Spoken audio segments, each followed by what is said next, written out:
Long day after long day for her. But I was just Probably gonna confirm be with popping them in that and out of here. Okay. And I'll pass right over there, so I can.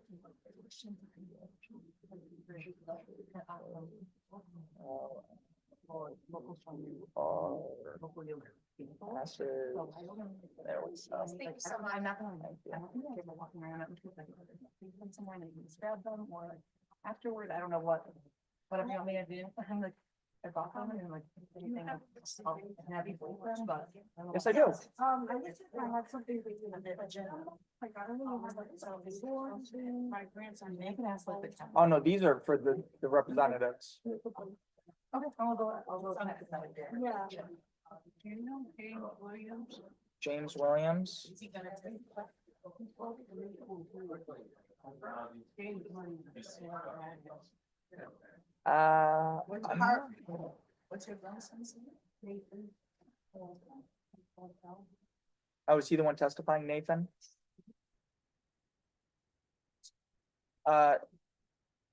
So what's the question again? I'm sorry. Do you know James Williams?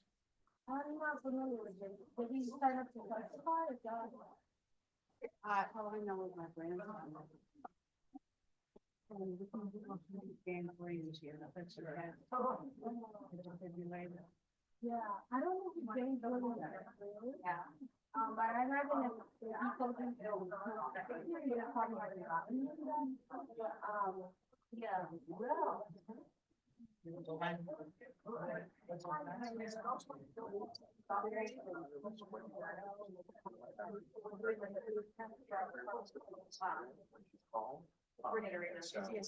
As soon as you get on the Zoom, I'll let you know. I just wanted to give you a- And once it's here, I'll let I just wanted to give you a heads up. yeah, thank you, I appreciate that. That was Wendy Roberts, Jazz. Yes, number 18. Gotcha. No. No, Nathan. I'm not finding a Nathan. Yeah, can you call him? Huh? Can you call him? I'm not seeing him on the supplemental speaker list. Isn't gonna be here, but he told me to.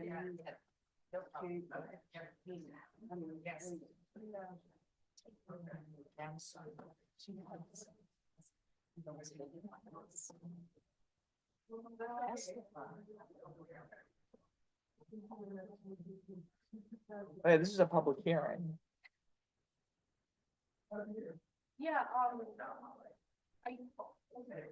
your grandson had to testify for the public hearing by chance, you know? American Heart Association. Because I'm doing this. Snowboard accident where he died. You know, And he was resuscitated. brought back. And so they're trying to get them. It's a different rule. No, I don't think it's a different one. I'm pretty sure. I was reading, it's the Heart So Association. I have Jim Williams listed to testify, which I'm assuming is James Williams. I don't think he's here yet. You know what he looks like? Nope. It looks like a lot of these people are like. But Yeah, no. they have a meeting with the Heart and I was reading. That means they died. Yeah, but the person that's hasn't yet to testify. He probably hasn't gotten here. He probably just haven't gotten here. Yeah. Yeah, of course, anytime.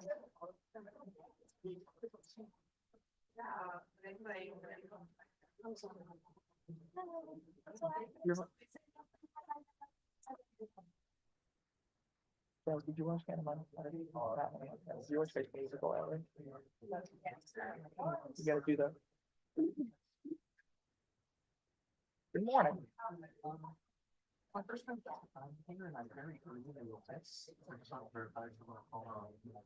Yeah, so the chairs will be up there and they'll be calling up the speakers as we go. Yeah, Say that again? yeah, it's just Oh, sit no. in the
Problem is, no, the problem is that when they do the three panel thing, what happens, what comes out of the three panel is a recommendation and the Board of Ed throws it out.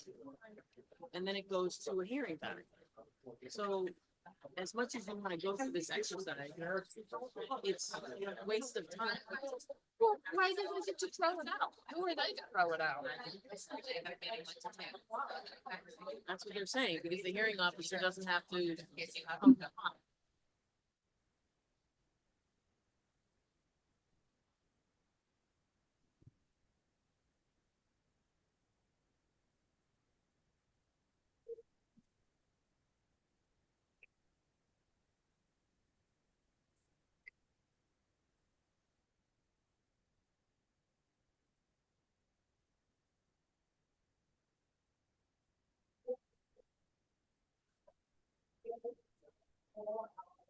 No, I grew up in school and I'd rather make sure it's the way I want it to be.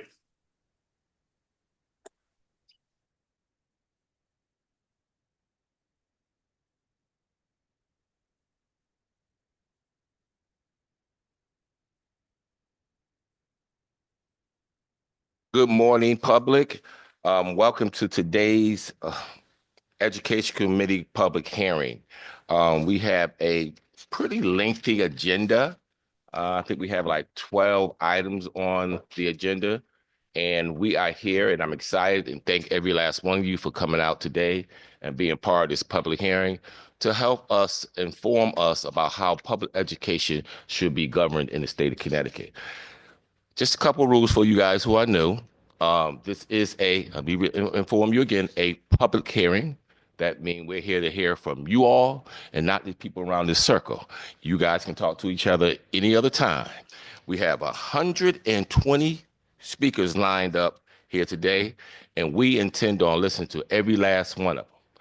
But we're not going to be here for 24 hours because we have some rules. The public is allowed 3 minutes to testify. So therefore, in my educational teacher voice, when you hear this signal,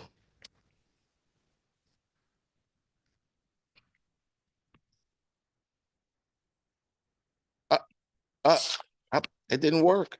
Let's see. I don't know. I did something wrong, but there's going to be a buzz. It's going to go bing, and everyone's going to hear it.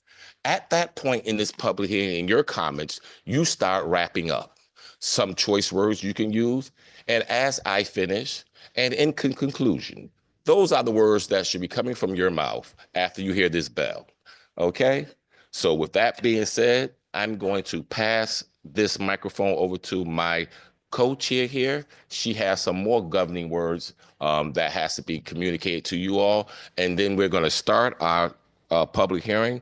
Initially, the first hour will be for our lovely commissioner and her team and some public officials. And after 1 hour, we'll open it up to the general public, and then we'll go back and forth. What we traditionally do, if we have young children who are in school, if they're here to testify, we allow them to go first. Okay? Thank you. And next words out from this microphone from me for Rep. Leeper. Thanks, Senator. I think you got all the good governing words in. So just welcome. And with no further ado, I would love to welcome our Commissioner, Charlene Russell Tucker.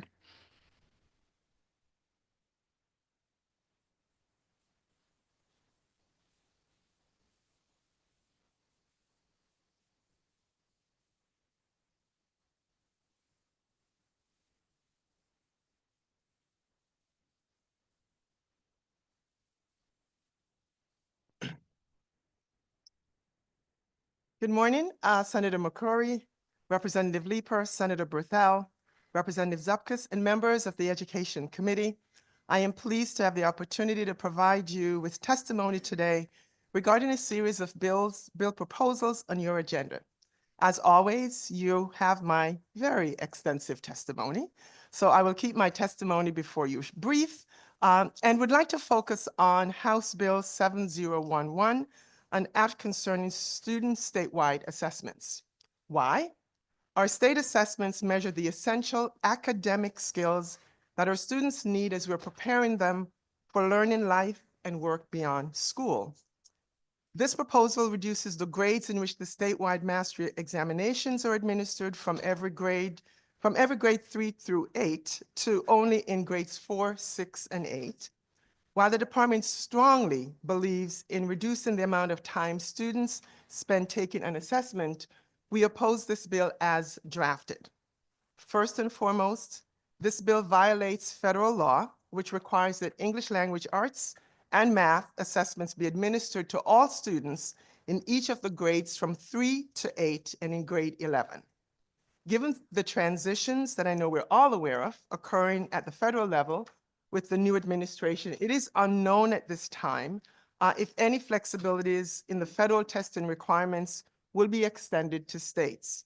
However, even if testing flexibilities are provided, the department would strongly recommend a careful and deliberate approach to reducing testing time than simply eliminating state assessments in every other grade. For instance, the bill eliminates state mastery assessment in grade 3.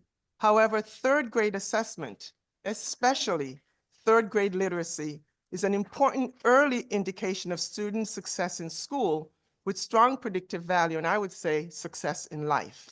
State assessments take the average student less than 6 hours to complete, or less than 1% of their annual school hours. Additionally, last year, this body, the General Assembly, passed Public Act 2493, which required the department to conduct a comprehensive audit of the assessments that are administered to students with the goals of eliminating redundant assessments, discouraging classroom activities that focus only on test preparation, reducing testing time, and maximizing assessments that provide actionable information for classroom teachers.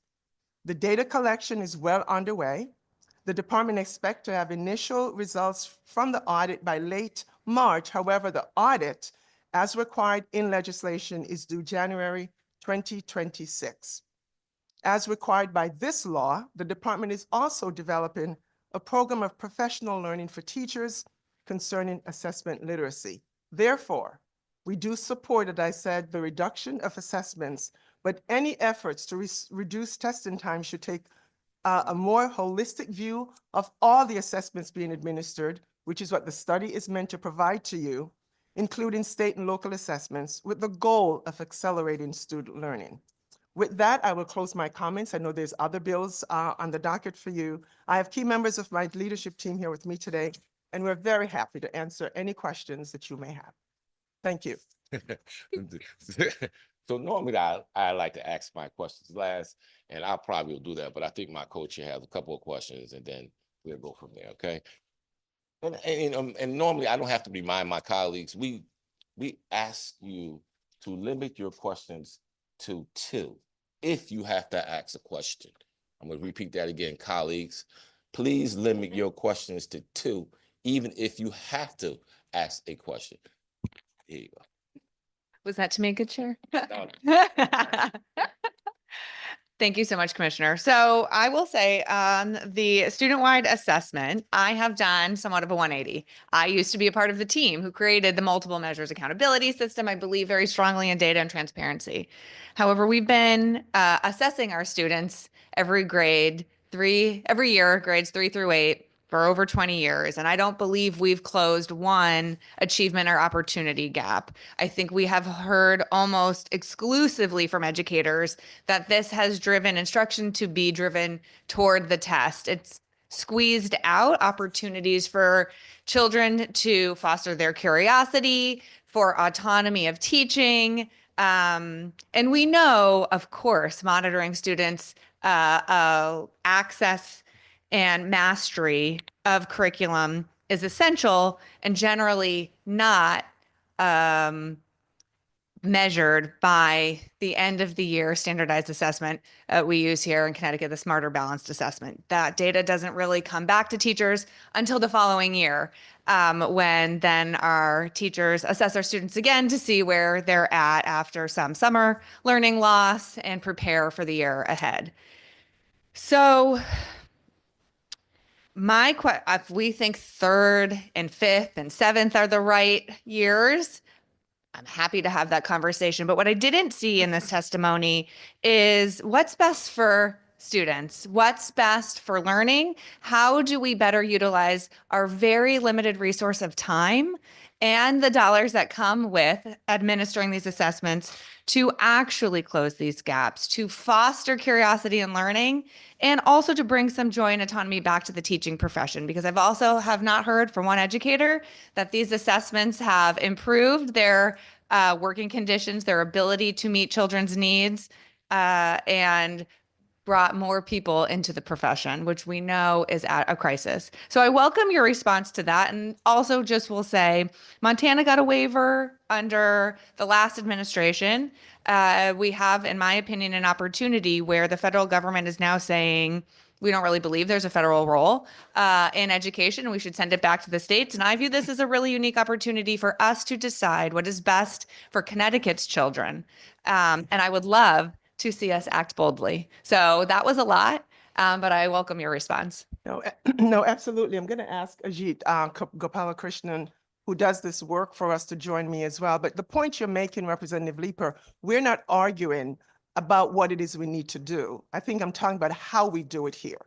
What I've said is that we need to be data informed, which is what it is. And so instead of saying, let's administer a test in every other grade, what is the data and the resource decision-making behind that?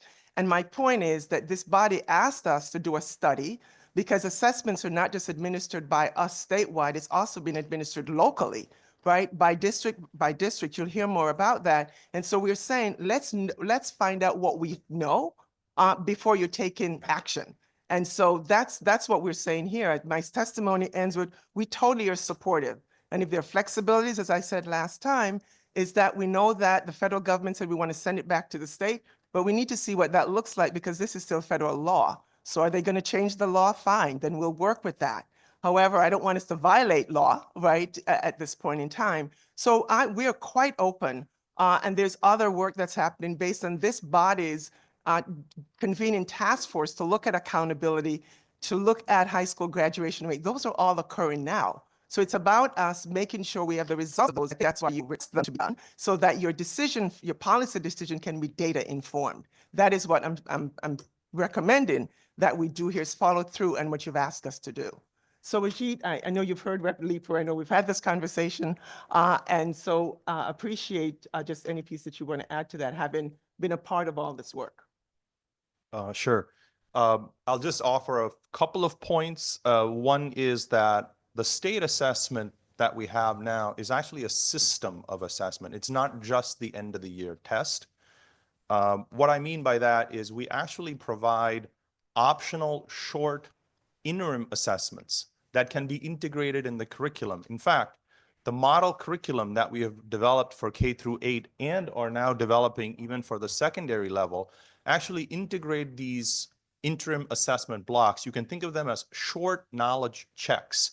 Basically saying that as teachers are teaching, are students getting what the instruction is happening? There's no accountability on this. This is optional, really designed for districts to use as and when they need it with zero cost implications. They don't have to purchase these assessments. So when the audit that the commissioner is referring to, we're sort of saying, how are they using these tools and resources we're providing in addition to all the other assessments that they are requiring, not we are requiring, that they are requiring. So we're sort of trying to take that holistic look. So I think that's kind of one thing to say, that the culture shift away from just sort of teaching to a test, and you can't actually teach to the Smarter Balanced essentially because it's an adaptive test. It's not like question 15 is always going to be this question. It's kind of mixed up. So it's harder to really teach to the test. So I would offer that it's a system. That's one thing. The second thing I would say is that unlike in the old CMT days, CMT CAP, for those of you who are familiar with those acronyms, we would test in March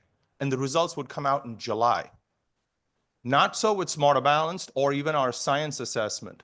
We actually release results in May when the testing is happening. We release results on a rolling basis so that educators get the information of how their kids did, in the case of Smarter Balanced, within a week of when the kid takes the test. We don't release all the public results till August, but educators have it before the year even ends. So I just want to make that point. And lastly, You know, statewide numbers may not look like we're making as much progress, but I can tell you that by using growth in our accountability system and the way we use the Smarter Balanced Assessment, growth meaning that not where a kid is, but how much a kid has improved from one year to the next, we actually are able to find numerous examples of successful schools in our highest need districts, many of whom we have nominated as blue ribbon schools in several of our alliance districts. So, you know, I don't think, so anyway, I just wanted to offer a few of those points for consideration. No, thank you for that. I think I just wanted to put more information, Representative Leeper, in the space. So again, so that we can be informed with their decision making. That's what I'm asking for here. So I have just a couple comments. And I gotta run to a press conference in a minute.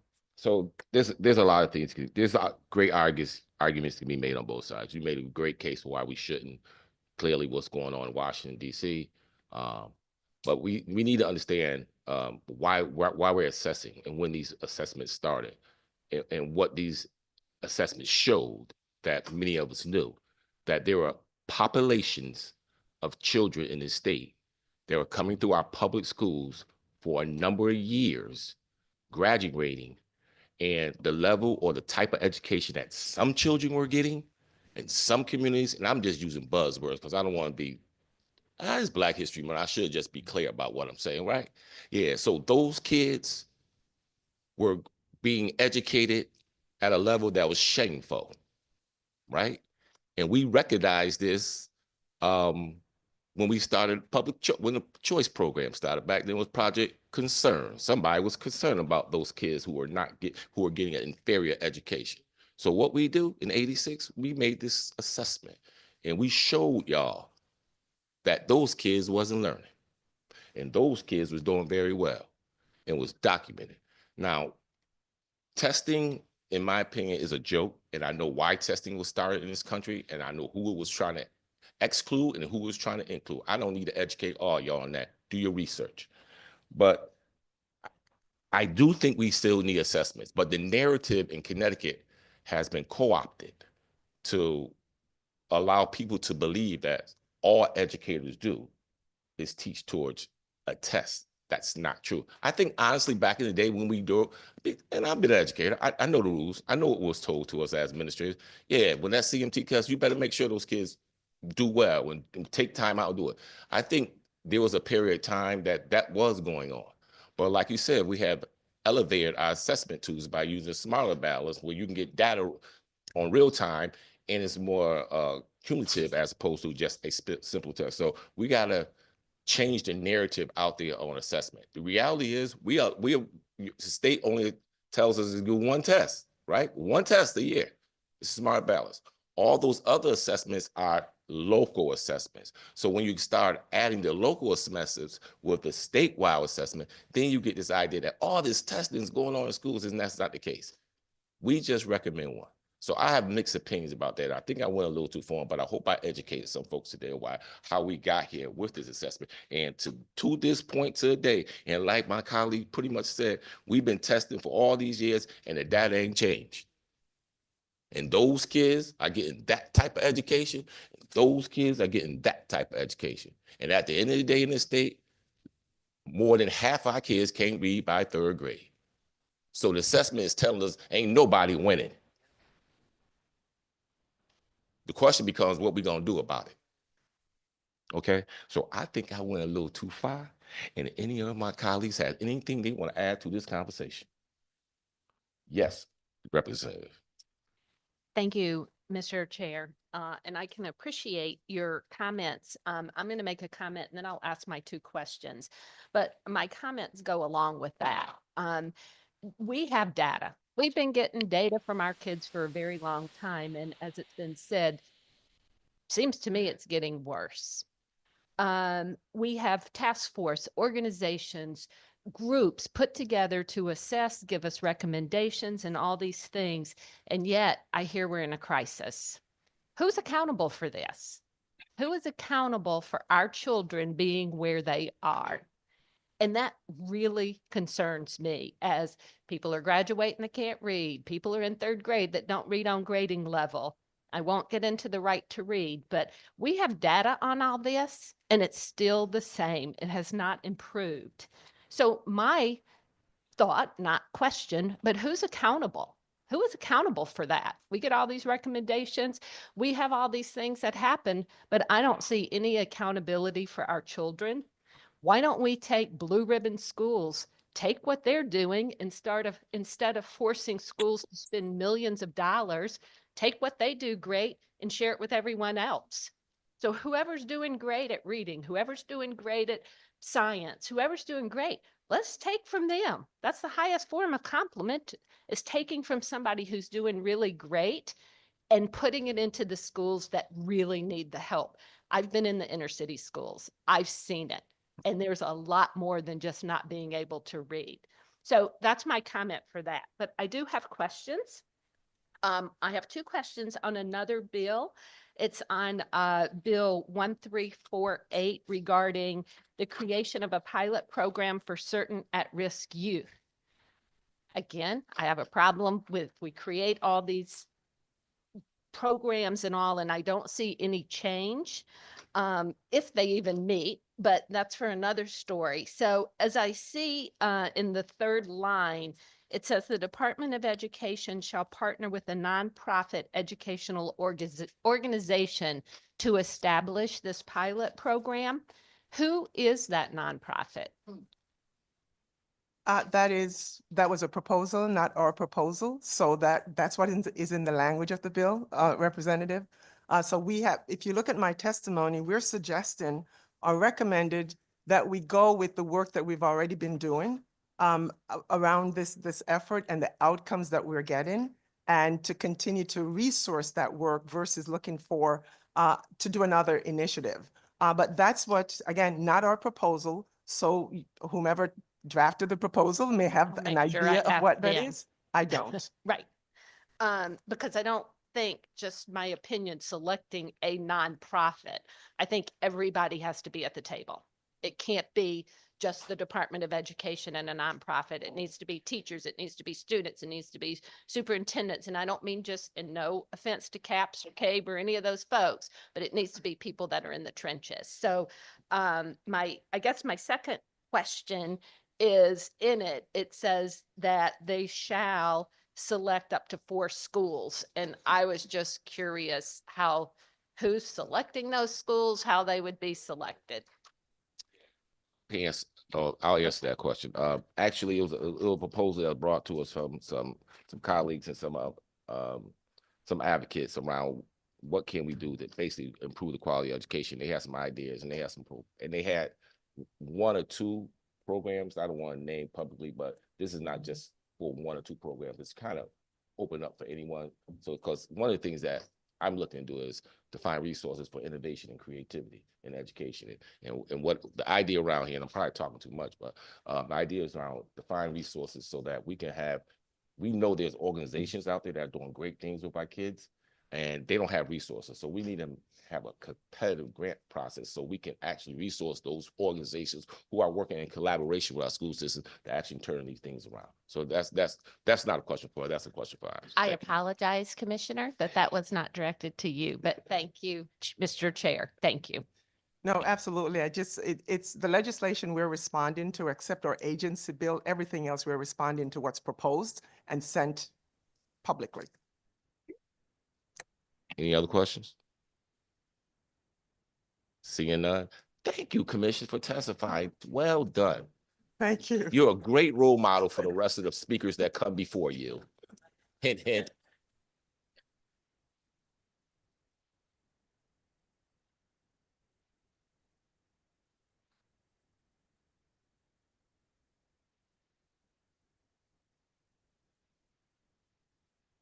Next up, actually we have Sean Scanlon and Stephanie Thomas, our Secretary of State, and our Controller. I don't see them here. Oh, yes, he is. My bad. Senator, I will do my best to emulate the commissioner. Good morning, Madam Chair, Senator. Good to be with all of you this morning to testify in favor of House Bill 7010, an act concerning paraeducators.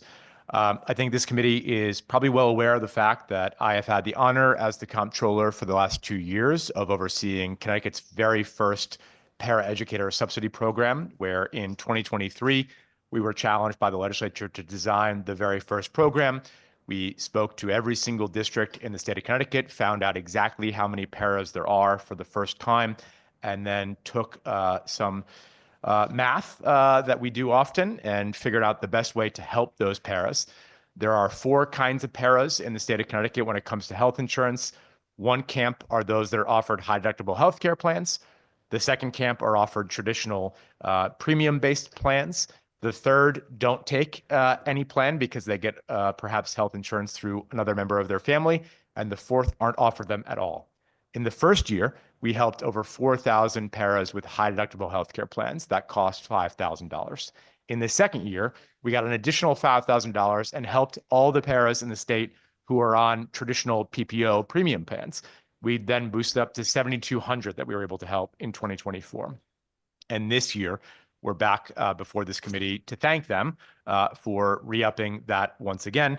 And then also just to testify in favor of the second and third components in the bill today, which would be to enroll all of the paras in MERS, which is the state's municipal pension system that my office also runs, but just would draw the committee's attention to a couple bullet points that we highlighted in our testimony, again, in support of the concept of adding them to MERS, but some concerns that we have about how to do that and how we hope to work with the committee and the legislature if this bill is passed to make sure we fully implement it. So I will stop there and see if the committee has any questions.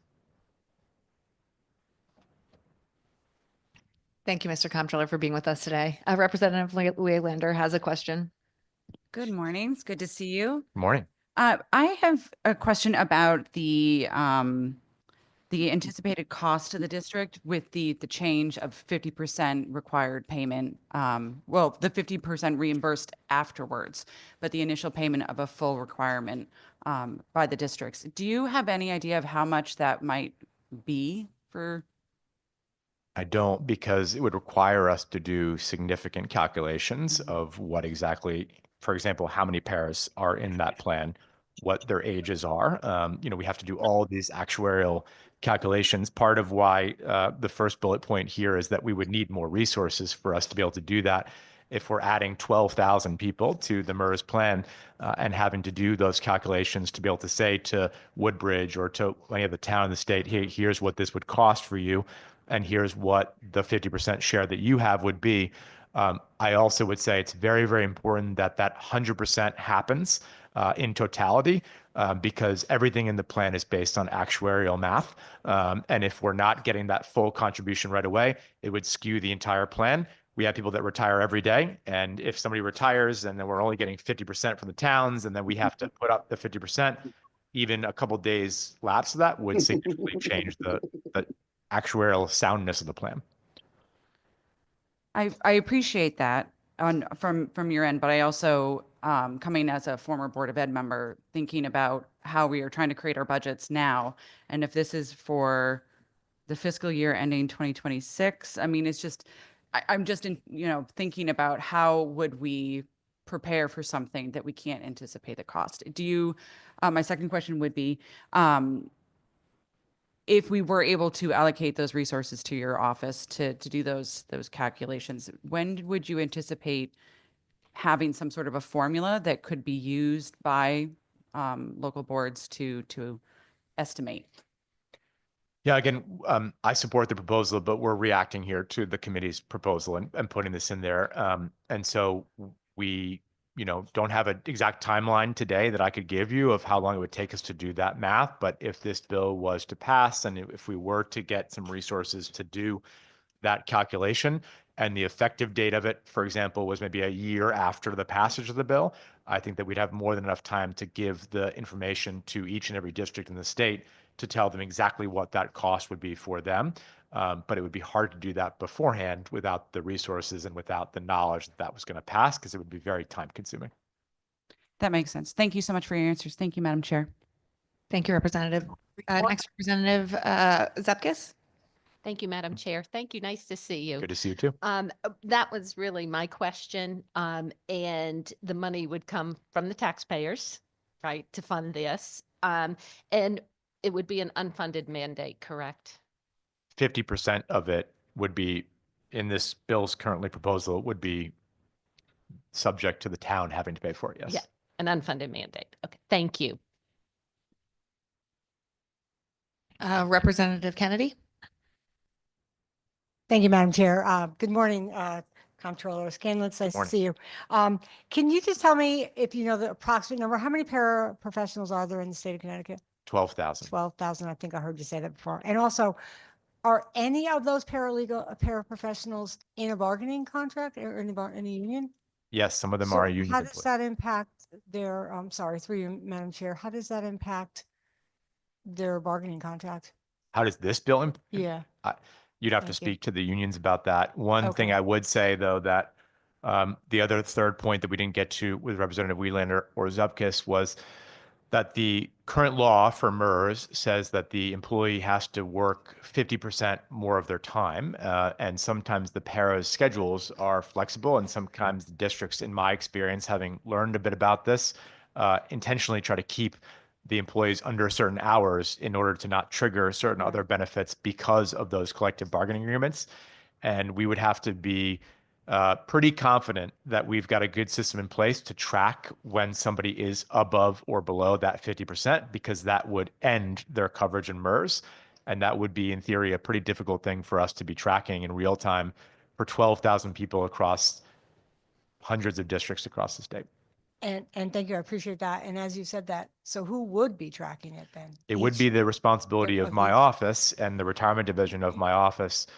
But as we testified today, we would have to really have a good system in place to work with the districts to be assured that if somebody did dip below 50, or for example, went above 50, that we'd either be disenrolling them or enrolling them in MERS. And that would be a very, very complicated thing to do.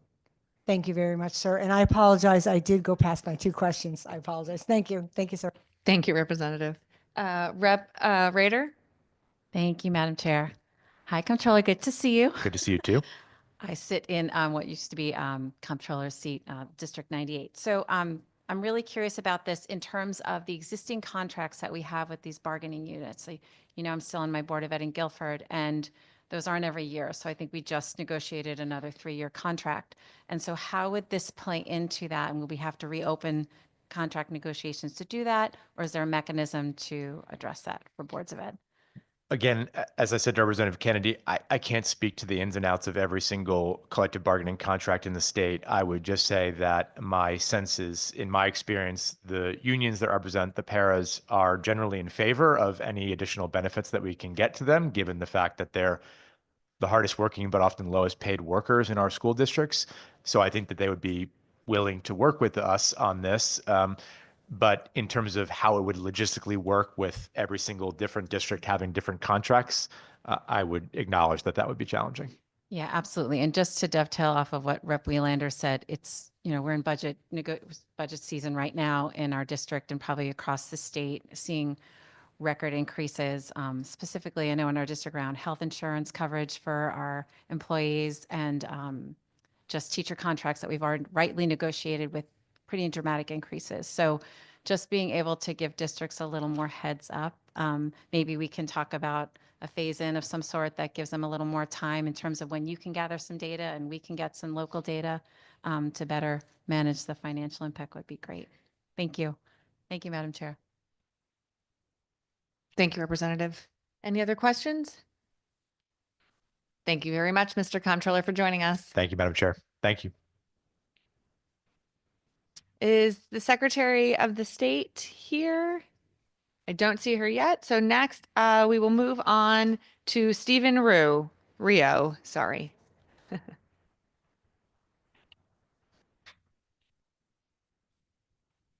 Hi, good morning. My name's Steve Rio. I'm superintendent of Putnam Public Schools. How are you today? Great, thank you. Welcome. Thank you. I appreciate that.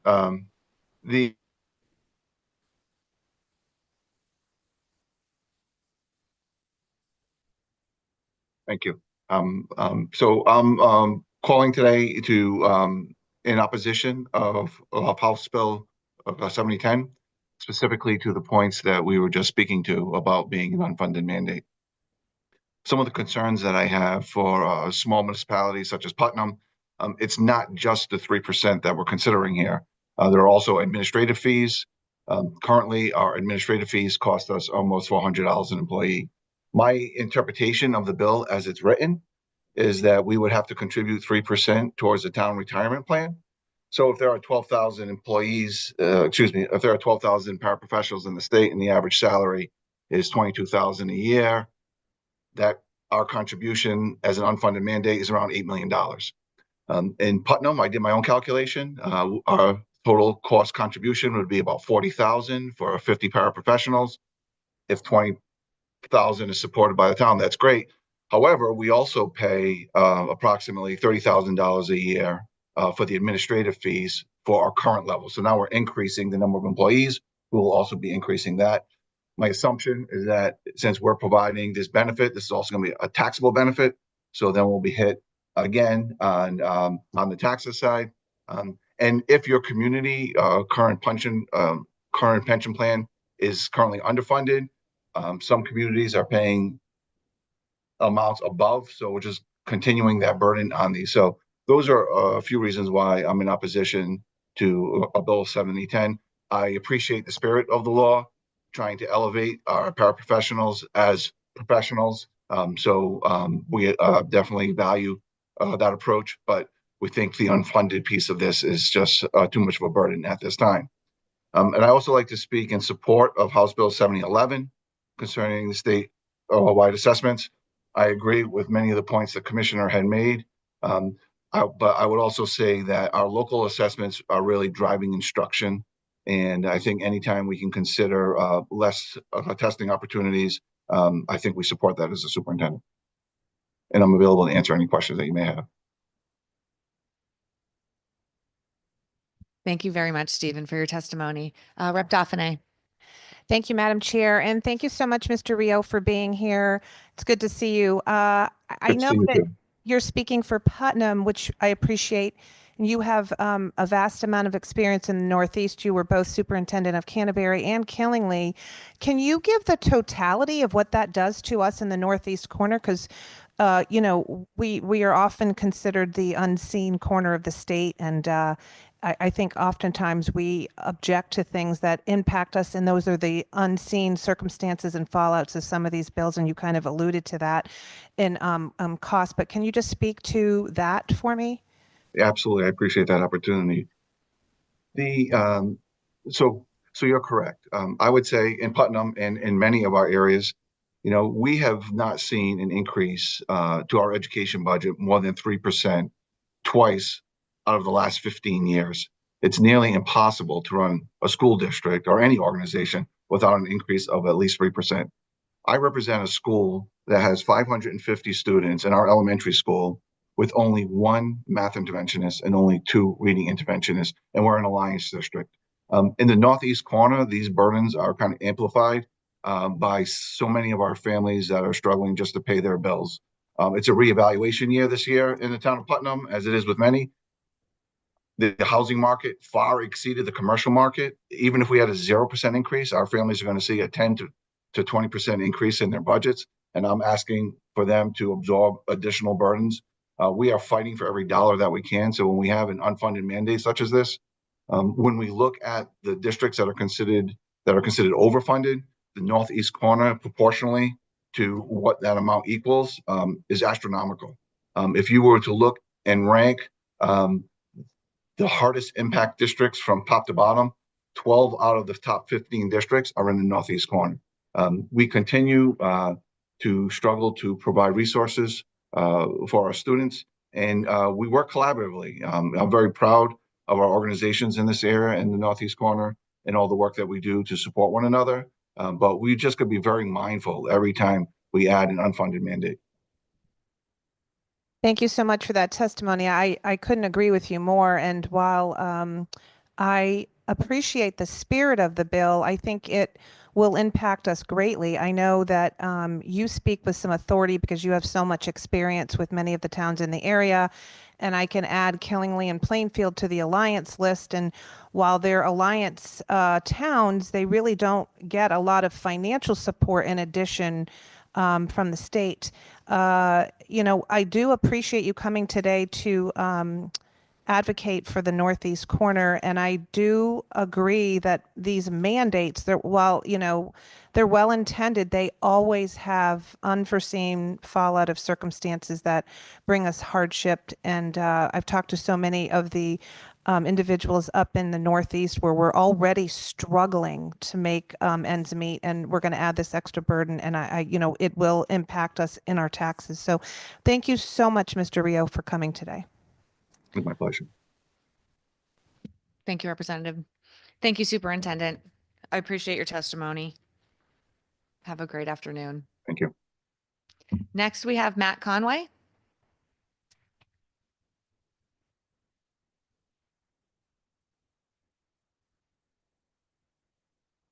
Good morning. Good morning. Chair. Oh, I think your button is not, there you go. Thank you. And Representative Zupkis and Representative Brown, thank you for the opportunity to testify this morning on a couple bills before us. I've submitted specific written testimony on 5, and we'll touch base and summarize my support. Beginning with Bill 7009, which establishes the Connecticut Seal of Civics Education and Engagement, recognizing students who demonstrate excellence, and not just in the civics knowledge, but participation. And within our community to grow that civic awareness as they become adults. And the seal on diplomas is an incentive for that deeper civic engagement, recognition of it at graduation certainly, and balancing classroom learning with practical civic participation within our community. I'm going to comment on Bill 7010. I'll just hold it till the end. And Bill 7011, which the commissioner testified on this morning. And the waiver that was received by Montana was a waiver for a pilot program for 1 year. We should have results of that. I'm in very much support, and I'm glad we're asking these questions and digging into this. And whether it's 468, 357, we can work that out. As Ajit mentioned, the IABs, we use those in grades 3 through 8 regularly as interim assessments with our students, and that's real-time data. We're not waiting till late spring when school's wrapping up to get results, and we're using those on a weekly basis to inform instruction in our classrooms. Bill 7015 respects the religious diversity by excluding religious holidays and observances from truancy counts. And I would also say any chronic absenteeism counts that count against a district. Thoughtful legislation and balances religious freedom with academic responsibility. We certainly don't count certain holidays, religious holidays, in fact, against chronic absenteeism dependent upon your religion, and it shouldn't be that. For all students. And Bill 1346 enhances the educational transparency by requiring curriculum posting online. It gives parents empowerment to have the information on what their children are learning and promotes accountability and facilitates resource sharing between districts as well as between parents. Respect to 7010, as you heard from our comptroller, these are incredibly amazing, hardworking individuals who are some of the lowest paid in our districts. And anything we can do to offset and costs that they do have, because their costs for medical, their contribution toward that plan, and this is a district that offers multiple medical plans to our paraeducators. We contribute solely to their pension as well. But not every district is there. And that should be something that we look to bargain toward, as long as we know we have the resources at the state level to support municipalities who are not there today. We don't want to have to decide, do I support this program and take away this program, which could impact learning in our classrooms. And generally, we are trying to reduce mandates, not increase. and reduce bargaining, reduce disruption to bargaining agreements across the entire state, as opposed to finding a real thoughtful way to do this over time while providing for those bargaining rights, while ensuring that the state has the funding to transfer to the municipalities, as we saw this past year. For our district, that healthcare offset was $48,000 to a small district who is an economically disadvantaged community that couldn't otherwise afford that piece on their own. So just something to consider, but I very, very much support anything we can do to increase that offset cost to our paraeducators in the same vein, increasing compensation and other opportunities for our paraeducators. They're paying that same amount on a much lower hourly rate. Just not sure that's fair. Is that the summarization of your Yes, it is. testimony? And I'd be happy to answer any questions. I didn't want to jump in with questions before you were Sure. done. Thank you. Thank you very much for that thoughtful testimony. And I appreciate you mentioning that districts are using those interim assessments that SD has created and made available. Do you think that that could continue to be the practice of districts, even if we weren't doing the end of year summative assessment every year, 3 through 8th? I do believe that could absolutely be continue in districts with the IEBs. And I know you can really probably only speak for your district's experience, but do you find the interim assessments more valuable for instructional sort of guidance than the summative at the end? Or are they the same? No, they're much more valuable because they're ongoing throughout the year. They impact instruction on a weekly basis as opposed to looking at a national assessment that's given once a year. So these are given weekly. They inform teachers in the classroom, paraeducators in the classroom, what to work on with each student on a weekly basis. I appreciate that. Thank you very much. And the last thing is not for you to respond to, just sort of a reflection. I don't know anyone who doesn't agree with the fact that our paras are worth their weight in gold to our districts, and we really couldn't do the work for children that we do without them. And yet also every year we just can't find the money for them. And I will just say that we have shifted the hardship we've heard talked about from our districts onto the backs of our paras.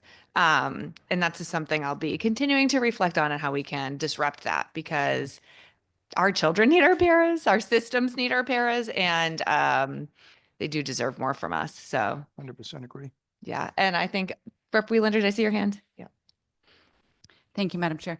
Good to see you. You as well, Representative. I had a question about your testimony on 1346, the posting of curriculum online. We've heard, well, I should say, I've heard feedback that might not be necessary, as most of our districts already do that.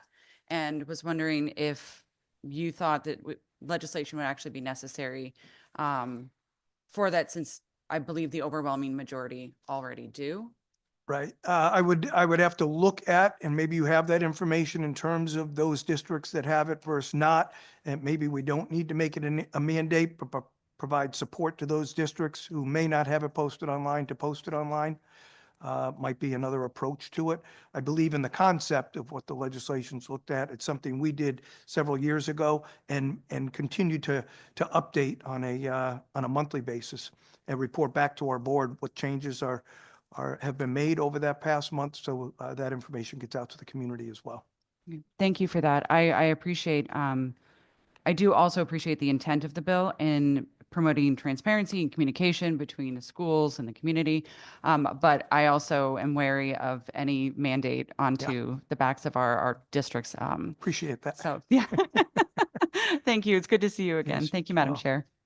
Thank you, Representative. Representative Dauphiné, I think you had a question. Thank you, Madam Chair, and thank you for being here today and testifying. And off of Representative Wielander's questioning with regard to that particular bill with the mandate of requiring the posted curriculum. While I think it's a great idea, and I do agree with her on the transparency, I don't like the idea of mandate. That always doesn't sit well with me. And I think you spoke to that with regard to the paraeducator bill. I think we have a lot of good ideas, but when we mandate them, it just doesn't sit well with me. But with regard to the paraeducators, you spoke to some things that might be a little bit, can you speak to some ideas that would be out of the box that might help serve you better to better serve them? A lot of it comes down to the finances. You know, they're paid a relatively low hourly rate. We've had to keep up with the hourly rate to stay just above minimum wage. It's about retention, recruitment, and respect. And when you can go work elsewhere and with less stress, less responsibility, but an increased hourly rate, it's very difficult to recruit and retain these amazing individuals. So I don't have an answer today. One of the things we are going into negotiations now in our district with our paraeducators. We've tried to keep up on the hourly rate, and every time you think you've negotiated a contract that does that, the minimum wage creeps up. Or some of our private providers are offering a significantly higher hourly rate, and it makes it tough to retain our own individuals who love being and doing what they're doing in our district, but it does come down to finances. We are a district that offers the healthcare. They do pay into a % of the premium. We've been keeping that flat over the past couple of years, simply because that cost variable for the paraeducator versus others in the district on a much higher salary, they're paying the same amount into that policy, and it's a lot more out of their biweekly paycheck for the same coverage. Thank you for your testimony. We're hearing that across the board with all kinds of professions that, you know, are looking to have increases leaving the fields because they're not getting paid enough or can't get paid better, perhaps maybe even in other states, which, you know, we're in this conundrum where we're one of the highest tax states in the country. And people are leaving. They can't afford to stay here, or it's causing more and more to go on programs that supplement them. So it's a real challenge to try to meet one side and balance it with the other. So I appreciate your testimony today. Thank you. Thank you, Representative Kennedy. Thank you, Madam Chair, and thank you, Superintendent, for being here today. We've already established this is likely an unfunded mandate. So with a legal background, I find it disturbing. I don't know if that's the right word, when the language in this current bill says shall. And this language says that each local and regional board of education shall establish a committee, a district curriculum committee. So with that note, and that committee will report back. So now you're putting something else on whoever is going to be on this curriculum, whether it's your administrators, whether it's the teachers, it's another undue burden with their already very busy schedules throughout the day. Do you see there being a fiscal attachment to that as well because of the time? I don't know what it entails. So because it clearly does say shall establish and shall report. So that would be my question to you. Right. Thank you, It's sir. a great question with that specific language. It could result in, if that committee is meeting during the day and those that are on the committee are pulled out of a classroom where you have to have a substitute in the classroom, which again is going to take away from learning from our kids, as well as cost the district additional funds. So it would all depend upon when those committee members meet. Some of those committee members would be volunteers, certainly board members. We know they give amazing hours, volunteer hours throughout the year, but there would be other staff that would be responsible, and whether that'll be by district, how those people are compensated or not for their participation, depending upon when that committee meets. But I could see there being a cost to the district for that. Thank you, sir. I appreciate that. And especially in light of the fact that most districts, if not all, already do this as well. So is Yes, this I agree. necessary legislation? Thank you, sir. And thank you, Madam Chairman. Thank you, Representative. Seeing no other hands. Thank you so much for your Thank time you. today, Matt. Great day. You too. Next, we have Kevin Smith. Madam Chair, members of the Education Committee, good morning. I speak today in strong support of House Bill 7011, an act concerning student statewide assessments. Annual standardized testing of students in grades 3 through 8 and 11 for the purpose of accountability has been flawed policy from its inception and remains so today. Simply put, what measurable academic gains have Connecticut children achieved since the implementation of annual standardized testing? To what extent has this practice narrowed the achievement gap, and how much funding has been diverted to this ineffective policy? Funds that could have otherwise been allocated to evidence-based initiatives, such as play-based learning for young children or later school start times for high school students. As a Connecticut superintendent, I've observed the following about annual standardized assessments. 1, annual standardized testing does not improve learning outcomes. Rather, classroom-based formative assessments provide both more accurate and more actionable insights into student progress. While state-level assessments may offer some limited insight into potential curriculum gap areas on a given grade level, we rely on our annual district-level benchmark assessments to reveal and address gaps. These local assessments enable us to do that, as well as identify students for intervention and monitor progress longitudinally. 2, annual testing reduces instructional time and provides little return on investment. The hours spent by children annually grinding through standardized assessments could be spent much more beneficially on enriching learning activities like inquiry or interest-based experiences. As noted already, the only other real utility of state-level assessments is to provide some limited comparison to other districts. Reducing the frequency of state standardized assessments to grades 4, 6, 8, and 11 would still yield enough information for Connecticut to track academic progress annually and return professional instructional time back to our teachers. 3, annual standardized testing diverts scarce resources away from more impactful initiatives. The Brookings Institute estimates that nationally, $1.7 billion is spent each year on standardized testing. CAPS estimates that Connecticut spends approximately $4.5 million annually. Directing those funds towards teacher professional development, curriculum enhancement, or student support services could actually improve educational outcomes. And finally, annual testing exacerbates student stress and anxiety. Many students, teachers, and parents perceive SBA testing as high stakes, and annually we receive reports of students breaking down as a result of the stress and anxiety they experience participating in the SBA. Reducing the frequency of participation in the SBA for students could contribute to reducing unnecessary stress and anxiety. By reducing standardized testing to select grade levels, Connecticut can prioritize effective teaching strategies, alleviate undue student stress, and improve the overall quality of education by giving time back to our teachers. Thank you so much. Thank you, Superintendent, for that testimony. I don't see any questions in the room. I will just ask, I have 2. In your experience, what's been the impact on the teaching profession of the Smarter Balanced Assessment being administered every year, grades 3 through 8? Let's not make any mistake about it. The Smarter Balanced Assessment is a high stakes accountability test. And so the presence of that test annually has created stress on teachers. It's reduced joy in the profession, and it's had the impact of narrowing the curriculum. I appreciate that. And then also, if you weren't administering the summative assessment every year, what would you guys do instead? What would you do with that extra time and those resources? So I think, 2 things.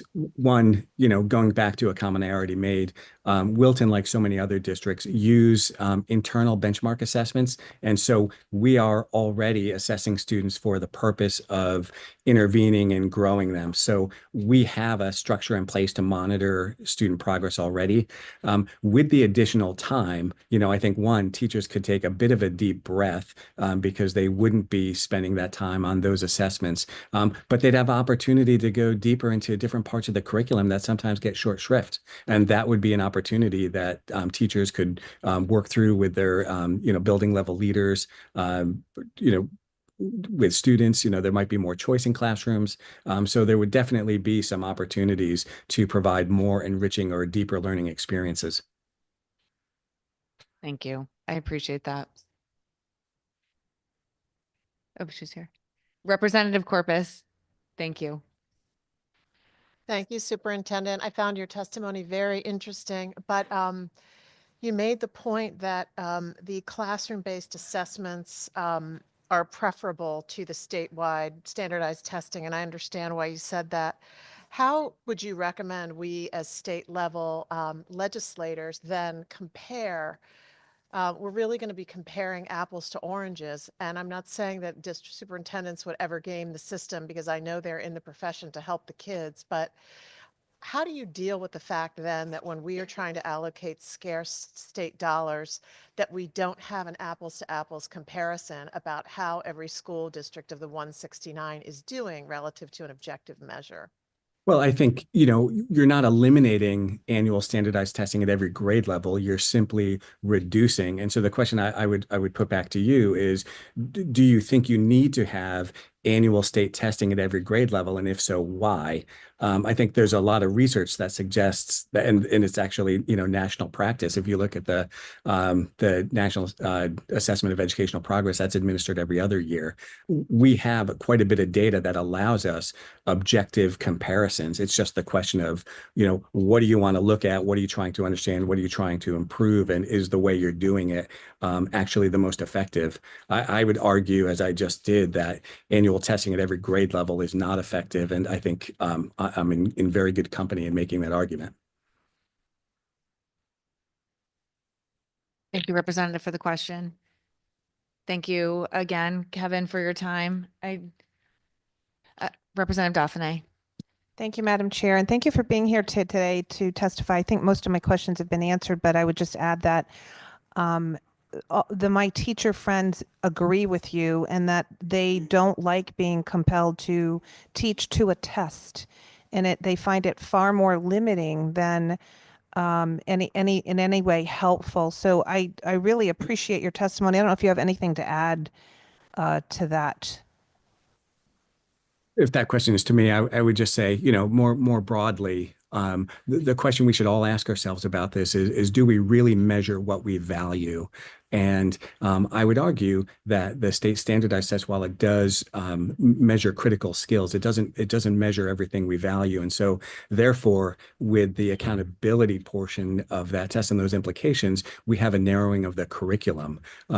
As I'm sure you'll hear from others, lots and lots of districts have adopted, what they're calling portraits of a graduate or vision of a learner. And those tools elevate other soft skills, cooperation, creative thinking, the ability to influence. And I think if we want to look more holistically at our system, we have to look at measures that take into those kinds of attributes that we're trying to develop in our young people. Excellent. I love the way you described that whole child and all of those values. So thank you so much today for your testimony. Thank you. Thanks, Representative. Kevin, I think now you are done with questions. Thank you very much for your time this morning. My pleasure. Thanks. Next, we have Daniel Sullivan from Colchester. Good morning.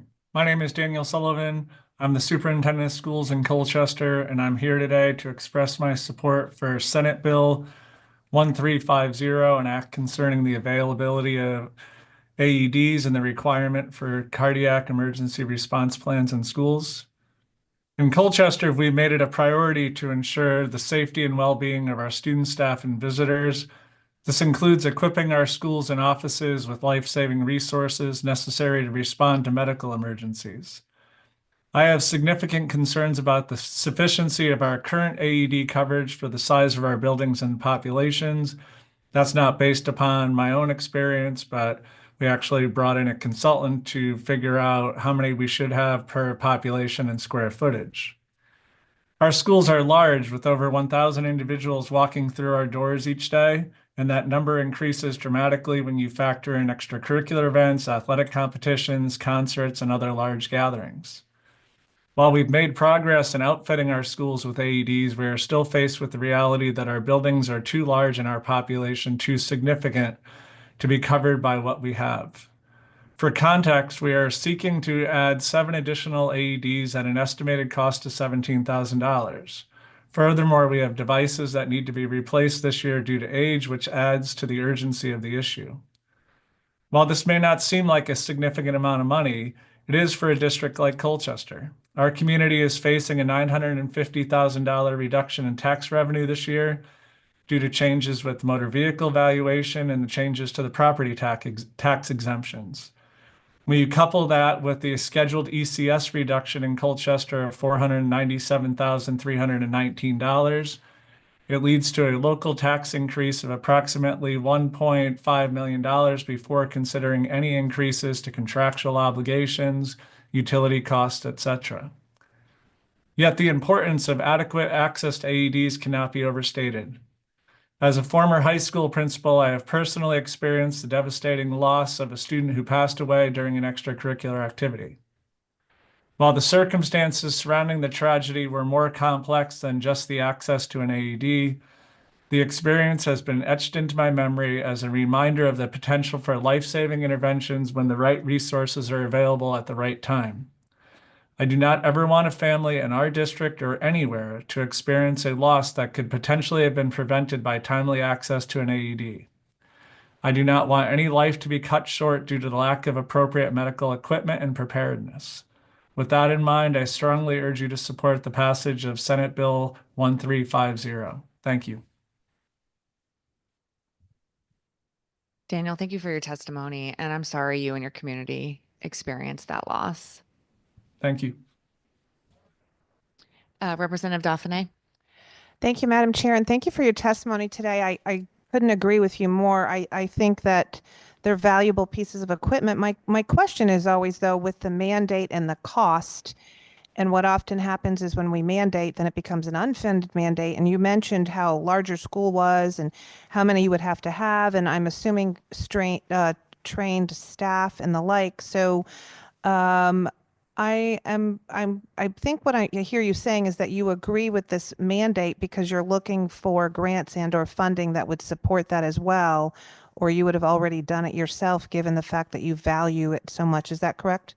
Well, we have it in our budget, and then this bill is raised at the same time, and I'm hoping that the state may be able to provide some sort of relief for communities, and whatever the adoption requirements might be in terms of the amount of people trained or what have you.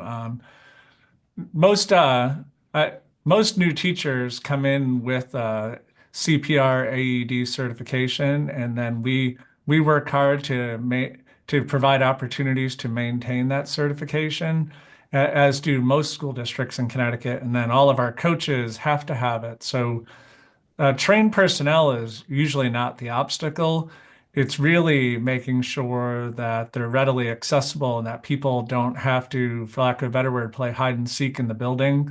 In a lot of cases, the recommendation of experts is you have your AEDs right near your fire alarms so that you go to the same place to activate any or respond to any emergency, and then you have your signage accordingly. Thank you so much. I couldn't agree with you more that how valuable they are. I guess my concern is always the mandate and the cost and staffing issues across the state with regard to different, maybe rural schools who struggle maybe differently than you do. And I'm glad it's in your budget. So thank you today for testifying. You're welcome. Thank you. Have a great afternoon. You too. Next, we have Stephen Medancy from Southington.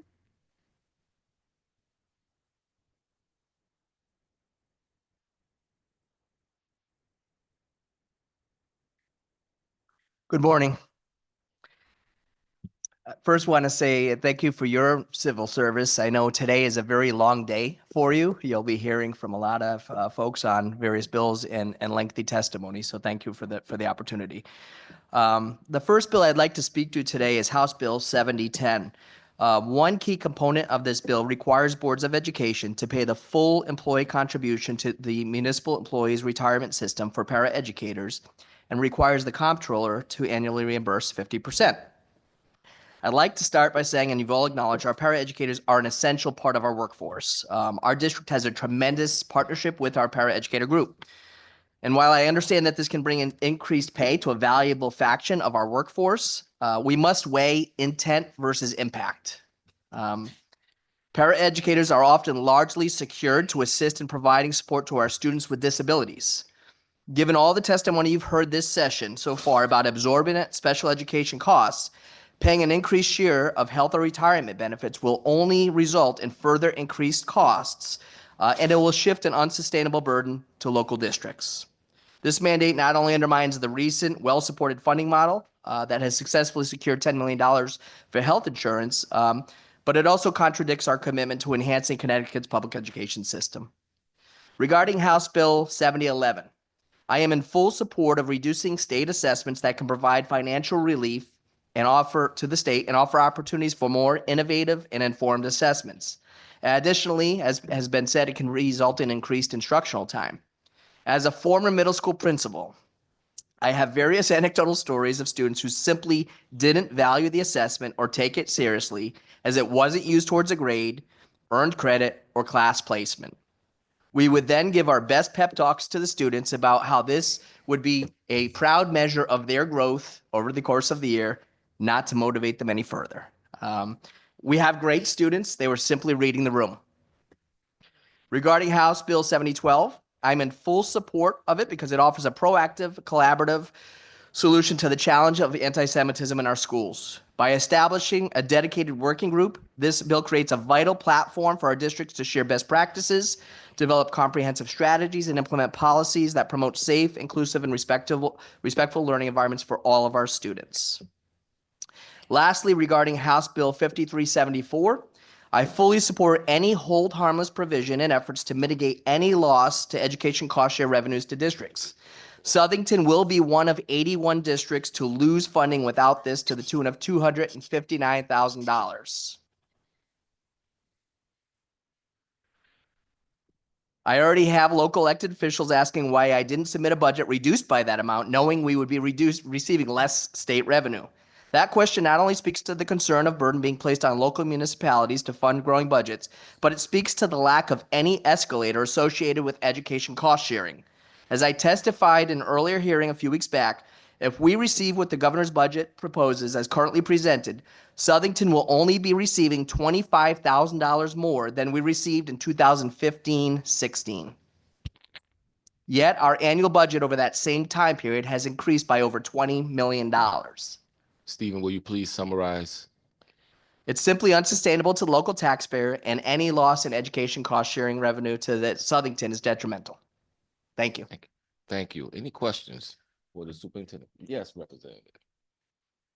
Thank you, Mr. Chair. Thank you for coming. And when you said you were a middle school principal, I'm thinking, God bless you, because I remember when my daughter was in middle school and taking these tests, and she did not go to bed early. I'll just say that. But you were talking about, obviously, the budget. And as you know, it just passed the House and the Senate, I think, to give $40 million to special education. I did hear a senator say that would give relief to every citizen in the state, because it would go into the ECS funding, right? Mm-hmm. So I understand that, but then here we are saying we're giving you relief, but now citizens that pay your property taxes, now we would be putting this if this passes. So my question is, if something happened with the outplacements in special education, as you know, that's big talk. Mm-hmm. And the word is capped, structured, the cost, whatever that may be, brought in district, would that relieve maybe some of the pressures to maybe focus on paras a little more? Okay. It depends on how you look at it. I think it certainly could, because the cost of a paraeducator relative to the support they provide students depends on whether it's a support for students for maybe certain hours of a day, or whether it's a one-to-one support being provided to a student in a special program. I know there's a bill proposed to reduce the threshold for excess costs for in-district programs to 3 times per pupil. I testified several weeks back in favor of that. Southington has a wonderful continuum of services, but our threshold is $83,000. And so one simple example is a student was $81,000. So we fell short of any reimbursement by $2,000. If the threshold were reduced to $55,000, the district would be receiving money back, and certainly that could help offset some of the increased costs associated with this bill. Great, thank you. Absolutely. Representative Poulos. Thank you. My question I have for you is in terms of the assessment, what would the reducing of assessments, what would the impact be on teachers in the district? And of course, if you could follow with the student impact as well. Sure. So I think for the impact on teachers, sometimes and I will tell you, in our district, I try as hard as I can to say it's a snapshot of a day in time for a student, that not to place too much pressure on either yourselves or the students for these assessments. But with that, I was just last week at the Board of Finance meeting for my proposed budget. The chair of the Board of Finance said, let's talk about outputs, measurable outputs. And I'm looking at your standardized test scores and how does that reflect, the proposed budget increases you bring to me annually year over year. And I cautioned them about using standardized assessments for the same reason I shared with you all today to measure output. It's an unfair metric to teachers in many ways because I don't think it represents the curriculum in a way that we teach it. People spoke to the portrait of a graduate. It's not very authentic in nature. And additionally, when we talk about outputs for teachers, we talk about things like the amount of credit students can earn for ECE courses, the amount of, we're on the AP honor roll, the amount of AP courses that are offered, and the amount of students that take them, pass them, and also earn college credits. We talk about our robotics team. We talk about NAMI, our arts association. Like, we talk about what our students get for that return on investment beyond a standardized assessment. And I think it would take a lot of pressure off of teachers. I think also, particularly your literacy and numeracy teachers feel the most pressure. Because they're the only tested areas beyond science every 3 years, and all the other teachers don't feel that pressure. And so we often, as administrators, try to make sure they all share, ownership over that. But the reality we know is we're sometimes trying to fit a square peg in a round hole when we're talking about literacy and numeracy and standardized assessments in elective areas. Student impact, Yeah. You heard me say it. They see the test, they don't understand. We've taught them so well to be critical thinkers, they actually ask why now. And it's a pretty hard answer for a teacher to stand in front of a student and say why this test is so important, when the students understand that at the end of the day, it's not going to change anything in their world. Thank you. Thank you. Any other questions? Representative Duarte. Thank you, Mr. Chair, and thank you for being here today. I was just following up on your support for HB 7012, the working group with regard to anti-Semitism, and I applaud that, and I'm glad to see it. I wondered if you, in your eyes, you thought it could be incorporate all, if you will, discrimination, and I mean, we know that is a problem, but I would love to see just in general. Some kind of a study that would, or working group that would address all of that with children from the early years all the way up until they graduate. We don't want anybody to, we don't want that to go on. So any thoughts on that? So we know discrimination occurs across Yeah. all factions, but I think the bill specifically for anti-Semitism has much to do with recent events and the rise in anti-Semitism, across our nation. And so I think for our students specifically, and even our staff, to give them the resources to be able to speak with confidence and have that education about some of the root causes of it and some of the signs of where it may be occurring today, can help our students be more informed as citizens, and if they see it, maybe be upstanders instead of bystanders. As far as other, groups that are discriminated against, absolutely. I think all of our students could benefit. Our portrait of a graduate, one of our attributes is citizenship, right? And so understanding and the plight and what I call the lived experiences of others I think helps our students to become better citizens when they enter the real world. Yeah, I applaud that, and I would love to see just general language and a general some creative thoughts on how to just in general teach children to be respectful to everyone, fat, skinny, tall, of different colors, whatever it is, religion. So thank you for coming to testify today. I Absolutely. appreciate it. Thank you for your time. Thank you. Any other questions? Seeing none, thank you, Superintendent. We now have the Secretary of the State with us. Very happy to see you, Madam Secretary. Good morning. Sorry, I was held at meetings. I'm happy to be here.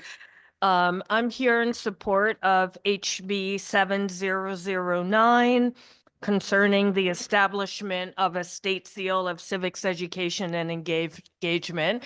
So very happy to see the co-chairs, vice chairs, and ranking members and members of the committee. As I was preparing what I was going to say today, it occurred to me that it's become a joke in American society that most citizens could not pass the naturalization test, except that's not a laughing matter. Some of those questions: what are two rights in the Declaration of Independence? Name one U.S. territory. How many U.S. senators are there? These are the types of basic questions that citizens, both young and old, are unable to answer. I was just here last week in support of this, a similar measure, and I cited a 2024 national study by the U.S. Chamber of Commerce that found that more than 70% of Americans fail a basic civic literacy quiz on topics like the three branches of government, the number of Supreme Court justices, and other basic functions of our democracy. And just 25% in that study said they were very confident they could explain how our system of government works. As you probably know, 11 states have already implemented similar programs to what's being discussed here, and they have seen overwhelmingly positive results. States like Arizona, Florida, and Illinois have seen success in increasing students' understanding of democratic principles and fostering lifelong civic engagement. The program in Illinois, for example, has not only led to greater student involvement in civic life, but it's also encouraged the schools to provide more opportunities for real-world engagement, such as service learning projects and volunteer projects. And in California, there's a couple of things I'll just add. Again, I was just here last week, so I'm happy to answer questions, but there's two things you might consider adding to this bill. In California, in addition to putting a civic seal on the diplomas of graduating high schoolers, they also connect the civic seal to student transcripts so that it can play a greater role in the college application process. And in Kentucky, and I think this is really interesting, they offer students the opportunity to receive 3 civic seals during their K through 12 years when graduating from elementary school, middle school, and high school. And given Connecticut's very successful Kid Governor program and our Red, White, and Blue Schools program, I think something like that could make a very nice tie-in and bring in children of all ages. So I'll stop there, but I'm happy to answer questions. Thank you. Thank you very much for being with us, Madam Secretary. Representative Brown. Good morning, Madam Secretary, and thank you again for being here as you were last week when this similar bill came through, State Department of Ed's bill. Again, as the co-chair of the State Civics Education Engagement Media Literacy Task Force, I thank you for the work that you've done to support us and to support our mission. My question, first of all, I will say I love the idea of more than one civic seal. That we need to incorporate civics at an earlier grade so that the understanding is fostered throughout one's education.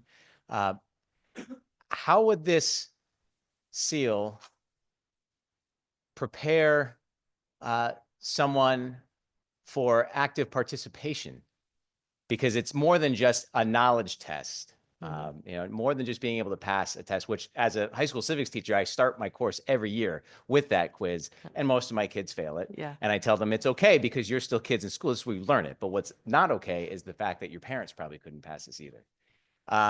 So how would this help more than just the test, but to prepare them for participation in civic life? Civic life is more than just passing a test. Yeah, it's a good question. Civics is one of those terms that when you bring it up, everyone has a slightly different idea, but it basically means interacting with your community, right? Or trying to make your community better. So there's certainly the academic side, which you do when you teach. It's important to understand our founding documents, what's in the Constitution, what is the Bill of Rights, what's in the Declaration of Independence. But it's equally as important to understand how government works, that someone could come up to this building and testify in front of all of you. And also, people are trained in how to make an impact in their community.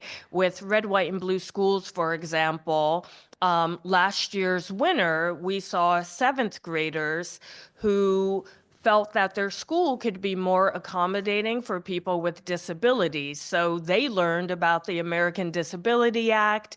The 7th graders learned American Sign Language. They then taught certain words to the 2nd graders, and they used the school's 3D printer to print Braille signs for various classrooms, the auditorium, etc. So that goes way beyond just education and getting a score on a test. It's about how to make your community better, how to understand different people, how to have civil conversations about differences. I just think it's a way of living life. Well, thank you for that. And just as to remember that the true purpose of the public education system in this country was to prepare people for that civic life. Yes, And so yeah. again, I agree, couldn't agree more. And I appreciate the work that you've done and your you. help in this process. So thank you very much.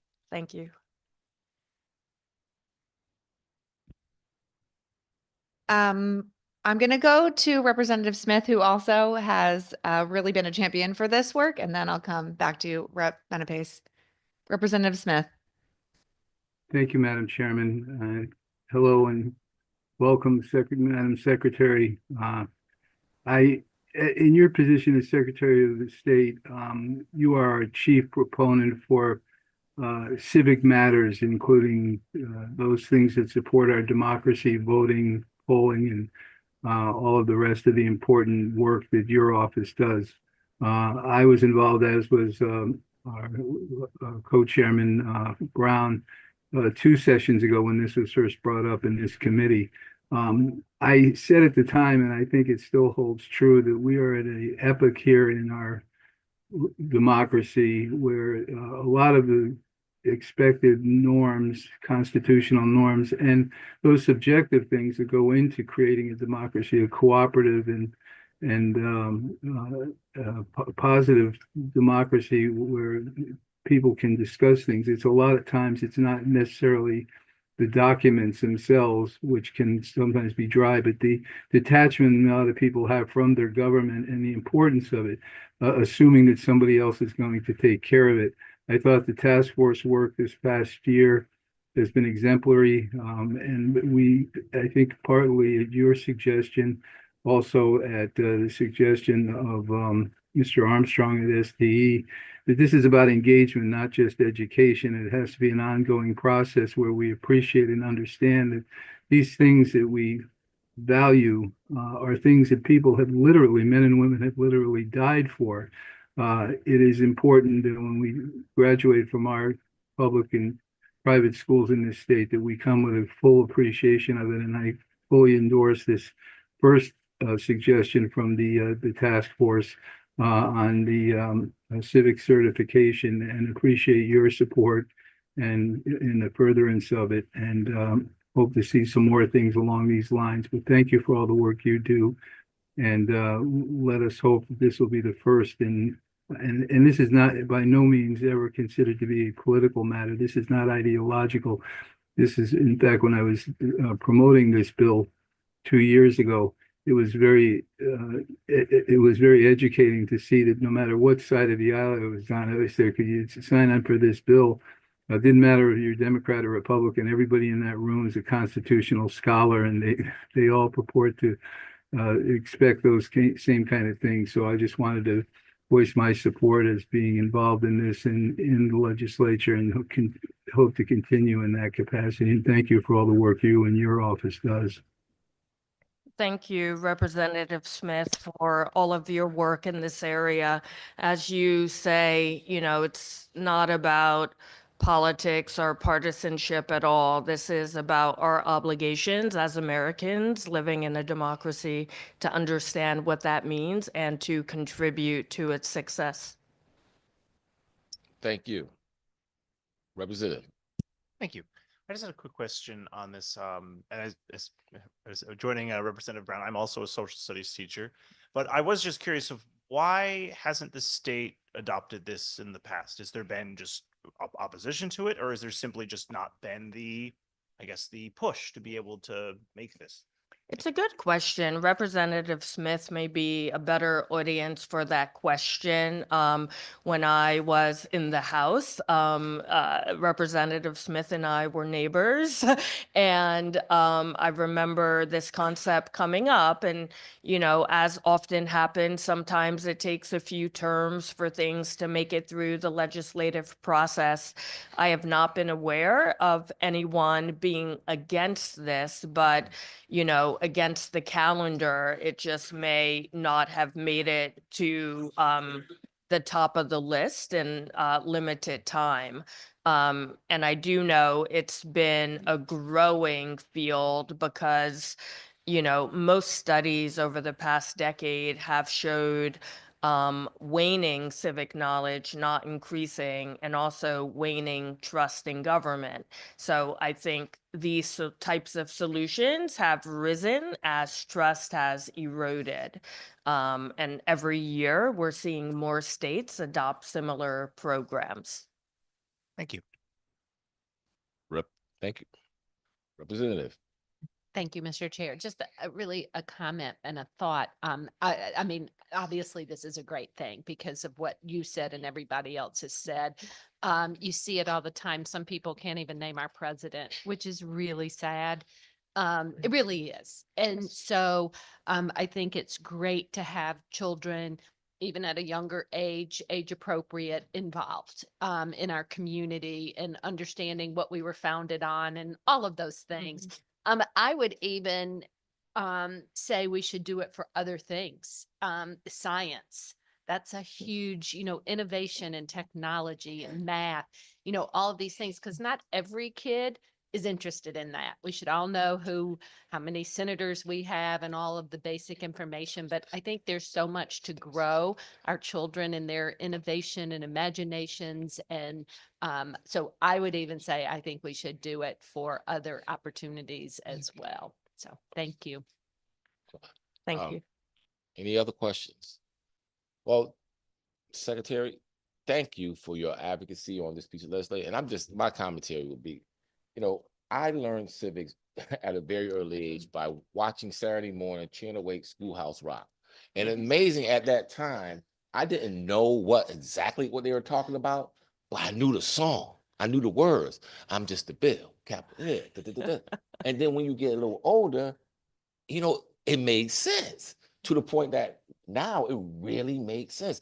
And I wish we could just come up with some type of, not your response, or maybe you could work in collaboration with SDE to come up with some type of schoolhouse rock theme song message or something for our elementary kids. Honestly, so because if you hear this constantly, think about it. I heard it Saturday morning, and that cartoon was probably, it wasn't even a cartoon. It sounded like it was a public service announcement, but it lasted like 10 minutes. But 10 minutes Saturday morning, probably for like 10 years straight, as opposed to hearing this every day for like 2 minutes for a whole school year, you will know, you will understand, you will get a good foundation of what this is all about. So I don't know, my wheels are spinning, and maybe I'm gonna ask you to work with them to do something like that. But I think that will be a good, give our children in the state of Canada a good baseline for what this democracy is all about. Because once you learn it, then you want to learn more. I learned it and I'm sitting here and I ain't never expect that to happen. I think, Senator, you're underscoring why I think it would be a great idea to expand it to elementary, middle, and high school, because repetition is the key for all of this. And I would be happy to partner with appropriations on public education funding so that we could put together a great new jingle. But that's another committee. We're gonna be intentional about it. This money is gonna go strictly to that, nothing else or something like that. But yeah, thank you. Thank you for your testimony today. Thank you so much. right. Have a good day. Thank you. Oh, I'm so sorry. Madam Secretary, I think there's one more. Representative Dauphiné? Now you violating my two. Thank you, Mr. violating my Chair. 2-question rule. And thank you so much for being here. And I love all that you said. Anybody that knows me knows I don't like mandates, but what I do like is looking at, I think Representative Zupkis mentioned it earlier, us looking at other places that are doing this with model ideas, right? And how do they do that? But to our good chair's point, classical education does songs and repetition and that sort of thing. So any of those things that can be built into something that are suggestive to our local schools, I think is great. I wouldn't want to see it be a mandate, but I think when we can give them great ideas to follow, they have so many things going on, they can't really investigate themselves. But if we could do that as a state, I think that would be great. And to his point about the songs, they work really, really well. So thank you for being here today. Appreciate it. Absolutely. We should have a sing-along. And one of the things I love about this bill is that it allows each regional district to come up with a version of this that makes sense for them. I think that's a strength. Thank you. Now I think you are good. Thank you very much. It's lovely to see you. And next we will have, I will say, and it's difficult to say after the Secretary of State, but typically our favorite, we have several students who will be coming to share their testimony with us. So first up, and apologies in advance if I mispronounce your name, please correct me, Idhant Bosley? Bosley. But good try. I appreciate that. Thanks for being here. Good morning, members of the Education Committee and esteemed legislators. For those who may remember me from last week's Education Committee hearing, I'm back. But for those who don't, my name is Idhant Bosley, and I'm a junior from Rocky Hill High School. And over the past month, I have dedicated countless hours on analyzing civic seal programs in other states as an intern for the Department of Education under the leadership of Mr. Armstrong and Representative Brown as co-chairs of the Civic Education Task Force. Through this work, I have seen firsthand how a well-designed program can transform students into engaged citizens. That is why I urge you to support Raise Bill 7009, an act concerning the establishment of the Connecticut State Seal of Civic Education and Engagement. We all know that tests measure civic knowledge, but democracy is not a multiple choice exam. The traditional way we assess civics is through memorization and standardized tests, but that only scratches the surface. Real civic engagement is about participation, critical thinking, and understanding how government impacts daily life. Connecticut has the opportunity to build a program that fosters lifelong civic involvement. And to do this effectively, students must go through 3 key stages, each one a building block towards becoming an active, informed citizen. Number 1, civic knowledge. A strong foundation begins with understanding how government truly works, but it shouldn't be limited to just tests. Instead, students should engage with civics through research projects, debates, case studies that kind of deepen their knowledge and encourage analytical thinking. Number 2, civic participation. Knowledge alone is not enough. Students must put what they've learned into action. By interning in local government, attending town halls, or volunteering, students gain firsthand experience in civic engagement. States like Arizona and Virginia require service hours, and I believe Connecticut should follow suit. And 3, civic reflection and application. The final step is tying it all together, encouraging students to reflect on their experiences and apply them to real-world contexts A portfolio-based approach, including maybe capstone projects, multimedia reflections, or presentations, will help students connect what they've learned to their communities. States like Kentucky and Georgia have implemented similar models, and Connecticut can lead the way by innovating on this concept. This is about more than earning a seal. It's about preparing a generation that actively engages with democracy. A well-informed, civically engaged electorate leads to better policymaking, stronger communities, and a government that truly represents its people. Let's make Connecticut a leader in civic education, and I urge you to pass Bill 7009 and ensure that every student graduates not with just knowledge, but with the experience and commitment to be an active, informed citizen. Thank you for your time and dedication to the future of our democracy. And I yield to questions, yeah. If there was like a mic drop in a public hearing testimony, I think you would have just gotten it. That was amazing. Thank you for your passion. Thank you for your service. And thank you for sharing it with us today. Thank you. Does anybody, Representative Brown? Thank you, Madam Chair. And Don, thank you again, once again, for coming out for this this concept here. Clearly, as I said last week, if I could give you the seal now, I would. You are an example by doing this. This is the type of thing that we're looking for. I'm going to ask you this time. How do you think, would this incentivize your peers? Clearly, you're civically motivated. Do you think that having that something there that someone could earn on their diploma or their transcript, do you think this would incentivize your peers to become more civically engaged and active? So honestly, I'm entering into, so I'm a junior, and it's all about kind of getting ready for college applications and that process. And I think many of my peers are looking for that one step to kind of keep on boosting their application. So I think that would definitely incentivize many students to actually do it because it looks really good, I think, on either a resume or application process. But I think it's more than just really just for the application process. It's actually about becoming a good citizen. And I think that we have to broaden what those maybe volunteer hours are or what the service is to a bunch of different categories so that each student can be represented. Even if someone likes arts doesn't mean that they're not a citizen, right? They can show whatever their passion or whatever their passion for art is through civics as well. So kind of broadening that to incorporate all students might be a nice way to incentivize it. And I also believe that as Secretary of the State had mentioned, the education for elementary and middle school might actually be a nice way to kind of ease the process along, because if we can start at the elementary school level where we actually get the basic knowledge, then you can progress as students to kind of deepen and get deeper into once you get to high school, that you have kind of almost mastered it and are ready for the real world as once you leave high school. So I think that gradual process is something that definitely the state of Connecticut should try and implement. And as per my research, I haven't seen many states that have done the entire K-12 process. So that's something that Connecticut would be an innovator in. So something to consider. Well, thank you very much for the research that you've done, your efforts you put into this. I appreciate it. The task force appreciates it, and best of luck to you the rest of the school year and the rest of your high school experience. Thank you. Thank you. Rep. Menefes has a question for you. Thank you.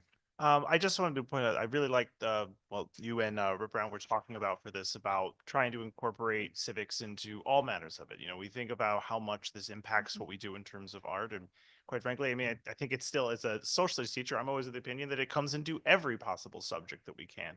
But I was wondering, as a student, like, I guess I was just, do you envision that that's a way, like another way for those people to earn that civics badge, I guess, would be through other forms, whether or not be art or music, or I'm not exactly sure how it would be math, but through all the other subjects? Yeah, so based off the research that I've kind of conducted, many schools, or not schools, but states have their programs in a way that they have a broad category of activities that could encompass in their service.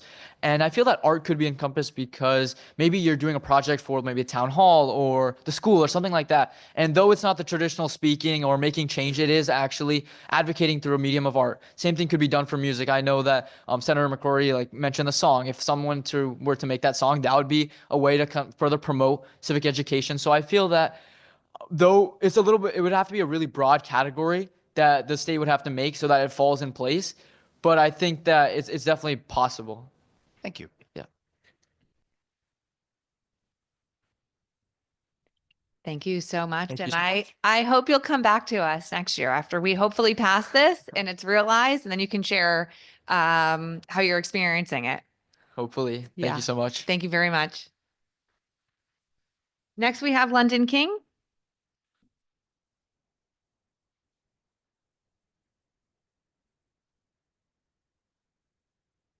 maybe, okay. Madam Clerk, is she online? No, all right. Next, Sailor Woodsmith.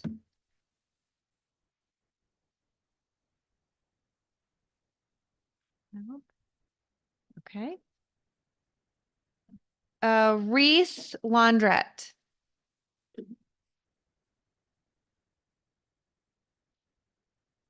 Okay. Alan. Oh, Oh, yeah, we're here. We're setting up and unmuting. So, yep, we I'm are all set and sorry. ready. This is So Reese happy to Landrat. see you guys. Thank you, esteemed members of, thank you, esteemed members of the Education Committee. We are from the Plainville Community Schools and speaking in support of HB 1703, an act concerning enhancements to the local food for schools incentive program and the Connecticut Grown for Connecticut Kids program. Hello, I'm Alina Nan, and this is how Gardening Club looks like at Tofflawn. Here at Gardening Club, it begins by planting in compostable pots. Then, after the first frost, we start transferring our plants into our Tofflawn garden. Towards the end of the school year, we host a plant sale and sell our extra plants. This plant sale teaches us how to manage money in our plants. We label each plant and set prices. A great thing about the sale is we use the money we earned to buy more seeds for next year's gardening club as well. Last year, a couple, including myself, created presentations and showed them to kindergartners. These presentations taught kindergartners how to care for dogwood trees. In conclusion, Gardening Club looks amazing here at Tofflawn. Hi, I'm Abby Campbell, and I think that we should continue to grow plants at Tofflawn because even though it seems like Gardening Club is just a fun activity to do with your friends, it is more than that. Gardening Club teaches us the importance of fresh food. We also learn about measurements when finding the depth of the seed when we plant them. Not only do we learn about planting, but at the end of the year, when we have our plant sale, where all the parents, guardians, and children can buy the leftover plants to plant in their garden or a family member's garden, a few fifth graders are chosen to help out at the plant sale. We have to manage the money we get and the change we owe back. In conclusion, the Gardening Club is very helpful to learn important life skills, and it should keep going. Hi, I'm Reese Landrette, and I would think we should continue to grow food here at Tofflawn because that way we can have fresh and healthy foods ready to be prepared. Another important thing I like about growing food here is we can give back to the community by providing a source of fresh produce to everyone who comes. It also gives the students a great experience in learning about plants and vegetables and how to plant some themselves. This is an amazing program and we'd love to keep it going. My name is Rob Silliman. I am the head teacher and physical education teacher at Lewis Tofflawn Elementary School in Plainville. We shape our farm to school and garden club work around education, access, and advocacy. Growing food allows us to have conversations about nutrition and healthy eating without the focus on student meals, which can lead to negative feelings like guilt or shame. Students engage in positive experiences with food as they are part of the whole system from seed to mouth. It's amazing to see the look on a child's or an adult's face as they watch peas climb and grow or a broccoli crown emerge from a giant leafy plant. Our Plainville Farm to School coordinator has set up monthly taste tests for students to experience different local foods. Our gardens are a public space that anyone in the community can access. We receive pictures of families stopping by to pick cucumbers, tomatoes, or whatever else is ripe. Gardens are the perfect way for students to advocate for their community and environment. My 5- and 7-year-old daughters went to school last week with a drawing of the pollinator and vegetable garden they wanted at each of their schools. The kindergartner even cornered the principal during a classroom visit to show him her picture. We hope to apply for Connecticut Grown for Connecticut Kids grant. This opportunity would allow us to expand our education, access, and advocacy into the community through the creation of a community garden. Farming and gardening is so much more than a hobby or occupation. It provides countless opportunities for students and families. We appreciate your time, dedication, and support for the students, teachers, and families of Connecticut. Thank you. Thank you all so much for sharing why your farm to school program is so special. I have to tell you, I remember last year when students presented to us about exactly the same program, and I was feeling very jealous for my elementary school students who are children who don't have a cool program like this. Does anybody have any questions? Yeah, my good co-chair. Yeah, great job, young people, our future farmers. And also I heard in there, business leaders, educators, you're working with your the kindergarten students. You guys are doing a great job. And I bet you they don't test this. Great job. Thank you for your testimony today. Thank you. Thank you. And maybe well on your way to Civics Seal. Have a great afternoon. Next, we're going. Thank you. Next, we will hear from McAndre Wright.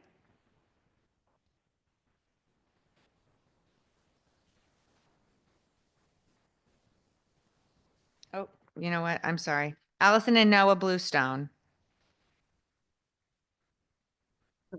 Oh, my camera is, no, the camera is messed up. Can you? Oh, I don't know. I don't know how to fix this. Oh, Joshy did sorry, our something- camera's a little messed up. Yeah, Joshy did something to this. How do we? Can we do it without the camera? Sorry. I Yes, don't know. of what happened course. to the camera. Okay. So my name is Allison Bluestone and my son Avi is here also. And we're speaking in support of bill number 7012 to create a task force addressing anti-Semitism. Go ahead, Avi. My name is Avi Bluestone. I live in West Hartford. I'm in 5th grade and 11 years old. In 2nd grade, I started wearing my kippah because I was proud of my religion and I wanted to show that I'm proud. One day, a 2nd grader that I did not talk to and I did not know walked up to me randomly at recess and said I hate Jewish people because they don't believe in Jesus. I immediately told a teacher thinking that it would be over and not knowing how big of an event it is. 3 years later, I have not forgotten this memory and I remember the exact details and when it was and who I told.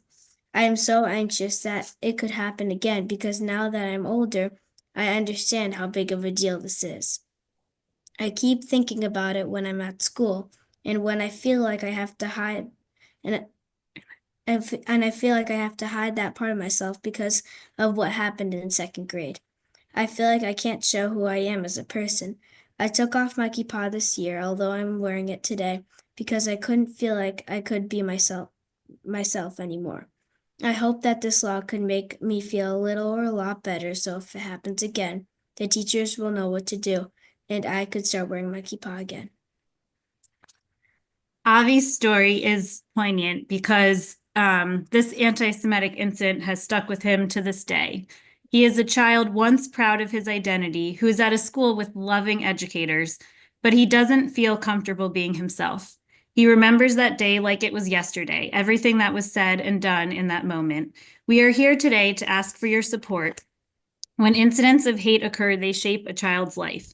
This is unfortunately a core memory that Avi will never forget.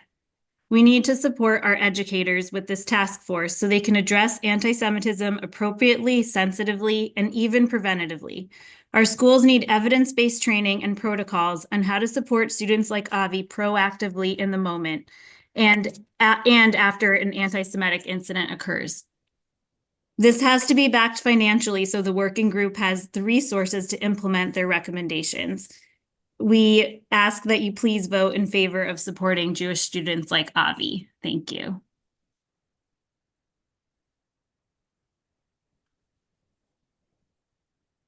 Avi, I want to thank you for your bravery and sharing your experience with us. It's really powerful. Thank you so much.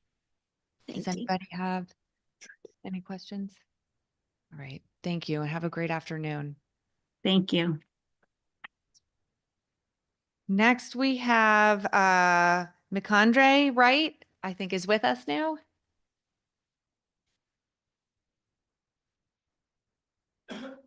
Yes, hi. Good morning, Senator Douglas McCrory, Co-Chair, Representative Jennifer Leeper, and members of the Education Committee. My name is McQuandre Wright, and I am a junior at Buckley High School representing our Public Service Pathway program. I'm here today to express my strong support for HB 7014, a bill that concerns public school libraries and the access students have to literature. As a student, I'm fascinated by literature and the way it connects us to different perspectives and cultures. Reading allows me to learn and explore and grow, but I also recognize the importance of ensuring that the materials that we engage with are appropriate for our age and level of development. This is why this bill matters. I believe that we should regulate but not suppress books. Students should be exposed to different opinions and worldviews, not shielded from them. It feels as though some people want to control what students can access, rather than allowing us to think for ourselves. But we live in the land of the free. This bill ensures that students can have a voice and not echo the voice that is created for them. The bill ensures students can be exposed to books when they are at age to properly understand what is going on in the world around them. This bill also ensures that students have access to literature when they need it.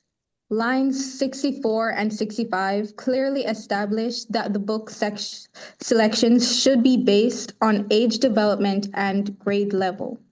It is good that this bill mandates the establishment of a body that will review books along these criteria. I think it will protect me and students like me from those who would seek to limit my knowledge and my opportunity to grow my voice. This is a trial by jury for books, a very American ideal that supports what we believe in, that we believe is fair. I urge you to support HB 7014, not just for me, but for every student who deserves freedom to learn, think, and grow. Thank you for your time. Thank you, and thank you for your testimony, brave testimony, and all the work you're doing over at one of my former schools, Buckley High School. Any questions? Seeing none, thank you. Rep. Daphne. Thank you, Mr. Chair, and thank you for your testimony today. And I'm glad that you talked about age appropriateness. I think that's important.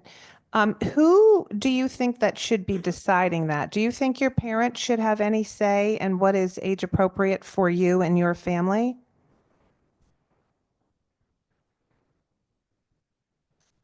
Did she leave? Yes, I believe that students, teachers, and parents should have that voice and that opportunity to say what is appropriate for the readers. Thank you. I appreciate that answer. And I appreciate your testimony today. Thank you so much. Great job once again. Thank you. Yep. Tatiana Cuero. Tatiana from Middletown. Hi. Sorry. All right, ready? Hi, my name is Tatiana Cuero, and I am here to testify for Raise Bill 7013, an act concerning enhancements to the local food for schools, incentive programs, and the CT Grown for CT Kids grant program. When we have fresh food from local farms, our lunches are fresher and better tasting. When we get herbs and vegetables, they taste better than our old lunches, which came in mostly frozen. I love our lunches now. We have fresh meals and pizza and a salad bar, and we grow lettuce and herbs in our hydroponic gardens that we have for lunch. I urge the community to pass this bill to keep our lunches fresh. Thank you. Hi. Do they have to say her name or she can just go? Sorry. Hi, my name is Martha Moros, and I'm in 8th grade at Beaman Middle School, and I am here to testify for Raise Bill 7013, an act concerning enhancement to the local food for school incentive program in the CT Grown for CT Kids grant program. I support this bill because it allows me to try new foods that are fresh and locally sourced. Some I like yogurt and honey with cinnamon apples. Some I don't like radishes, but I love the eggnog. My school is part of the Farm to School program, and since this started, our lunches are better and fresher. I urge the committee to pass this bill and keep our lunches good. Thank you. Hi, my name is Sahar Murad, and I am a student. Hi, my name is Sahar Murad, and I am a student at Beaman Middle School. I am here to testify for the Raise Bill 7013, an act concerning enhancements to the local food schools in Just go on. program in the You're fine. CT Grown for CT Kids grant program. You can talk up. Beaman Middle School kicked off the Farm to School week in CT Connecticut. We had a tasting market and got to try lots of new foods. I loved the apples with the honey in the salsa, but I did not like the radishes, really. I think it's important to pass this bill. Having locally sourced foods is important. They are more nutritious and healthy for me, to me. Wait. It's To okay. me, having fresh food tastes better than old food from a warehouse. And kids need fresh foods to keep them strong and to keep their energy so they could learn in class. I urge you to pass this bill and keep our lunches nutritious. Thank you.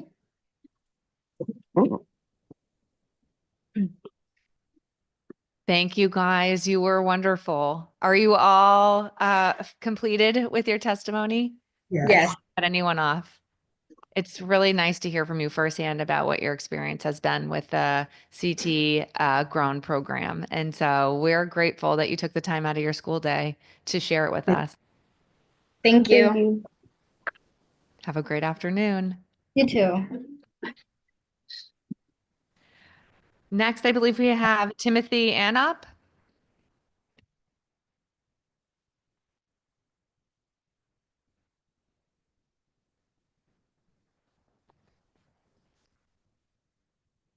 Good afternoon, distinguished members of the Education Committee. My name is Tim Anup, and I serve as the Director of External Affairs for the Yankee Institute. We are proud to be the eyes, ears, and voice of hardworking people who want a prosperous Connecticut. Thank you for the opportunity to testify in support of SB 1347, which directs the Commissioner of Education to expand school choice here in Connecticut. This bill offers a transformative opportunity to close our state's education achievement gap, which is one of the largest in the country. A proven solution worth studying is a tax credit scholarship program like SB 122, which is currently in front of the Finance Committee. Every child deserves access to a high-quality education, regardless of their family's income. Tax credit scholarship programs incentivizes donations to scholarship organizations serving low-income students. By leveraging the free market, this approach, while taking $0 from public school funding, will help bridge Connecticut's education achievement gap. Connecticut has already seen success with this type of program through the work of the Connecticut Center of Educational Excellence. This program, funded by private donations, provides scholarships to over 100 low-income students, and the results are very impressive. The students from Waterbury were 11 times more likely to achieve proficiency in 8th grade math than their public school counterparts. Last year alone, their students in the program had 0 unexcused absences compared to a 32% truancy rate among low-income students statewide. If this was paired with a tax credit, this type of program could reach more students across the state, ensuring a brighter future for Connecticut's next generation. Other states also recognize the value of such programs. In Illinois, their program saw a 23% proficiency rate in 8th grade math compared to that of an 11% rate in public schools. Pennsylvania's program provided scholarships to 23,000 students in 2022, which saved the state over $205 million over the course of 10 years. These examples highlight a crucial fact. Tax credit scholarship programs work, all while ensuring not a single dollar is taken away from public schools. The path forward is clear. SB 1347, supported by a tax credit scholarship program, offers a proven way to provide equitable access to high-quality education. Now is the time for Connecticut to invest in its future, providing every child with the opportunity to succeed regardless of their family's income. Thank you so much for your time and consideration, and I'm open to any questions you might have. Representative Comey? Thank you, Madam Chair. Thank you, Timothy, for coming out today and for testifying on the school choice bill that we have here in front of us today. I have a few comments and maybe a question or two, I guess we'll have to say. The school choice movement is not particularly a new one, right?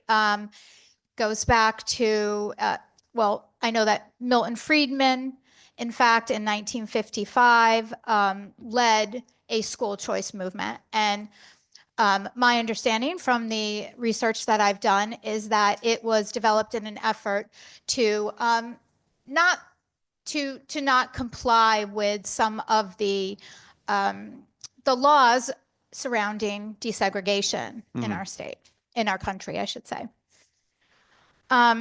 So when you talk about tax credit scholarships, I also sort of equate them in my mind anyways to school voucher programs. And we know that voucher programs across the country have been actually losing support, whether they've been turned down in referendum votes across the state and things like that. It's turning out to these deep investments are costing states a lot of money.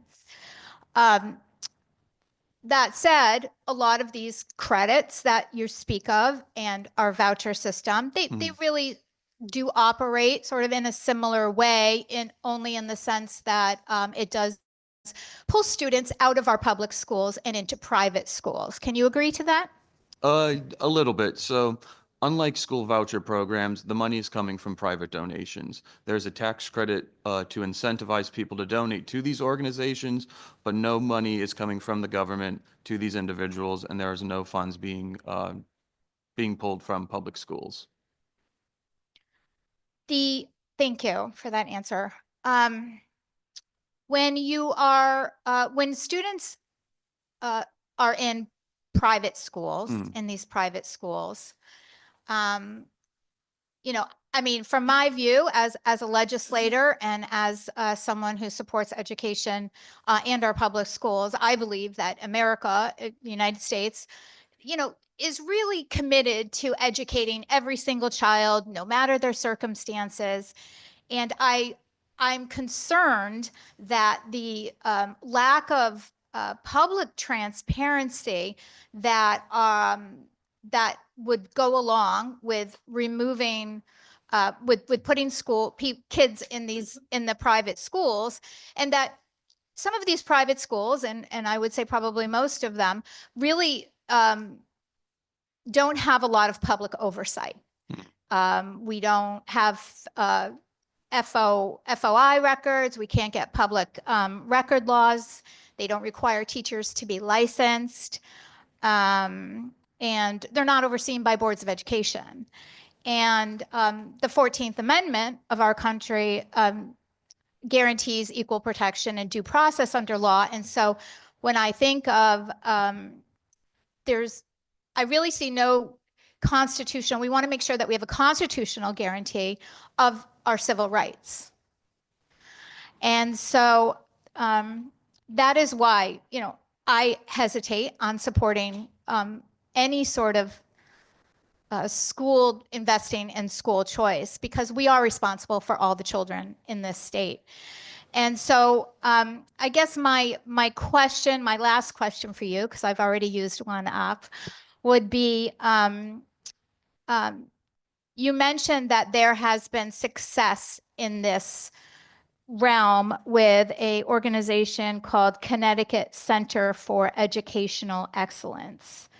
Can you tell me about that? I guess it's called a school tuition organization, STO. And can you tell me a little bit about that organization? And do you have any connections with that as the Yankee Institute? Yeah, so I'd like to kind of touch upon a couple of the statements you made prior, where speaking about how, as a United States should have its kind of oversight over the schools, be in charge of educating all the students.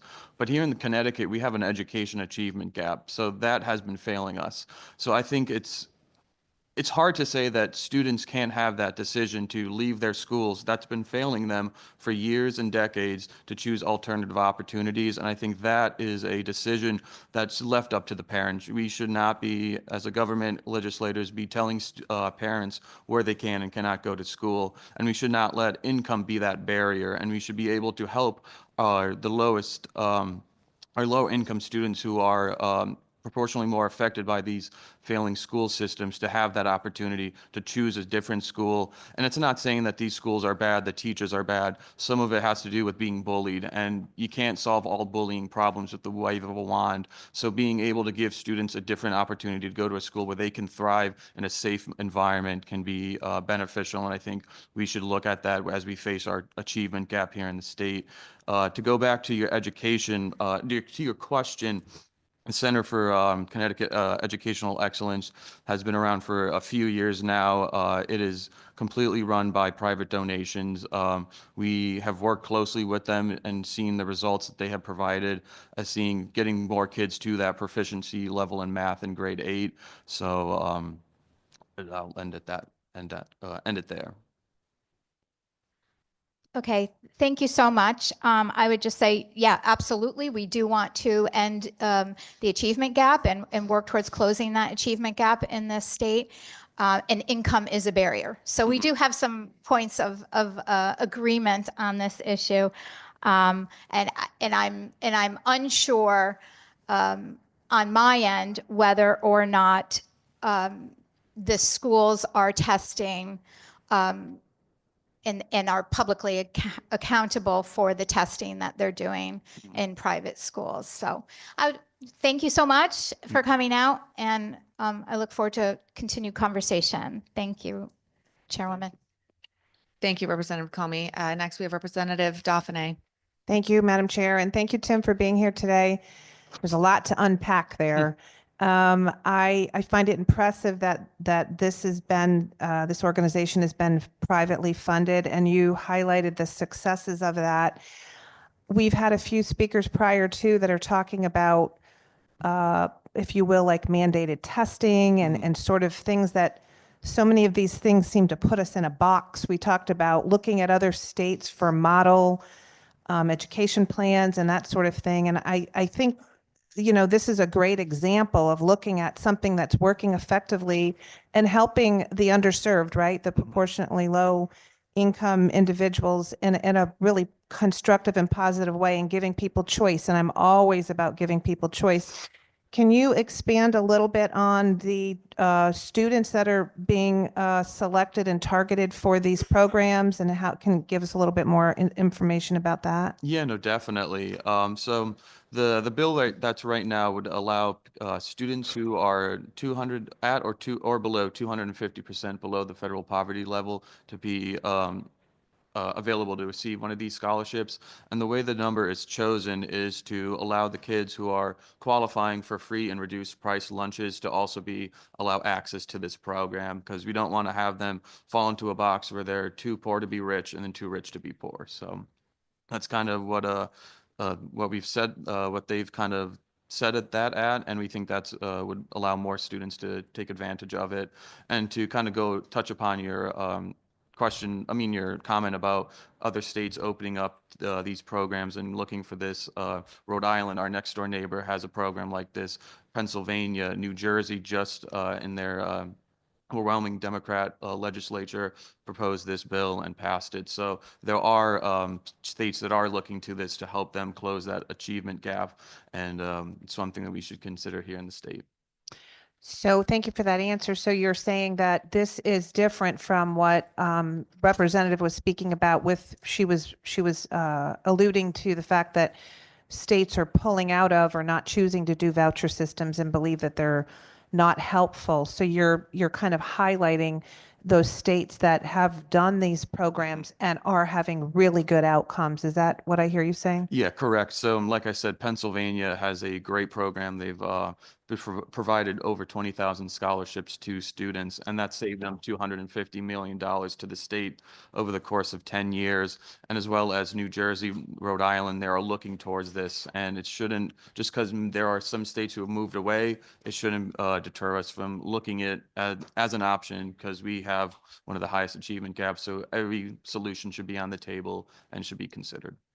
Thank you for that. And I really appreciate us looking at outcomes, right? You talked about positive outcomes. And I think we need to really sit back and say, where are we getting really good outcomes and where aren't we, and what's working and what's not. And I commend you for coming in. I like the fact that, you know, so many of you hear so many people up here who want to do private state partnerships, right? And that's, I believe, what you're kind of alluding to with this program, but it sounds positive. It sounds like it's helping those that need it the most. And thank you for coming to testify today. Thank you. Representative Wieland. Thank you, Madam Chair. Good afternoon. We crossed the line. Thank Had you. to change the opening in my testimony to make sure. Oh, very good. Thank you for being here today. I wanted to just a couple things. One, when you referenced the Illinois program, that is actually no longer functioning after overwhelming public feedback and the amount of money that was being diverted from the public schools. They did close that program. And I think in a lot of ways, choice is really important, but I also believe that accountability and transparency is more so. When we are talking about the proposed tax credit, that was a proposal. It was referred to finance. It hasn't been taken up. I don't think it's going to move. There's been nothing since the 8th of January. And so when we are looking at just this proposal in the room, that would end up diverting funds from the community public school system to a private entity. And if people would like to go to a certain school, they can choose to pay things in terms of the tuition. But I firmly believe that public schools are one of the greatest things that have come out of our wonderful country. And I don't want to see the funds deferred from that. Would you agree that without the possibility of SB 122 providing that funding, that the funds needed to implement a school choice program like this would come from taxpayer money? No, it would not come from taxpayer money. So to kind of touch upon your couple of comments, so the tax credit will not be taking funds from the public schools. I'm not talking about the tax credit. I'm talking about just the bill that's proposed in education, because the finance bill, we've moved through the process. We're having a public hearing so we can discuss it. That doesn't seem to be possible. So with the Senate bill and the finance committee. So just looking at what we have in front of us today to make sure that we're talking about like the actual system that would be needed for this. Could you address that, please? Yes, so like we have been testifying for, we would view this as a great option that the commissioner should be taking a look at and using this as a possible way to help close the education gap. I'm not quite sure specifically what you're trying to reference or whatnot, so if you can clarify, that'd be great. The bill that we're discussing? Yeah, so we urge that the commissioner take this as one of their processes to expand school choice in the state of Connecticut. How, as your organization, would you propose the funding come from this if you would want to be continuing as a partner? Yep, so we would propose a tax credit from the general budget. We spend millions of dollars on various programs throughout the state. We've used tax credits to entice film industries to come here, and we've seen that been at a loss, and we're losing money on that tax credit. So we suggest that we amend the film tax credit as an option of other options to help pay for the tax credit. So there's ways we can move around it without taking funds directly allocated for public education. There are many ways. So we do not advocate public funds being spent or diverted. We request that the budget be looked at and be able to change our priorities to make sure our low-income students are at the top of the list. I think the tax credit for the film industry is a whole other bucket of worms in a conversation that should be had. I will just end it with the thing that I always go back to is that public funds should have public oversight. So if we have any taxpayer money going to any program, but especially when we are talking about education, our school systems are not for profit. They are there to educate all of our children. And yes, we do need to do better by many of our children in our schools and our neighborhoods. But public funds should have public oversight, and this would not allow that. Thank you, Madam Chair. Thank you, Representative. All right, I have a few questions also for you. So you keep referring to these tax credits, and I'll put aside the fact that that's in a separate committee. Where are these tax credits coming from? Who's eligible for these tax credits? Yep, so they would be the individuals making the donations, so it would entice more people to donate to these organizations and partner with the free market to drive these decisions and programs. So diverting otherwise public dollars into private schools? No, so the tax credit would go to the individual, not the student.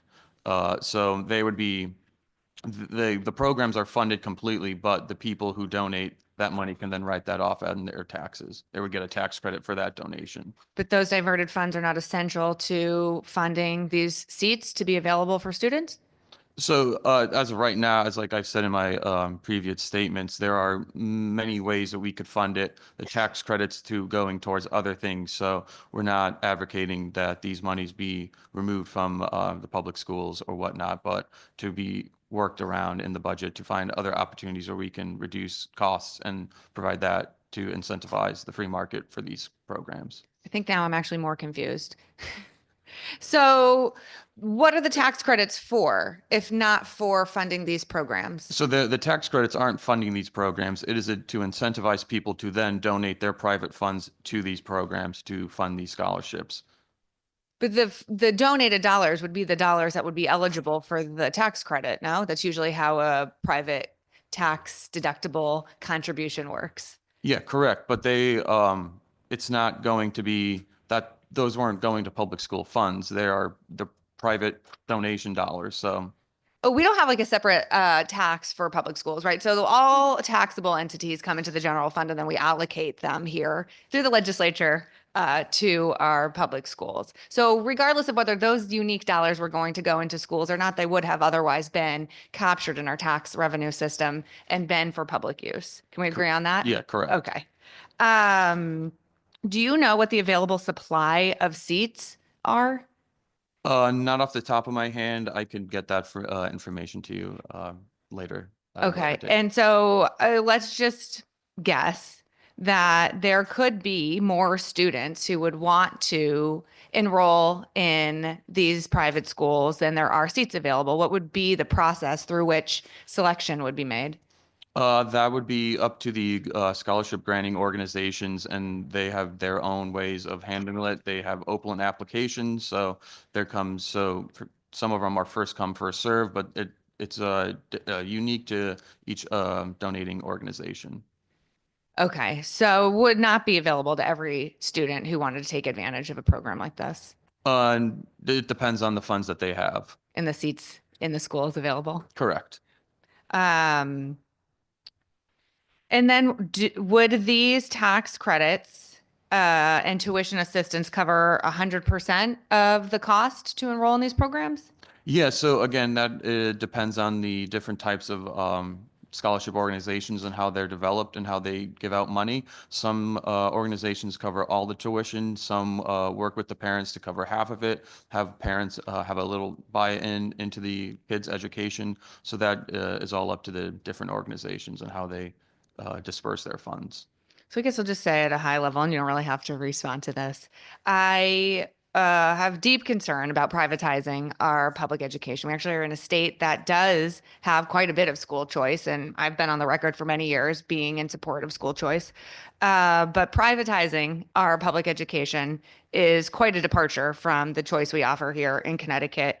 And I would be very hesitant to support a system that could potentially provide tax relief or provide tuition relief rather for families who already can afford to send their child to public school. So if it can't cover 100% guaranteed of the tuition cost, then only certain families and only certain children benefit from such an initiative. And I'm not convinced that those are necessarily the children who need our support the very most when we're talking about an achievement gap. And again, you're welcome to respond, but you don't have to. It's sort of just a reflection on the proposal. But I do thank you for your time. And I do agree there is tremendous urgency. And I hope you've heard that throughout this public hearing today around addressing, I think, what has been our very stubborn achievement and opportunity gap. And I think we also know there's a tremendous amount of data that says poverty is really what's behind our somewhat immovable opportunity gap. And I'm not sure that this addresses that. But again, I appreciate the opportunity to discuss creative solutions. So thank you.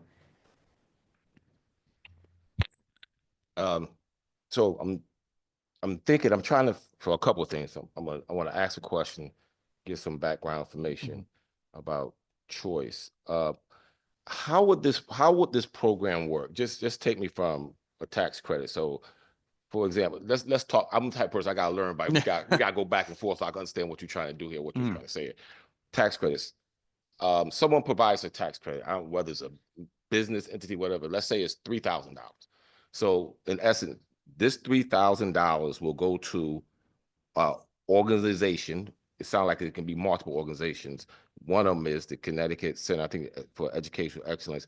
But it sounds like it could be multiple organizations. These tax dollars, these tax credits, which amount to dollars, will go to one of these organizations, and then one of these organizations will provide. Explain to me how would this work in your world? And then I'll ask my question. Yeah, so I have some money I would like to donate. Right. There's an organization that provides scholarships. I give them X amount of money, and per the tax credit, I can then write off. I can get a tax credit for that on when I file.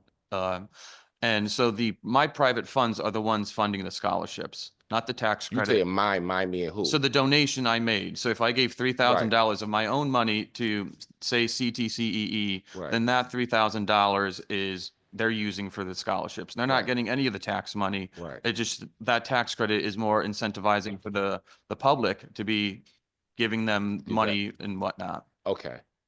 So they give the $3,000, and in turn, a family, someone can go in.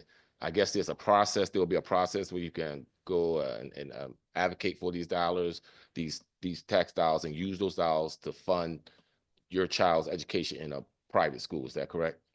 Could you repeat the question? So you gave $3,000 to this institution, right? And a whole lot of people gave. So this organization has $1 million. Yep. So I'm a public school parent, and I want to send my child to a XYZ Catholic school or whatever. It costs $15,000 a year to go there. I don't have 15. I only got 9.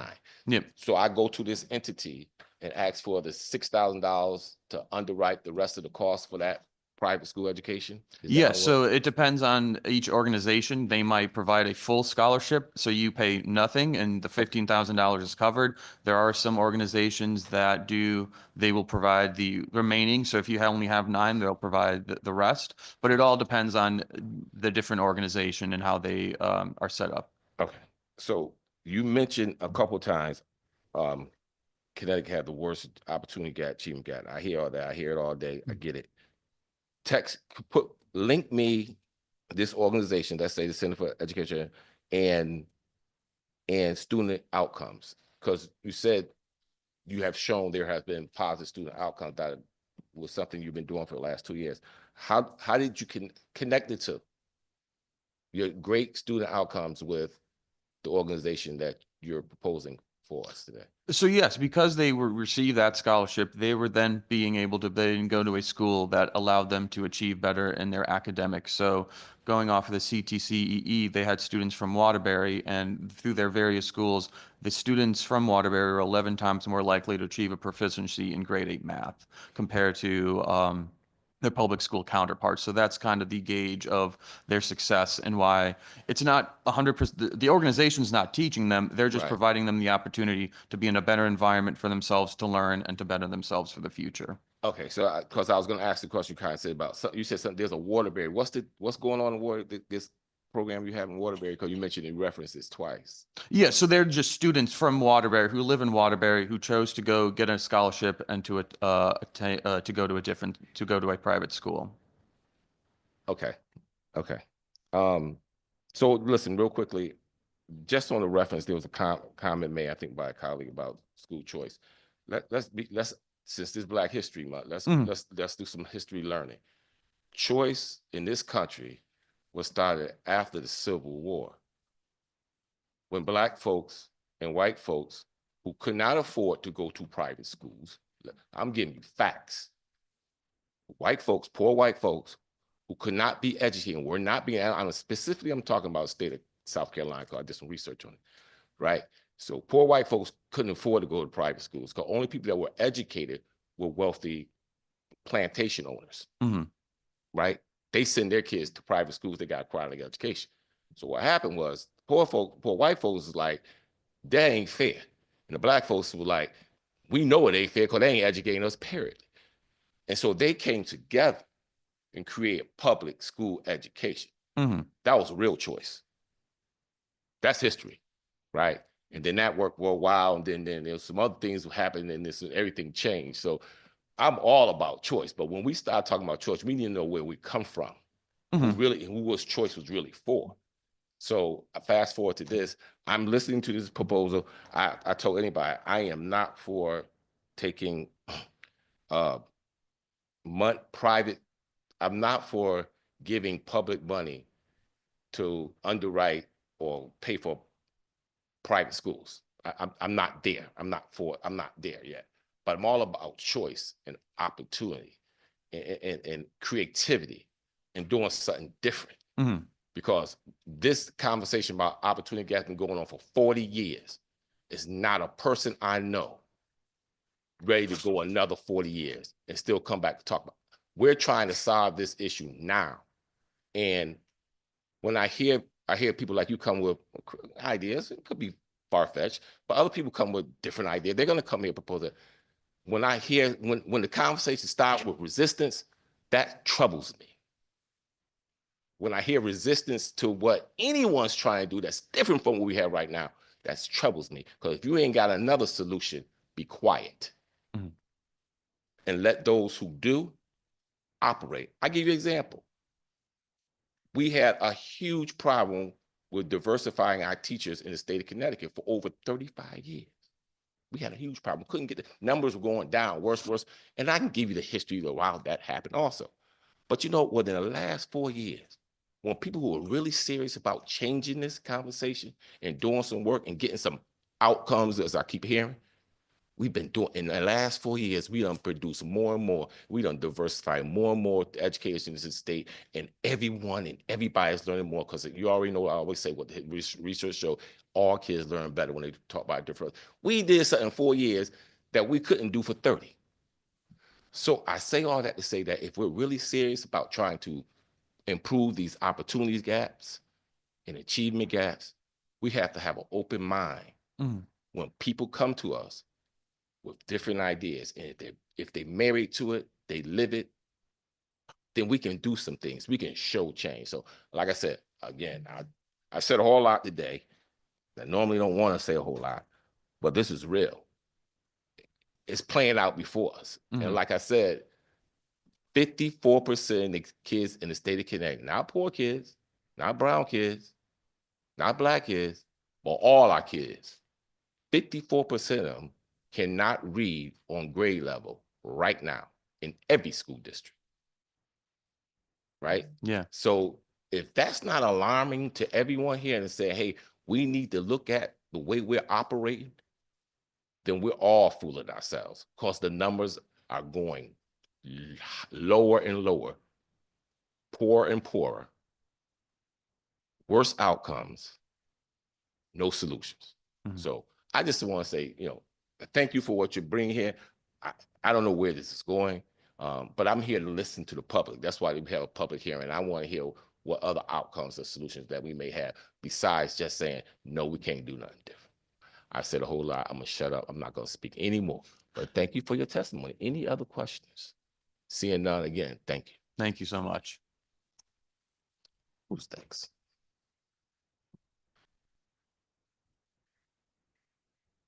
Daniel Burrows from Ask Me. Yeah, great. Let me see if you got to run. Daniel? Daniel? Okay. Wendy Roberts? Wendy Roberts. Okay. What's up? Courtney? Oh. Dan, I'm sorry. Dan, okay. Dan Kleinman. Wait a minute. All right, hold up. Pause. You want to go Dan? Dan will come first, and then Courtney, you're up next. Greetings. Thank you for hearing me today, Committee on Education. My name is Dan Kleinman. I'm the Executive Director of World Library Association. I'm calling about raised bill number 7014. This bill will be a problem for Connecticut for a number of reasons. For one thing, it will take local control away from schools and set it right in the capital. But there are specific reasons why that I can go right into the text and show you. For example, in section 1, number 4, you talk about a qualified complaint. That qualified complaint narrows down the people who can make a complaint to a very small subset of the taxpayers who are paying for these schools and are now cut out. When you cut out taxpayers from seeking redress of their government, you're violating the First Amendment of the United States and very likely your own Connecticut state constitution. That is going to be a big problem if this law ever become law and then have to be challenged. That would be brought up. Another major problem with this case would be in section 1, subsection C, if I'm reading this right. It talks about how a material review committee has to complete an evaluation of the library material and a final decision is made, and there's a giant process. The giant process is a violation of Board of Education versus PICO, a United States Supreme Court case from 1982 that said school boards may not remove books for the ideas they contain, which is great. However, if the books are pervasively vulgar or otherwise educationally unsuitable, then they may be removed. Indeed, a book like Genderqueer has been removed from multiple libraries so many times under the PICO case that the American Library Association set up an organization called Unite Against Book Bans just to counteract the effectiveness of the PICO case.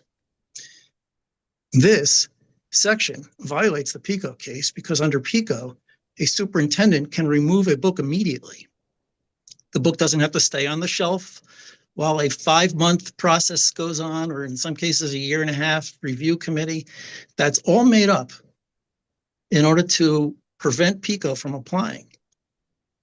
So you have the First Amendment, your own state constitution, and PICO that are being violated by this proposed law. Then we look at section 6, I presume, D6.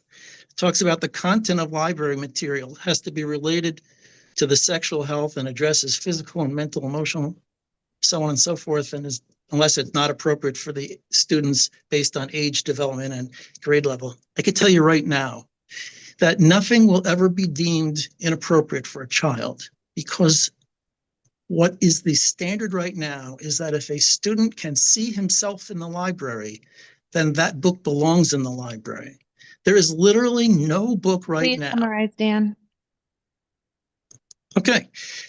So the summary is this law will be put you in trouble with the constitutional law, with Supreme Court law, and it will take away the rights from people to have anything removed from school, because of this definition makes it impossible to remove anything whatsoever. Thank you very much. Thank you. Rep. Daphne? Thank you, Madam Chair, and thank you for being here today and testifying. I've been following this very closely, and I'm looking for a few comments perhaps from you with regard to, I was looking at the group that they're putting together to decide whether the book should or shouldn't be in the schools. One thing I was thinking is that I didn't notice any parents on this group. And I asked an individual prior to your testimony who's supporting this bill if she thought parents should be part of that process. So I think what this bill does is lies, flat in the face of those towns that want to make local decisions, including their Board of Eds and parents, and they don't seem included in this. So I agree with you with regard to the process here. And I just wanting you to make some comments regarding the obscene material that we are talking about in some of these books. We know that, by law, minors cannot purchase Playboy or Hustler. You must be 18 or over. The books are covered with black plastic. But it's interesting that some of these books that parents are upset about have perhaps far more promiscuous pictures and photographs and graphic language in them than even these do. So many of those that are opposing this bill are called book banners, but we know that parents can go on Amazon or a bookstore or anywhere they want and purchase anything they want. This is a place in the school libraries where children will be there and the parents will not be there, and they will not be able to guide or decide what their children are looking at and what's age appropriate for them and their family and how they see fit. Can you just make some comments to those things that I just said? Yes. The issue here is actually not obscenity, because obscenity came up in the Miller case from 1973. And that's why you hear librarians talk about obscenity all the time, about works as a whole have to be obscene, like genderqueer as a whole is not obscene, therefore it has to be included in schools. But the Miller case does not apply at all to school libraries. PICO does. PICO has pervasively vulgar as the standard, which is completely different standard. In Miller, a judge needs to remove the book. In PICO, the superintendent can remove the book. Genderqueer, for example, is pervasively vulgar, and it would be removed under the PICO case, which is the case that applies to school libraries. You raised the other point about this selective list of people here that didn't include parents. I can tell you down in one case in Florida that there was such a list that included the parents, and the parents were given a list of books that they thought would be inappropriate, and they worked very hard to read them all and provide comments and thought some were inappropriate, and they submitted their results. But they never heard back from the school, and the school just decided to keep all the books. The parents asked, "Why didn't you ask us? I mean, we submitted our results, we worked hard on this." And they said, "Well, look, it didn't matter because the rest of this committee kind of overweighed you anyway, so your input didn't matter." So whenever you see a list like this, it's sort of like a trick to make you think that they're really caring about what's right to do, when in reality, it's a trick on parents to make them think that they have a piece of the action when they don't. In your case, they even cut out parents completely, as you've mentioned. Yeah, so I think the issue is the pervasive vulgarity of these books. It is not school books in general. It is not gay authors, Black authors, all the other kind of excuses that are made. It is not trying to stop people's ideas, like it says here. You're not trying to stop partisan views or discomfort with religious views and all this other stuff. That's not the issue. The issue is, does it violate the PICO case? Is it pervasively vulgar or education unsuitable? Under that standard, this material may be removed immediately. This law defies that. Pass this into law, and you will be defying Supreme Court cases and constitutional law, and maybe even your own state statutes. New Jersey has an obscenity state statute that does not use the Miller standard definition. Thank you for that answer. And my next question would, or maybe I'm just looking for some comments regarding, we've had 2 doctors testify and speak about, I guess I'll just refer to it as vulgar because that's the word you used with regard to some of this graphic language and photos. And they testified that it was so profound and they saw in their practice that these pictures and graphic language that children were exposed to oftentimes followed them into their adulthood with problems that led to things like, addiction to pornography and the like. Do you have any comments to that? Yes, I do. There is a detransitioner named Maya Poet. Maya Poet just recently published in the past week or 2 how the school librarian's influence over her is what caused her to go down this harmful path in which she harmed her body with various chemicals and surgeries and things that they do to you. She said she was confused. She went to the librarian had them make some kind of a video and describe their pronouns or something like that. I can't remember Maya Poet off the top of my head, but you can look her up. You could find this video of an actual victim of, frankly, a school librarian discussing how it was the school librarian who led her down this golden path that hurt her for the rest of her life. And now she's testifying against it. Thank you for that answer. I did hear Maya Poet, and it was quite, what she had to say was quite profound. And I appreciate you being here today and testifying. Thank you. Thank you very much.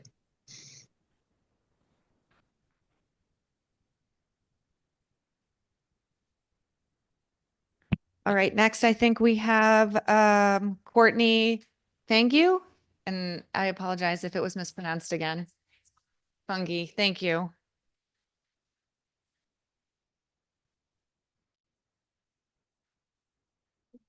Good afternoon, Madam Chair, members of the Education Committee. My name is John Alvandia.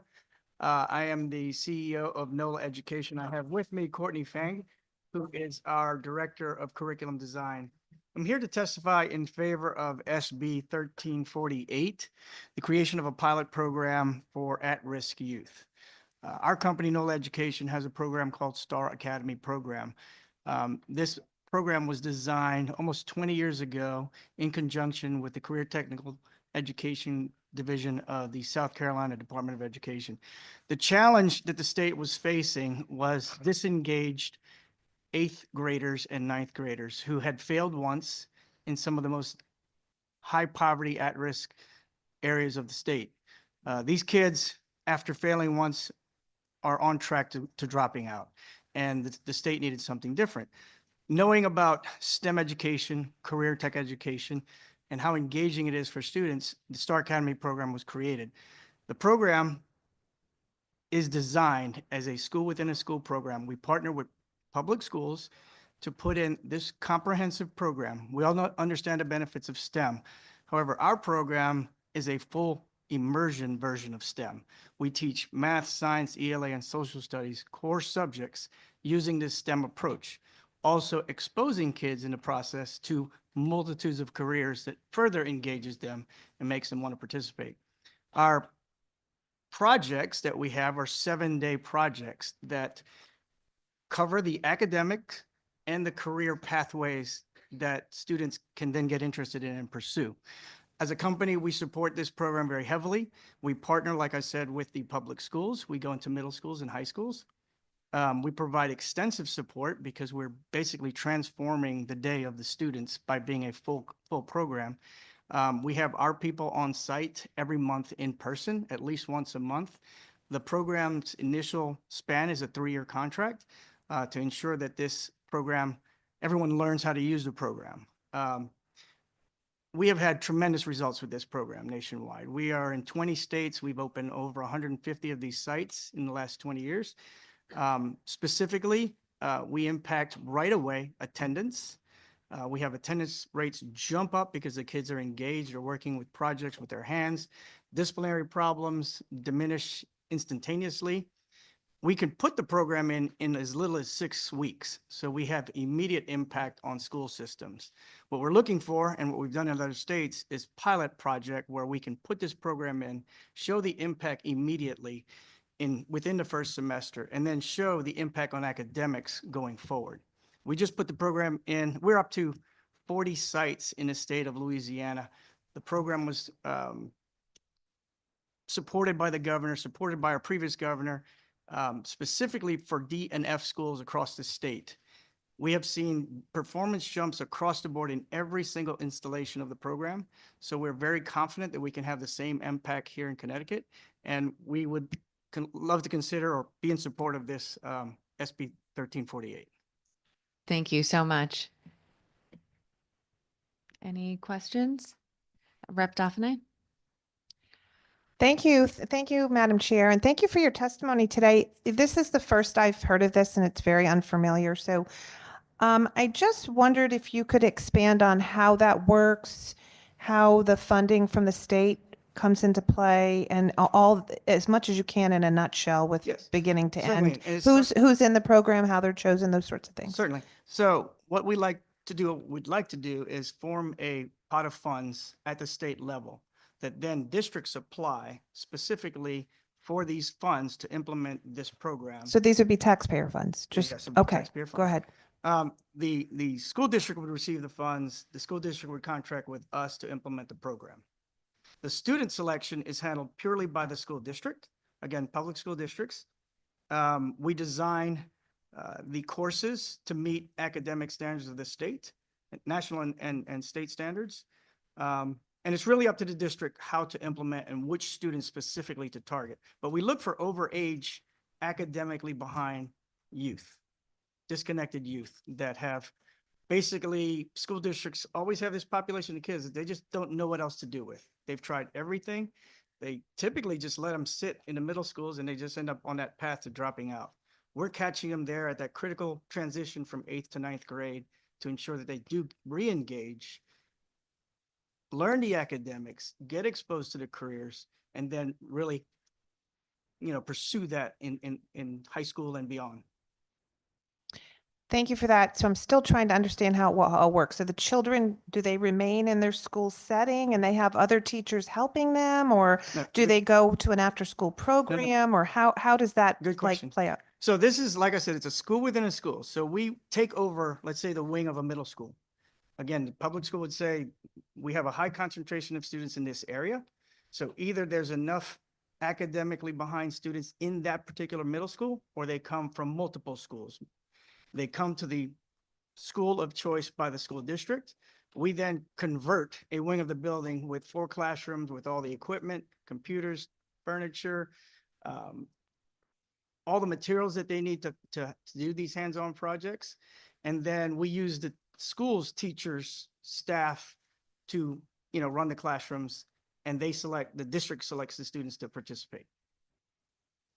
Thank you. I'm only allowed 2 questions. So I'll just make some comments, and maybe whatever you can send to us with regard to expanding on, all of that, does it replace school district money, or is it above and beyond the tax dollars that we're already using? You said you use teachers that are already there and probably a building of sorts in an area where you would fund that. So that's all helpful, and anything you can send to us, that would be great. Thank you for your testimony. Oh, and the states that it's successful in. Oh, yeah. That would be good. And in a report. Thank you. Okay.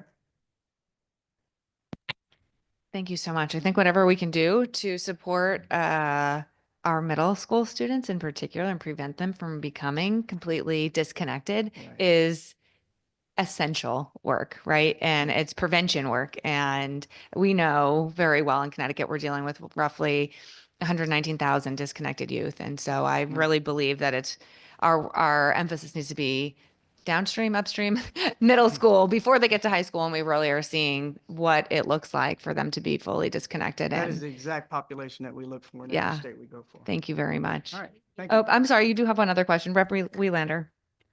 Thank you, Madam Chair. Good afternoon. Can you provide an estimate of how much this would cost a district for whatever the population of students Yes. is? So we install this, it's really a capital investment of $1 million one time upfront.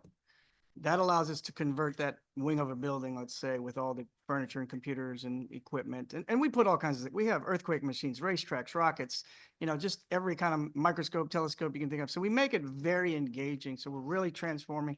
It is that cost that is the majority of that $1 million. The school district really has virtually the same investment in staff and facilities. They have to provide in kind, the teachers and the facilities and everything else. So the cost of $1 million, we'll set it up after the 3-year contract where we make it a point to teach everyone how to use the program effectively. The cost drops way down. It's less than $100,000 a year. Could be as little as $25,000 a year at the cost of the school district, no longer at the cost of the state. And school districts continue to fund that ongoing. Okay. Thank you for that answer. And are you a for-profit or a nonprofit organization? We are a for-profit company. Okay, great. All right, thank you so much. All right. You have one more question. I All right. apologize. Representative Roberts online. Thank you so much, Madam Chair. Just a quick question as far as I know that the gentleman did state about it being in other school districts. I would love to know, in those school districts, what was the actual, I want to say, data as far as him getting the kids back on track? Like, what was the data? Like, what was the data for the students? Do you guys track that after or during? We track it during and after, well, mostly during. Following the students after they leave our program is very difficult. But during our program, and at least through high school graduation, we do track that very closely. For example, in Madison, Illinois, we went into a public school that was being challenged by local charters, and we saw a graduation rate increase from 13% to 78% in 3 years. These are the kind of impacts we get. We saw a 69% to 95% graduation rate in five districts across Mississippi. So we see these kind of impacts really everywhere we go, and it's immediate. And I really want to emphasize that. Most people say it takes a long time to move the education impact. But because we go in and we drop this turnkey, we're not asking or we're not waiting for everyone to understand the program. We have our people there on site to make sure it gets operated on day one. So we do, in fact, see immediate impact with these most challenged schools in the country. In Arkansas, for example, we went into Pine Bluff. Pine Bluff is a very economically depressed city. They're like the #1 violent crime capital of the country. We took an F-rated school district out of being F-rated and taken over by the state by just putting 15 of their kids in our program. In 1 year, we saw those kids jump up so much in their academic scores that it raised the middle school out of state takeover, raised the whole district out of state takeover, and thereby they are now expanding the program more in their middle school to impact more students. So we are very familiar with this population of students. We've been doing this for 20 years. We understand the challenges, and we look for these type of disconnected youth. Thank you for that. It's just the biggest thing was, and I believe one of my colleagues said earlier when the commissioner was there, the biggest thing was getting into the trenches, and you guys are actually in the trenches doing the work and actually, finding that niche that supports the disconnected youth. So we want to make sure that, your work speaks for itself, but, would love some more data on this. And I truly appreciate this and support this because being from, a school district that has a lot of disconnected youth and being from a state that we have a lot, as our chairwoman said, I think that this is a great opportunity. But just to see, how much money it would cost, and then after year 3 or just the next year, how it would cost about significantly less. I truly appreciate this actually coming through. It actually makes sense to me. It's a great program. So thank you so much. Appreciate it. Thank you.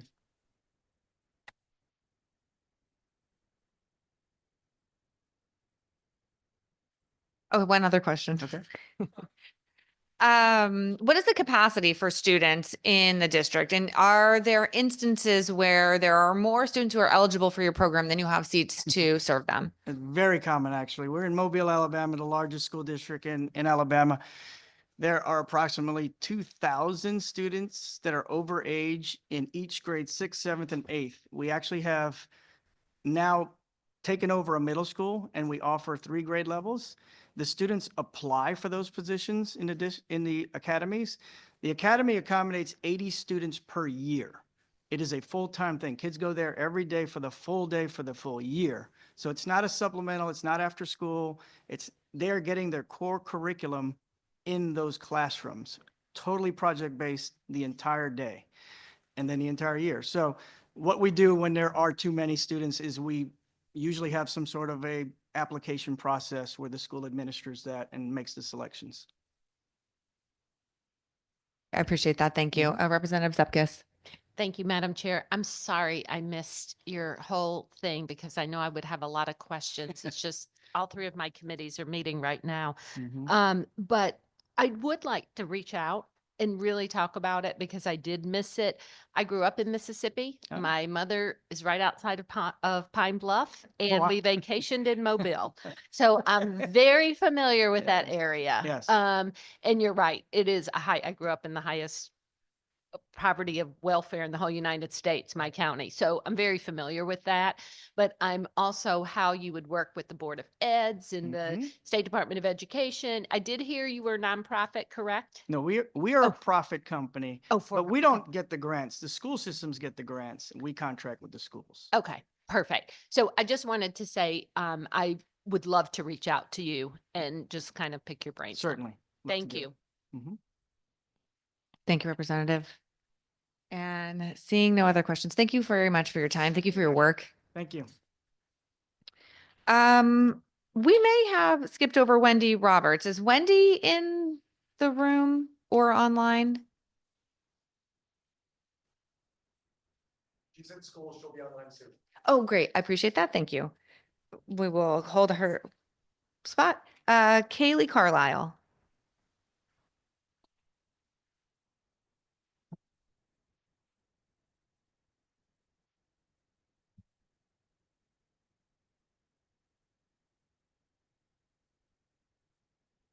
All righty. Good afternoon to the members of the Education Committee.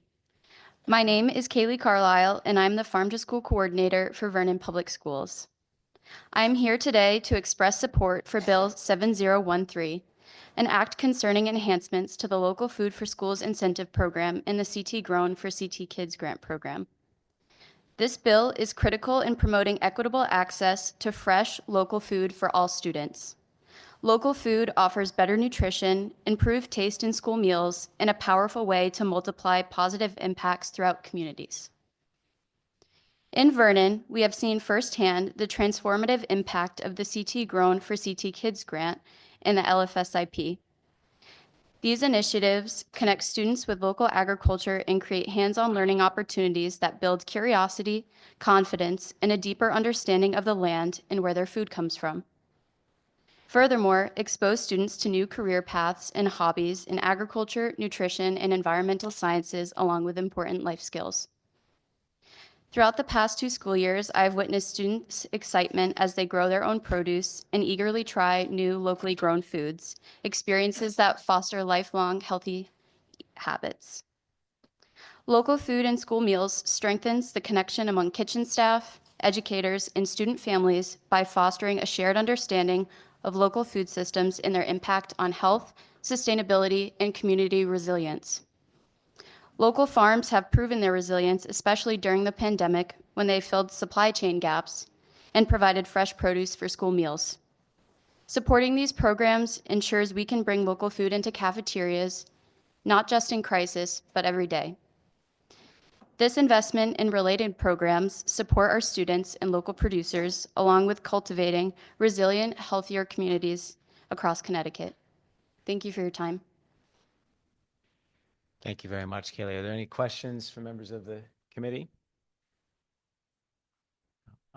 Seeing none, I will say, as the representative for the 56th District of Vernon and the parent of 2 Vernon Public School students, they have talked in, a very positive way about the foods and the things that are coming in through this program. So I thank you for that. And I also would like to make a quick connection between some of the other things that we've talked about in here today, the civic education component and the project-based learning of the folks that just testified, right, that there's connections between all of these things, as you just referenced, of bringing these locally grown foods and things in and connecting it to students in other ways and seeing that there are these possibilities that they could go into. So I think it's a great thing that you're doing. And again, from my own 2 children, the food is good. So thank you. I'm glad to hear that. Thank you again for your time. All right. Next, we have Beth Mailman. Thank you. Good afternoon. My name is Beth Melman, and I am Associate Director of the American Jewish Committee's Westchester Fairfield region, which covers all of Connecticut. AJC is the global advocacy organization for the Jewish people. I come before you today to call for urgent action in the fight against anti-Semitism, a scourge that undermines the safety, dignity, and future of all our children. Connecticut Bill number 7012 is not just a legislative measure. It is a vital shield for our students and for the state of Connecticut. Recent data from AJC's State of Anti-Semitism in America report makes it clear that anti-Semitism is no abstract threat. It is a daily reality. An overwhelming 93% of American Jews say anti-Semitism is a problem today, with more than half describing it as very serious. Equally concerning, 72% of all Americans recognize anti-Semitism as a pressing issue. Over the past 5 years, 91% of American Jews have reported an increase in anti-Semitic incidents, with 60% noting that these incidents have increased substantially. What does this mean for our public schools? It means that students are not just witnessing hatred, they are living it. Among young American Jews, 41% of those aged 18 to 29 say they were the personal target of anti-Semitism last year, and 35% of college students have reported experiencing anti-Semitism on campus. That's 1 out of every 3 students. Alarmingly, half of Jewish college students say they have changed their behavior out of fear of anti-Semitism. Education is our most powerful tool against hate. AJC's survey shows that 94% of American Jews and 84% of US adults agree that students need to learn more than just Holocaust history to fully understand anti-Semitism. This education must start well before high school. By establishing a working group under Bill number 7012, Connecticut can equip schools with the resources, training, and curriculum enhancements needed to ensure every student feels safe and respected. This initiative will foster collaboration between educators, community leaders, and policymakers, creating a model for other states to follow. In closing, Connecticut Bill number 7012 is a proactive, essential step toward eradicating anti-Semitism from our schools. By endorsing this measure, you send a clear message. Connecticut stands united against anti-Semitism, and every student has the right to learn free from fear and discrimination. I urge you to support this bill and help us build a safer, more inclusive future for all our children. Thank you. Thank you for your testimony. Is there any questions from the committee? Seeing none, thank you. Enjoy the rest of your afternoon. Next, we're going to go back to Wendy Roberts. I'm told she's available.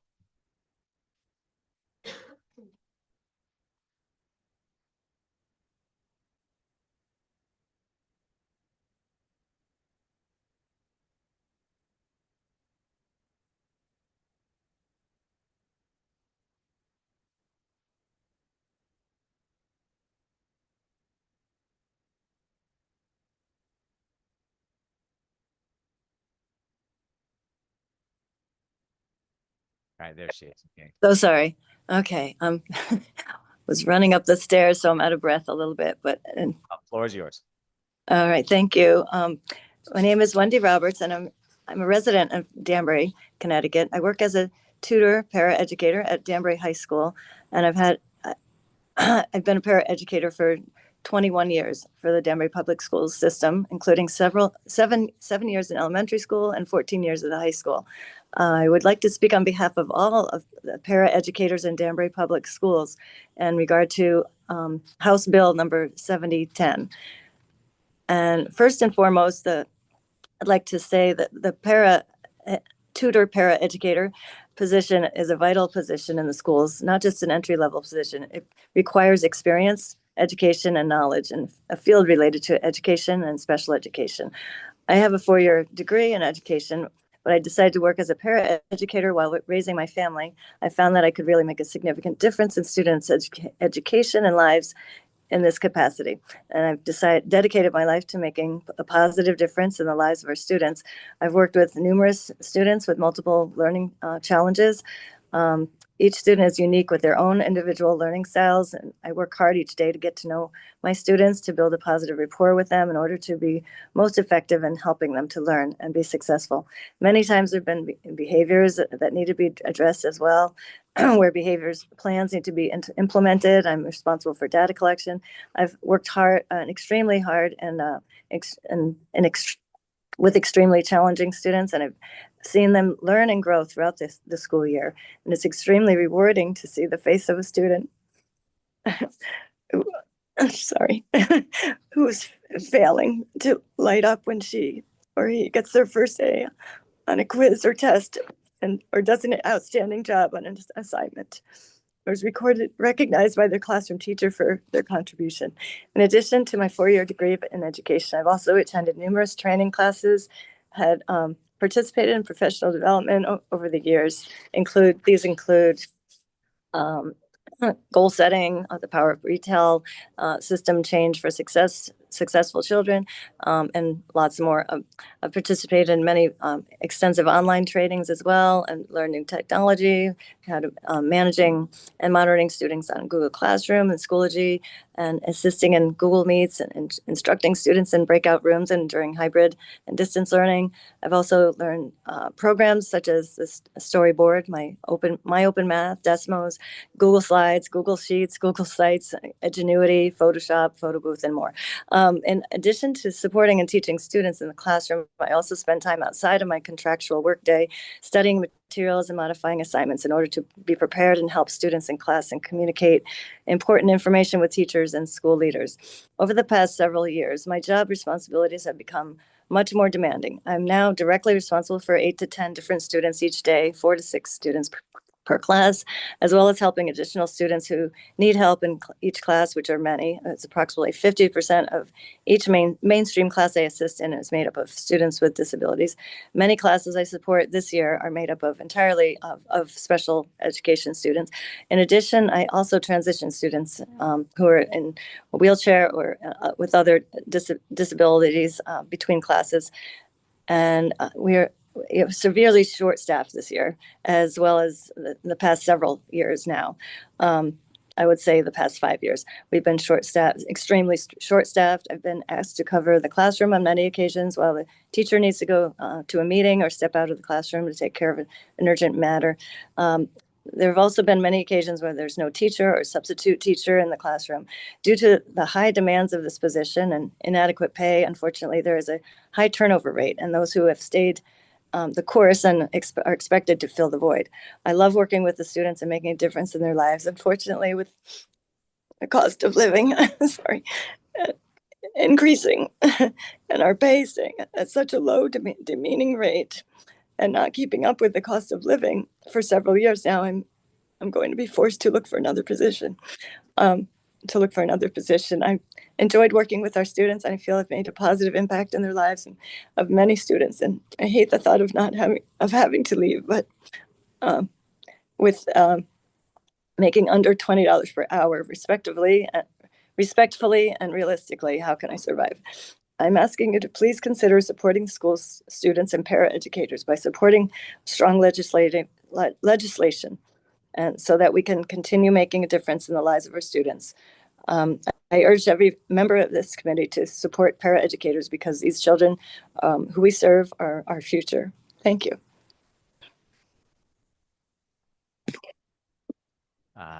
Thank you very much for that. Looks like we have a question online, Representative Gucker. Thank you, Mr. Chairman. I just wanted to reach out and, say thank you for all that you do. I do understand, and I am one of many of the legislators here that represent Danbury that understand the difficulties you have there, not only with the crowding issues going on, but then also, working on getting those funds to keep you there. And we know far too often you're not told thank you for the work you do. So I wanted to at least, get on here and say thank you, for what you do. As a product of special education, I understand the difficulties. I understand the necessity for that additional aid in educating children. And far too often, those, I call them champions, that stand up for those with special needs and educational requirements that fall into your area are often overlooked. So I just want to assure you that I am a strong supporter. I do appreciate, though it's very moving for you and as well as to us to be able to truly express what you're going through. Please let it be known that others like myself do understand and do see that and will do what we can to help you. So I just wanted to say thank you for your testimony. And again, don't lose hope there in Danbury. We're doing as much as we can to try to get you what you need. Thank you, Mr. Chair. Thank you. Any other questions? Seeing none, thank you for your testimony. Next up, I believe Joe is that number 23, right? Joseph? Yes. Joseph? Yes, sir. Yeah. Sakalovic. Yeah, you're up next, followed by Tatiana Cueva and Joey Listro. Thank you. Good afternoon, esteemed members of the Education Committee. I'm here today to speak about Raise Bill 1349, an act concerning charter school appeal process. I'm here to testify for and against this bill. I am here to support the deletion of one single word contained in section 3A, subsection 2, the word not. Currently, charter school students are not calculated in the determination of the equalization grant for their host districts. The deletion of this word will help urban districts, the only districts where charter schools exist. I'm going to use Bridgeport as an example. In Bridgeport, 3,865 students are not calculated in the student count when determining equalization aid. If charter schools did not exist, and we got the entire base ratio of $11,525, we would receive an extra $45 million. Bridgeport Public Schools has the capacity to absorb all those students and the $45 million and add services and cover our deficit if charter schools did not exist. But in reality, charter schools do exist, and they probably will exist for the near future. Now, for the part that I'm advocating against, there are a couple of issues with this bill and charter schools in general. Charter schools are an inefficient way to do business and increase costs to taxpayers by increasing the number of buses to service an additional 6 schools. Students in a charter school are more likely to need transportation due to the charters lottery being open district-wide rather than children attending their neighborhood schools where a greater proportion live within walking distance. In addition, it adds costs for 6 principals, assistant principals, and all other staff required to run 6 additional schools. In addition, some charter schools utilize charter management organizations, which takes a percentage off the top before it even hits the school. All our schools should be funded equitably rather than having all these schemes to educate the lucky few. charter schools should not exist, but I am a realist. They do exist. Since they do exist, this brings me to the problems of the bill.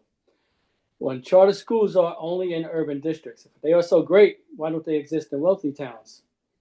Charter schools are no better than traditional schools when it comes to testing. It may appear so on its face, but when you look at the data, one would find a great disparity in the percentage of English language learner students between Bridgeport Public Schools and the charter schools. Bridgeport has a 28.3% of English language learners compared to a lower 3.9% English language learners in the Bridge Academy to a higher 15.8% at Great Oaks Charter School. Disparity of 15 to 25%. Yes, almost done, thank you. I now draw your attention to section 2G4, which removes the language allowing non-renewal of a charter school based on attracting students that are multi-language learners among other marginalized groups. I take not that many Latino organizations have been clamoring for new charters. I hope they realize that the newly arrived comrades will not be protected from being excluded from these schools by the state. In closing, our public schools should be funded, and there should be one Connecticut, one funding stream for all students where we all have access to an equal education, not the current state of two Connecticut's that we have right now that is separate but unequal. Thank you. Have a great day. Thank you for your testimony. Any questions? Seeing none. Next. Oh, so I think we have somebody online. Rep. Gucker. Thank you, Mr. Chairman, and thank you for your testimony. One of the things that maybe it sounds like you may be able to answer more than I've been able to get answers to this question. When a charter school is in a district, what are the costs that are associated that the local Board of Education has to absorb? I know you brought up busing. What do those numbers kind of look like, and are there any other things? Yes, yeah. If you could give me a moment, I could bring up the exact data and give you exact numbers for Bridgeport. Let me see. Here we go. Bridgeport Public Schools pays for $1.94 million in transportation costs out of our budget to the charter schools. And we also billed at $2.4 million for special education costs for students that attend charter schools out of our budget. And in addition, we provide in-kind services of $428,586 for charter schools, in-kind services such as psychological services, special ed, and other special education services. We got to provide them. And an interesting note is while these service providers are driving from school to school in an increased footprint, including once in a while up to Amistad and New Haven, because we got to provide those services too, they are not providing educational services. So a 40-minute round trip for a psychologist is 40 minutes of not unprovided services to our students. Again, and thank you for that information. It is one of those things that when we do ask, what is the true, costs, what are we actually looking at? And I am very sympathetic to your statement. I appreciate you making the statement and being here today. And at the same time, I appreciate you providing those numbers because, again, as we talk about charters in other districts, these are kind of the things that are kind of left off. So, again, thank you for your testimony. Thank you, Mr. Speaker, for the opportunity. Thank you, Mr. Chairman. Any other questions? Again, thank you for your testimony. Okay, have a great day, everybody. Tatiana. Followed by Joey, followed by Andrew Welch.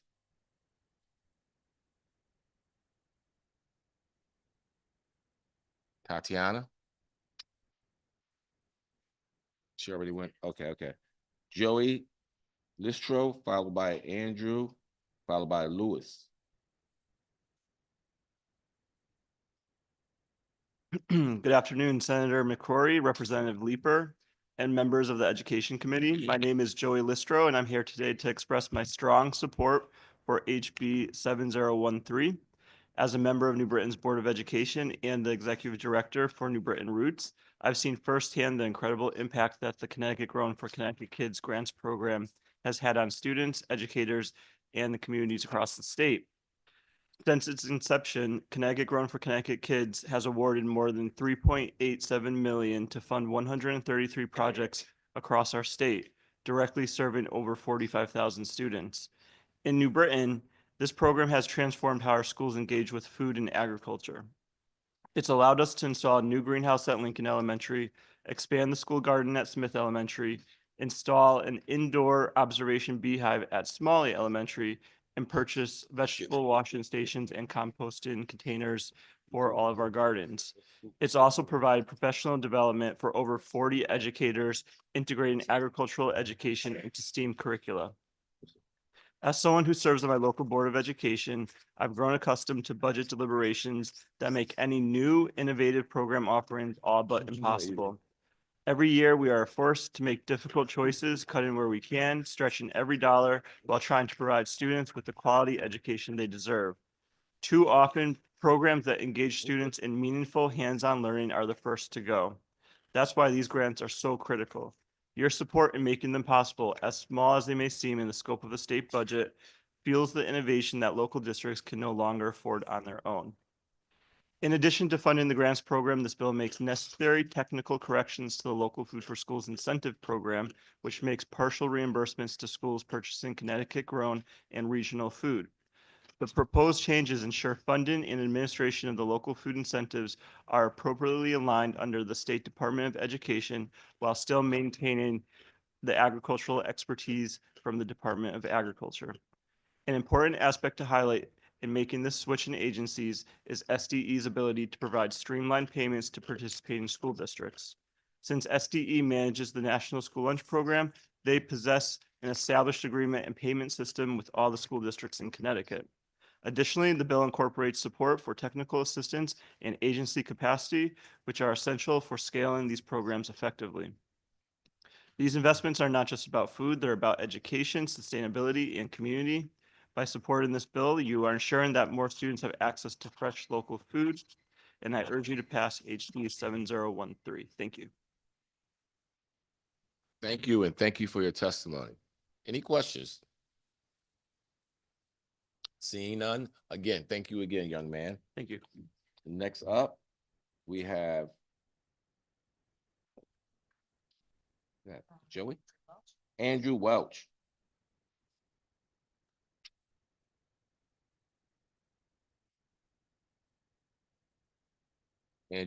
Andrew's online, followed by Lewis.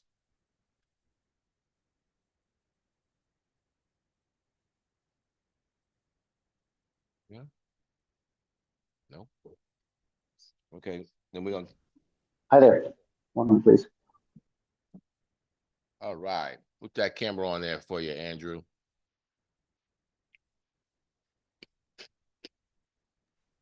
Hi there. One more moment.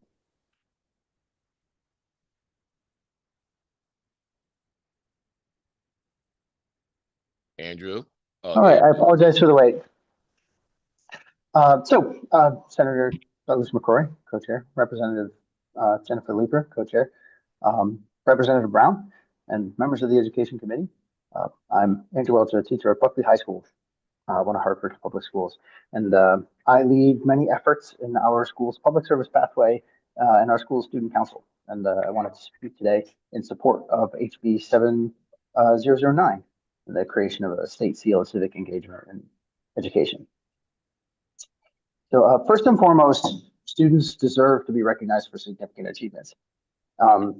So I don't believe that this seal will be a participation trophy, but a badge of honor for students who've dedicated significant time and effort to benefiting communities and to developing the skills to do so effectively and efficiently.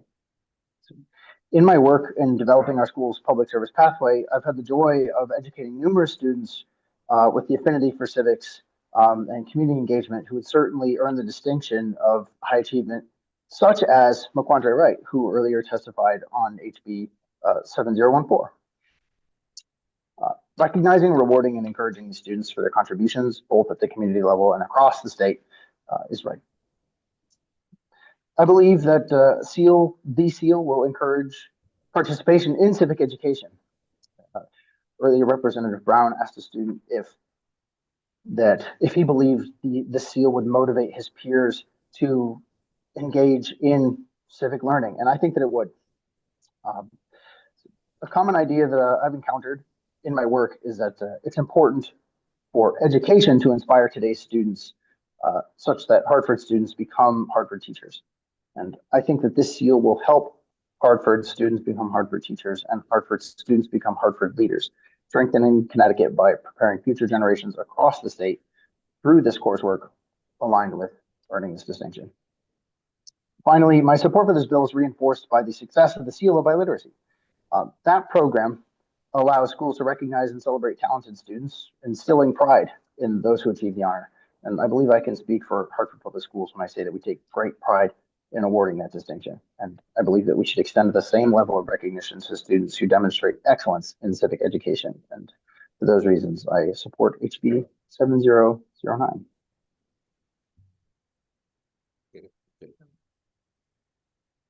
Thank you, Andrew, for that testimony. Appreciate you taking your time out of your day to share that with us. Thank you. Representative? Madam Chair, thank you. A question, would a boy or a girl who's in scouting qualify for this? The language of the bill, I believe, would allow a student in scouting to be considered to qualify. It calls for the formation of a body who would then oversee students creating a portfolio.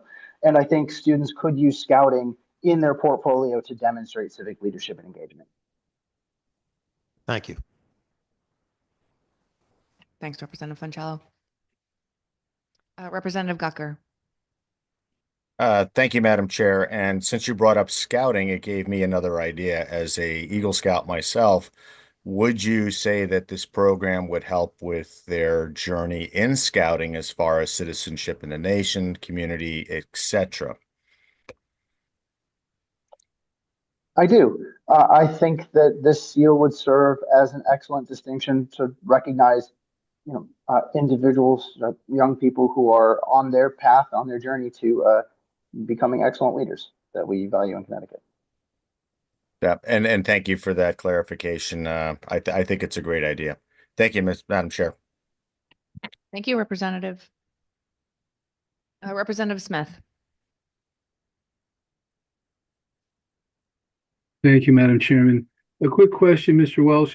Hartford Public Schools, do you have a student government at your school, or is that, I know most schools have at some point or another some type of student government president, vice president, secretary, treasurer, that sort of thing.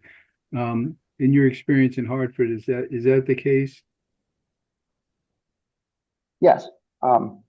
I lead our school's student council, and I picked it up from the teacher who ran it before me.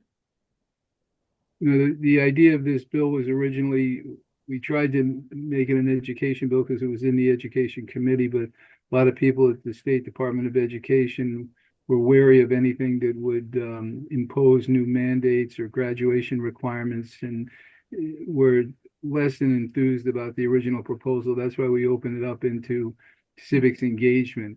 Once again, to make it more of a case of trying to transcend the normal academic association with civics into a more all-embracing community type of thing. And I found that usually, I bet you if you went through every president in the United States, most of them were probably at some time or another in their student government. And I expect one of the students earlier today impressed me that way from Rocky Hill.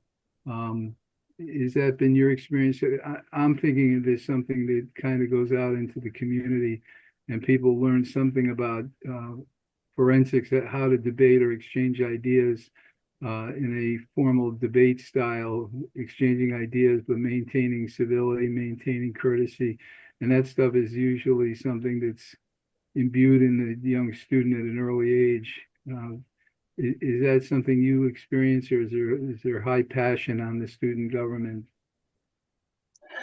There is high passion, and that is what I experience. And that's why I mentioned the Seal of Biliteracy, that I think that's a successful program that doesn't complicate the graduation journey. It rather celebrates the exceptionally talented.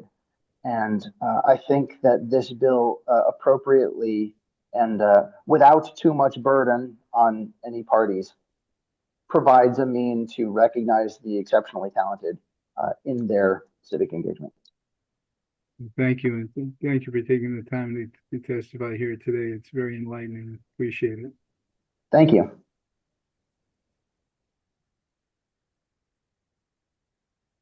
Thank you very much, Representative Smith. And thank you, Andrew. Have a great afternoon. Next, we have Cynthia Letary.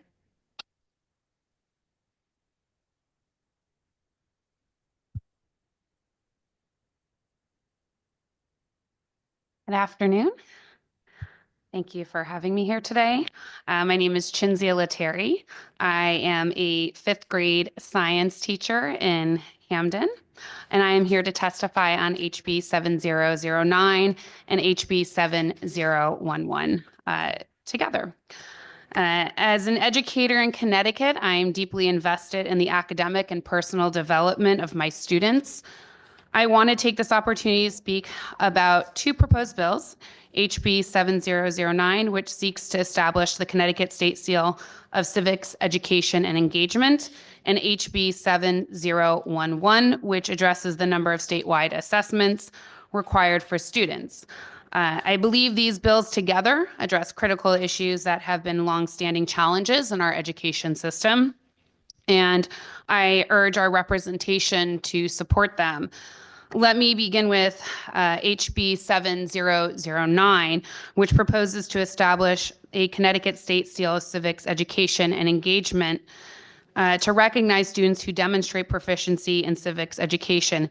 This initiative is in part a response to the detrimental shift we've seen in our education system due to an overemphasis on standardized testing.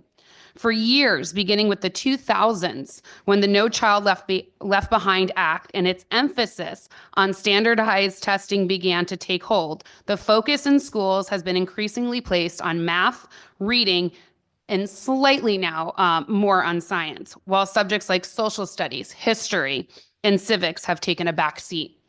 The overabundance of standardized testing has created an environment where there is a teaching to the test mentality.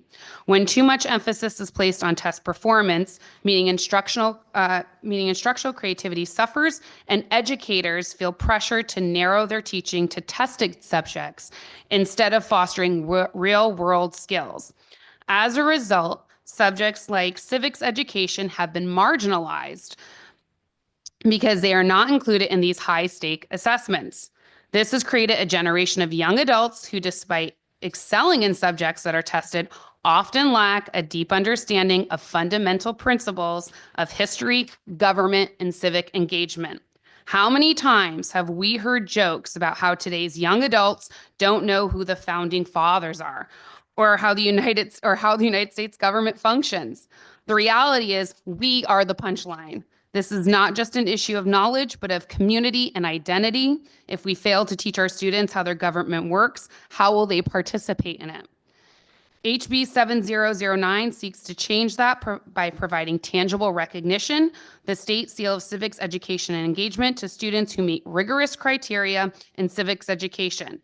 This includes completing a civics-focused courses, engaging in community service, and demonstrating proficiency in civics knowledge. These are not just academic exercises, but real-world skills that foster active and informed citizens. The bill is an important step toward fixing the imbalance created by the over-reliance on standardized testing, as its emphasis the importance of civics as a cornerstone of our educational system. Moving to HB 7011, the proposal to reduce... please summarize? Oh, okay. The proposal to reduce the number of mastery examinations that students are required to take. This bill is also crucial in addressing the mental health crisis exacerbated by our current testing system. As someone who teaches elementary but has also taught middle and high school, I have seen the toll the testing can take on the well-being. The pressure to perform on these high-stake assessments can be overwhelming, especially for students who struggle with testing anxiety or face external challenges. Reducing the frequency of mastery exams would alleviate some of the stress and allow educators more flexibility to focus on personalized learning and critical thinking skills rather than simply preparing for the next test. Okay. I had more, but that's okay. Well, in this classroom, we have rules. I know you do. And maybe you wasn't here at the beginning of the class, but you did a great job. Any questions? Representative Brown. Thank you, Mr. Chair, and thank you, Cynthia, for your testimony. As a high school civics teacher, I could not agree with you more. This bill, I think, goes a long way. There's more to be done. This is not an end goal, but it's one step in that direction. To your point about combining this with the other bill on testing, on assessments, would you say that life, right, civic life and a young person's ability to become an adult and participate in civic life is the ultimate mastery test, or whatever name we want to give that test, is their ability to participate, and that we should rely more on that as opposed to just a standardized test? Absolutely. There are things that cannot be measured by a standardized test. Grit, work ethic. Okay, when we're talking to employers in the 21st century job market, these are the two things that we're saying that are lacking. Okay, history teaches you grit. I talk to my students about dial-up internet, and they can't handle it. Okay, or bringing in an old telephone, a rotary phone, and how long it takes to use it. I mean, they think grit is, going without a cell phone for an hour. That's not grit. Grit is getting 70 people, 70 slaves to the north for freedom. That is grit. That is Harriet Tubman. Grit is saying, I am not going to get out of my seat today because these laws are unfair and unjust. That is grit. And we are not teaching our children that right now. We have put that on the back burner because they have to take a state standardized test. And I don't want to look like a failing teacher. And my school sure doesn't want to look like a failing school and not receive the funding it deserves. So if we're going to be real, these two bills absolutely intersect. And if we're really going to be real, so does Bill 7012 on anti-Semitism. My husband is Jewish. My daughter is Jewish. And yet we are not learning about different communities and different religions because we don't have the time. We are not taking the time.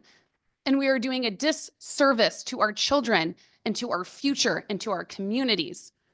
So yes, Representative Brown, I do agree with that. Well, thank you for that passion. And as I say to my students, again, at the beginning of every year, I won't know if you've passed this class. Your test scores, none of that matters. I won't know that you passed this class until 5, 10, 20 years down the road when we find you as an adult participating in your community, having those skills, that they are able to make a life for themselves, and that they participate, they vote, they run for office, they volunteer on a civic organization. That's how we know that you've passed this class, and that's what makes you a good citizen and member of your community. So I couldn't agree with you more. So thank you for being here today.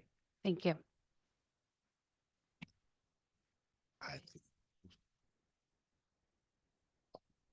Representative Menapace. Thank you.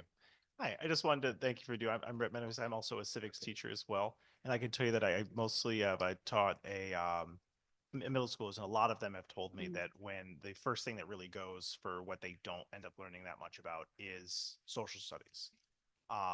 And I guess I had wanted to ask you for this part is, have you also felt that as being, as I believe you said, 5th grade teacher as well, that you have had to de-emphasize that in favor of these parts? And do you think the restoring of, or this accreditation would allow you more time to be able to, or at least allow your school to put more of an emphasis on that so that you can teach more social studies? I think it highlights it. I don't think this bill, if I was going to be honest, goes far enough. I think it's going to start to shine a light on why civics education is so important. And like the gentleman, the teacher before me said, that it'll give kids a reason to want to learn more about civics education. It's something that they can obviously become more engaged in. But I think if we really want to get serious as a state in civics education and history, we need to provide more time for teachers to teach social studies, and we need to provide robust curriculum. Those are the two things that are lacking in civics and history through my lens. I can't speak for every teacher in every school district, but that to me is what we really need to do in order to fix the issue. You know, listen, civics teaches a lot of, you know, those core ideas that kids actually are tested on. So in that way, it's also a disservice. You learn to summarize, you learn main idea, you learn what a primary resource is and a secondary resource is, right? There are a lot of things that you learn in social studies or civics that dovetail very well with reading and those state mandated tests, but we're not given the time. It is always pushed to the side. SBACs are coming up in March, okay? So I'm a science teacher. I'm gonna give you an example. And there are 3 categories as a science teacher: physical science, life science, and space.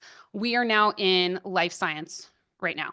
I have not even reached physical science yet, and it's not because I'm behind in curriculum. My kids are in the first opening window of taking the NGSS, Next Gen Science exam. You're going to test my children on physical science, which they have not learned yet.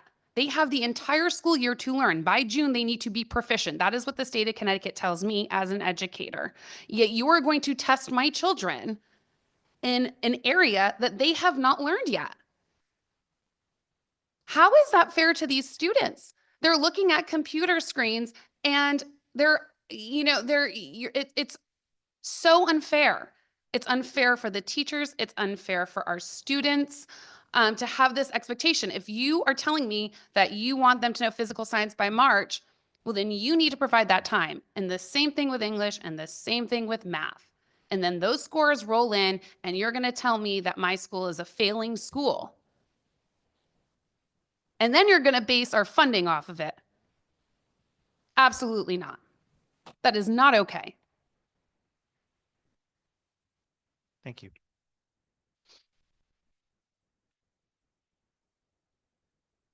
Rep. Gawker, please. Thank you, Mr. Chair, and thank you for testifying today. I could not be in more agreement with much of what you had to say.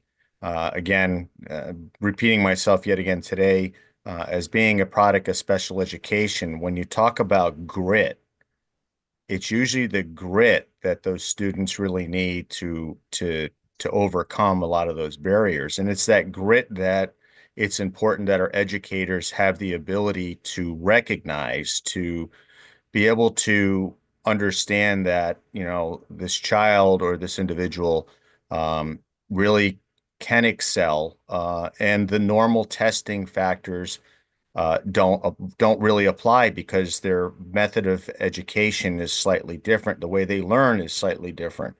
You know, so I applaud you on that. I also applaud you on pointing out what to me has been the obvious for years. The No Child Left Behind Act, in my opinion, was one of the worst things for education. And it was one of those things that you are now going to judge a school system on the performance of their children. And now the children no longer are learning about many of the things that we talk about, like liberal arts or learning about history or civics or others. And you're right, the cruel joke of well, you know, not knowing our history. Well, maybe that's one of the reasons why we recognize or see today that, you know, history tends to be repeating itself, because maybe we haven't been able to give our educators the opportunity to actually express and teach what those things are. So maybe we wouldn't be repeating ourselves, we'd be advancing. So with all that being said, what would you say, or what would you see as being, going forward, the benefit of really changing the curriculum, looking at how we respond to these educational needs, and how can we be supportive of all of that? Okay. How can you be supportive of all that? I think we need to, right now, I believe in our high schools that English, mathematics are mandatory requirements in order to graduate. I believe last session, a bill was passed around fiscal responsibility, or students taking a fiscal responsibility course in order to graduate. Something that stuck out to me about that bill was that they were able to take that class in lieu of an elective or a civics class. And once again, that was sidestepping the importance of civics. Now, fiscal responsibility, absolutely, I am 1,000% behind that. But when it shouldn't be in lieu of civics. And so if we want to let students know that this state, and let teachers know that to this state that civics is important, once again, it's about creating time and creating robust curriculum, or approving through our Board of Ed, finding curriculum that is robust and going to give our students the education that they need around civics. We do it for literacy. We do it for mathematics. We need to do it for social studies. And it has to come from the voices of the state, that we value teachers who put an emphasis on civics, and that we value taking that time or finding that time in a school schedule. And I know that's difficult. And I'm going to be honest, I don't have all the answers, but what I do know is that this is not the answer. And so coming together to figure out, as as legislators, talk with more teachers, talk with students, talk with parents, and have their input on how we make civics and history and social studies a part of everyday life for our students. Well, I thank you very much for those statements, and I am in true agreement, and I'll leave you with this. I like the idea that was brought up by a previous speaker about the civics would also maybe get us some more Eagle Scouts out there, as far as working with learning more civics and getting their merit badges. Thank you very much, Mr. Speaker, for the opportunity, Mr. Chairman. Thank you, Representative. I believe Representative Wieland had a question. And then Actually, Representative just Comey. a quick comment. Thank you, Madam Chair. I'm so happy that you brought up the fact that these testing assessments aren't fair for our kids. It's simply just based on the calendar, and sometimes. And I just wanted to sort of emphasize that, and how it's not just in that moment. I mean, I have 3 kids that are in school, and I know that they have all come home after an assessment feeling really badly about themselves because they didn't know the answer. And they just were sitting there and looking, trying to figure it out. And it can eat away, especially if you've got kids that aren't feeling as confident about their own abilities. That's another sort of ding in their bucket of abilities and belief in themselves. So just thank you for bringing that up and for advocating for your students and all of students. Thank you. Thanks, Representative. Representative Comey, did you have a question or comment? Yes, I did. Thank you. Thank you, Madam Chair. I enjoyed your testimony. It really resonated deeply with me on a lot of different levels. And I just wanted to briefly talk about your emphasis on teaching history, and it reflected when you were talking about Harriet Tubman. And I was thinking about the history of this country, and it's based on our diverse experiences, and in the schools are a wonderful reflection of that. And so whether you may have, be a different religion, or you have a physical disability, or speak a different language, or you don't, right? That's different within in itself. So I think it's a great, sort of melting pot of places where our children can experience a really nice system. And I think with such deep divisions in this country right now, I feel like we need all the help we can get, right? To create those moments of learning for our interpersonal experiences. So I'm just wondering if you can just briefly, touch on that area of what I'm referring to. Yeah, I mean, when we talk about civics or history, we're talking about everything. We're talking about the indigenous people who lived in New England, and how they have been affected, or the history around that, where we came from, settlers, colonization. These are all fundamental to understanding who we are, where we've come from, and where we're going. And if our students don't have a grasp on that, right, we're sending them out into the world. Now, I'll give you an example. I grew up in Clinton, Connecticut, very small town, mostly white. And I went out to Los Angeles at 18 years old and went to UCLA, and it was a whole other world, right? But my parents, the education I received, I love my public education. I am a through and through supporter of public education from kindergarten through my master's, public schools, public universities.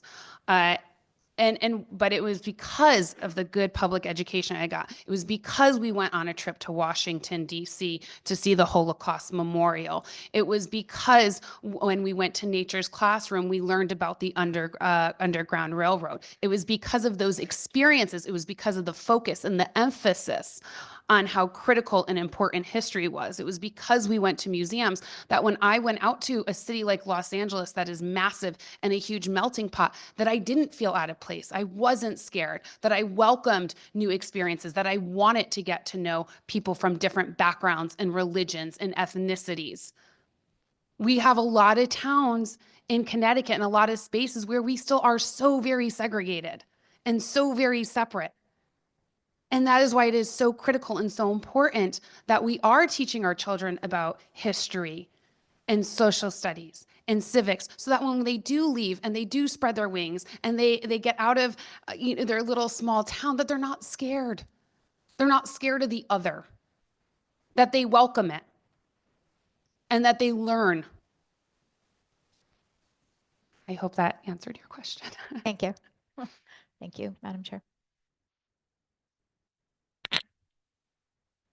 I don't see any other questions. I just want to really thank you. I feel deeply impacted by your testimony, and I also really appreciate the way you've woven together a number of the things we're hearing about today, because they really are all interconnected. And I think for folks who work in the education space, we know, because we've seen all of these things always are very interconnected. And I also really appreciate you focusing on educator time.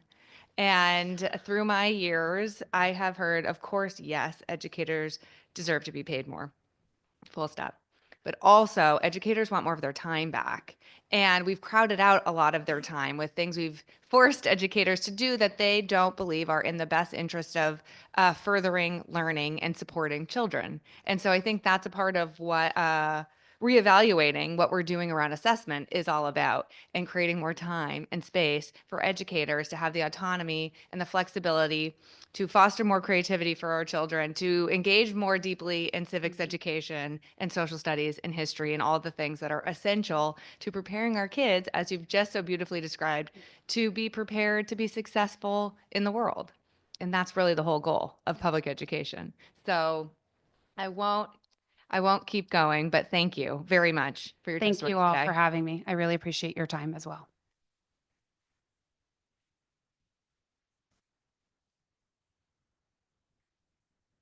Next, I believe we have Amari Brantley.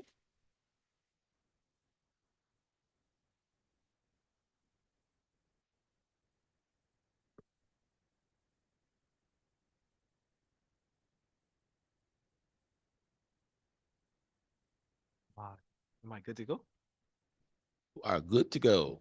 Good afternoon, esteemed Education Committee. My name is Amari Brantley, and I currently serve as the Policy Coordinator for End Hunger Connecticut. Today, I am here to testify before you in strong support of HB 7013 and urge your support in moving the bill forward to improve the Connecticut Local Food for Schools Incentive Program and fund CT Grown for CT Kids grants. Investing in locally grown foods for Connecticut schools and community programs is a critical step towards ensuring our children receive nutritious, high-quality meals that they need to thrive. Supporting CT Grown for CT Kids is not just about food, it's about health, education, economic development, and food security for families across the state. Connecticut's agricultural industry is vital to our state's economy, yet many local farms struggle to compete with large-scale food distributors. CT Grown for CT Kids helps bridge the gap by fostering direct partnerships between schools, early childhood programs, and Connecticut farmers. By funding this initiative, we support local farmers, provide healthier meals for students, educate children and families. But today, I like to harm on the importance of providing healthier meals for students. For many children, school meals are their primary source of daily nutrition. Low-income and underserved communities in particular face barriers of accessing fresh, healthy foods. By funding CT Grown for CT Kids, we are not only improving the quality of school meals, but the opportunity for hands-on education. I like to take a minute and harp on my own personal experiences.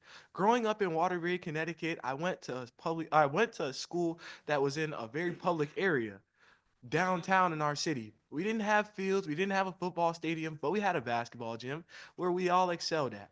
But yet we didn't have those programs that invested in agricultural education until I received the opportunity to move and attend an HBCU in Little Rock, Arkansas.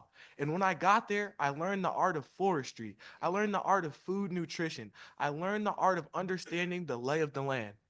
It was when I joined my beloved fraternity, Alpha Phi Alpha Fraternity Incorporated, that I learned the importance of educating young people through the Seeds for Seedling program that we had at our chapter in Arkansas.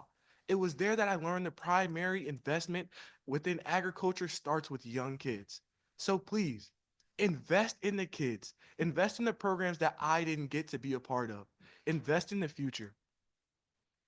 By including CT Grown for CT Kids grant in the state budget, you'll be making a bold commitment to health, education, and the well-being of our children. As I close, I ask that you remember, the children of today are the leaders of tomorrow. How can we help them grow to be healthy and strong? Right on time. Perfect landed, my man. Perfect landed. Listen, great job, great testimony. Man, you wrapped a whole lot of things in your testimony. I didn't even think about when you mentioned this program, the fact that I know what it's about. I know it's great. I mean, I can make a funny joke about the fact that, you know, we serve our kids cheeseburgers and milk and think that's healthy and wonder why they don't want to come to school and eat that stuff, right? So I love programs like this, but this program does a lot more than just serve food, proper food and nutrition to students who probably wouldn't get it. It'll give you an inspiration to do what you did. Like, you lived in an urban community and you didn't experience, we don't even think about where this food come from. A lot of our children and people don't even realize, but when you went to school down south, it made a whole big different connection, and what you learned, you want to provide for others in the state of Connecticut. So I'm proud of you. I'm proud of you that you're a part of this organization and you bringing it to life. The other thing I want to mention, that the fact that, you know, when you was talking, I'm thinking about, I'm dating myself, but there's a group called Arrested Development, and they said children play in dirt, and they say that until you didn't get a chance to play in dirt until you went to college, and you know how important it is to have fresh food in our communities, especially in communities where we have food deserts, where we don't have grocery stores. We can go get things on a regular basis. So I appreciate your testimony. I knew there was a reason why I was staying for 1 minute long, but thank you for your testimony and what you're doing. I think this should be part of our budget. I laughed. What I was going to say is that when I was in 7th grade, I remember our school district, the city of Hartford, they made a change. You know, we used to get the tater tots and milk and all that crazy stuff. But they instituted a policy on Wednesday. They brought in what people didn't realize at the time. I'm talking about for beef patties. And I don't know if I know you know what a beef patty is. Yes, she know what a beef patty is. But we introduced beef patties to the school system. Guess what day they had the highest attendance in the school system for that school year and forever? It was that Wednesday. when they had beef patty, when the kids knew they was going to eat something that was culturally connected and also was good for you. So again, thank you for your testimony. Senator McCory, if I can make a quick comment. Yeah. Tomorrow, I'm actually going to take a great visit to Plainville Public Schools where they're, guess what? Have beef patties. That's what I'm So- talking about. See? Okay, I like that. What kind you gonna beef patty? You gonna bring it? You know, now we got all kinds. We got the empanadas. We got different We got stuff flavor to going it on, now. you know. All right, cool. Representative Wheelander. Good night. Thank you, Mr. Chair. I was wondering if you could, thank you for being here. I was wondering if you could speak to how having a program like this might have very long-lasting impacts on some students and their like their future choices and their future abilities to grow food. So when we talk about lasting impact, oftentimes some of the things that we learn in the classroom, we learn by action. There are different ways to learn. And so by providing this program, we give children the access and the option to learn by action. There's, I didn't mention it, but it's in my written testimony. There's a program called Little Chef, which takes place in Bristol.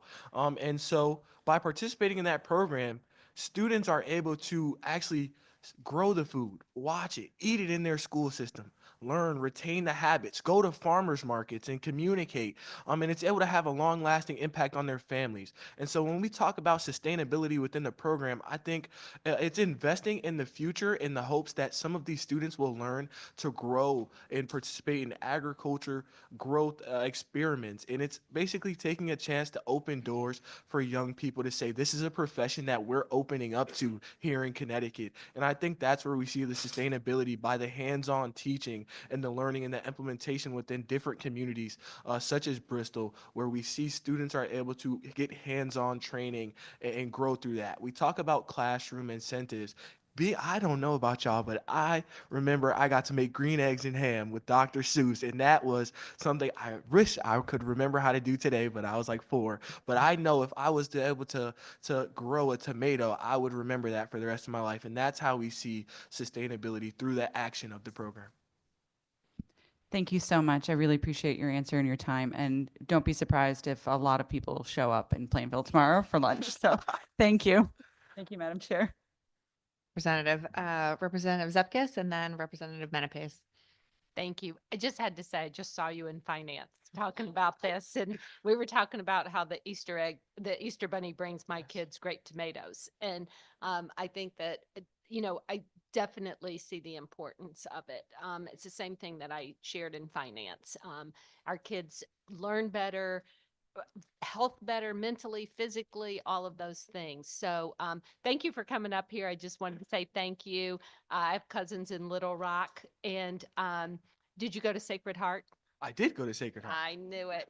I'm from Prospect. Oh, so, yes, but ma'am. my husband grew up in Waterbury, so Yes, ma'am. which is no more, which is Oh, sad, no more. It's a Sacred Heart. sad Yes. thing, But thank you for coming today. yes, ma'am. Representative Menepes. I also was going to say things, so we just saw you in finance for just a minute ago. But I had wanted to just ask for one part of, do you anticipate really any real challenges that are going to happen with trying to find more? I mean, because we talk about regional, we talk about local in the bill because I 100% believe in the importance of what we're talking about of having those healthier foods for that. Do you anticipate really any problems trying to source any of this food, considering that you are seeming the bill is trying to emphasize doing this regionally and locally? Are there issues for that you anticipate at all? I'm going to look at my great support group over there, and they're telling me no. That's great. So we don't believe so.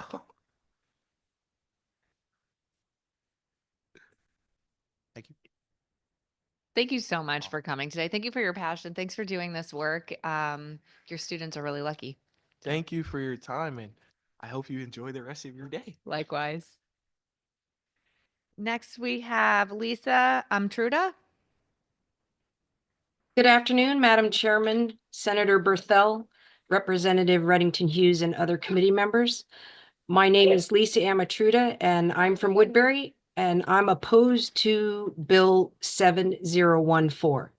Let me begin by saying that I'm not advocating for banning any type of books. I spent 27 years in the United States military, and I did take an oath to support and defend the Constitution of the United States, and I firmly believe and still support our Constitution, which of course includes the First Amendment, which among other things protects our freedom of speech. But I am absolutely talking about having age-appropriate books in our school libraries.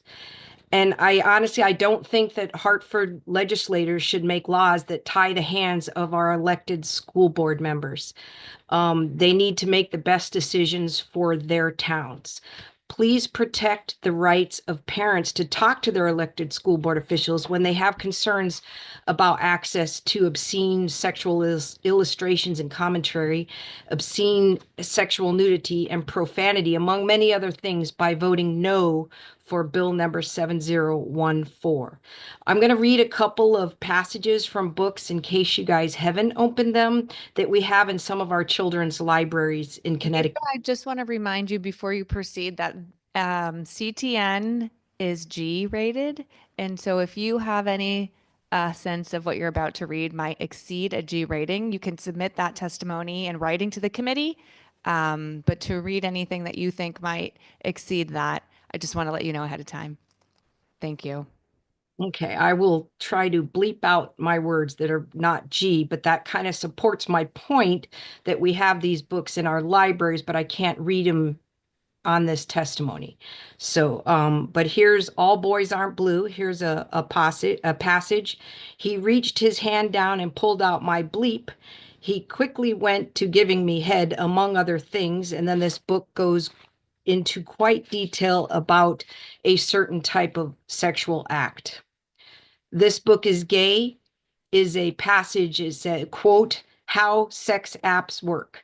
Upload a tiny picture of yourself, number 1. Number 2, the app works out your location. Number 3, the app tells you who the nearest homosexuals are. Number 4, then you chat with them. 5, because they are near, it's easy to meet up with them, unquote. We are given instructions to children how to find random people who may be adults to have sex with. Gender queer. I got my new strap-on harness today. I can't wait to put it on you. It will fit my favorite blank perfectly. You're going to look so hot. I can't wait to have your blank in my mouth. I'm going to give you the blank blank of your life. Jack of hearts and other parts. What I really get turned on by is the idea of hurting, I'll blank that, not like All right, beating can you them or please anything. summarize now? Thank you. Yeah, they're hard to hear. But in summary, I will attach this in my written summary, and I have some pictures from just one of the books. Let's talk about it. And I ask that you go to my statement, look at the pictures, and if you're okay with that obscene material, which it sounds like maybe we're not, and the illustrations and commentary to be in our schools for our kids to see, then I encourage you to please vote no for this bill. Elected BOE members should be able to say which books are age appropriate and not age appropriate in their town and region. Thank you. Thank you. And I will just remind you that the bill before us today is literally to just say that local boards of ed shall create such a policy, and not for us to dictate for local municipalities and local school districts which books are in their library. But thank you. Can I comment on that or no? Madam Representative Dauphiné? Thank you, Madam Chair, and thank you for your testimony today. I appreciate that. And yes, the bill does include local board of eds, but it doesn't include any parents. What are your thoughts on parents being part of this process? And also that this bill is an edict. It tells the towns what they must do in the policy that they're devising. It doesn't leave it up to the town. So it also describes who's on the committee, and it names the people without any parents. Can you just speak to that? Yes, I thank you very much, ma'am. I completely agree with you that parents need to be on that as well. In that bill, it talks about what categories you're not allowed to have that you're allowed to put in your policy that you might be against or you might remove from your shelves. And they're very broad categories that many of these topics with which I was not allowed to read out loud because it's G-rated, which they're clearly X-rated, are actually in these books that could fall under, I'm looking at the bill right now, a category of which a school may decide that is sexual health or sexual orientation, or, there's many things in here, sex and relationships. I mean, many people might choose to argue that an app showing people how to meet up with a homosexual partner online, they might think that that's okay, and that is not allowed to be prohibited by a school board. Thank you for that. And I appreciate the good chair trying to screen out what you were going to say, because yes, children might be watching this and the parents might not want them to see that. Although I will say that parents get to decide what the children see on TV and even programs like this or any other program, or what they see on the internet or what apps they use on their phones, if they decide to allow them to use those devices. But unlike a child going into a public school library, the parent wouldn't have any say over what was in that library. And some may agree that some material is appropriate and some may agree that it's not. So I think that's the concern here. It's really a parental rights issue.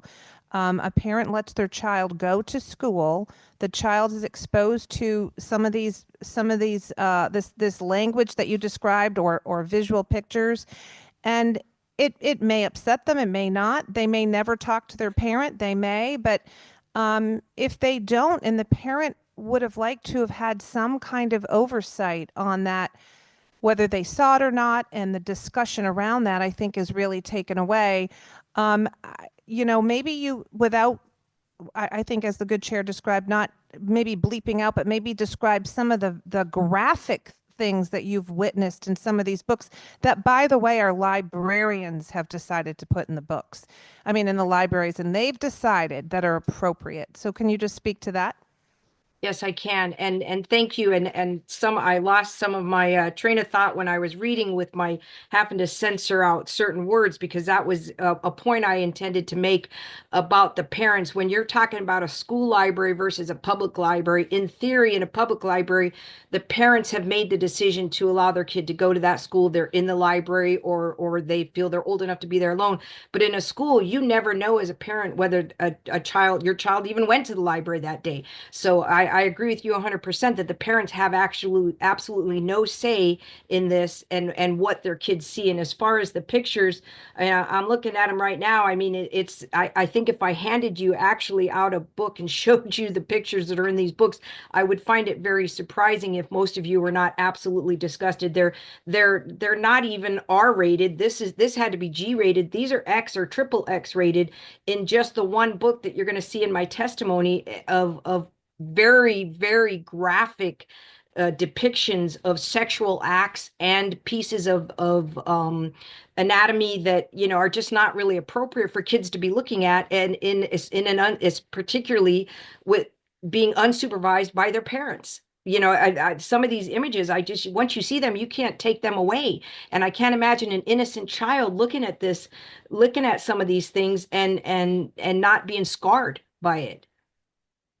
Thank you for your testimony today. And just to reiterate some of what you said, we did have a couple of doctors testify, and they specifically said the long-lasting effects of these visual pictures and this exposure to this language that leads to long life problems of addiction with pornography and the like. But I think, moreover, one of the doctors said, quote unquote, she said, once you see it, you can't unsee it. And I think that was a pretty compelling statement. But thank you so much today for your testimony.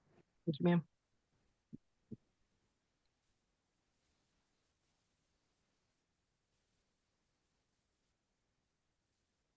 Thank you for your testimony. Madam Chair. Oh, Senator Berthel, sorry about that. Didn't see you there. No, thank you, Madam Chair. Thank you for recognizing me. Hi, Lisa. It's good to see you.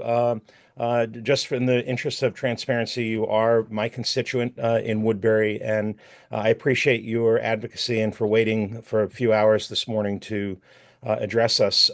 I would align all of my comments and will not repeat what the good Representative Daphne just already spoke to, align my comments with that wholly. The only other thing that I would add is that I think the bill before us, or the bill under consideration, does a lot more than just ask a Board of Education to provide a policy. It provides some very strict parameters and restrictions on what the members of that Board of Education can do with respect to how they think, what their ideology may be, what their a whole bunch of things that I think when we elect people for office, we take into account many of those factors about an individual and whether or not they represent our viewpoints. And in reality, this policy would go and exempt all of that from the decision making of the Board of Education. And I think that that is a very bad precedent for this committee to ultimately set. So while I understand that the board should be given the authority to do that, I think some of the restrictions in the bill are inappropriate. But thank you for waiting, and Madam Chair, thank you for recognizing me today. Thank you, Senator. And I'll just reiterate, explicitly stated in this language is the ability for library materials to be removed or restricted if they're not appropriate for students based on age, development, and grade level. But thank you for your testimony. Next, we have Ann Manuski.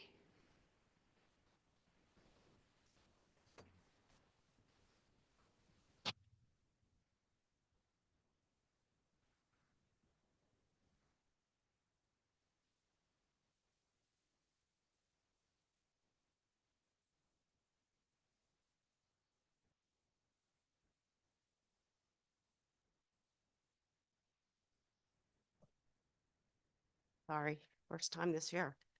Thank you, Chairman, ranking members, and members of the Education Committee. My name is Ann Manuski, and I am a member. I am the National Director for the Connecticut Republican Assembly, and we have 550 members and friends who are Republicans and conservatives across the state of Connecticut. I'm a 26-year resident of the state, former licensed professional counselor, and I dropped my LPC, my Connecticut LPC, when the General Assembly voted to enact the conversion therapy bill into law. The preamble of the Connecticut Constitution states, "The people of Connecticut, acknowledging with gratitude the good providence of God in having permitted them to enjoy a free government, do in order more effectively to define, secure, and perpetuate the liberties, rights, and privileges which they have derived from their ancestors. Hereby, after careful consideration and revision, ordain and establish the Constitution and form of our government." I'm not going to go into too much of what I have in my testimony. I am very disgusted by the bill that the former person, Ms. Amatruda, put forth. I'm here for a second time. I was here 2 weeks ago. The same bill was heard in the children's. As I said, I'm a former school counselor. I believe the U.S. Constitution gives us the right to free speech, many rights, and I think that this bill, with all due respect, Representative Leeper, you're wrong. This bill completely negates the parent and negates the residents of a town from removing pornographic, obscene materials from their school library and their local libraries. And this is a great concern to the public. I assure you, the conversations that I'm having with people and the fact that I've had to send takebacktheclassroom.com, I think it's .com, to people, I urge you all to look at that. I don't have pornographic books. I don't have pornography to read, but pornographic, obscene material is a criminal act to give to minors. We have them in our school libraries and our local public libraries. Take Back the Classroom has what materials are there? It's revolting. I'm shaking as I'm sitting here saying that. as a former school counselor, and I brought this book, I think probably other than COVID, I probably brought this up every year. This is a picture of a young girl. Please who's summarize. Probably been abused in some way. And from Dr. Elkind, he said, from every corner of society, our children are faced with forced blooming. If a child doesn't read by the age of 4, we label him And please as him or summarize. her as a failure. Yes. So in regard to this is a book that maybe you need to read on the abuse that you're doing to children in the state of Connecticut by getting this in. And here's a book I would like to have in school libraries, Transgender Mind Bender. Everyone should get a copy of this All book. right. Thank you very much for your time today. Does Thank anybody you. have questions? Oh, the Representative? last thing, the Smarter Representative Balance Dauphiné? Test are fraud. Yeah, I'm sorry. Thank you, Madam Chair, and thank you, Anne, for being here today. I know you were a former counselor and a social worker, and I know you heard the testimony from Dr. Amy Chai with Yes. regard to the impact of what we're seeing in these books and the impact on children. Can you speak a little bit to that? Much like, yes, so Dr. Chai last 2 weeks ago in children's, it's the same bill, except they've I taken would just like to off. correct the record. This is not the same bill. I'm actually. sorry. It took, the other bill has almost the same language, except it's not the public libraries. Yes, No, ma'am. people can look at both bills and they can Absolutely. see what's the same and what's not. They sure can. So it is abusive to be giving pornographic materials to children. Actually, the state is victimizing, making victims, children in the public schools. The comprehensive sex ed that they're pushing in the school districts has long-lasting effects and tragic effects. So I would have, just like Linda McMahon is supposed to get herself out of a job. Anyone who knows that she's now the commissioner of the Department of Education. I wanted to be out of a job as a school counselor, but the people in the state of Connecticut are having to work twice as hard if they're putting pornographic, obscene materials in school libraries and subjecting children. I know someone personally who left a Board of Education because she saw what was going on and couldn't control it. And as a parent, believe that this is abusive to the kids. Oh, and one last thing, there is a law, it's called PICO, and that the pornographic obscene materials that are in Take Back Our Classroom, those specific books are not registered as material that is for like a family life class. We're talking about hardcore porn. Thank you. Thank you for those answers. And maybe one last thing you could maybe speak to is that some of the testimony previous was that the librarians are the experts. Now, we know that the librarians are the ones that have approved of these books to be in the schools and that they're the experts and we should listen to them. Can you speak to that versus a parent and raising a child developmentally, knowing where their child's at and when they might be ready to understand certain information at certain levels? Every child's different. I know I have four adult children and 4 grandchildren, and they're all different. They're all developmentally different and accept information at different times in their lives differently. So, when the librarians are making these decisions versus the parents, and the parents aren't even included in this bill, in this committee that they're developing, I guess the question is to speak to that and who knows best for what their children are. And I would add that when your children go to school, you have no control over what they see in school versus differently to bring them to bookstore or to the movies or to the library publicly. But can you just speak to that? Yes, I have 3 sons. God gave me 3 sons. And I believe that it's our right. It's that we are able to raise our children as we see fit. I don't doubt the number of parents who are pulling their kids out of public school and homeschooling and putting them in other schools. This is a reason because, Johnny can't read. The high school graduate of Hartford cannot read and write because they're they are having to supplement they're putting pornographic materials into schools. I'm sorry, I'm circling your question. Could you say that again? That's okay. I was just looking for you to comment of a parent A knowing their parent's, child developmentally right. versus a librarian who decides what books are going to be in Yeah, schools. and I trusted in moving to my town 27 years ago, well, 25 years ago, that that we had a great school system. I was told that we had a great school system. And certainly back then, things were much, much different. We had No Child Left Behind and some of these other programs. And certainly we had no comprehensive sex ed, which is being pushed by the state now. And we have the right to have our children in a warm and loving school district that provides reading, writing, and arithmetic. I'm not looking for sex ed. My kids locally graduated, and we had to pull them out and put them into private schools. But I don't want everybody to have to do that. I'm a product of public education in Pennsylvania, my husband too. And it's just, it's a tragedy what's going on right now. Thank you for your testimony. Thank you for being here today. Thank you. Representative Haynes? Thank you, Madam Chair.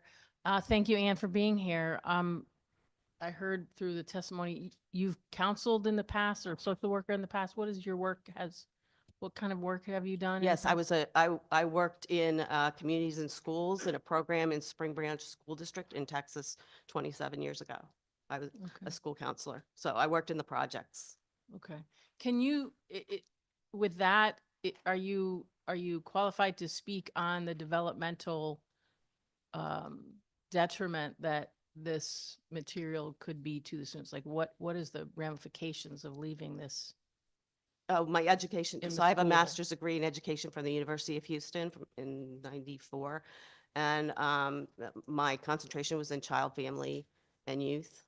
And so I took a great deal of developmental courses. And so, you know, we don't give, you know, if someone wants to, I won't be sexist, someone wants to go buy Playboy magazine and you're over the age of, I don't know, what is it, 21 to get something like that from a store, then that's their right, that's their option. We live in the computer age, so there are people downloading porn, I'm sure daily.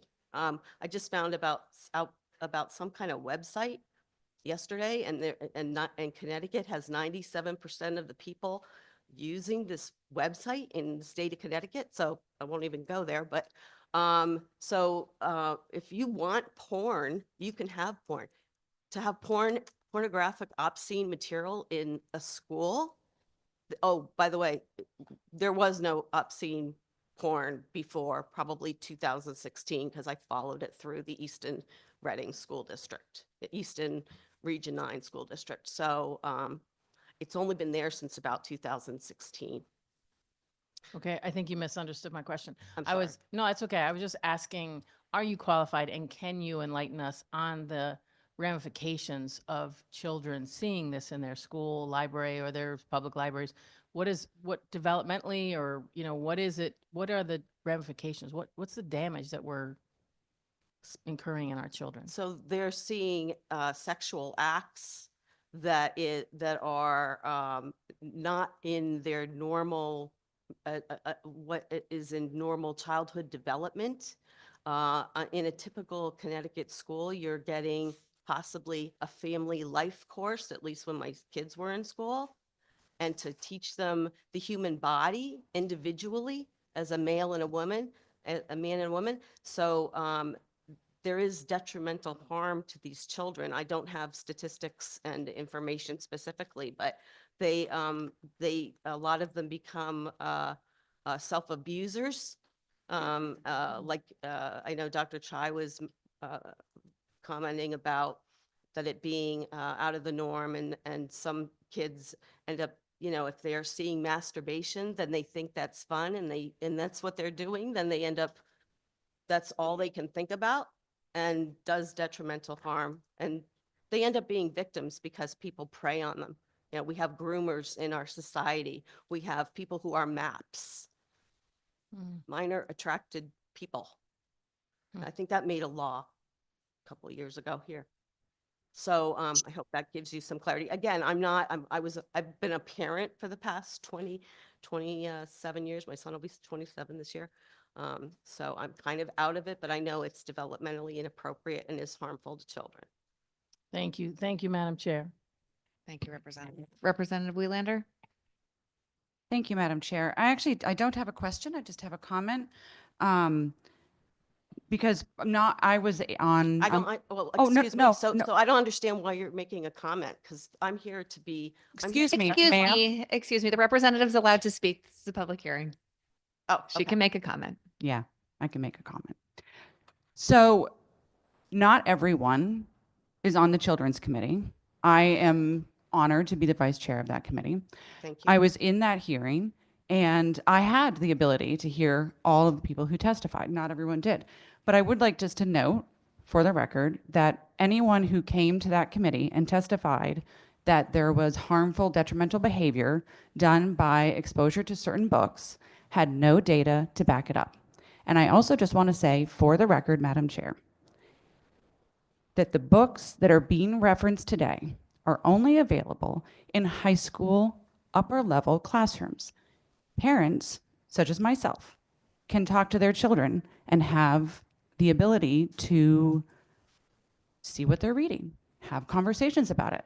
I've certainly said to my kids, I don't think you're quite ready for that book yet. Let's look for something else that has a similar idea. Our schools are doing an incredibly hard job to try and raise our kids. And I am finding this incredibly insulting to all of them. And to infer that our librarians are not exceptionally well trained I found it unacceptable. So I wanted to say that. Thank you, Madam Chair. Do I have a minute to comment? There wasn't a question. Well, that's what I understand, but if you You go to take asked- back our classroom, you'll find out it's in the middle schools and elementary schools. We have it documented. Thanks. All right, seeing no other questions. Thanks, Ann, for your time. Thank you. Next, we have Leslie Blateau.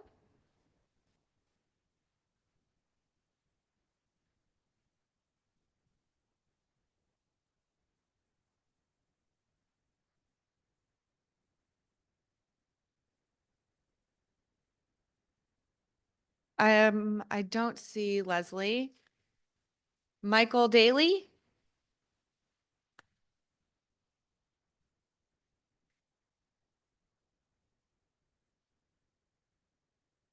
Jennifer Sparks?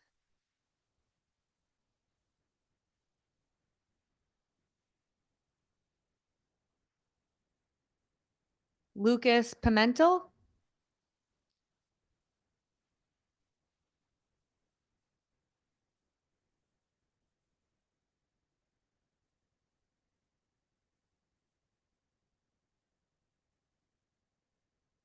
Hey, good afternoon. Welcome. So first, thank you, Madam Chair, for having me and for this opportunity to be here today.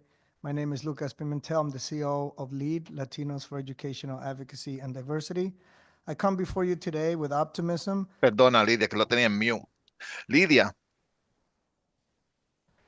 Oh, wait. le habla Juan de Austin. Mira, I was like, oh, wow. ya no sé por Okay. So I come before you with great optimism and hope because Bill 1349 represent. Okay. I'm gonna have to have a reset with my time. I'm sorry. Okay. So optimism because Bill 1349 represents a bold and transformational change that Connecticut education system has needed for a long time. We don't want to continue this idea that education should be competing with each other. And I think out of the 50 states, this is the only state that has this dual process and this really weird way to treat our education. This is a state school, right? Charter schools are state schools. This is your schools. You should be able to govern them in a way that fits them into the ecosystem. And whether you're opposed or not, they exist. They are here. So why not have a system, right, where we can bring them into the ecosystem? I believe that Bill SB 1349 addresses some of these issues by ensuring that charter schools are not competing with traditional schools, but are brought into the ecosystem. And you guys can really look into, how do we fund these schools? Does it have to be a separate line item? Does it have to, all that issues with special ed and busing? That's not what it should be. I think the idea of charter schools is a great idea for innovation, for cooperation. And the education committee, I think, should be able to look at this and say, how many years does it go until we get schools that are unfunded? We got communities fighting each other. We got groups against groups. It doesn't have to be that way. There's a lot of models across the country that we can look at and say, let's find a fair system. If we are going to be having charter schools, how do we integrate them so that they can be part of the ecosystem and so that everybody wins? And I believe 1349 addresses a lot of those issues. It makes it fair. It doesn't have to be perfect. That's why you guys get to decide what version or how to move things forward. But I am here as someone that came from Danbury, and you probably heard the mess that we have in Danbury, fighting for a charter school for almost 8 years, and also other things that have happened in the past, to ask this committee to please move forward this bill, but also make sure that it passes. Sometimes it gets through committees and then it dies. But I think it's time to look at charter schools and how to incorporate them into our ecosystem. Thank you. Thank you very much. I don't see any questions. Thanks for joining us today.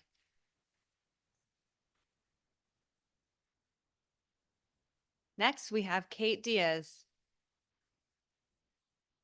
Good afternoon. I am Kate Diaz. I'm the president of the Connecticut Education Association.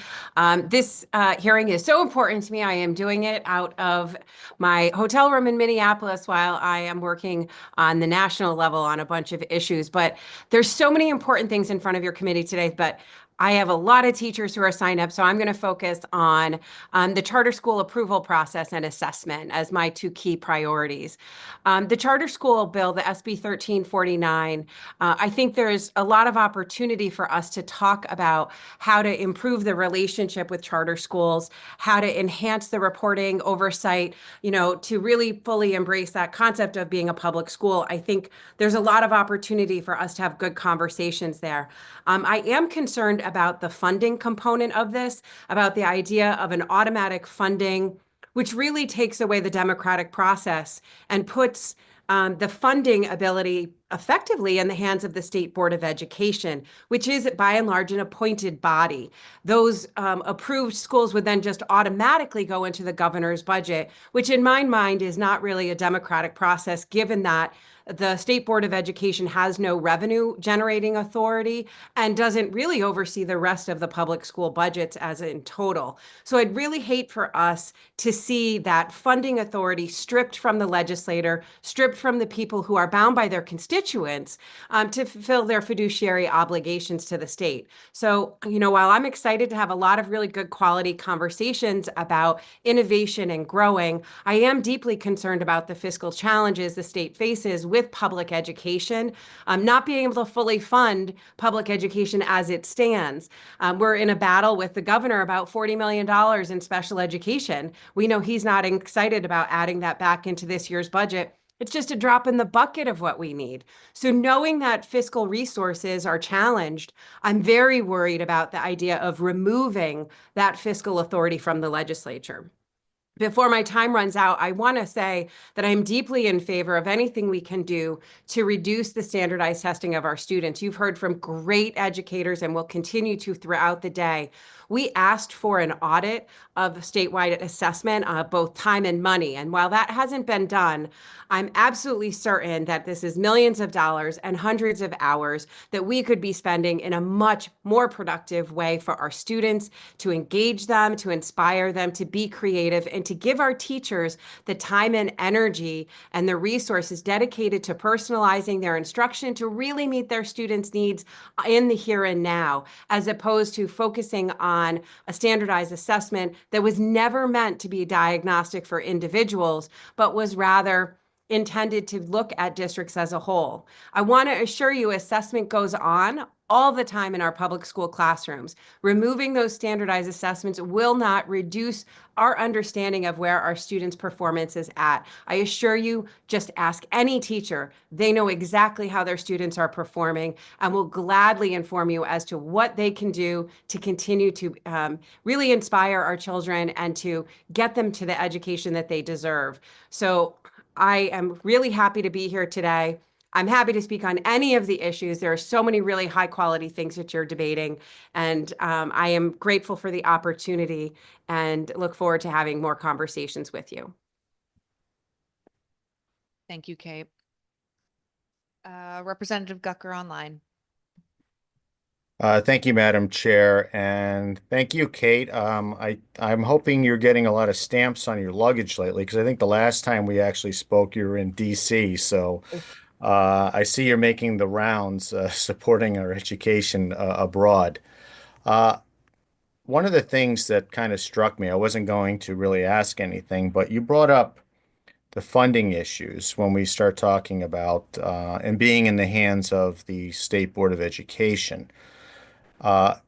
It was my understanding before I had served in the legislature in a past life and now this new life, that part of the funding problems that Connecticut found itself in during earlier administrations was that when these two things were coupled together, the approval process and then along the funding process, that it led to budgetary issues with our state budget to where it almost put us underwater.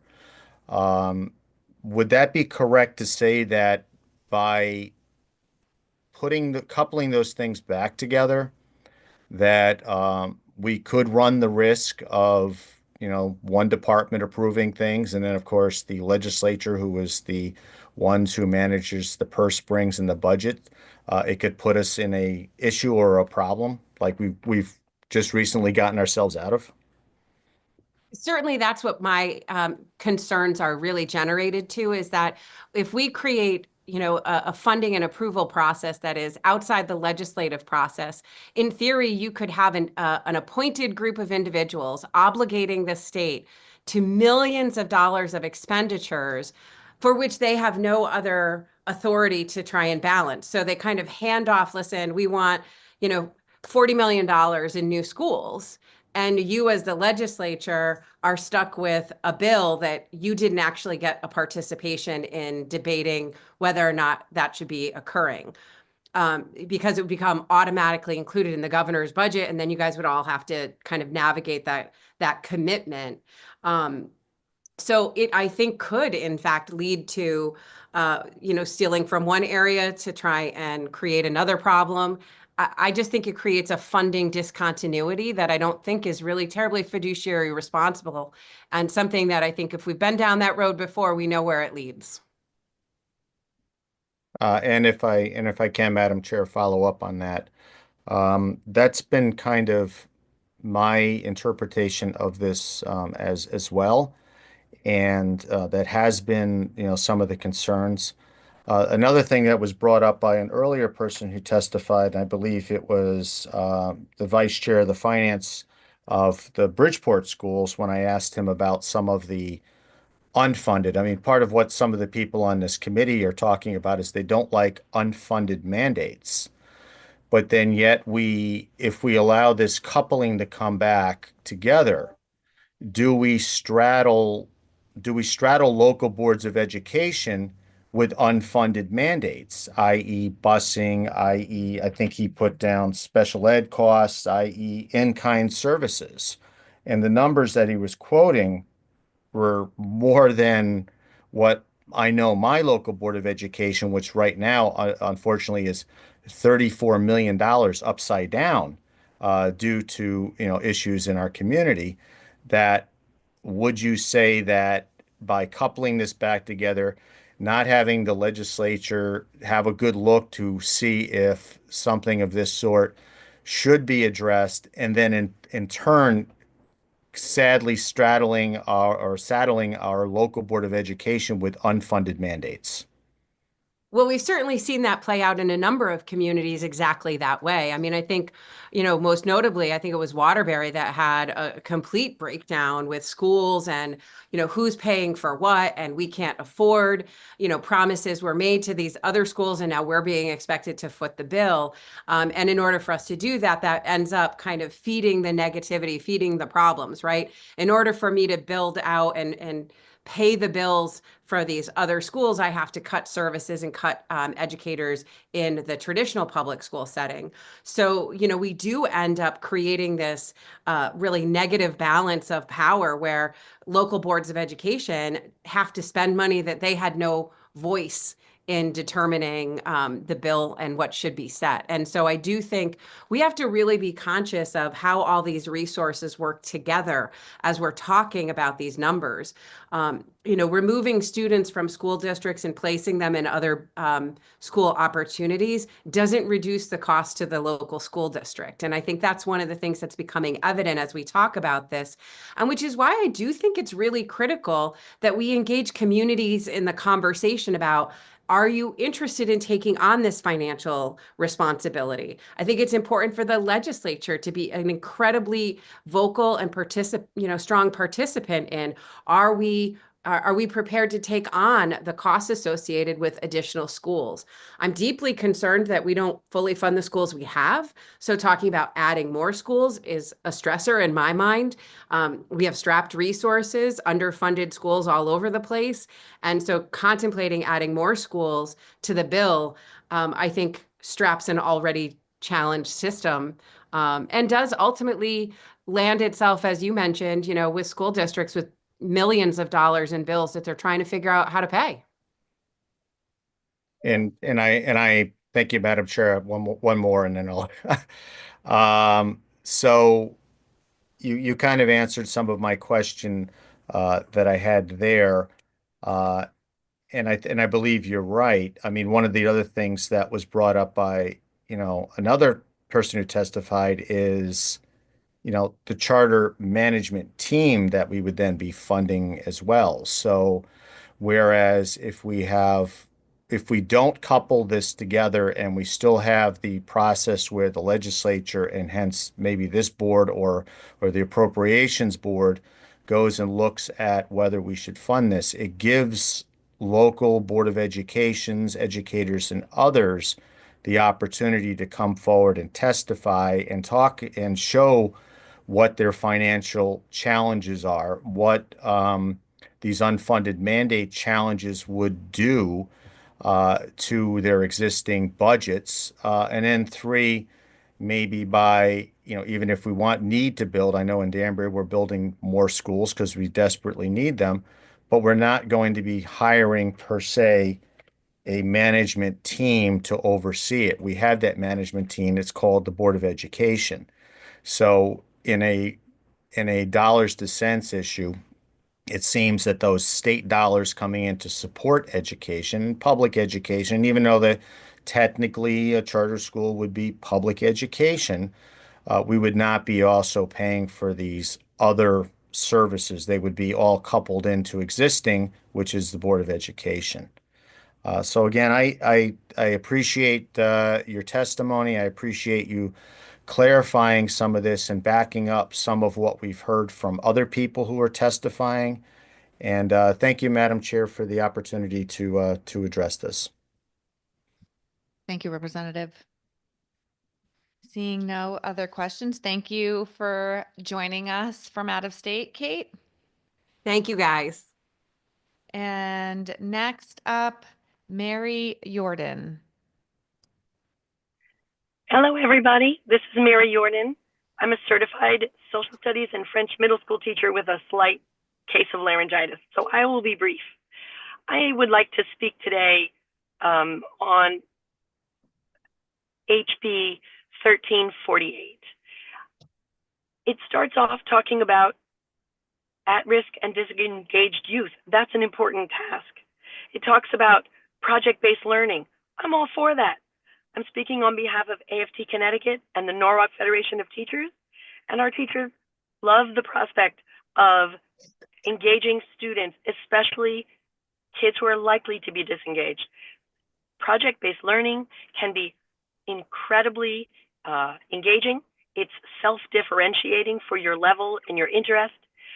But we have a lot of questions about 1348, and without the answers, we oppose this bill. I put a lot of questions in my testimony. We're just not sure what is proposed here. Is this a program where local districts serve local kids? Or is it an online learning experience for these students? Relationships, we know, with real people who motivate and help refocus and engage our most powerful, those are the most powerful things we have to re-engage our at-risk youth. We haven't had a good rate of success with online learning for full day experience. So what is the balance of online versus in-person intended by this proposal? And how frequently will these students have meaningful face-to-face interactions with certified educators? Will the pilot ensure equitable access to technology, broadband, support services for students, mental health, counseling supports? Does this support work with local support programs already in place, or does it supplant? We don't understand the role of the nonprofit educational organization that is partnering with the State Department of Ed in this pilot. What exactly does the nonprofit do? Nonprofit educational organizations are some of our very valuable partners in the work we do. But who is choosing this? How are we funding? Where is the money going? Is there financial support to the pilot districts for the administrative requirements? Will the nonprofit partner communicate to parents, or is that a shared project with the administrators? Our certified educators and administrators are equipped to know their students and the families. We know our curriculum and community resources. We know pathways to careers and academic advancement that exist in our communities. Will the local experience of certified staff in a district be replaced, overlooked, overruled, or undervalued? There are more questions in my written testimony, but I thank you for the opportunity to pose these questions, and I look forward to supporting fully another proposal or one with more details where we can offer good relationships to in-person learning for our disengaged and at-risk students, especially if project-based learning is involved. Thank you very much. Thank you, Mary, for sharing that testimony with us. Seeing no questions, have a great evening or Thank you. afternoon. I guess it's still only afternoon. Next, we have Taida Infasang, and again, apologies if I've mispronounced your name. Hi, good afternoon, members of the Education Committee. My name is Tita Infasang, and I'm the Senior Director of Advocacy and Partnerships at United Way of Coastal and Western Connecticut. I'm here today to provide testimony in support of HB 7013, which funds the Connecticut Grown for Connecticut Kids grant program. Connecticut Grown for Connecticut Kids provides crucial funding for the expansion of farm-to-school initiatives. It supports vital programs that enhance educational quality, improve access to locally sourced healthy food for low to moderate income families, and it reinforces our state's agricultural economy. At United Way of Coastal and Western Connecticut, we serve 27 towns across Fairfield and Southern Litchfield County, where 42% of households, or over 336 individuals, live at or below the ALICE threshold. These families struggle to pay for their basic essentials, including housing, food, and childcare. Many of them are one crisis away from a crisis, and they don't qualify for public assistance, including food programs like SNAP or WIC. Through our Chorus Kids Early Childcare Initiative, we aim to expand access to home-based childcare by providing providers with licensing assistance and professional development. This is a network of over 1,200 providers and children in the greater Danbury and greater New Milford areas.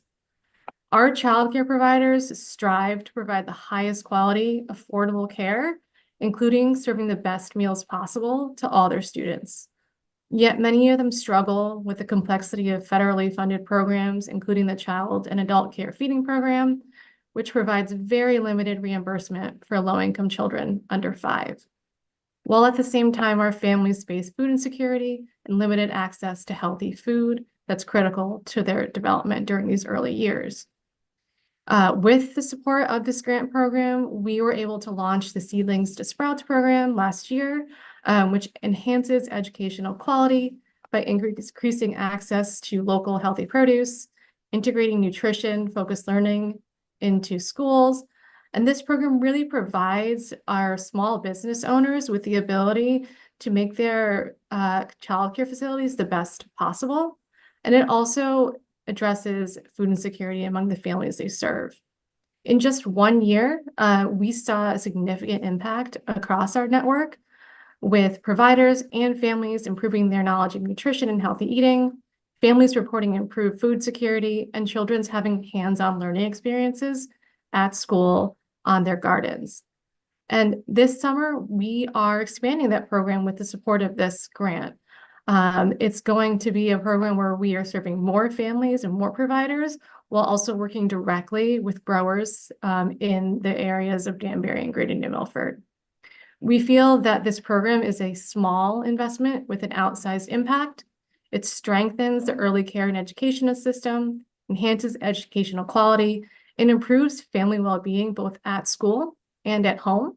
So we're here to urge you to support HB 7013 to fully fund the Connecticut Grown for Connecticut Kids program and ensure really the best care for all of our children. Thank you for your time and consideration. Thank you very much, Tita. And seeing no questions, enjoy your afternoon. Thank you. Next, we have Hannah Belsky.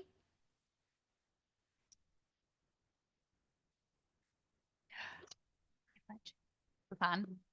Sorry, just saw where you were from and I got very excited. I actually was a religion major in college. Oh, cool. Well, you might guess, thank you for the opportunity to testify on HB 7012. But first, regarding libraries, please don't forget, I know you all know that queer and trans kids are always going to be in our schools. And if I didn't have books in my libraries and in bookstores growing up that looked like me and resonated with me, I don't know that I'd be here. So our friend is gone, but I wanted to make sure you hear that message. I'm also a proud Jewish mom, and I'm a student in peace building at Hartford International University for Religion and Peace. And as an educator and peace builder, I've had the privilege of working and studying with Israelis and Palestinians. I've experienced anti-Semitism, as all of us have, and I dream that my children will never have to hide any part of themselves, especially at school. So I commend this bill, but I wanted to share a couple of recommendations. First, and these may not be that popular, I'm sorry to all of my friends here, teach our children that Jews are diverse, and even for better or for worse, on Zionism and Israel. Anti-Zionism feels unsafe for many of my Jewish peers. Zionism too feels unsafe for many Palestinians and their allies. When defining anti-Semitism, be mindful of alienating our neighbors. Oh no, my thing went away. And understanding that silencing dissent doesn't get rid of division. If you bring the ADL and the Federation, this is number 2, understand these organizations are so important, but they don't represent all Jews today. A growing number of Jews feel that there's no longer a home for their families within mainstream Jewish institutions, and they too experience anti-Semitism, and their participation is essential as well. 3, resist the idea that teaching the facts, the right ones, will reduce anti-Semitism. Teaching only one narrative on any complex issue tells our kids unrealistically that there are neat answers to extraordinarily messy questions. Train our teachers instead to teach and hold space for multiple narratives. This approach fosters empathy, critical thinking, and it reduces hate. 4, danger is a painful reality, but help our children distinguish between danger and discomfort also. Discomfort is a part of transforming conflict. So promote accountability and courageous conversations as much as possible over punishment. Foster self-reflection instead and a willingness for kids to rethink, and help them learn as well that there can be a disconnect sometimes between intent and impact, as we know painfully. And educate for peace. I've experienced and scholars have measured that one of the best ways to reduce hate is to encourage children to hear the other and for themselves to be heard. Deepen investment in dialogue and restorative justice in our schools. In Connecticut, we know that diversity is a strength, not a threat. Our Jewish children need your help. They need to stay safe, my daughters included. And don't forget that addressing anti-Semitism, it does still require considering all forms of hate. Building solidarity across marginalized groups, it's essential, as always, for fostering true safety, understanding, and inclusion, which is what we want for our Jewish kids in our schools. In closing, you have the opportunity not only to keep our Jewish kids safe, but also transform our schools into really incubators that prepare our kids to build peace. So please take it. Thank you. Perfect timing. Thank you for sharing all of that. I don't see any questions, but I appreciate you being with us most of this day and sharing that powerful testimony. I believe Leslie Blateau is online now. Thank you. I appreciate the opportunity. Greetings, Senator McCrory, Representative Leeper, and members of the Education Committee. My name is Leslie Blateau. I'm a teacher and parent in New Haven Public Schools, resident of the city of New Haven. I'm also here representing New Haven Federation of Teachers, AFT Connecticut, and Connecticut for All Coalition. I'm testifying on a range of bills today. First, I want to voice our strong support for HB 7009 about civics education. I testified about this before, but I'll just restate. Civics education is often not given the necessary attention because it's not a tested subject like math, literacy, and science. And we all know right now, I'm testifying right now from Washington, D.C., and we know with each passing day, constitutional crises are on the horizon. Civics education is important now more than ever. Also like to voice my support for HB 7011, an act concerning student statewide assessments. We've really reached a tipping point in education where this relentless push for data-driven instruction has us looking so much at the data that we're forgetting about the needs of the whole child and how to best engage our learners. So we need that pendulum to swing back so we can, of course, maintain high expectations for all learners, but at the same time use what we know about child development and engagement strategies to ensure our students have meaningful, memorable, and developmentally appropriate opportunities for experiential learning and social development. Also want to express our support for 7014, public school libraries. Opponents of this bill are citing their First Amendment rights, but the reality is this bill protects students' freedom to read and trusts our certified library media specialists to curate culturally responsive, developmentally appropriate, engaging libraries for our students. Book bans and censorship limit students' access to texts, and I have more in my written testimony. I'm going to keep going. We also want to express our concern about two bills, an act concerning school choice and an act concerning the charter school approval process. So when we think about what is a public school, three key factors must be noted. Public schools are taxpayer funded, universally accessible, and democratically controlled. Given that 1347 will divert taxpayer funds away from our already underfunded public schools and shift them to vouchers for private schools that aren't universally accessible or democratically controlled, this bill is a concern. We must be willing to tell the truth about the myth of school choice. Until there are fully funded public schools in every city and town in this state, there is not real choice. There's a perpetuation of the two Connecticuts.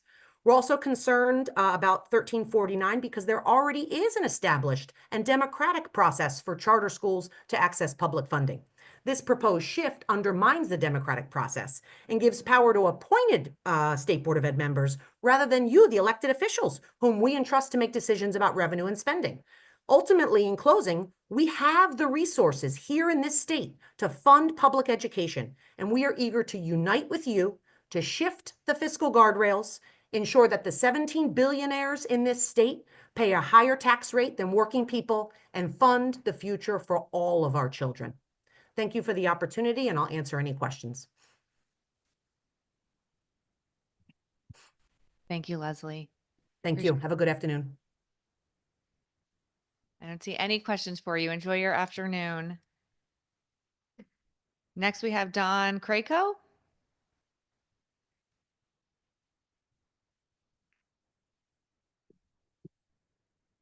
Good afternoon, Representative Leeper, members of the Education Committee. My name is Dawn Craco, and I'm providing testimony as the Northeast Policy Director for Food Corps and co-chair of the Connecticut Farm to School Collaborative.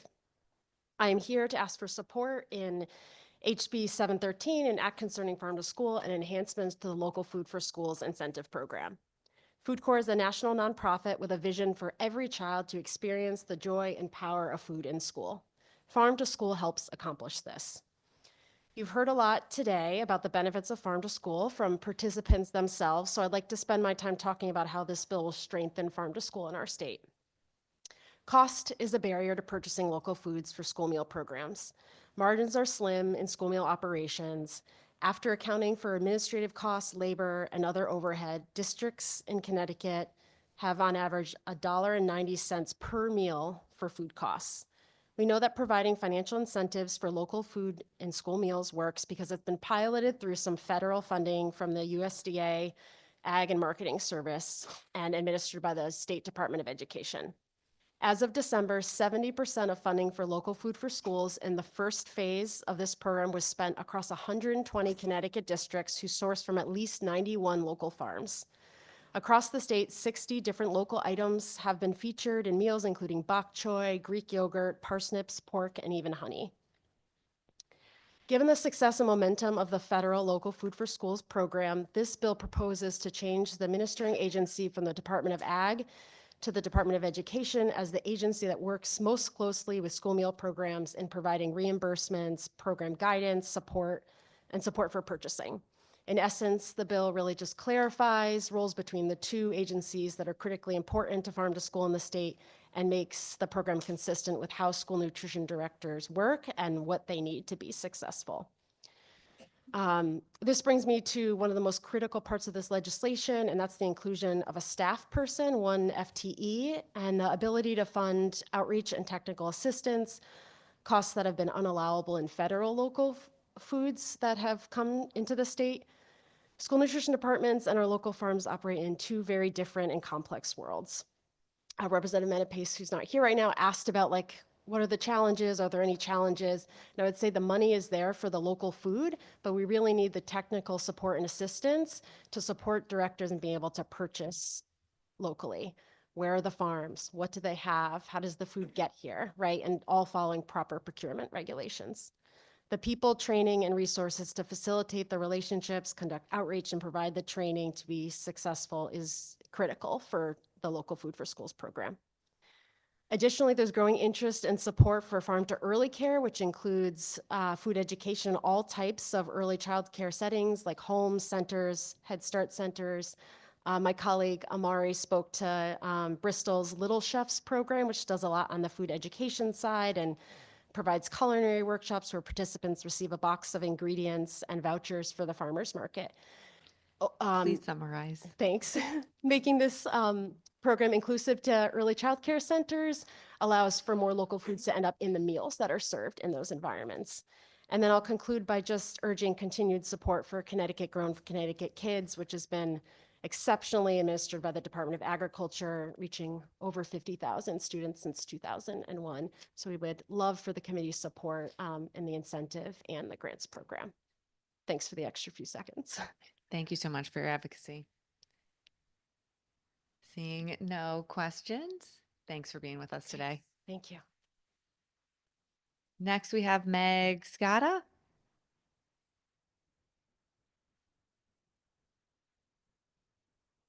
Maybe. All right, doesn't look like Meg is with us. Linda Randy.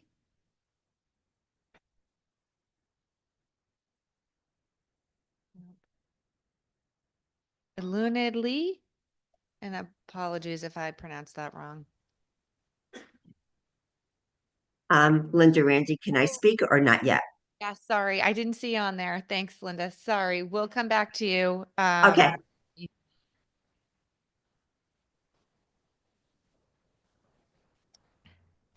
Linda, you can go ahead.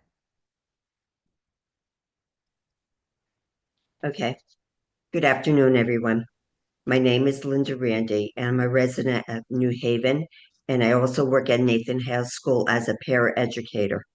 I am proud to be a member of the AFSCA CME Council for Local 3429, which resides for all powers in New Haven. I'm offering my testimony in support of the House Bill 7010, an act concerning paraeducators. Paraeducators work every day with students in various from one-on-one assistance for special needs students to small groups instructions to maintain a whole classroom when the classroom teacher is absent. Despite the important roles we play, we are the lowest paid staff members in the school district. We are proud of our work that we do every day supporting our students. We greet them in the morning when they arrive, help them unpack and get ready for the day. We work with the students on classroom needs, support them during recess and lunch duties. We also help them make friends and play. When they are sick, we're the ones to bring them to the nurse, hug them, wipe away their tears. Wipe away their tears while they're sick. We make sure our students understand their instructions, take care of them outside the classroom for the entire day, keeping them safe, getting them to transportation at the end of the day, no matter how long it takes.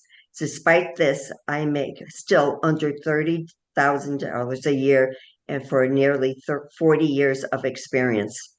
Why we still need to address the House Bill 7010, please, the health care course. I'm so sorry. I'm a little nervous.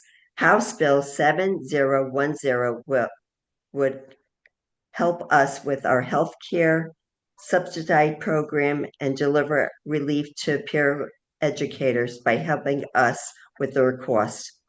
We would also pay for paraeducators to enter into the CMERA position plan, which would provide us with stability to retire and allow us to retire rather than forcing us to stay longer than we should. I urge the committee to help pass House Bill 7010. We care for our students every day from the moment they enter till the moment they leave.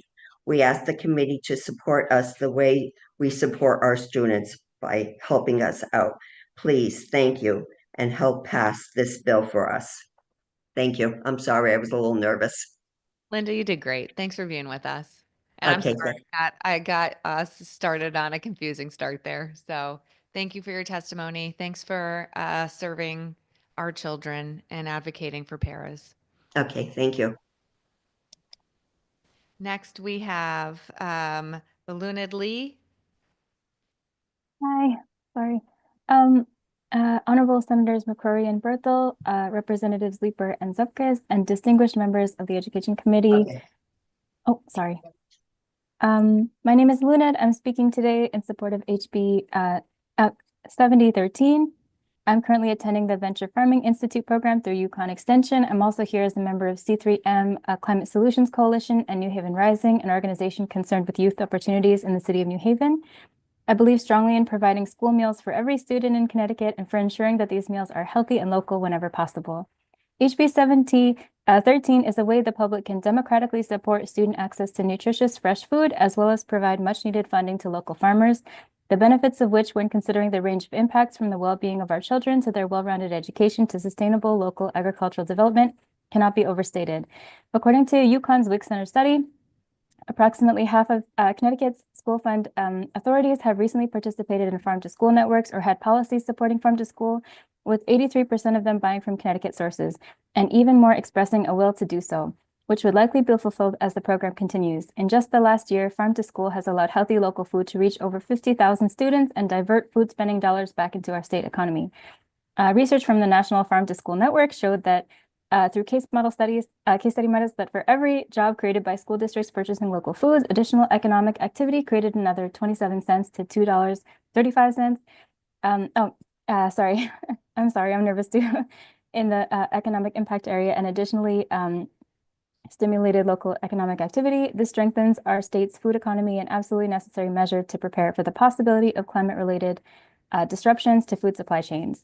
This same study indicates that children are more likely to choose healthier options at school meals, consuming more and a greater variety of fruits and vegetables, and further engaged in planning and preparing meals at home with their improved nutritional knowledge and food literacy. Through interaction with some of the incredible people who work at the intersection of education, community building, and agriculture, I've been so lucky to witness firsthand the opportunities these programs have been able to offer, especially in the first few years of starting a farm, which can be prohibitively costly and challenging. This funding can offer a path to self-sufficiency for entire communities, strengthening food systems and increasing our preparedness for disruptions of access to non-local foods. It supports a healthier environment for and vital education to Connecticut's kids about the beautiful and intricate life support system that nourishes them. And we all know that hungry kids can't learn. Thank you so much for your time today and for all the teachers and everyone who's come out today. I so appreciate your commitment to the well-being of Connecticut students. Sorry. Yep. No need to be sorry. You were great. Thank you for your testimony. I see no questions, so enjoy your afternoon. Thank you. Next, we have Jonathan Weiner.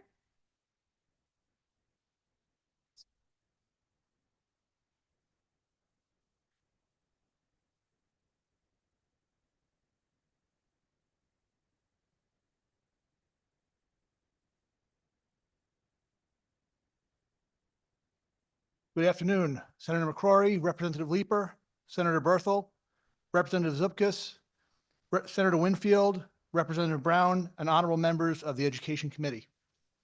Thank you for having me here today. My name is Jonathan Weiner. I am the co-chair of the Connecticut Bar Association Civics Education Committee and the CBA's designee to the General Assembly's Civics Education, Civic Engagement, and Media Literacy Task Force. I'm here to testify in strong support of House Bill number 7009, an act concerning the establishment of the Connecticut State Seal of Civics Education and Engagement.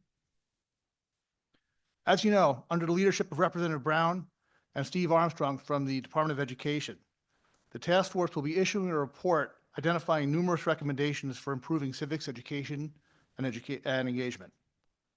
The Civics Seal for the diplomas of graduating students who achieve a high level of proficiency in civics education and engagement is one of those recommendations.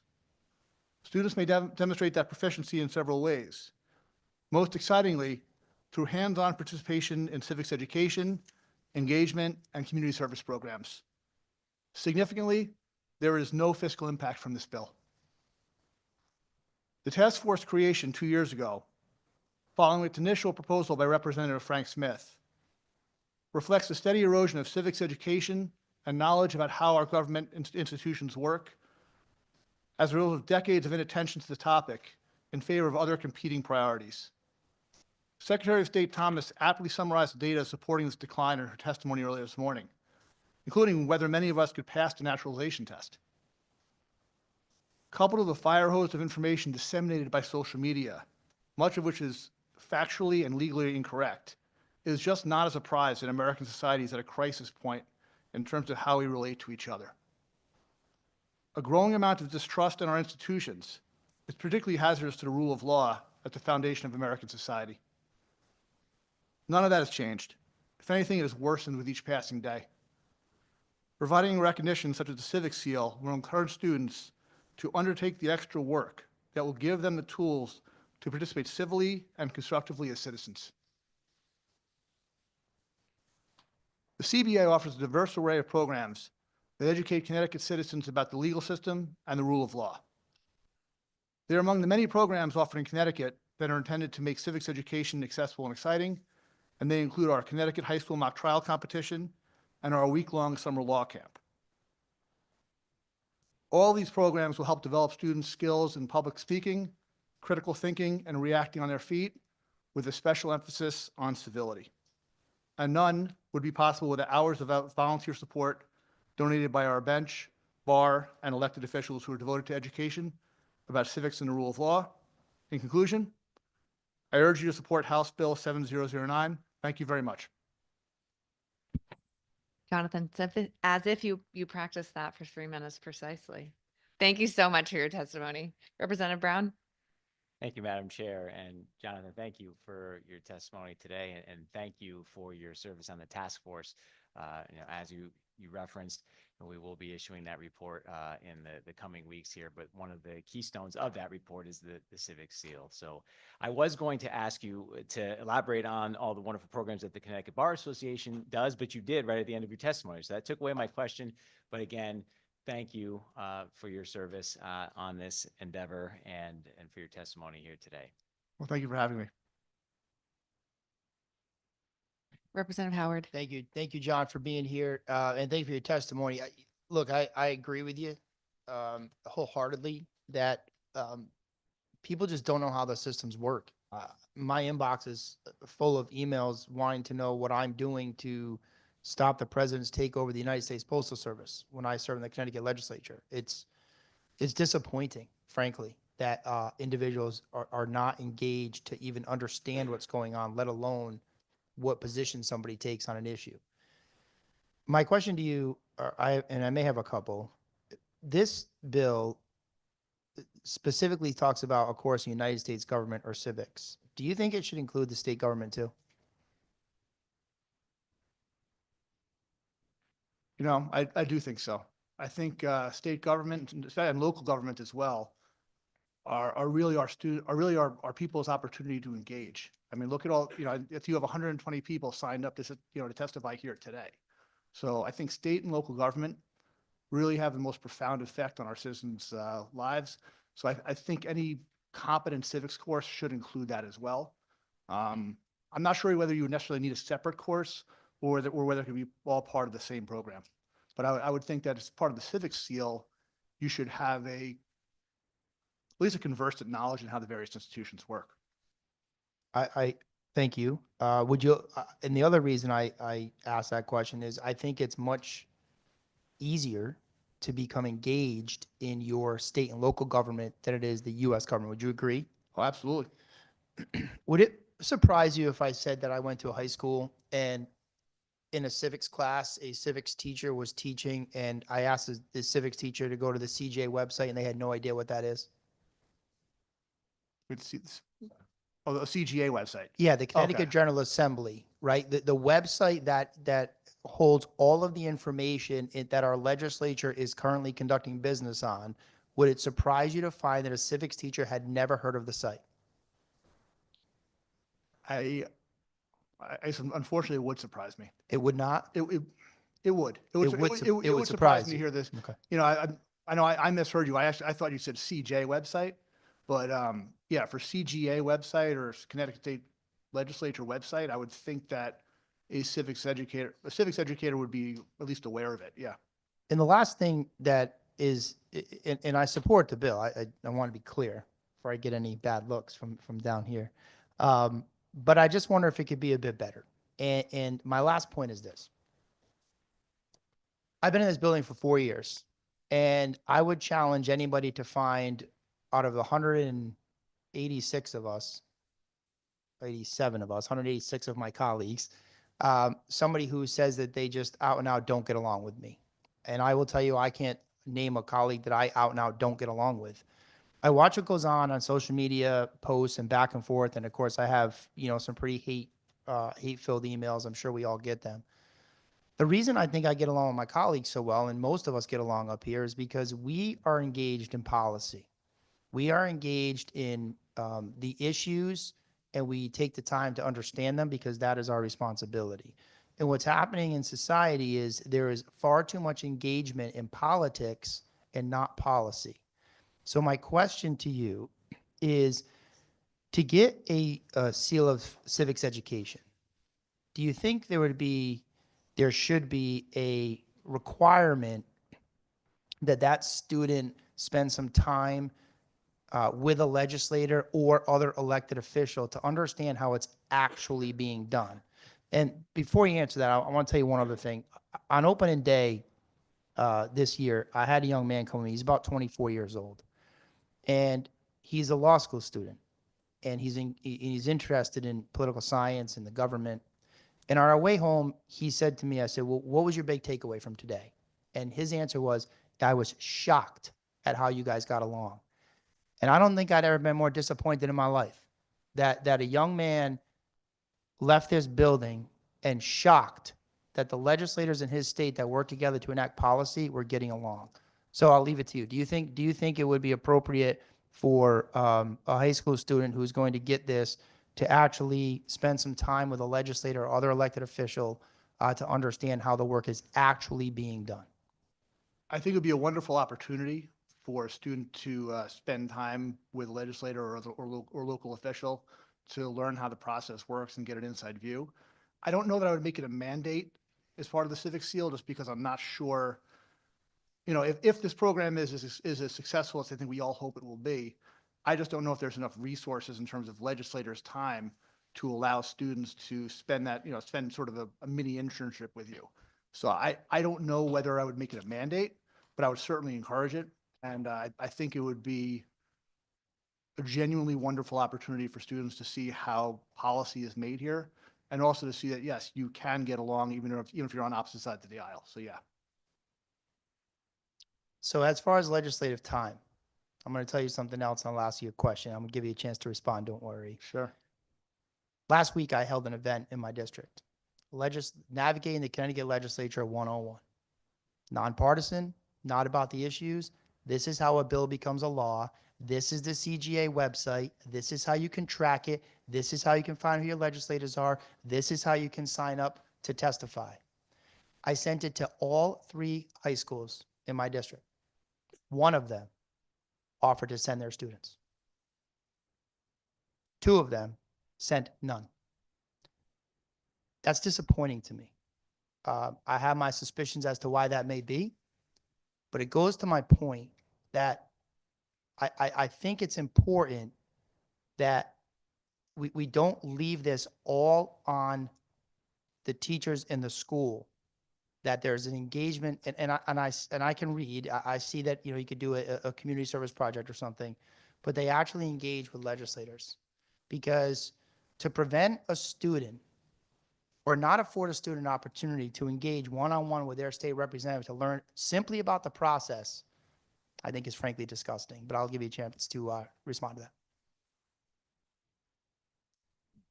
I would say that within your district, it is dismaying that you didn't receive any students from 2 of the 3 high schools. All right, thank you. And thank you, Madam Chair. Thank you, Representative. Thanks, Jonathan. Representative Zepkis? Thank you, Madam Chair. Thank you.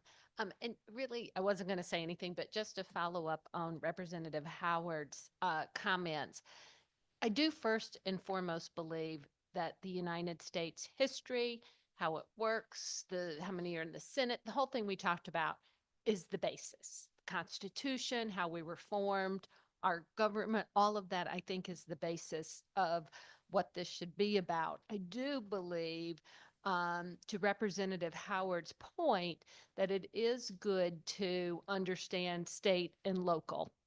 We know as adults that affects us more than federally, but as kids, they should understand how the whole process works. And for me, I'm looking at this seal as kind of above and beyond, because honestly, my daughter probably would never get this seal. If it was an athletic seal or something else, my other daughter, Matt, like, they would get it. But they come here and they're bored in 2 minutes, to be honest. They're like, what my youngest said, people look like they want to jump off the balconies up there. I said, well, probably some do.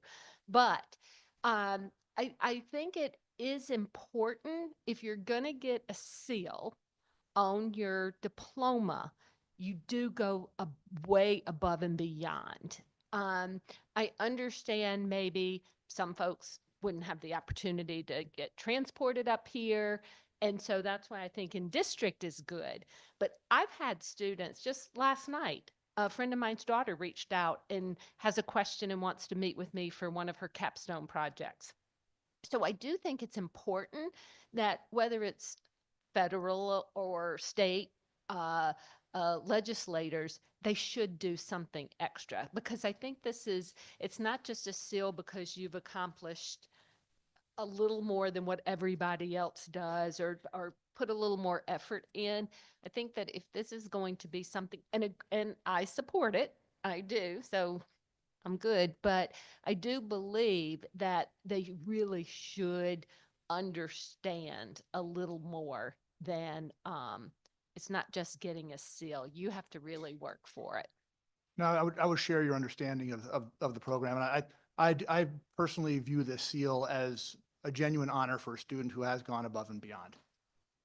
So, and, one thing I would say is I've noticed that, Connecticut's legislators, House and Senate, are extraordinarily welcoming of students, both from their districts and beyond.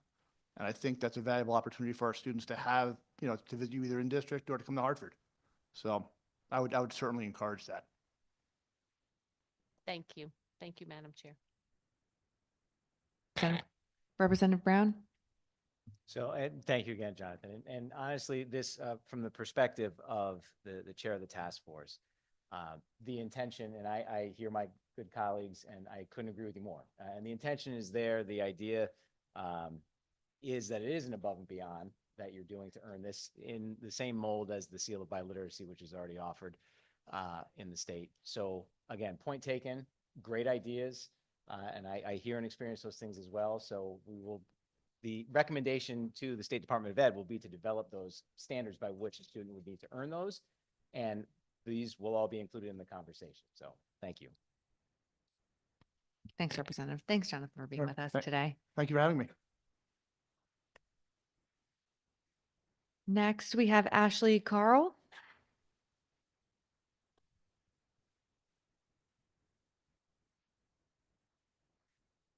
Good afternoon, esteemed members of the Education Committee. My name is Ashley Carl, and I'm the Food Service Director for Plainville Community Schools. I'm also a registered dietitian, and I'm a member of the School Nutrition Association of Connecticut.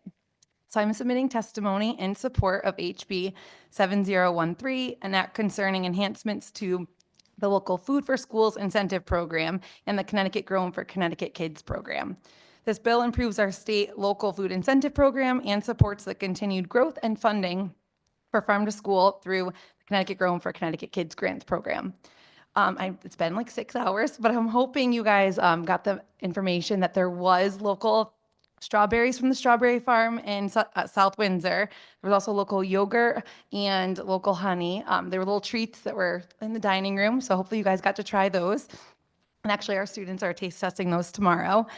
So in Plainville, our farm to school programs have been an integral part of our educational approach, providing students with hands-on learning experiences and connecting them with the local agricultural community.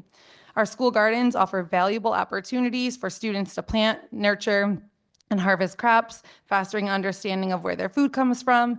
And additionally, our seedling sales, which you guys heard about from the students this morning, engage our students with the broader community and help them develop entrepreneurial skills.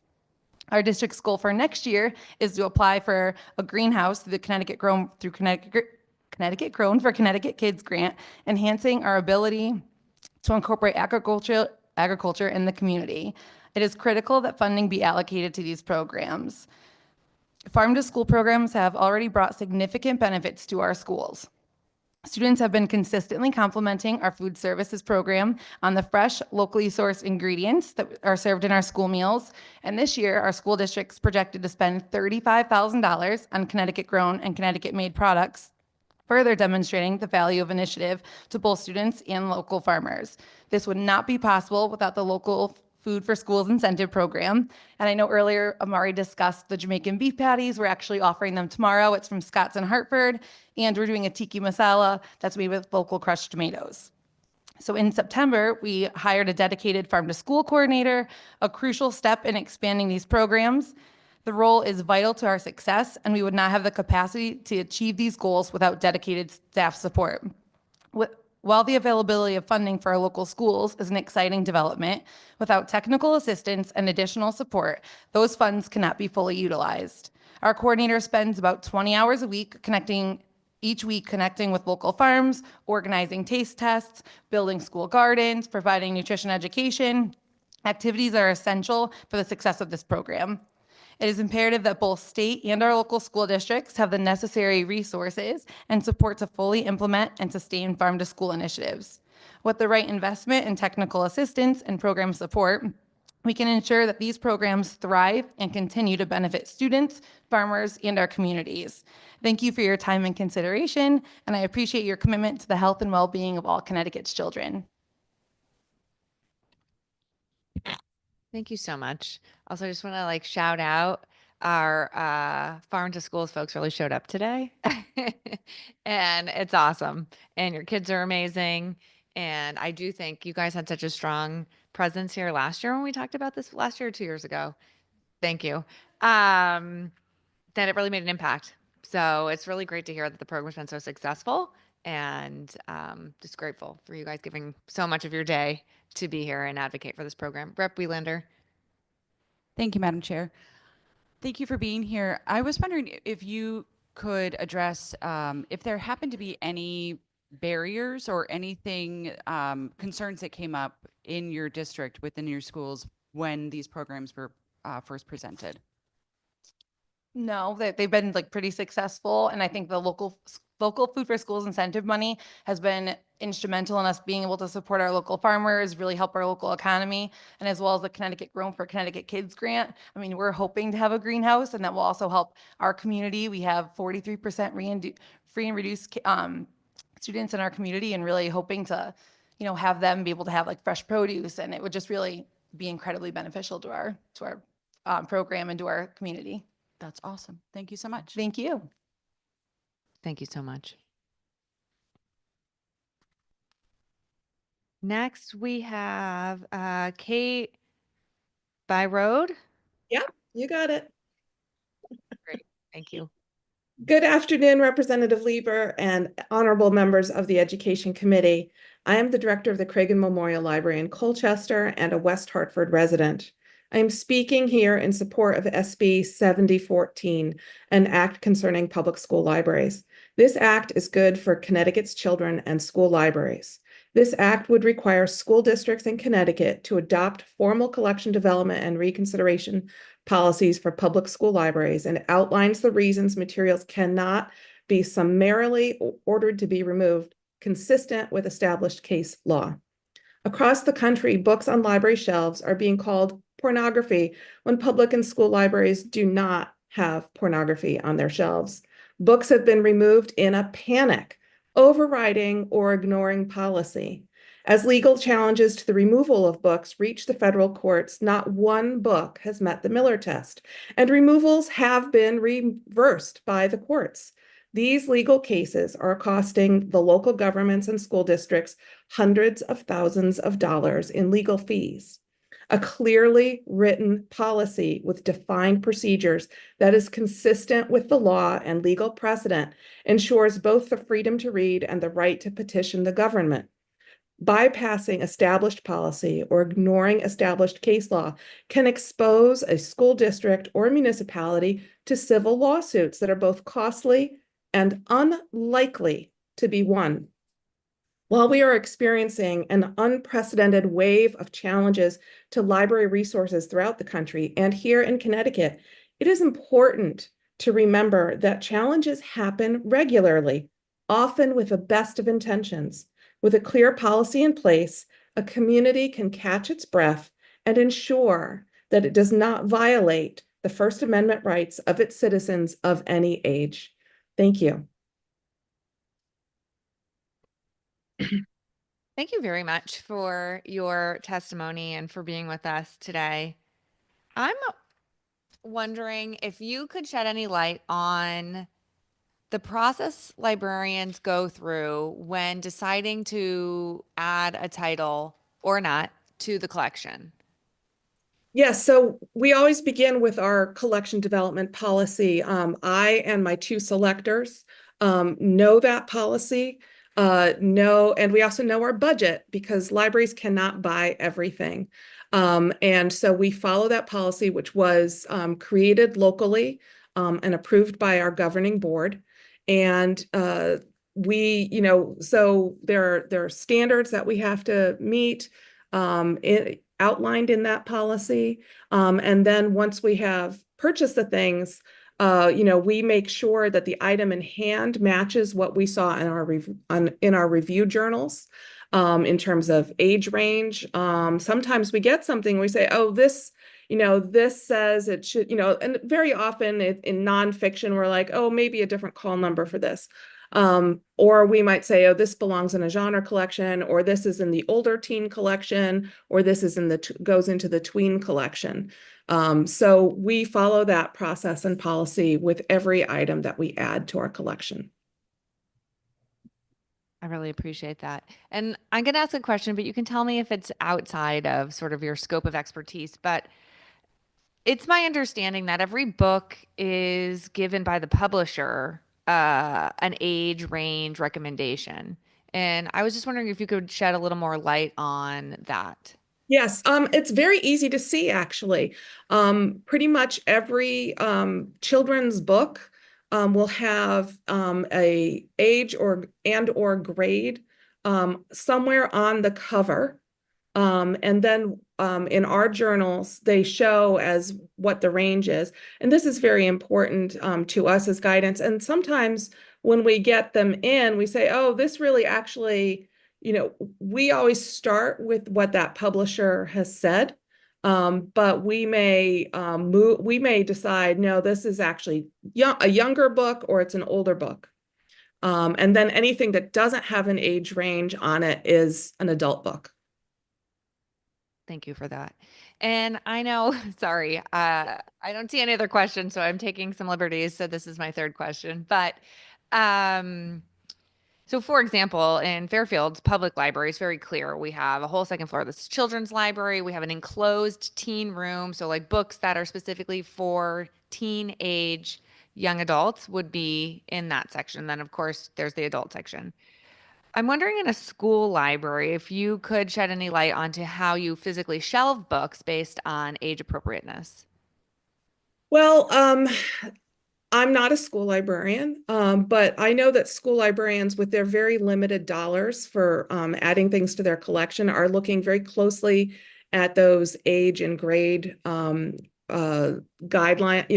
guides that the publishers provide to begin with. And, middle schools are probably the place where there's probably the most concern, because a school serving K through 5 or K through 4 is probably not going to have anything that would belong in a high school, right? But there might be things that would serve 8th graders as well as 10th graders that might find its way to a middle school library. And generally speaking, they are not broken out at a age level. But a lot of times it's really what the kids themselves are interested in and looking for. I appreciate you spending the time to answer those questions for me. Thank you so much. You're very welcome. Thank you. Have a great evening.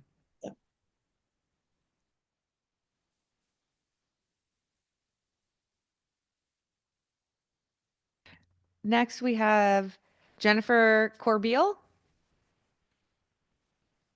Oh, I totally skipped ahead. Next, I'm sorry, we have Brian Geddix. And apologies if that wasn't quite right. No problem. Good afternoon, everyone. My name is Brian Geddix, and I speak in opposition to Senate Bill 7014 as husband, father of 4, and West Hartford resident and Connecticut taxpayer. Today, I speak to the unique love of parents for their children in solidarity, especially with those parents who have been stigmatized, marginalized, and isolated by unequal power dynamics prevailing in public schools and libraries because of legislation like SB 7014, which seeks to enshrine the supremacy of raw governmental power over selfless love of parents and their God-given right to preserve their children's all too fleeting innocence and to ensure their healthy human development. SB 7014 muzzles the voice of the primary caretakers of Connecticut children, their tax-paying parents, whose motivation is sacrificial love to do what is best for their own children, often at great personal expense and sacrifice. Unlike highly credentialed and empowered professional experts, parents are not motivated by monetary compensation. Neither are parents motivated by the extreme ideological commitments of professional activists promoting trendy and dangerous ideologies threatening to alienate children from their parents and heartlessly splitting apart the sacred parent-child bond. The drafters of this anti-democratic legislation deny the basic reality that all Connecticut taxpayers are key stakeholders with an obvious vested pecuniary interest in town institutions, schools, and libraries, and school libraries alike, for which they have paid with their hard-earned tax dollars. This proposal limits the speech of taxpayers to only those who meet the narrow restriction of a qualified complaint, a student or parent or guardian of a student. The effect of this is essentially taxation without representation insofar as the vast majority of taxpayers will be paying for their town's public schools with their hard-earned income and will be deprived of a voice to speak on how those tax dollars are being spent in their local school library. These degradations of constitutional rights are especially egregious where they impinge upon the rights of tax-paying parents to exert appropriate influence over the education of their minor children. It silences the voices of taxpayers who do not happen to have children enrolled in their town schools, including parents of young non-school age children and parents of recent graduate.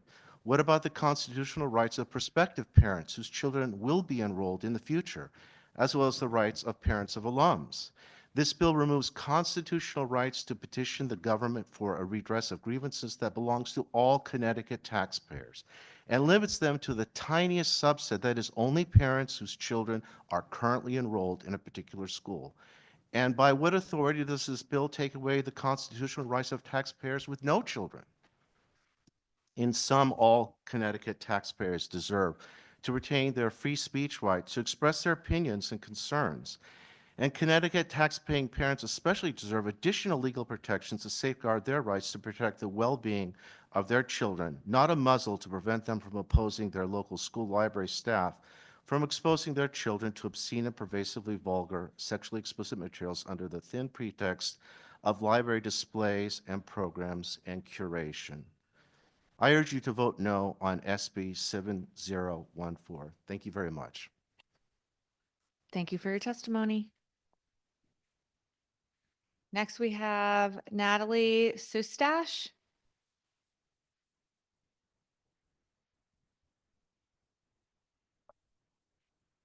All right, not seeing Natalie. David Warren. Thanks, David. Honorable Representative Leeper and distinguished members of the Education Committee. My name is David Warren. I serve with pride as President and CEO of the Jewish Federation of Greater Hartford. And prior to this role, I spent nearly 25 years at the Anti-Defamation League, combating anti-Semitism and all forms of bigotry, including as the regional director here in Connecticut for a decade and as the National Education Director overseeing ADL's award-winning anti-bias curriculum.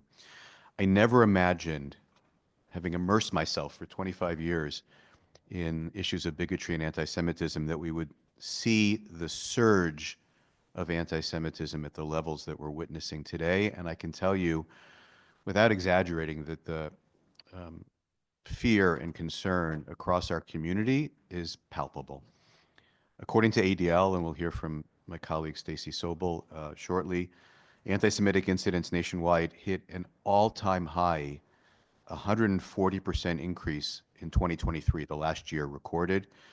184 incidents in Connecticut alone, and they're particularly impacting K through 12, with students encountering hateful graffiti, bullying, online harassment, and other forms of anti-Semitism.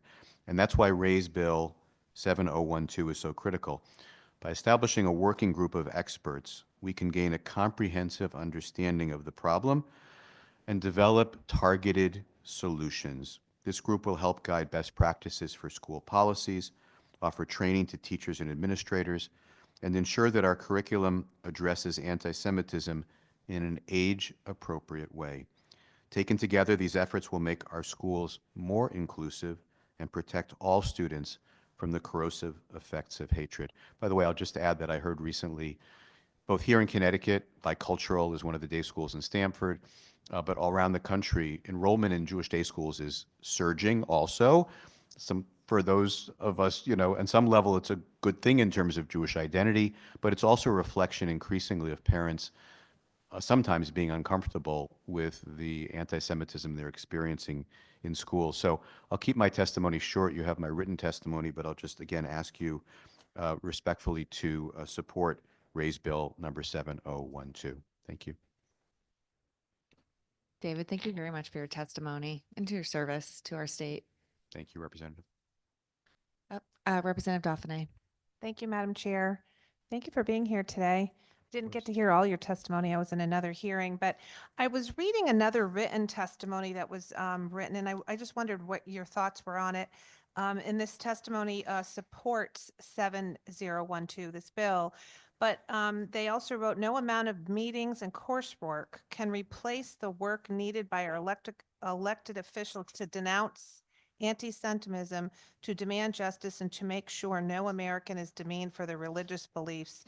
Would you concur with that? And could you speak to that? Sure. Thank you for the question.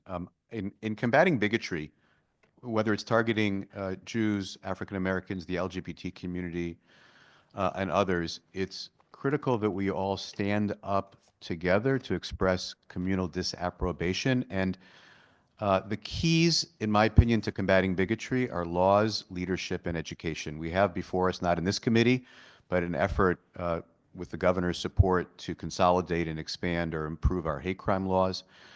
Education is critical, and that's what we're talking about here, and that's the work of this committee. But to your point, Representative, I think it's fair to say that leadership is the most important. And we've seen over and over again that when leaders stand up, and we often find that bigots act thinking they're acting with societal approval, it's so important for leaders to stand up, and not just of the targeted community, political leaders, religious leaders, civic leaders, standing together, sending the message of inclusivity and respect, and again, disapprobation for bigotry. Thank you. Thank you for that answer. And my last question is, would you elaborate on the impact of the rise of anti-Semitism has had on the parents and the children in the community as a whole? Can you elaborate a little bit on that? Yeah, I hate to sort of, fall back on the context of my service, but I've never seen this level of concern, and it's manifest in a couple of ways, or it's motivated by a couple of things.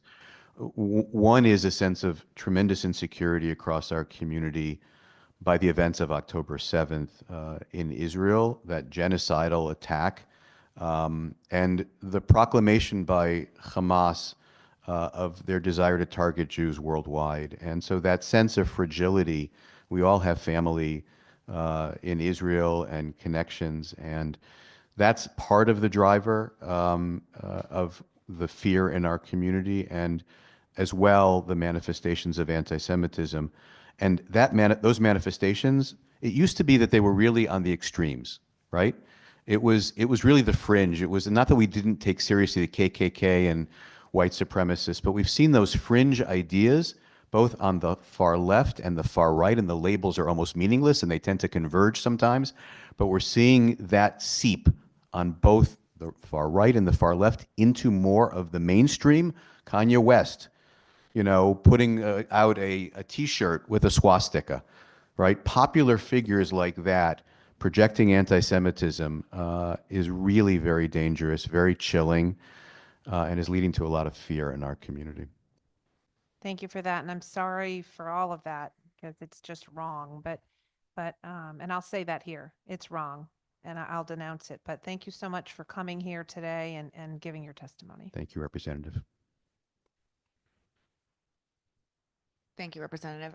I guess I'll just say, actually, to build on what my good colleague said, is that I hope us bringing out this bill and our commitment to this work is a public message that we stand with our Jewish community and up against anti-Semitism. And I hope that our Jewish friends also see that reflected in this effort. We do. Thank you, Representative. Thank you for being here. Thank you.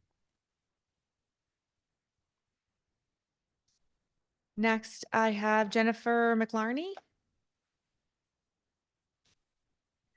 Good afternoon, members of the Education Committee. My name is Jennifer McLarney, and I'm a paraeducator in the Tallinn Public Schools. I am a proud member of CSEA, CEIU Local 2001, a labor union that represents 25,000 state, municipal, Board of Education, active and retired public and private sector workers, including thousands of paraeducators. I'm here to offer testimony on House Bill 7010, an act concerning paraeducators. I've been a paraeducator for 13 years. I am a proud educator. We are crucial to the success of our school systems across Connecticut. We are in the front lines of student learning. During my 13 years, I've held many different roles, all under the title of paraeducator.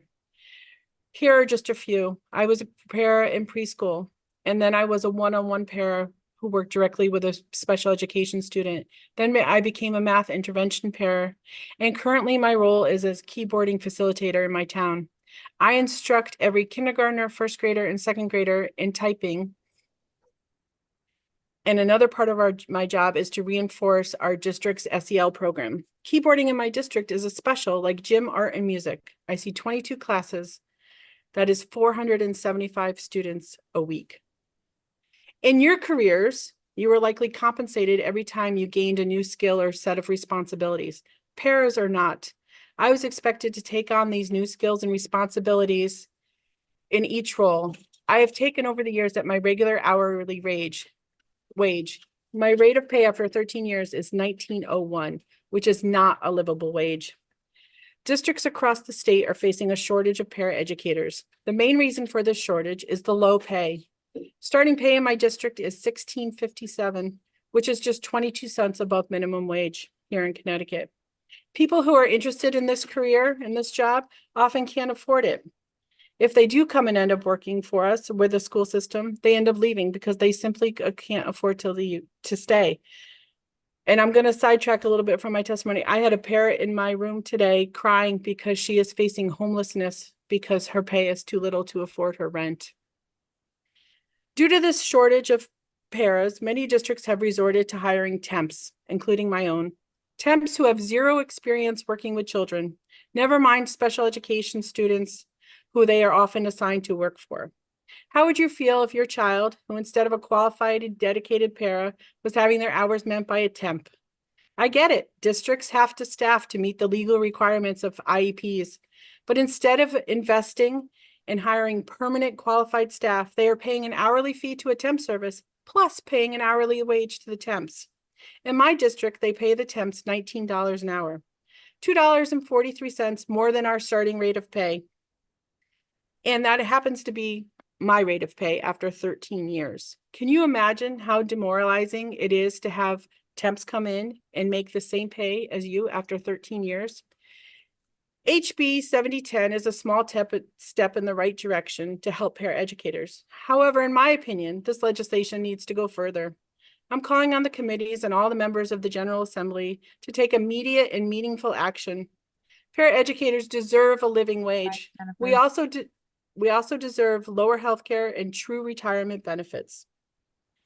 Improving these things will help ensure that paraeducators are treated like value members.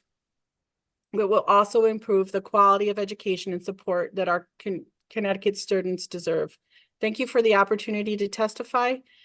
Please support students and their learning by prioritizing paraeducators and passing strong legislation, raising wages, improving our healthcare and retirement benefits. I would be happy to take any questions. Thank you for your testimony. I don't see any questions for you, so please enjoy your Okay. Thank you. You too. Next, we have Jennifer Corbeil.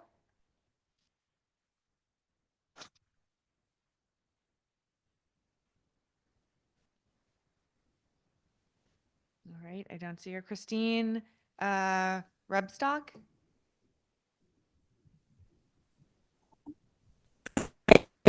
That's great.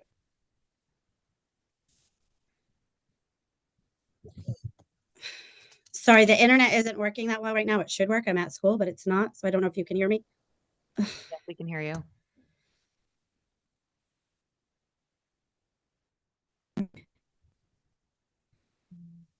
Apologize.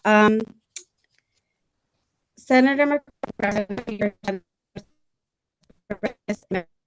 Education Committee. I am here to HB 7010. Interrupt you. I'm so sorry. And I would like to start with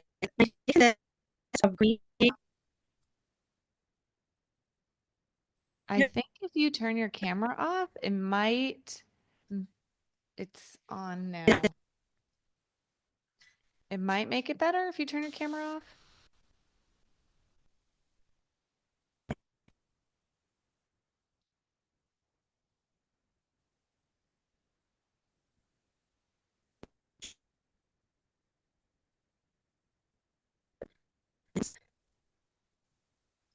All right, we can't hear you, but if you want to try to get a better connection, we can come back to you after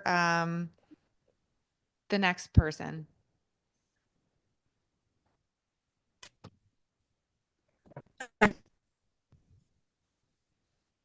So I think we'll move on to Christine Rebstock. Okay, next, Ari Schaefer.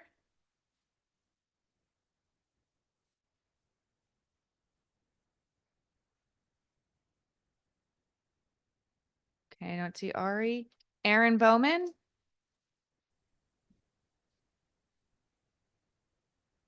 Yes, I am here.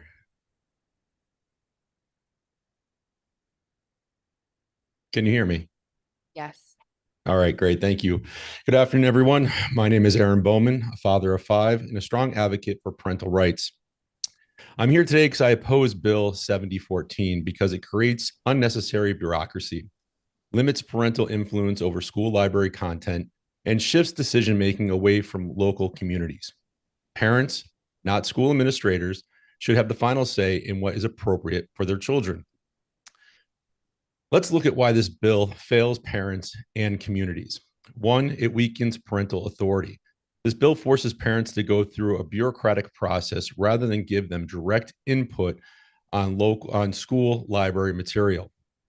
2, it gives power to unelected school administrators, not parents. A review committee made up of administrators and librarians decide on book challenges instead of parents and elected school board members. 3, it allows inappropriate content to stay in schools. This bill prohibits removing books based on political, social, or sexual themes, meaning explicit material could remain accessible to children.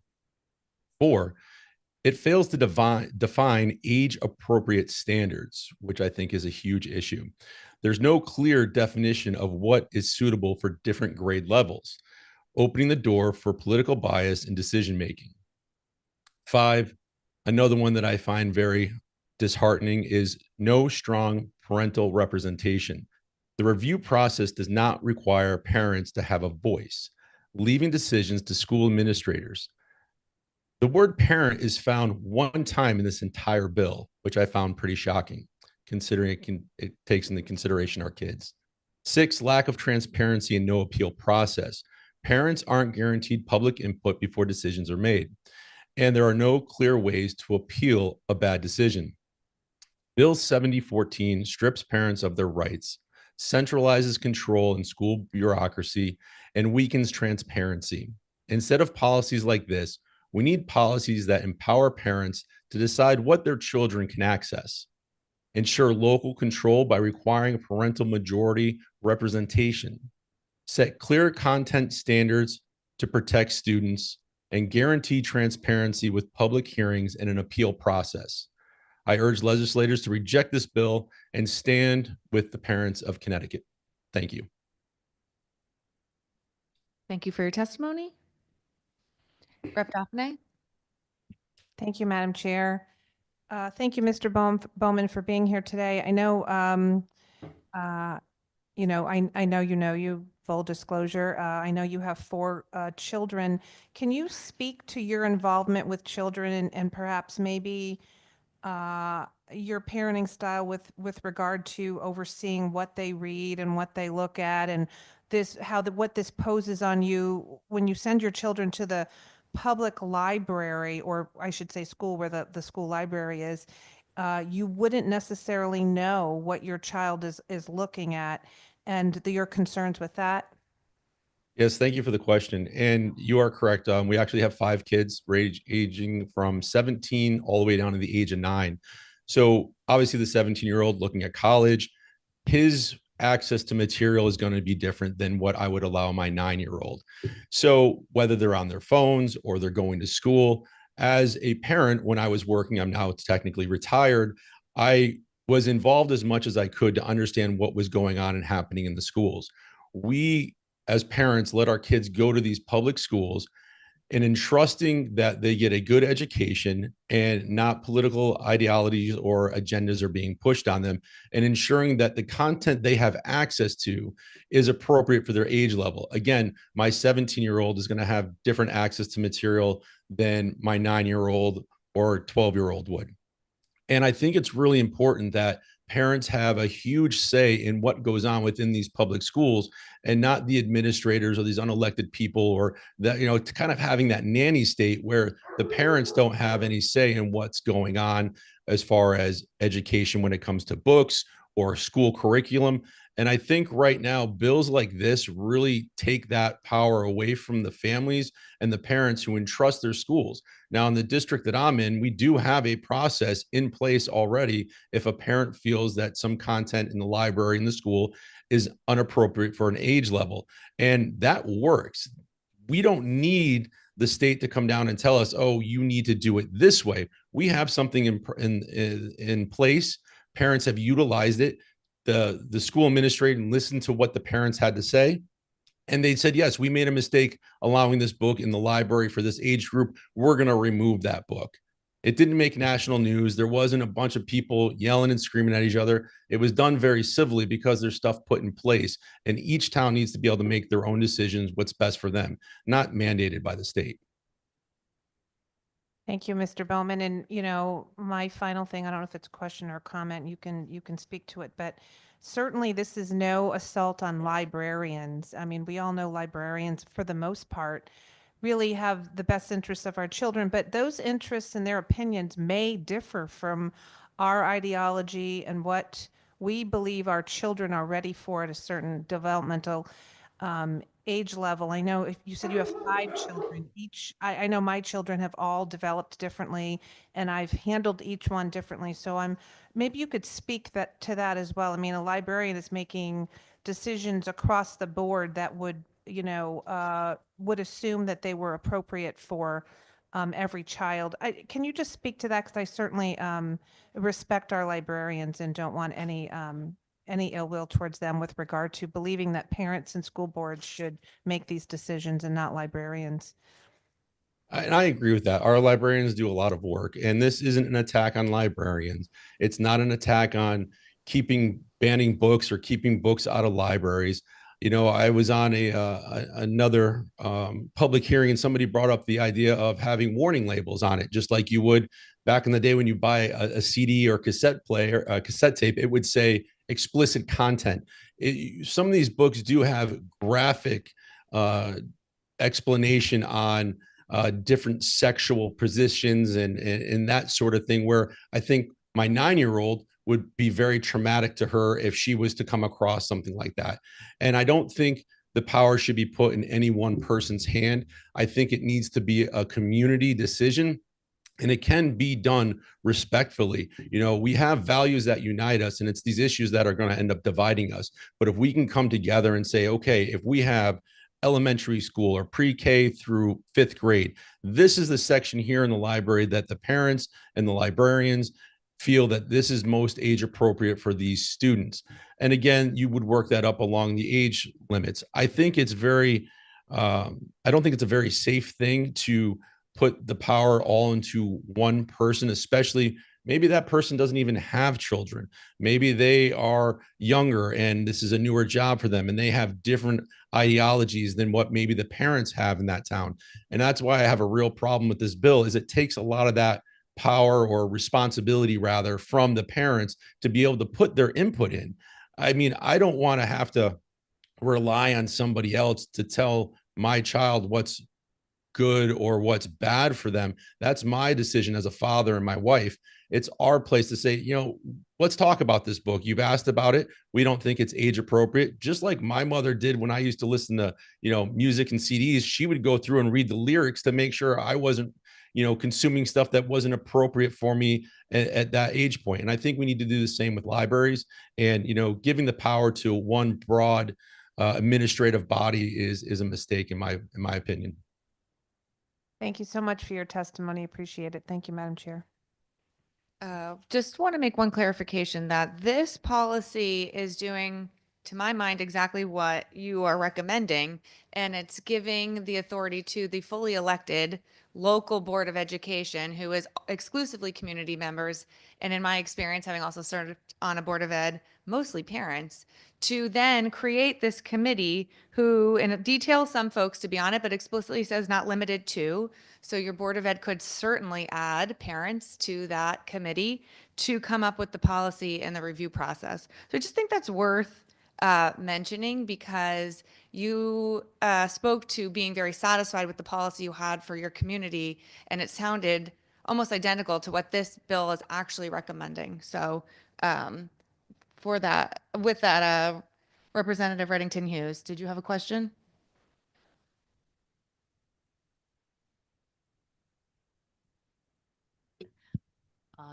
Mr. Bowman, I just had, my question was, what potential impact do you think allowing access to these inappropriate materials may have on the development of your children long-term? Well, for me, I think, any type of material that is in some of these books. And my oldest, we talked about these books. We went to the bookstore, we looked at them, we discussed them. Again, he's at an older age, so I found that not necessarily completely appropriate, but he had questions, and I don't want to hide anything. We need to have these conversations. I think there are, I believe somebody had brought it up earlier, there are studies from the International Journal of Environmental Research and Public Health that found that adolescents are among the most frequent to consume explicit material, and such exposure can make them vulnerable to future risky sexual behaviors. And that the American College of Pediatricians has noted that children exposed to pornographic material are at a risk for a range of maldeprived behavior and psychological issues. So for me as a parent, I try to be as evolved as much as I can. I know there's a lot of parents that can't be because they're working multiple jobs. Our state's unaffordable. They're trying to keep a roof over their head. So they entrust our schools to do what's best for the children. And leaving that to one body, I think, is a huge mistake. And, again, like I said, in this bill, it referenced parents one time as a definition of what a parent or guardian is. It doesn't say anywhere in here that the parents have a voice or a way to appeal anything that's been put through by the local boards. Oh, thank you. I just want to make one last comment, because actually I agree with quite a lot of what Mr. Bowman just said. And I would counter that with the fact that we have raised 2 bills actually to limit the access of smart devices in our schools, because to my mind, and I think there's quite a bit of data to support, that our students are exposed to far more dangerous things via the internet and their smartphones and social media than our school libraries.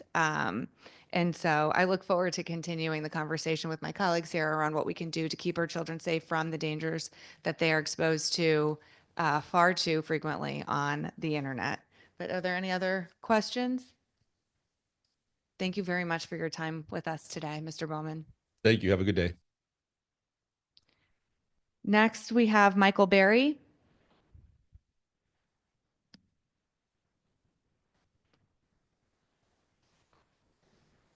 Hi, good afternoon, Senator McCrory, Representative Leeper, Representative Zupkis, and all of the members of the Education Committee. I'm here today to speak in favor of raised House Bill 7010, Act concerning paraeducators. My name is Michael Berry. I'm from Manchester, where I was born and raised, and I work as the coordinator for the Connecticut Coalition for Retirement Security. I'm also a proud former paraeducator. After finishing a year of service as an AmeriCorps Vista volunteer, I was hired to work as a paraeducator at a city school which served teens who had previously dropped out of school. It was called the Emily Griffith Opportunity School in Denver, Colorado, and I still remember it as one of the most memorable experiences of my life. The teachers at EGOS were so overwhelmed by the increased enrollment the year that I worked there that another paraeducator and I started our own tutorial program because the kids were so far behind in math. Many could not learn in a traditional classroom setting, and although a tutorial setting is not possible at every school, we were able to pull it off. At the end of the year, when the principal signed my paperwork, rehiring me for another year, I realized that a life in a classroom was not for me, and it made me admire my colleagues even more. I returned to Connecticut and I began working as a juvenile probation officer with the judicial branch. And that was at a time when there were many, many school-based arrests. The state has gone in a much better direction since then, but at the time I was often invited to PPT meetings for my clients, and I would attend as an advocate for my clients and their families. I remember the PPTs where a paraeducator would attend, usually as a follow-up PPT, as they were sometimes part of an original IEP. And these paras had worked directly with the child, and I always wished they had more of an opportunity to be involved with the funding stakeholders, with the Board of Ed, which help people get services. I was glad to have had the opportunity to previously work in their shoes, and they've been a concern of mine, especially after I later became president of the Judicial Professional Employees Union, and I joined the executive board at the AFT, who represent paraeducators across Connecticut. With varying degrees, depending on the municipality, of low pay during the year, it's not surprising that there's unfilled paraeducator positions in Connecticut. And lastly, since I retired as a probation officer and now representing the Connecticut Coalition for Retirement Security, I believe that all workers in Connecticut should have the right to retire with dignity with a defined pension plan, and I hope we can add our paraeducators to the list of important public servants who have that right and those benefits. And as a retiree, I just can't give up the opportunity to talk about pensions for our workers. Thank you so much for allowing me to testify before you today. I'd be happy to answer any questions. Thank you very much for being with us Thanks. today. I don't see any questions. Thank you. Thank you so Thanks much. for your testimony. I think Jennifer Corbeil is still online, and we're going to try again to see if the connection's any better.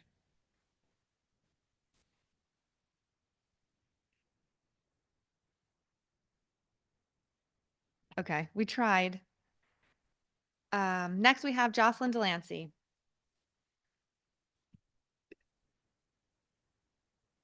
Good afternoon. Thank you for allowing me to testify oh my goodness, it's been a long day. I've been in Read Across, reading in schools all day. My name is Jocelyn Delancey. I am the Vice President of the Connecticut Education Association, and fifth grade teacher. I submitted testimony on a number of bills, but I want to speak to a few that are near and dear to my heart. First and foremost, I'd like to speak to HB 7011, removing the statewide assessments from grades 3, 5, and 7. I think that this bill is so critical. As a fifth grade teacher, I cannot tell you how much time this would give back to me and my students in terms of being able to meet my students where they are and not teach towards a test. With the SBAC assessment, we lose at least 2 weeks just in test assessment, because after an hour plus long test administration, our students don't have access to learning because they are so wiped and drained from that long assessment, not to include the stress and anxiety that it builds in many of our students. Plus that, we have 2 weeks of test prep. Prior to that, in some districts, I work in a high performing district, and so our test prep is a little less pressured, but it is there, and it does take away time from meaningful content and fun and joyful learning. So I strongly support this bill and really hope to see us look at that assessment audit that the State Department is supposed to be doing and really understand how we can meaningfully evaluate our students and their success and the work of our schools without this undue pressure and time taken away of critical learning. The next bill I'd like to speak to is HB 7014. I've heard a lot of testimony on this today, but we strongly support this legislation. I work in a district that already has a strong policy around book complaints, and it works having this strong policy. We had a book complaint in a fourth grade classroom this school year, and went through the process, and the committee that did include parents, stakeholders, Board of Ed members, administrators, and educators who looked at the content, recognized that the book was not the right book for that grade level, and removed it from that grade level. And so this was not pornographic material. I can assure you I've been in lots of libraries this year. I have not in any elementary library that I have seen content of that nature. I was reading today, we read Llama Llama, Red Pajama, and Green Eggs and Ham, as well as the Lorax. So I want to support our school librarians. They are doing critical work to ensure that students have access to fun and joyful literature that is culturally diverse and responsive, and that allows for students to feel successful and supported in our schools. And I strongly support this process. I've seen it work just this year in my district. And I think that it's a critical need so that we can support our school librarians and support our parents' right to be able to share concerns when they do have them, but understand that our educators, our public school educators, care deeply about the content that they present to our students, respect the procedures and the rules of our district and our policies of our district. And I think that we need to have something in place that allows for a clear process. Everybody knows what's expected and everybody understands how to do this right and kindly and in a responsible way. And I would be remiss if I didn't support our paraeducators and say that they deserve Please the benefit. summarize, Jocelyn. Yep, I'm good. That's it. Just wanted to give a shout out to my paraprofessional colleagues out there as well. Thank you. Any questions? Rep. Daphne? Thank you, Madam Chair, and thank you for your testimony today. I don't know if I have just comments or a question in there, but I would say good for your school, good that you have a policy that you all can get behind and that works for you. I think what many are concerned about is the parameters that the state is trying to push down on the local schools and parents. And I think that what I hear from a lot of the parents is they want to have the ability to participate in the way they want to with their Board of Eds, not in the way that they're dictated to from the state. So I think that's what people are really saying more than anything, is that they want to develop their own policy and not be, if you will, by Big Brother told how to do that. I'm really glad that you have a policy that works for you, and I'm really glad that you guys were able to come together and identify a book that you wanted to remove. Thank you for your testimony. Thank you, Representative. Thanks, Jocelyn, for your testimony. Have a good afternoon. I see another hand up. I didn't know if there was a question online. I'm sorry. Thanks. Representative Gucker. Thank you very much. I know it's easy to not see me since I'm a little bit farther away doing this remotely. Would you say, or would you think that part of the problems that we have with many of our laws is there's a lack of consistency as far as what the expectations are? And would you believe, or would you think that by having, not saying a state mandated, but some sort of way of having a universal, everybody understands what the rules are policy would be helpful to ensure that, let's say, what's good for my city, Danbury, is good for, say, New Fairfield, maybe good for Sherman, maybe good for other communities, everybody understanding and knowing what is expected and what needs to be done?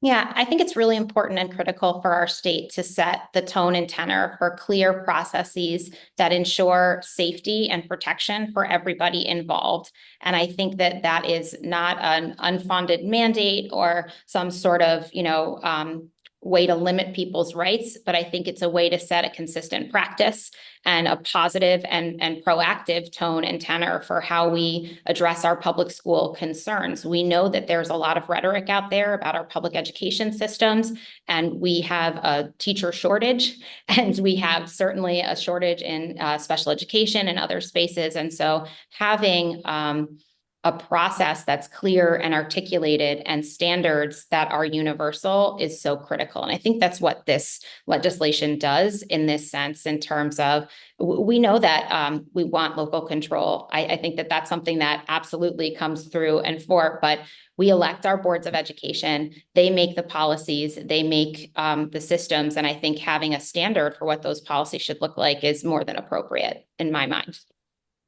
And if I could follow up on that, I also do believe, I can only go by the Board of Educations that I deal with, which has been Danbury. And I know that anytime there has been something that has been controversial or the public really has an interest, I know at least in my city, they have been more than accommodating to try to give people an opportunity to have a public hearing or a discussion. And wouldn't you think, or wouldn't you say, I mean, I know you're not a lawyer, you're a teacher. But wouldn't you think that by having a standard that all are expected to be with it, actually it's not an unfunded mandate, but actually would be a cost savings because everybody understands and knows what's expected of them, and we maybe questions or litigation would be halted because this is what you're supposed to do, this is what you're expected to do, and that by having the local Board of Education, an elected body by the people of that municipality, holding, being able to oversee this, they're already there. So I guess, would it be a savings and would it clarify a lot of this? I think that it would, and I think that a lot of times our districts are then required to spend a significant amount of money in legal fees and PR, issues in terms of outside interest groups coming in and attacking school districts for decisions that are made and other things that end up costing our districts critical dollars that they could and should be spending on the quality of the education in the school system. And I think that I would agree with you that having a clear process and protocol would safeguard all of our districts across the state to be able to do that well. Well, thank you again for your testimony, and thank you for bravely being a fifth grade teacher. I know that's a bit difficult in these times. Thank you, Madam Chair, for the opportunity. Thank you, Representative. All right, next we have Ayandra Lopes.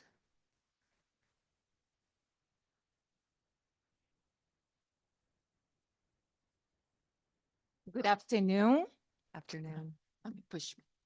So thank you, Chair and members of Education Committee for allowing me to speak to you today.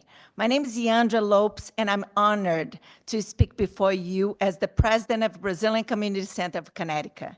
I want to start by thank you and thank everybody, the Appropriation Chair and the committee, for your bold leadership in raising the bill SB 1349, a bill that will bring hope and fairness to the education in our state and reforming to existing charter law. Thank you all for all you do and for your children, for our children and our future. Today, I come before you not as a politician, not as someone looking for power, but as a mother, a leader, a servant of our community. Every day, I see the struggles of the family and the hardworking people who just want a better life for the children. But too often, we see our most vulnerable community forced to fight against one another for the same limited resource, as if there's not enough for all of us.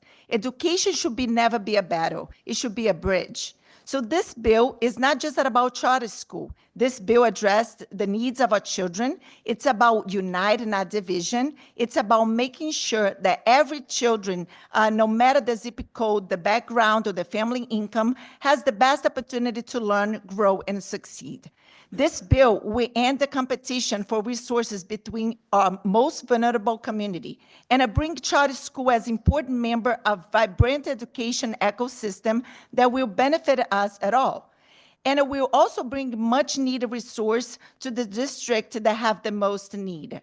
So when the Bible tells us in Proverbs 22:6, train up a child in the way he should go, and when he's old, he will not depart of it. So education is the path to opportunity, the key to breaking cycles of poverty, and the foundation of a strong, healthy, and prosperous society. This bill will help ensure that education is not used as political tools, but as a vessel of hope and opportunity. So I ask you with all my heart, please do all you can to help pass this bill and make this law of land. Let this be the last time we see communities fighting for the resource that all of our children deserve. Let this be the moment where we say enough, no more broken system that children deserve. Let this be the moment we have to say, and the enough, no more broken system that leave our children behind, or no more waiting, no more lost dream. Many have suffered too much because of the system that has not worked for them. But today we have a chance to change that. As a woman of faith, I believe that God has placed each of you in this position for a reason to be the leaders who will bring justice to our children. So I leave you with this final appeal. Do not let the moment pass. Do what's right, do what's just, and commit to pass SB 1349 and give our children the future they deserve. Thank you so much, and God bless you all.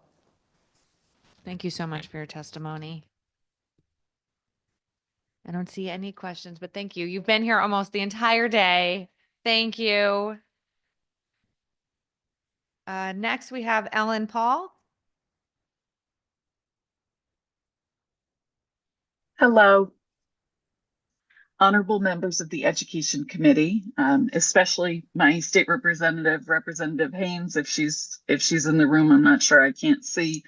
My name is Ellen Paul. I am the Executive Director of the Connecticut Library Consortium, former director of the East Hampton Public Library, and a resident of East Hampton.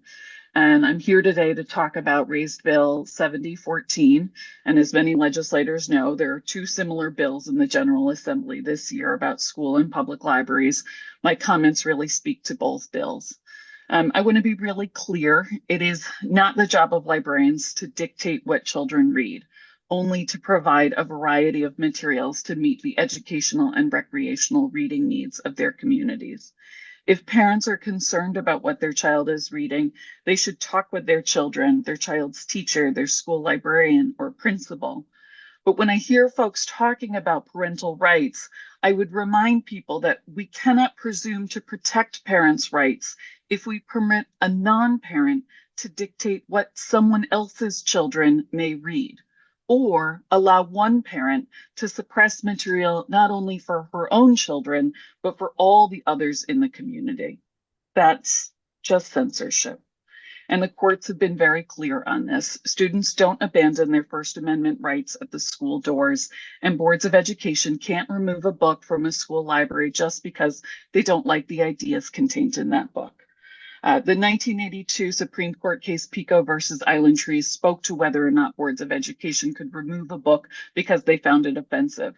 And in the plurality opinion, they wrote, while boards of education might rightfully claim absolute discretion in matters of curriculum by reliance upon their duty to inculcate community values in schools, the Board of Education's reliance upon that duty is misplaced where they attempt to extend their claim of absolute discretion beyond the compulsory environment of the classroom into the school library and the regime of voluntary inquiry that there holds sway. And so if the Supreme Court has said that a board cannot remove a book because they find it offensive, then it is the best practice for libraries and school districts to have policies and have those policies be approved by their governing body, whether that is a public library board of trustees, the town council, or the Board of Education. These bills codify in law that libraries should have a collection development and maintenance policies. Those are the policies that state what books can be put in libraries. Display and program policies. Those are the policies that state how a librarian chooses what books to display or programs to present. And most importantly, the materials reconsideration policy, the policy that states the procedure for what to do if someone objects to a book on a shelf. And that all of these policies should be approved by a local elected governing board. To me, it's very clear that these bills balance our First Amendment rights to read with our First Amendment right to redress of grievances, and most importantly, protects our constitutionally protected freedoms. And I think that this is something that as Americans, we should all be able to get behind. Thank you, Ellen. 3 minutes on the dot. Representative Poulos. Thank you, Madam Chair.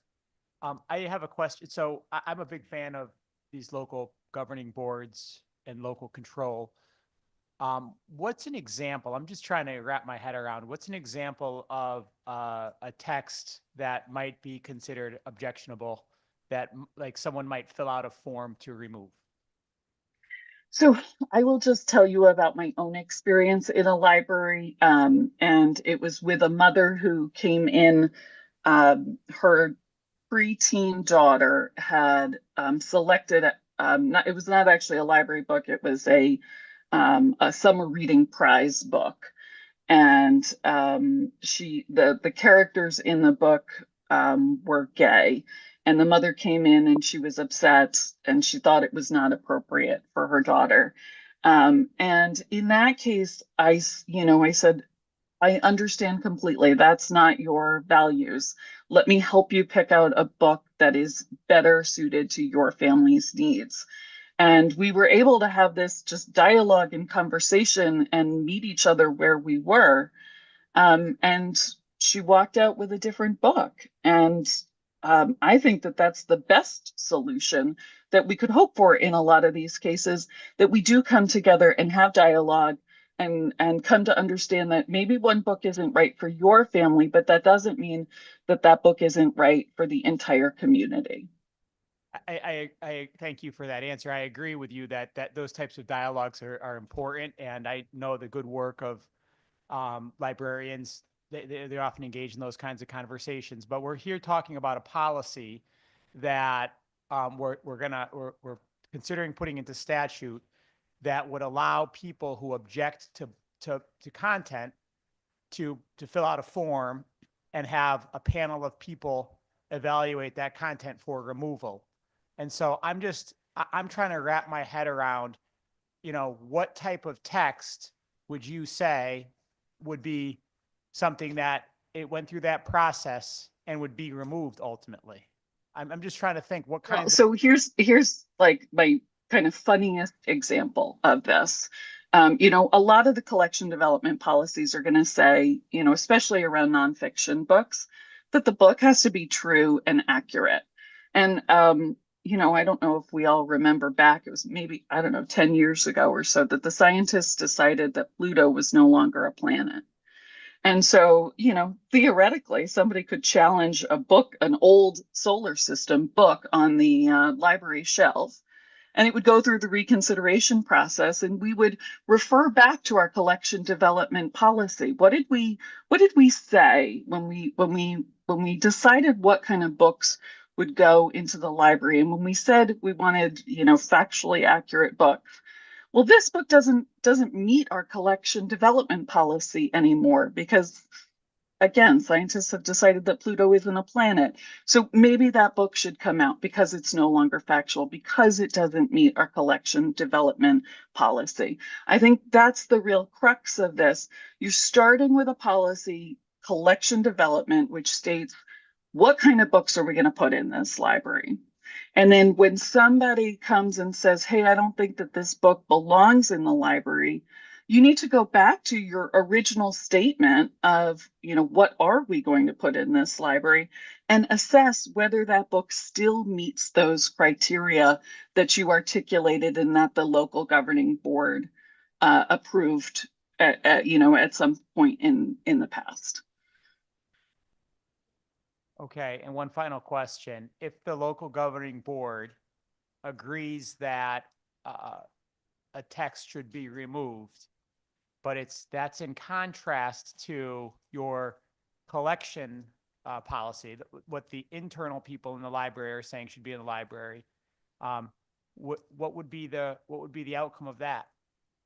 Well, quite honestly, I would think that that library or that school is probably setting themselves up for a lawsuit, because we do have significant case law that says if you remove a book and don't follow your own policy, you've unconstitutionally removed that book.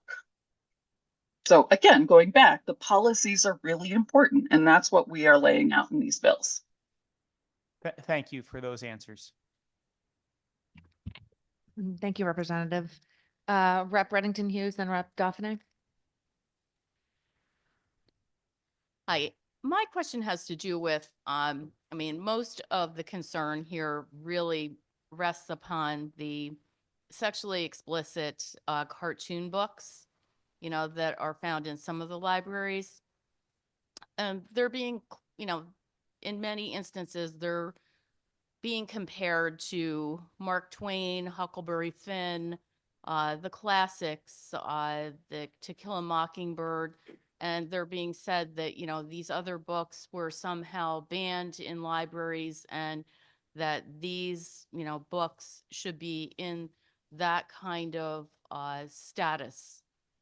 I certainly find that, one really doesn't compare to the other. And when I look at the definition of pornography, that is sexually suggestive material, as a picture, video, text, or audio intended for sexual arousal, and made for consumption. But in the definition, the consumption is by adults. And a general distinction is that it is for adults. So my question is, when this is directed towards children, what is it called? And when children are involved in it, is it child pornography? So I think we can agree that children today, and this is incredibly unfortunate, have unprecedented, nearly on-demand access to, high definition videos of explicit porn on their phones and their computers. And that is so deeply problematic, and we need to work on societal solutions.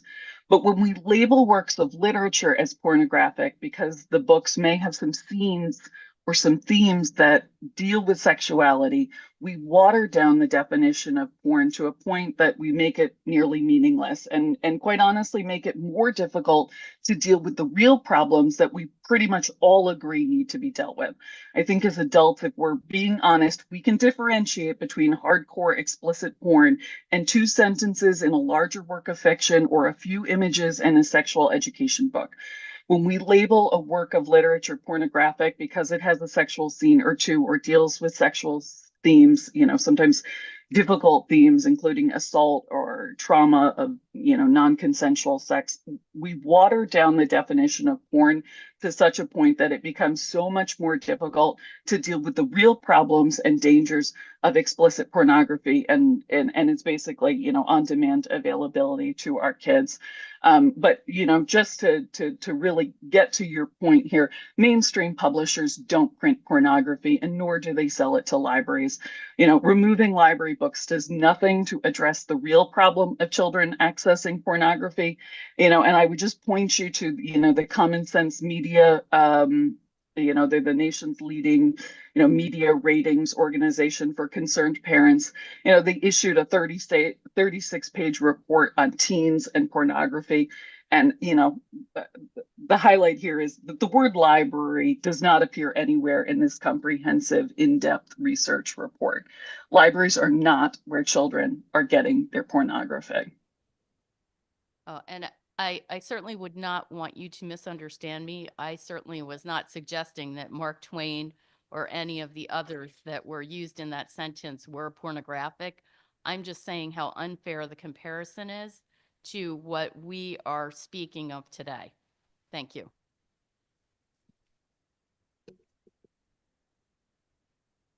Representative Daphne, sorry. Thank you, Madam Chair, and thank you for testifying today. This is my second hearing with regard to this subject. We've had several parents come in and share the names of books, what a book might depict in terms of what they see as unacceptable.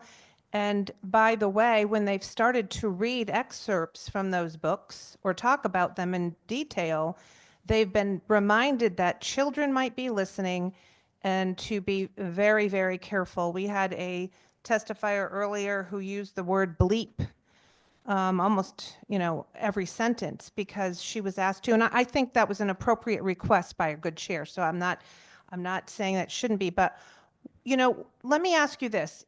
You have a scenario where you have 2 parents.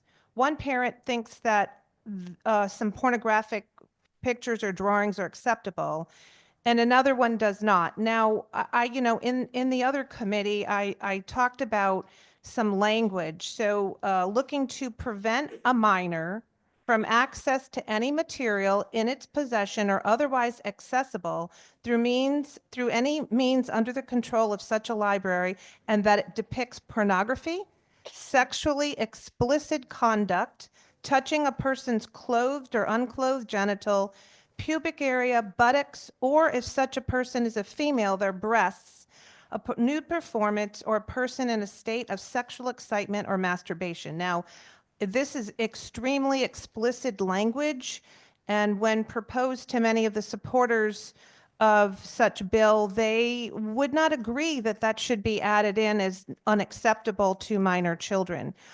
So you have one parent that thinks that that's unacceptable, and another one that does, because I think you spoke to that earlier, and how do you handle that? We're talking about children that go into a public school library. They're looking at books, pictures, language, whatever the like. They look at it and their parents have no idea what they've seen. They go home and they may not have a discussion. I don't know. Some of the doctors we heard from say that once you've seen this, you can't unsee it. I think somebody reported today about the Pediatric Association talking about how much of this kind of pornographic material does impact children and it impacts them in their future. What would you say to that? I know I packed in a lot there, but I guess I would, want to speak more to the one parent who feels one way and the other parent that feels another. Again, the parent has no control because they're going into a public school library, different than internet, cell phones, and the like, where parents decide whether those children are going to have those technology and they can choose to look over it and censor it or not. I so appreciate being able to hear that and answer that question. And you're right, there's a lot in there. And so I'm going to try to do my best to respond to all of it. So to your first point about, what happens when one parent likes a book and another parent doesn't, I'm just going to point you back to the 2000 court case out of Texas. It was Sund versus City of Wichita Falls. And the court rejected an attempt to remove a book. And they said, and I'm just quoting again from this judge, if a parent wishes to prevent her child from reading a particular book, that parent can and should accompany the child to the library and should not prevent all children in the community from gaining access to the constitutionally protected materials. Where First Amendment rights are concerned, those seeking to restrict access to information should be forced to take affirmative steps to shield themselves from unwanted materials. The onus should not be on the general public to overcome barriers to their access to fully protected information. So, that's not me saying that, that is a court saying that. I understand here that the court says accompany their child to the library. Again, like librarians believe that every parent should be actively involved in their child's education and reading. However, while a parent might object to their child accessing a book, their interest cannot supersede another parent. And I said this earlier, we can't presume to protect parents' rights if we permit a non-parent to dictate what someone else's child might read, or allow a parent to suppress material not only for their own children, but all of them in the community. I do want to just address your amendment, and I really understand where you're coming from. I absolutely do. And, I have a 4-year-old and a 6-year-old, and I want to protect them from everything and preserve their innocence. But my concern here is that your amendment just has a number of unintended consequences, or could have a number of unintended consequences. I believe that there will be many more books removed from the shelves than you perhaps intend. Books by Judy Blume or Eric Carle or Tony DiPaolo. I'm concerned that they're all going to be subject for removal. Memoirs or sports biographies, sexual education books, books about body image. Quite honestly, even the Bible could be subject for removal. And I don't think that that's your intention with this amendment. I also think that school library doors could be shuttered as school librarians and library assistants search for the offending material. I'm worried that the amendment would literally cause chaos as libraries try to determine whether or not a book met or did not meet the criteria outlined in this amendment. State statute is really clear on what is obscenity, but pornography doesn't have a legal definition, and sexually explicit conduct.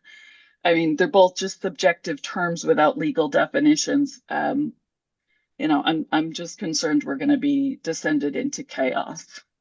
But again, I appreciate the intent of the amendment.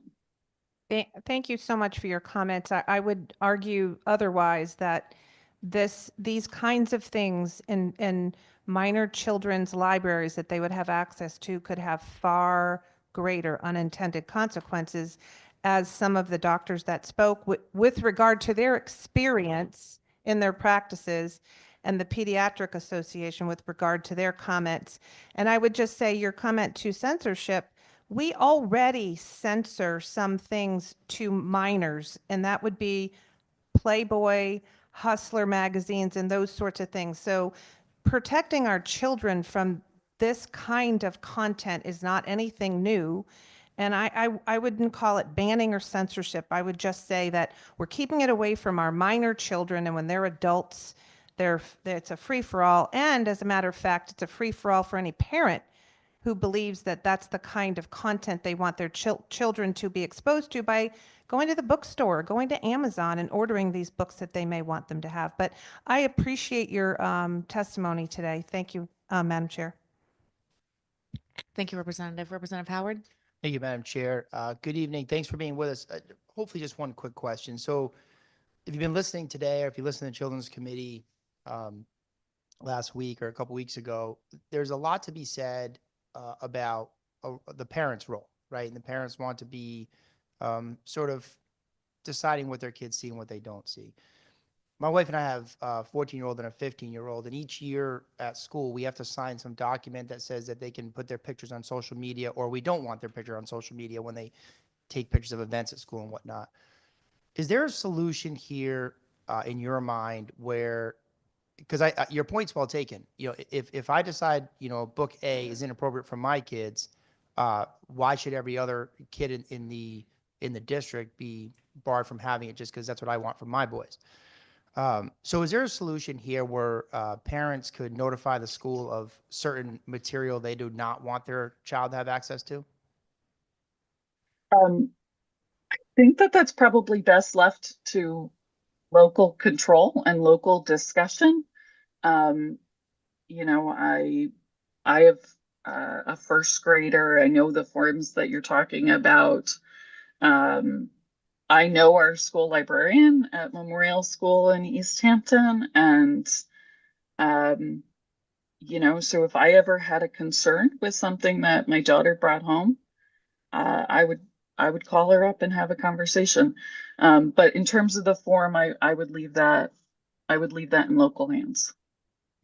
Okay, so this bill actually directs the local Board of Education in certain ways. Would you support an amendment to the bill that required that the Board of Education in their policy provide an opportunity for parents to opt their children out of this or prevent their children from having access to certain titles? I would not support that amendment. I think that that gets really sticky really fast. I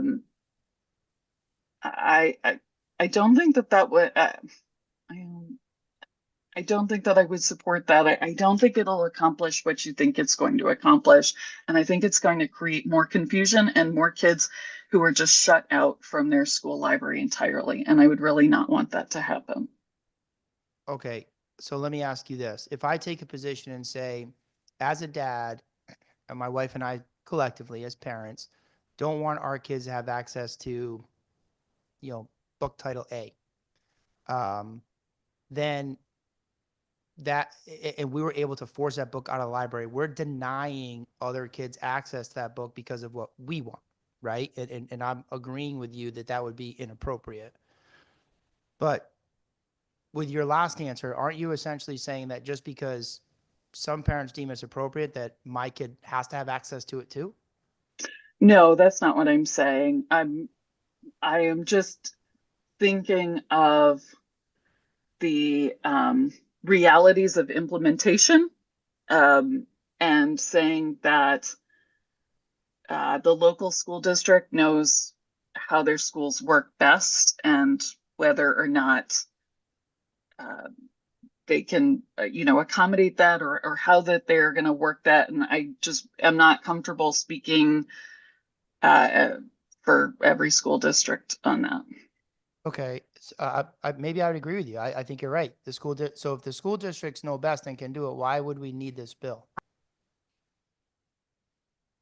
There's a lot of school districts that don't have a materials review or reconsideration policy, or those policies have not been updated in 20 or 30 years. We know that we have parents who want to challenge materials in the school. I mean, I think librarians are very open to that.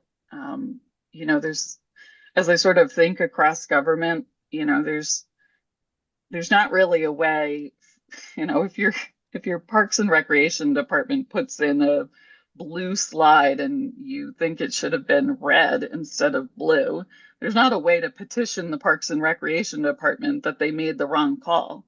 Like, librarians have always had this, but school districts have fallen behind on their responsibilities to keep these policies up to date or have them in the first place. And they're pretty essential. If you're going to run a library, you should have a collection development policy. You should have a materials display and reconsideration, library display and program policy, and a materials reconsideration and review policy. It's, really very standard across public libraries. I can't say that like every public library in Connecticut has one, but when it comes to schools, we see a lot of different variation on what's on the books across the state. Okay, thank you. And just to be clear, I was specifically talking about school libraries. I think, the public library is a whole different avenue. I mean, I have an obligation to send my child to school, right? And because if not, and I don't educate him somehow, and when DCF called me for educational neglect. So if there's materials in the public school that in the public library that I don't want my children accessing, I simply just don't bring them there. But in the public school, that's where they have to go every day. So I just, I thank you. Thank you for bringing your experience and answering my questions. Thank you, Madam Chair. Thanks, Representative. Ellen, I know you've been answering our questions for a long time, but I want to try to ask Representative Howard's question another way, because actually I just texted our librarian. I said, hey, do we have this title in our middle school library? She's looked it up. She said no. One copy is in the high school library and it's been lost for a couple years. But if I wanted to communicate directly with the library and say, I don't want my child to access a specific book, would the librarians honor that? Oh, absolutely. I mean, without a question. There's nobody that's going to say, oh, no, I'm going to hand this book to your child, even though you said not to. Like, it's going to, especially when we're talking about elementary and middle school, maybe it's more of a conversation with high school because those children are older and, but, school librarians want to work with parents. I appreciate that. Thank you. That's always been my sentiment. And then one other thing that I think has gotten conflated through the debate is all books have an age appropriate criteria printed on the book by the publisher. Would you ever put a book that is for 9th grade through 12th grade, let's just say, in a elementary school library? I mean, no, of course not. And, of course, my background is in public libraries. So I'll just sort of illustrate this from that perspective. When I was in East Hampton, our children's room, if you went in there, basically went from youngest to oldest. The room covered, birth to 12. And, it's only one room because we were a small community. But, all of the books for the board books were shelved together. And then all of the books, the picture books, were shelved together. And then we had learn to read books 1, 2, and 3. That's based off of Lexile level. And then, we had a juvenile quick fiction.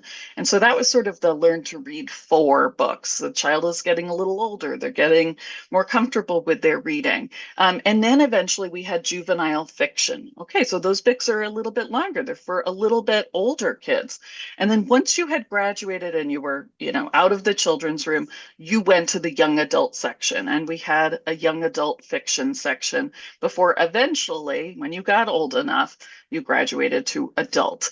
But the idea that we jumble all of these books together, regardless of age or lexile or grade or, appropriateness, if you just go into any of your local libraries, you'll see a really clear cataloging system that segregates books by, reading ability and age and grade level. Really appreciate that detail, because what I heard you saying is that there is a process and you care deeply about ensuring children are not exposed to books that are inappropriate for their age or development. So thank you for that. Is there any other questions? All right, thank you. You gave us a lot of your time and I'm grateful. Thanks.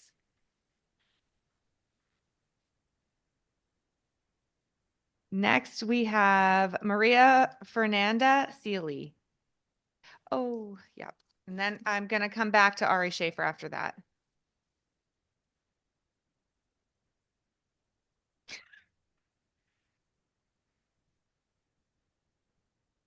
All right, I don't see Maria Fernanda with us. So Ari, are you with us?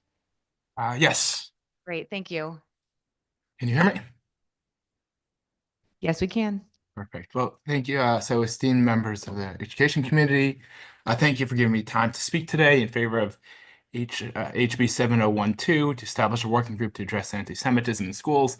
Appreciate you being flexible because I had to step out a little bit before and letting me come back on.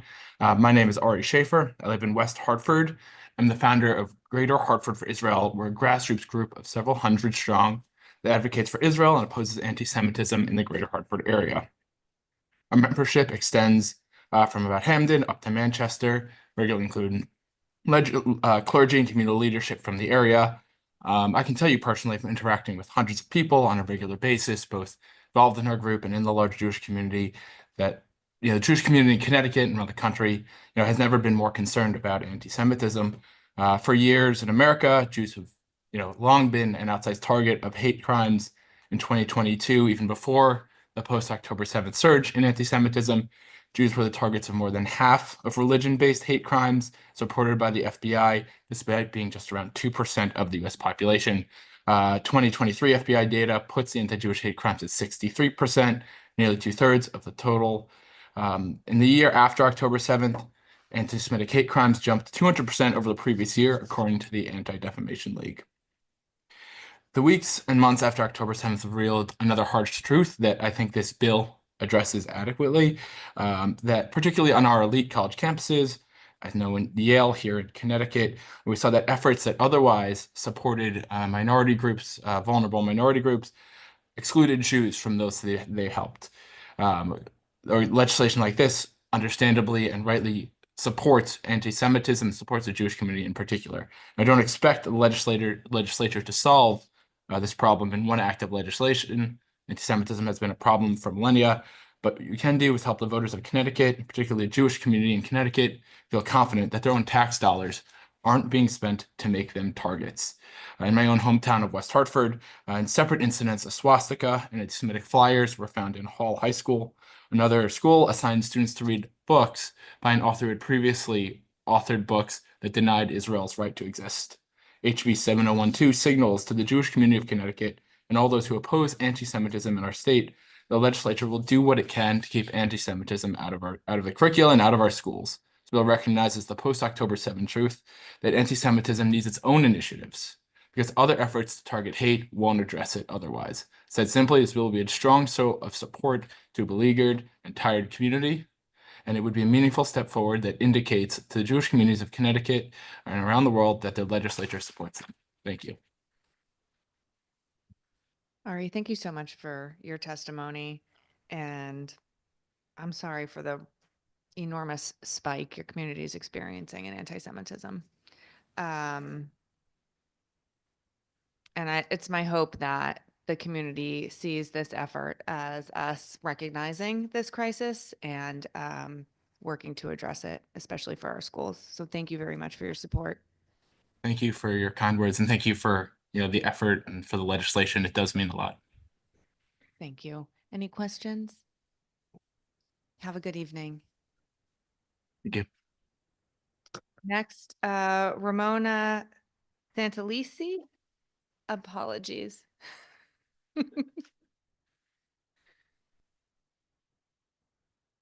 Good afternoon. Thank you, chairs and members of the Education Committee, for the opportunity to testify today. Sorry for my voice. My name is Ramona Santelices, and I am proud to represent the Dominican American Coalition of Connecticut, an organization committed to advocating for equity and opportunity for our community. Today, I am here in strong support of Bill 1349, which is essential to ensuring that all students, regardless of their background, have access to high-quality education. For too long, Connecticut dual approval process for charter schools has created unnecessary delay and barriers, preventing families from accessing the educational option they need. This bill is about reforming an outdated system that has held back progress for too many students. By streamlining the process, we can ensure that new schools are approved based on need and quality, not political obstacles. Beyond reforming the approval process, Bill 1349 we also bring much needed resources to our communities. It will ensure that charter schools are fully integrated into Connecticut's education system, receiving the funding and support they need to serve students effectively. No longer should families and schools be forced into the battle for limited resources. This bill fosters collaboration rather than division. Education should unite us, not divide us. Our students deserve a system that works for them, not against them. Passing this bill, we ensure that we are prioritizing student success, families, and the right of every family to choose the best educational path for their children. I urge this community to support Bill 1349 and move Connecticut toward a more equitable, efficient, and student-centered education system. Thank you very much, and I'm sorry for my voice. Thank you so much for your testimony. Thank you for being with us all day. Yes. I will have you know, one of our colleagues here recommended we change the rules so that people in person get to go first, and I think there would be support. But thank you. Thank you very much. We're thinking about changing rules for next session. We might change the rule for next committee meeting. I mean, I'm like next public hearing. You're right. You know what? There we go. I love when you take my ideas. Very bipartisan on this committee. Thank you, ma'am. Next, we have Jim Williams, who also has been here in person most of this day.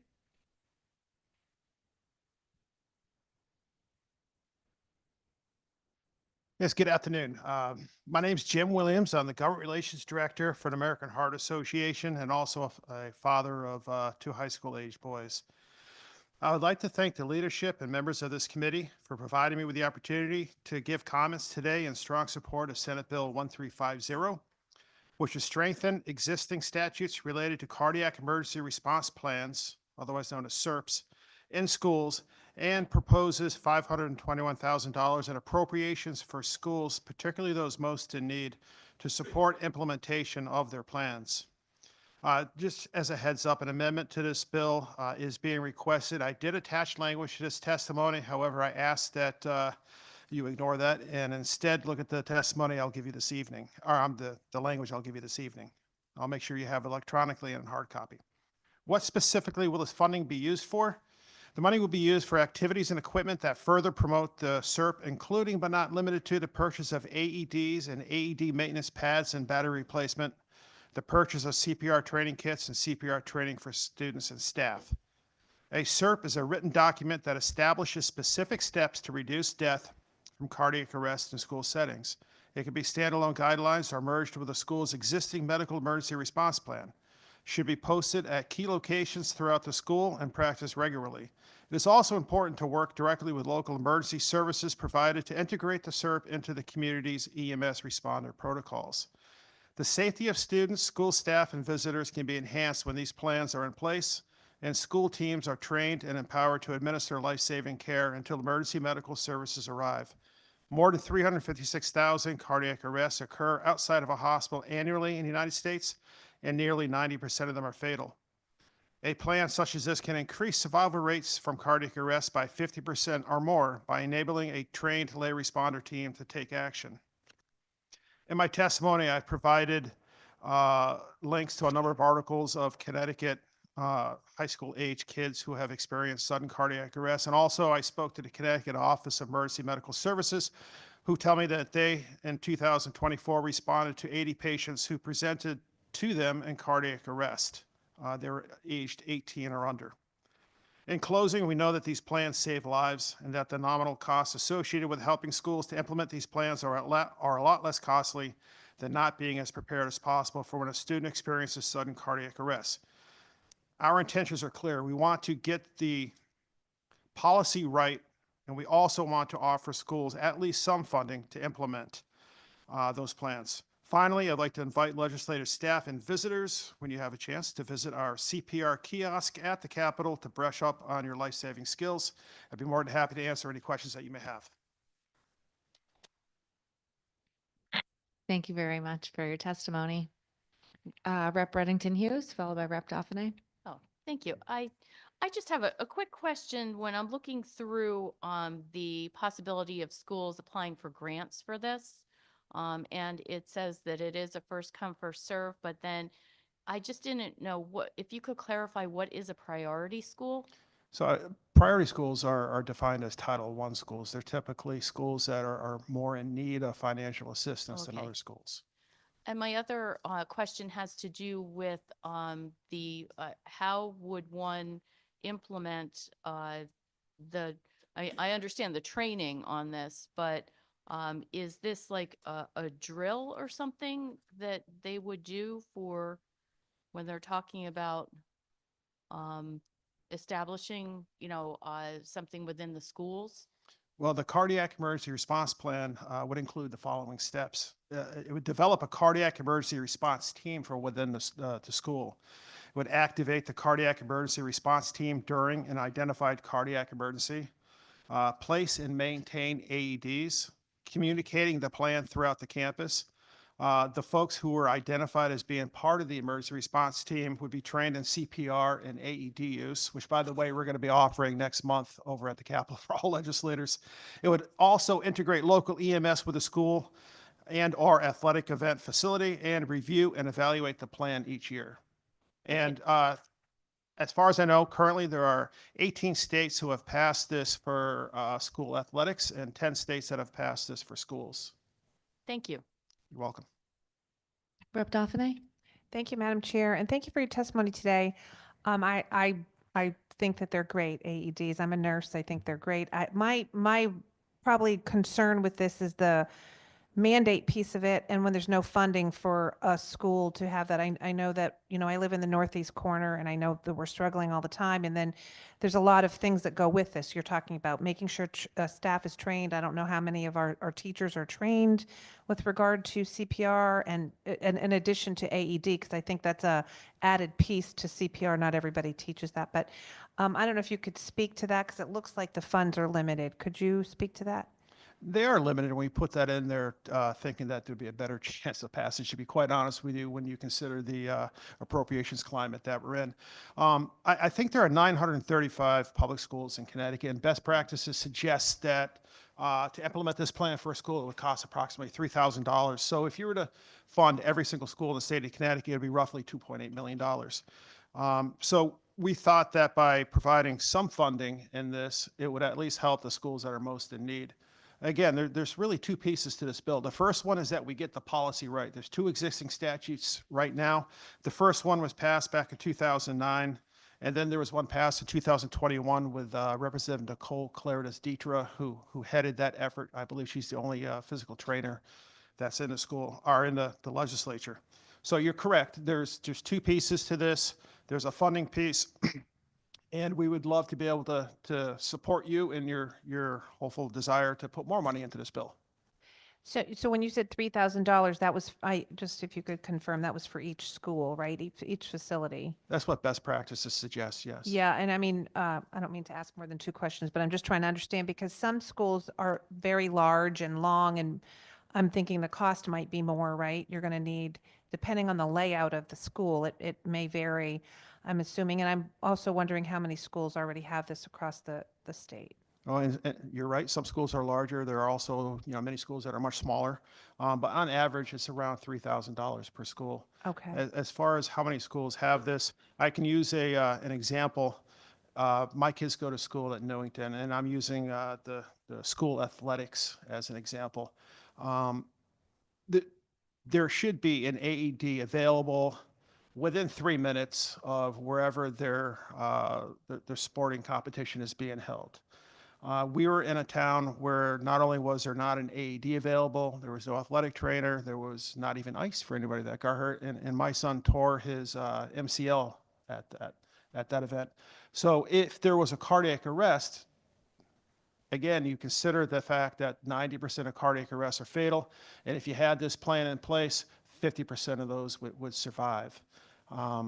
So in my opinion, it's very difficult, and I understand where you're coming from the appropriations world and the budget world, but it's really difficult to put a price on one kid. And I would hate to say goodbye to either one of my sons in the morning and find out that they didn't come home because they suffered from a sudden cardiac arrest at school. No, I understand. I do understand the challenges of the financial piece of it. I mean, I could think of dozens of things that we could do to save lives, but we don't because of money. And I don't want to make it about money. I just wanted to have some dialogue with you with regard to the costs and what this would mean, and for places that may be really struggling already with budgets and staffing and that sort of thing. But thank you so much. Oh, go ahead. Yeah, I was just gonna say, I also work with a couple of other organizations that are mainly centered around working with towns or working with schools to help them get the AEDs into the schools. So I'd be more than happy to share that information with you also, but that's not really a solution for the state. No, but that would be very helpful. I would really appreciate that. I'll follow up with you. And again, I do have substitute language. I promise to get it to you by close of business electronically as well as hard copy. Thank you so much, and thank you, Madam Chair. Thank you, Representative. Oh, sure, Representative Howard. Thank you. How did I listened last time? Like, how did you? And I get it's a mandate, but at least it's somewhat funded, right? So that's at least makes me somewhat happy.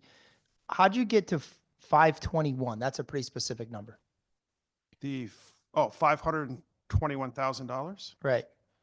Well, okay. So this refers to the number of Title I schools in the state of Connecticut.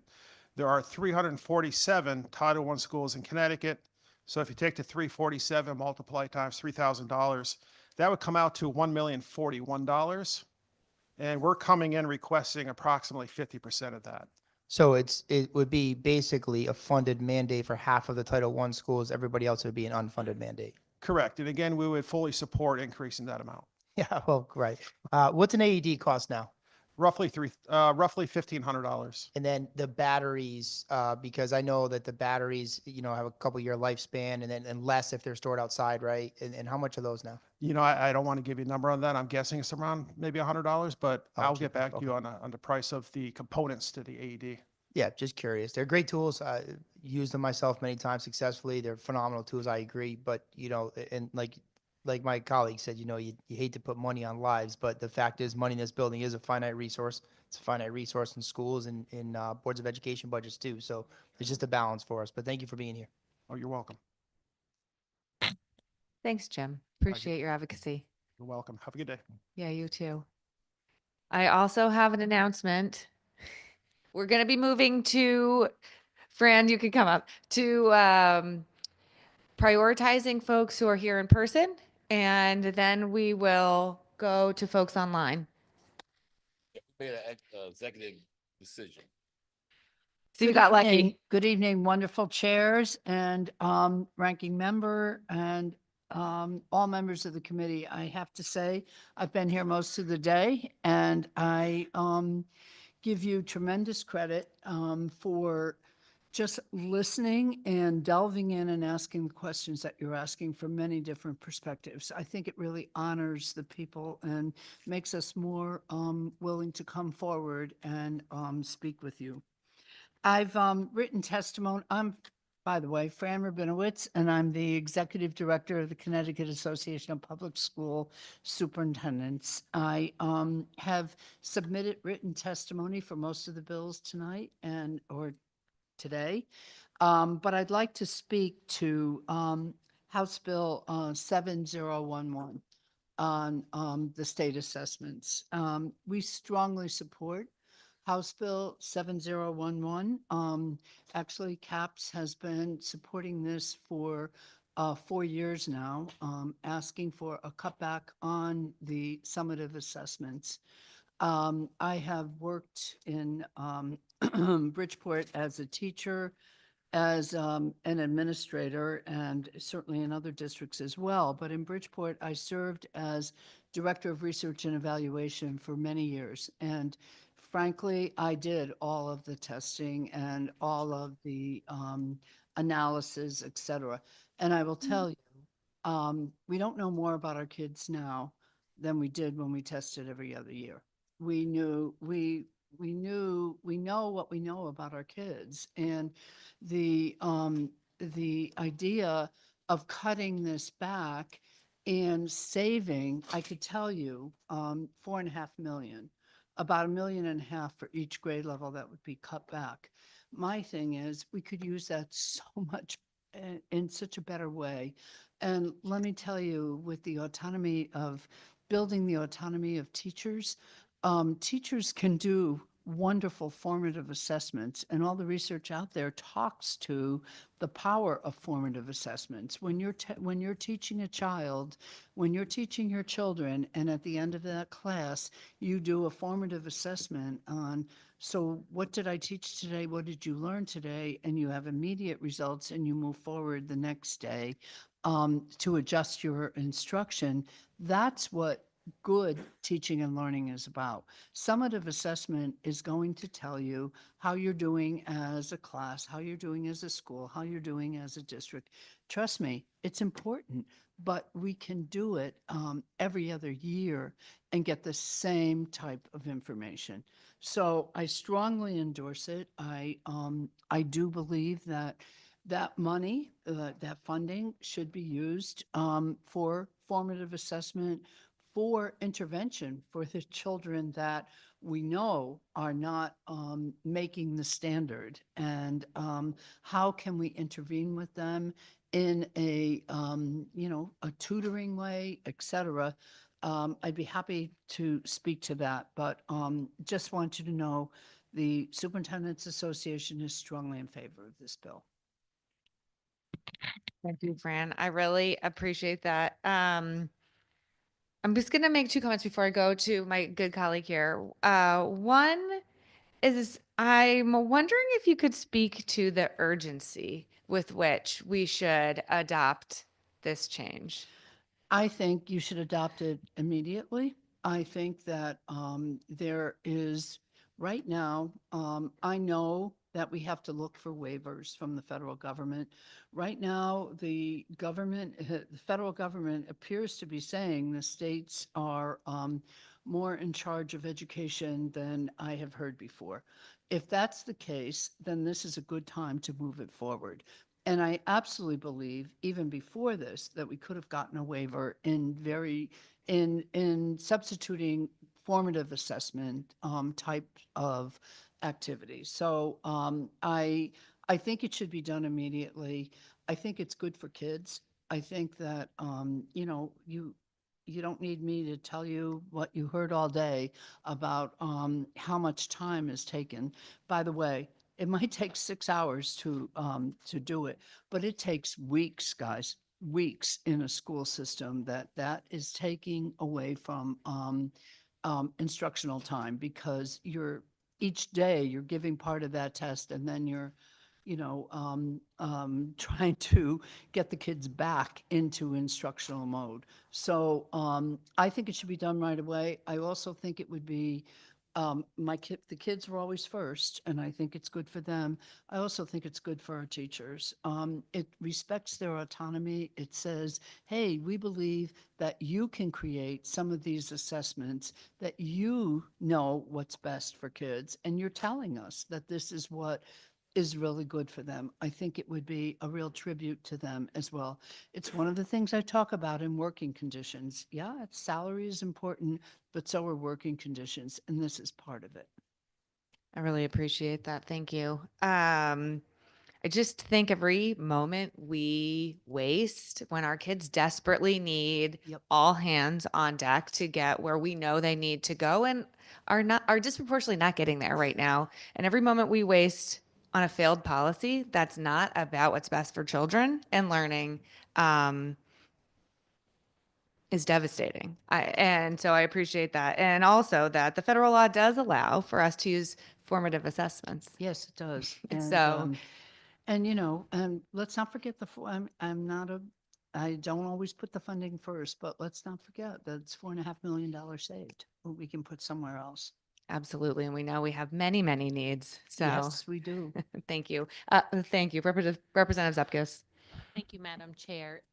Thank you for coming, Fran. And as we all know, and I think agree, I'm not speaking for anyone else, but most of us agree that, everybody knows where our kids are. We know the data, and nothing has improved over the years. And so as far as the data and our reading scores, all these things, right? So with that being said, maybe some of us don't know, what is right now the federal requirement? Every other year?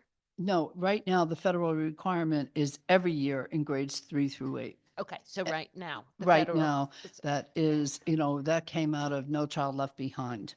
And it hasn't changed since then. Right. And so, as you had said, with the Federal Department of Education, some changes probably underway.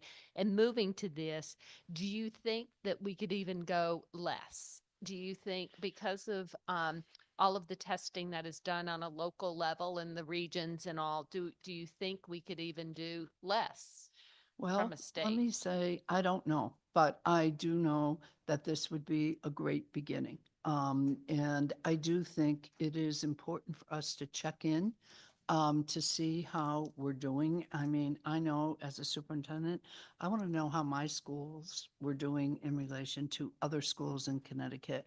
It was incredibly important. And so I don't know, but I would start there. If we find that we could have less, then that's absolutely fine with me as well. I want accountability. I want you to know that superintendents believe in accountability, but there are many ways to gain accountability. And, for my work at the state, I did oversee the standardized testing, and I know what goes into it, and it's tremendously it just takes an awful lot of time and effort on the part of state people too. And when they're cut back, their efforts could be put in a different place as well. They have very wonderful people there that could design some of these formative assessments for us, and I think they'd be more than willing to do that. Thank you. I appreciate that. And as I won't get into accountability here right now because we're just a little over halfway through our list, but accountability is a big discussion we should have on this committee, I believe, because if we're not improving in the scores, and whether they're done local, regional, state scores, federal scores, who's accountable for that? Department of Ed, teachers, students, principals, I don't know, but there needs to be some accountability somewhere here. I couldn't agree more, and I think the buck stops with the superintendent, to be honest with you, and we need to hold our schools accountable. And if I can just say, as a side note, as a former superintendent in Bridgeport, I'm thrilled that there's action being taken right now because there are 20,000 kids there. And there are not even 20% of them reading above standard in literacy. We need to take action. And people need to be accountable because it's truly a disservice to our students. So thank you. Thank you. Thank you, Representative. Representative Howard? Thank you. Thank you, Madam Chair. Fran, thank you so much for being here. This is a bill I put in every year since I've been here. And I'm constantly told, well, we can't do that because it'll affect our federal funding, right? But I'm glad to hear that maybe it won't, and we're moving in that direction, something positive. I also want to thank you for mentioning working conditions. It's something that you've heard me talk about before. You know, we talk about teacher recruitment and retention, and, you know, the answer is always, well, we got to pay them more, we got to pay them more. It's like, well, let's make their job more desirable and stop making it less desirable. So I just want to thank you wholeheartedly for mentioning that. My one question to you is in the recruitment and retention phase. The reason I put this bill in every year is because teachers have told me they hate it. The kids hate it. It's not a good measure of their academic achievement, which we've talked about. So I still don't know why we've been doing it anyway, but the teachers not liking it so much, is there gonna be a push for teachers to leave 4th, 6th, and 8th grade, or is it they don't hate it that much? That's what I'm asking. No, I don't think that's the case. Okay. I honestly don't think that's the case, Representative Howard. I think it is, it's just so overbearing. It's become overbearing. Right. And, you know, the idea that standardized test scores measure everything that is to be measured is wrong. I mean, thank goodness we have an accountability index in Connecticut that looks at other things. We need to spend more time on that accountability index that looks at attendance, that looks at how many courses we're offering, where dual enrollment is, and all of that. I believe in the accountability index. Standardized testing is part of that, but let's put our emphasis there. Thank you. And thank you again for your testimony today. Much appreciated. Thank you, Madam Chair. Representative Wieelander and then Representative Reddington Hughes. Thank you, Madam Chair. Hi, Fran. Hi.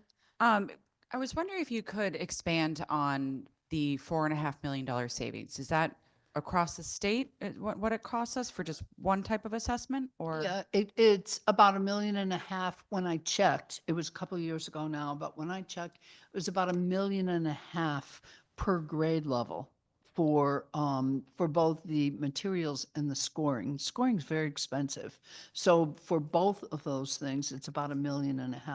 So that's why I say about $4.5 million.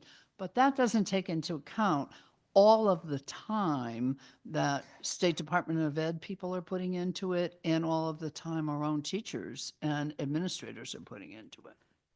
I agree. I think if we were to add up all of the Oh, different it's a things, whole I lot think it more. would be probably way more than Oh, four way and a half more. million. Yeah. This might be a speculation question, so I'm sorry if it is, but do you think that if we had the opportunity to move back towards more formative assessments done individually in a classroom by a teacher with each student, just to see where they are and not have to make it so formal, do you think that we might actually see a better increase in our skill sets? Well, again, my answer is going to be speculative, but yes, I do believe it. I do believe that if teachers own their learning and own the way they're showing their learning, that you will have greater accountability and greater outcomes. And I also believe in accountability. As a superintendent, I certainly did. But you can track that and you can look at trend data over time and see where teachers are. I would go in and question, why is attendance where it is, or why is achievement where it is with a particular person in a particular school, and find out, well, that person was out on maternity leave. We had a lot of substitutes in there, et cetera. But I do believe that, speculatively speaking, that we would improve it. And that doesn't mean in any way, shape, or form, and I know you don't mean it, the people that put in this want accountability as much as I want accountability. Thank you. I think taking into consideration the individual classroom and the individual teacher and individual students is a really important thing that we can move back to. Yep. And I appreciate that. And as the daughter of a former superintendent, she would agree. Okay. Thanks, Representative. Representative Reddington Hughes? Thank you, and thank you for enlightening us on some of this. I just wanted a quick question. As a result of the testing being every 2 years instead of every year, which obviously would be wonderful for the teachers and the kids alike, is it possible that this would actually give the schools a better snapshot of what was happening and what was lacking, and also, in areas where they were achieving? I would say, I did, SBAC, when I was Director of Research, I worked with the CMT, Connecticut Mastery Test, but Yeah.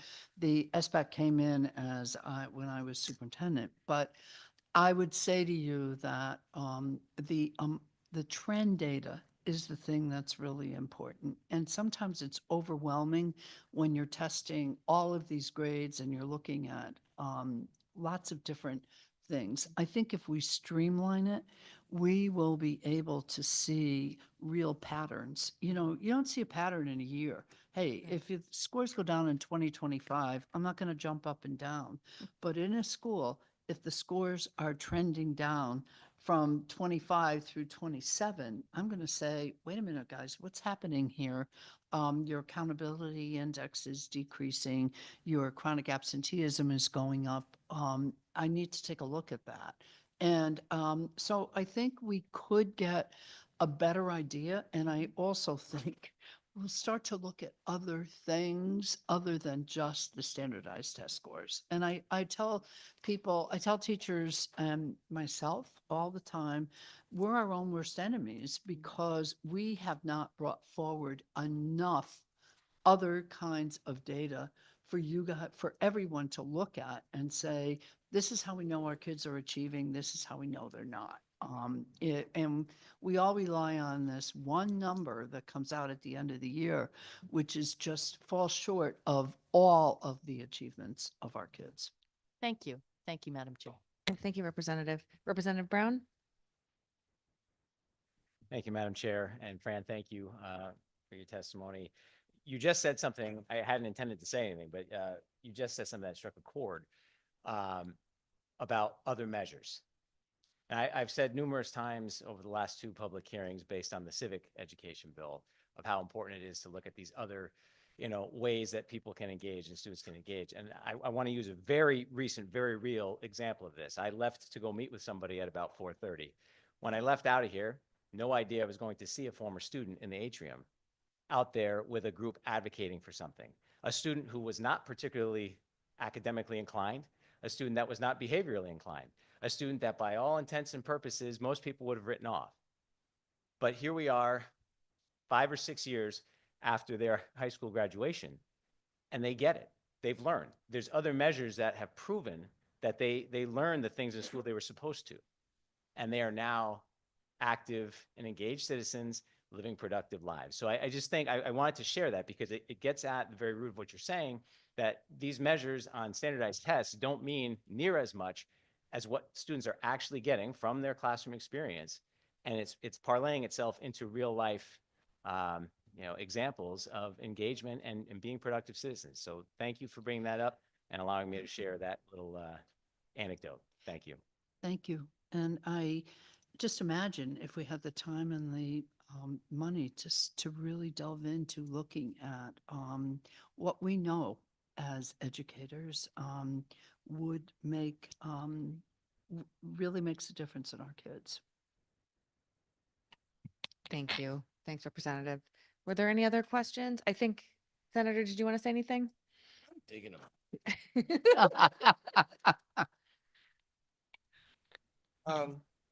I'm listening to everyone. I agree with what everyone's saying. I don't know if you heard my comments earlier, but I don't know, I got a lot of things going on in my head right now. But one thing I know we do need in the state is a And no, you can form, like my colleague said, there's multiple ways you can demonstrate mastery of a subject area in education, especially in the area of so studies and things like that. But there are some things that math is math. You can't change math. Numbers are the numbers. And I just know that, I mean, again, changing the how much testing, I'm okay with that. But my concern is we do have to have some type of uniform measure across all districts that everyone has to be held accountable to. Because as you know, if we're going to be totally honest about education in Connecticut, you know, and I know, and any other educator in Connecticut know, the Algebra 2 class in one school district and what a child is taught, how much curriculum is taught, what is measured, can be quite different from an Algebra 2 class in another school district. And even though both kids can graduate from high school, one has been taught at a level that's much different from what others are. And we see it played out every single day, to the fact that we see what's going on, where we see a number of children graduating from our high schools and don't have the capacity that they need to be a 21st century scholar or in our system. So I struggle with this idea of eliminating not all testing, but eliminating testing. I do believe we can eliminate it, but the reality is what we're going to replace it is when we do eliminate it, and 4 years later, we look back on the data and it hasn't changed. And the same kids are not learning, and the same kids are doing a little better, and we're right back at it where we are all over again. So, I mean, it's not you can respond to that, but we do need some uniform measuring capacity when we come to education in our state. But we know we'll also got to look at our reality. And some kids get it and they're getting it. Some kids aren't. And at the end of the day, like my colleague said, those kids who probably came out of school districts that were less resourced, who didn't have the capacity or whatsoever, but that didn't matter, because 5 years later, they're out here testifying. 5 years later, they might be a state rep. 5 years later, but at that put it this way, I don't want to send my kid to the district where 85, 90% of kids can't read on grade level. And whether we test them 1 year or two, I don't think any parent wants that. And I think most parents will want to be able to send their kid to a school district or a school where 90% of the kids are reading on grade level. That's a fact, right? But that doesn't exist in this sphere. So I don't know. You just take a quick second. I ain't want to talk because this meeting been going on for a long time. But just give me 1 minute and give me after 40 years of education. How do we address that? You know what, Senator? I've been, you raised so many good points, because I've been fighting this battle for well over 40 years. Right. And I've been fighting the battle of, I've always been in urban education. And so I know the differences and I know what you're talking about. We can do it. We can do it. I think that it's a longer discussion, but there's a few things I would say to you. When I talk about accountability, I talk about an accountability index. I talk about taking those test scores, putting them together with chronic absenteeism, putting them together with teacher attendance, putting them together with the pathways. How many pathways do your kids have in the high school? And where are they going? And how do you know that they're being successful? I mean, it's one of the things that if I had to do it again when I was superintendent in Bridgeport, I would have created many more pathways for kids that may not be going right on to college, okay? So that they had something, micro-credential when they finished high school. Those are the kinds of things that I want to put together in an accountability index. And to your point about Algebra 2 being different, you're right. And you know what? I'm not a mandate person, but I do believe we should have more state curriculum across all districts. This is what kids need to do and this is what kids need to know and be able to do by the end of grade 1, by the end of grade 2, et cetera, so that we're all pushing on the same thing. Yeah, now you're talking, now I'm Okay. picking up what you're saying. Because they're not just a state, not necessarily a state curriculum. No. But we need to know by the time you're in 5th grade, if you're in Connecticut, you need to know this. Yep, and you have learning standards how you gonna- and, how you gonna- and how you gonna- districts can tweak them and so on and so forth, but it's clear for all of us what it is that kids need to know and be able to do. I agree with you. And I do think, again, my point, working conditions matter. It matters if I have 18 or 20 kids in my Algebra 2 class and I have a way to do intervention with those kids than if I have 28 or 30 kids and no intervention. Right. So it matters. Yeah. Okay. Thank you. And thank you for your testimony. you. I wish I had more energy, but I'm getting tired. No. Representative Dauphiné. Yep. Thank you, Madam Chair. I mean, the good chair just made me think of a question for you because you were talking about accountability and expectations, right? Grade 4, grade 5, grade 6. And it brought me back to his what he said earlier about singing a song. And I guess my question to you is, if we did that, if we had accountability and certain expectations for each grade, would it matter what curriculum we used and how we got there? In other words, there's all different ways to reach children, right? And he talked about singing songs and repetition and those sorts of things. Would we then get away from this forced curriculum that we're putting on teachers and allow them to have more creativity and freedom to teach the way they can get those results? Yes, and that is why, that is my reason that I fought those commercial programs for reading, because I felt very strongly that as a superintendent, it was my responsibility to lay out for teachers, this is what kids need to know and be able to do by the end of grade 1, grade 2, whatever it is, or Algebra 2. How you do it is up to you. I'll Right. provide you the resources. I'll provide you, the books, the whatever you need, but you're the masters. And I expect you to know how to teach every child in your classroom so that I want you to do your thing. I don't want to prescribe and script lessons for you. I mean, we've been through that. We know that doesn't Yeah. work. It's a completely different way of looking at it. We're constantly saying, you got to use this and you got to use that, and we got to do Common Core, whatever that is. But Yep. if teachers have different gifts and different ways of teaching, and it seems like it would make sense that you give them the expectation and let them do it as it best suits them in their classroom. But thank you That's- for that. I Thank appreciate you. your That's what I mean comments. by curriculum. Yeah. Standards, here are the standards, and then we all share strategies on how we get to Yeah. those standards. Thank you so much. Appreciate You're it. Thank you, Madam Chair. Thank you all.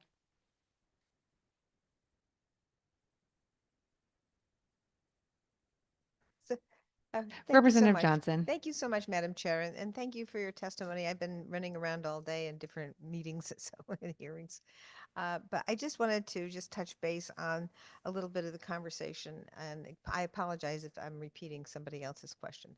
But when I hear this, I go back to the idea of what the state of Maryland does now, and they do an evaluation of whether or not where the child has some type of learning style difference. And so when you have these standardized tests that are supposed to measure how the child is doing, I'm wondering if if there was a way for us to measure also the learning style of the child, because a lot of the teaching methodologies that we have still date back to the early idea of standardizing all the ways of the industrialization of education, let's say. And I just wondered if you could, give us a little bit of an idea about how you see that in terms of when we sit down and try and measure what a student does with a standardized test.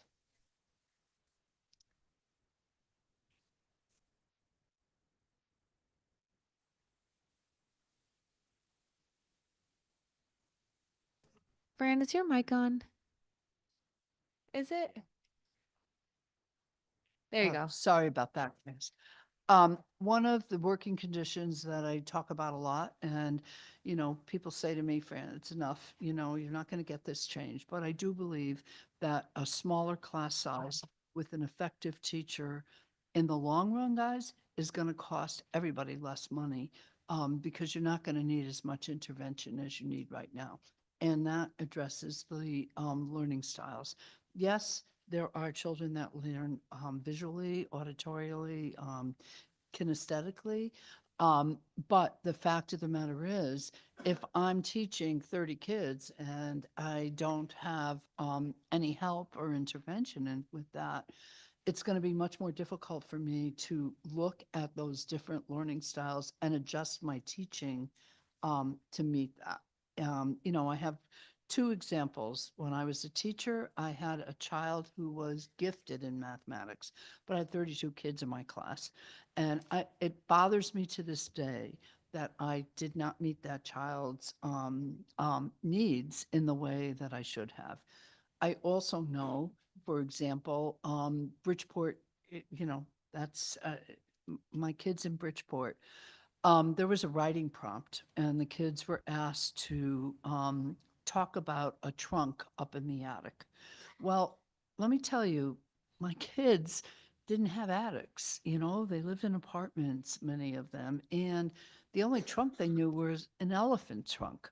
So they were behind the 8 ball on that standardized test right off the bat. So that's what I'm talking about, where it doesn't always tell you everything that a child knows. Thank you so much for that. And that just reminds me of some of the standardized tests I've perused, and some of them talk about which is the starboard side of the ship, and how many kids have had the chance to be on a boat when they were in 6th grade and understand the differences. And these things in the standardized tests are absurd because they really don't get into what the students are actually learning. And if that's something that they should be knowing and learning, let's get them out to the beach and have them take a ride. And let them take them out on the boat, but, yeah. but you know, having that on a standardized test is just not, it doesn't help anybody, and it puts a lot of pressure on the teachers, puts pressure on the students thinking they've done something wrong. And standardized tests really need to be in accordance with the living circumstances of the student, because I'm sure there are things that are not in the standardized tests for, say, urban students that the suburban students couldn't answer. Absolutely. Anyway, thank you so much for that. Thank you, Thank Madam you. Chair. Thank you. Thank you, Fran. Thank you. Next up, we're gonna go with, actually, we have some teachers online that have been waiting for a long time, so we can alternate between educator online and then someone in person. So next up, we have Rebecca Harlow, then followed by Kimberly Hughes.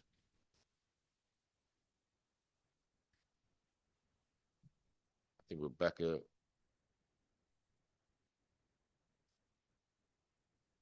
Rebecca? No? Okay. I'm gonna move on.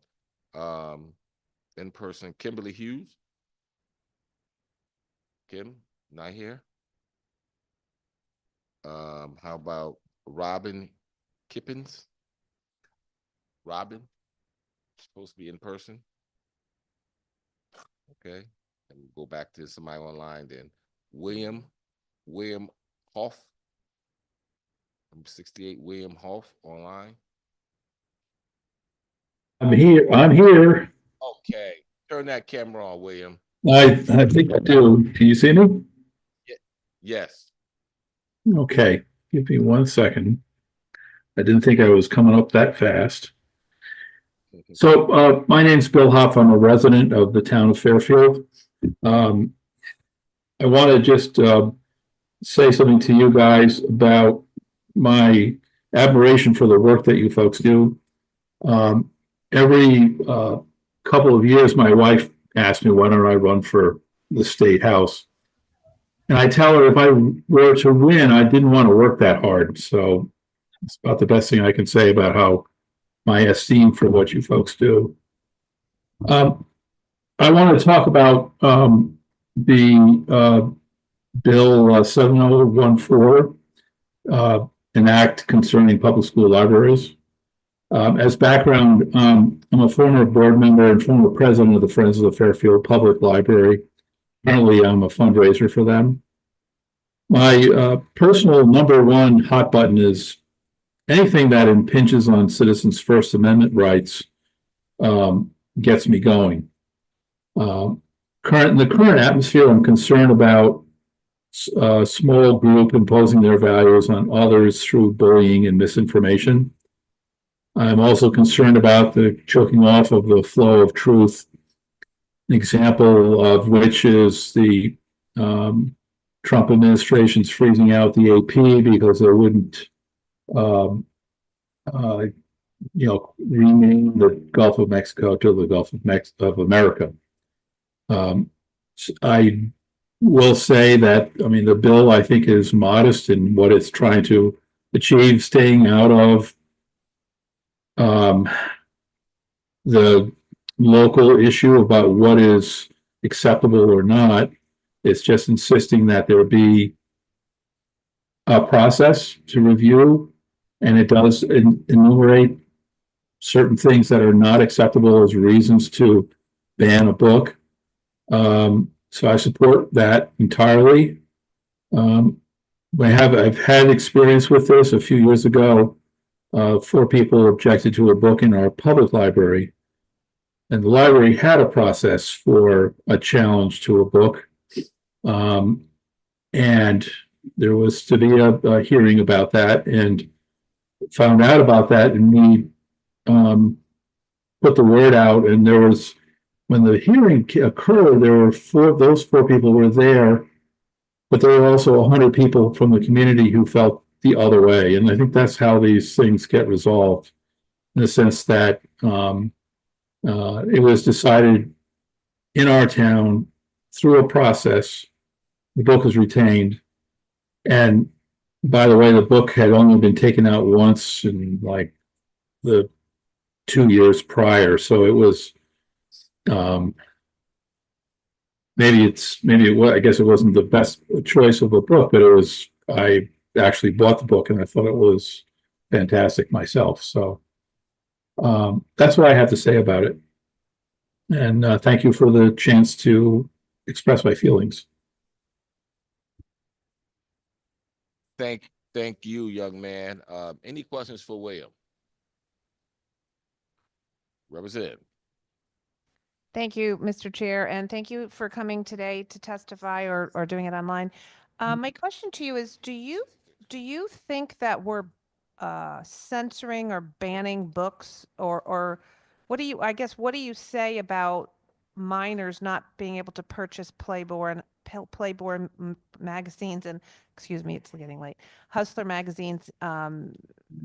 They must be of age. What are your thoughts on that? Because a lot of the content that people are objecting to, some of these books graphically and with the language, you could say are the same. So what would you say about that? So I can tell you the book in question had drawings that were not equivalent to Playboy or any of those types of magazines. It was, when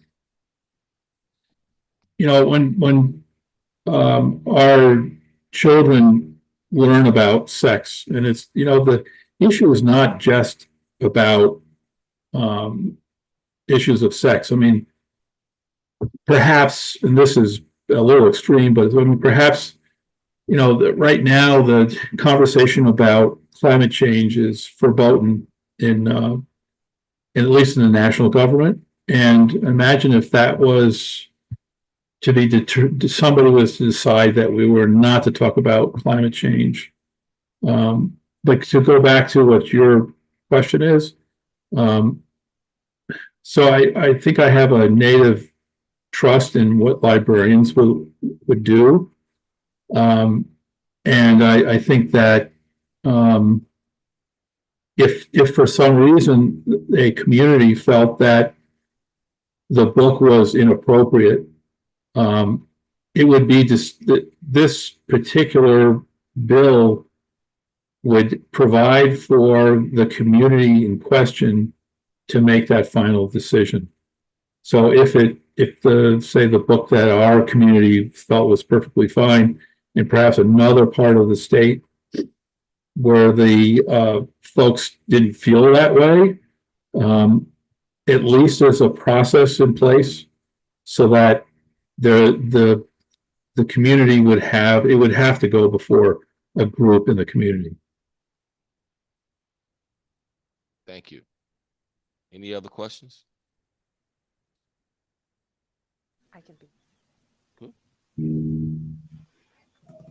Yes. Hi, Bill. Hi.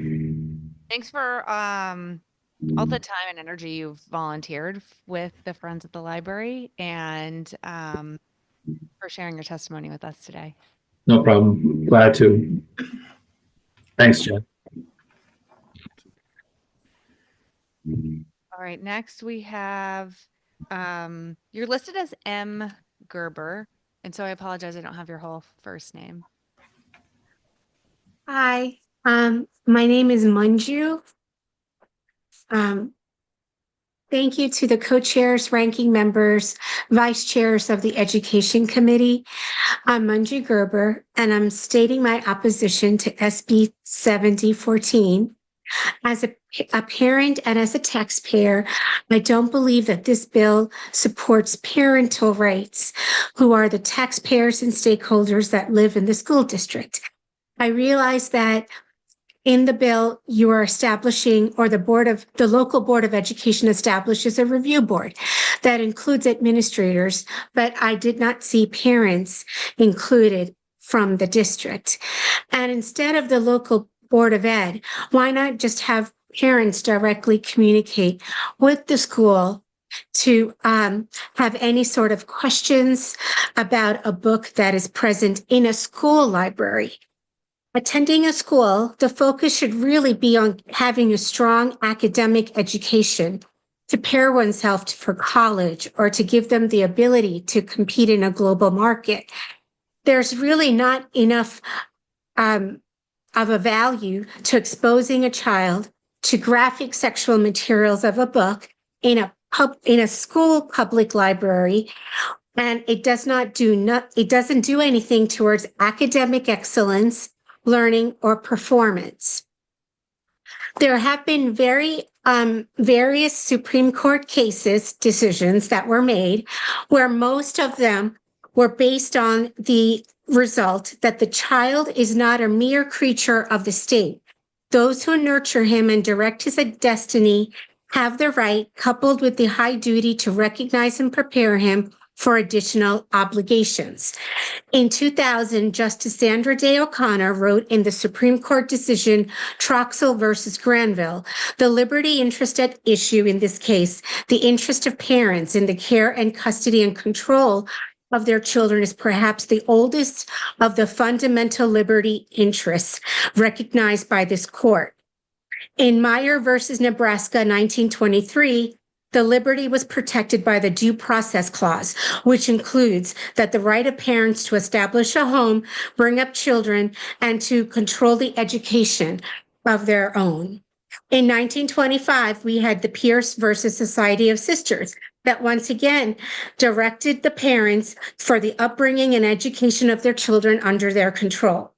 In Prince versus Massachusetts, there was a constitutional dimension to the rights of parents and the direct upbringing of their children. And in Stanley versus Illinois, the Supreme Court also recognized the fundamental rights to make decisions concerning the care, custody, and control of their children. The law in the case of Troxel versus Granville, this concept rested on the families, in the rule of family, where the parents possess what a child lacks in maturity, experience, and capacity for judgment required for making life's difficult decisions. Parents act in the best interest of their children as long as the parents are fit or can be able to give care adequately. There's normally no reason for the state to inject itself into the private realm of the family to further question the ability of parents in their care of children. All I ask is please consider and respect the rights of parents in determining what books are suitable for their child. After all, it isn't a school library. Thank you for your time. Thank you. Thank you. Any questions? Any questions from my colleagues? Yes, I do. Representative. Thank you, Mr. Chair. And thank you, Manju, for being here today and testifying. I don't know if you heard testimony earlier about the argument is that so we know that this bill is requiring every town to make a policy. And furthermore, they're dictating how that should look, who should be on the committee, and when they should meet, and when they should review it, and so on and so forth. So there's many mandates within this mandate.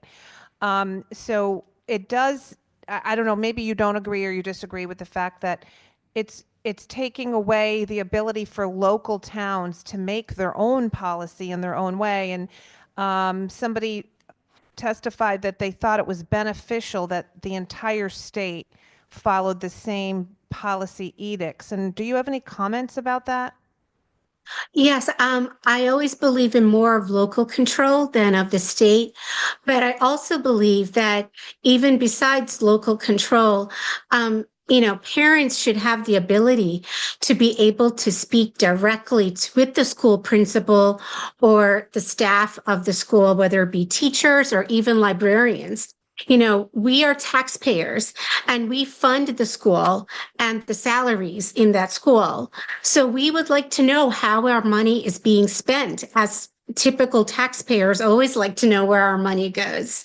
So I think it's only, appropriate that the state, instead of having a law or a bill, maybe give an advisory role or guidelines, but, not impose certain criteria that they must follow, like local board of education must follow.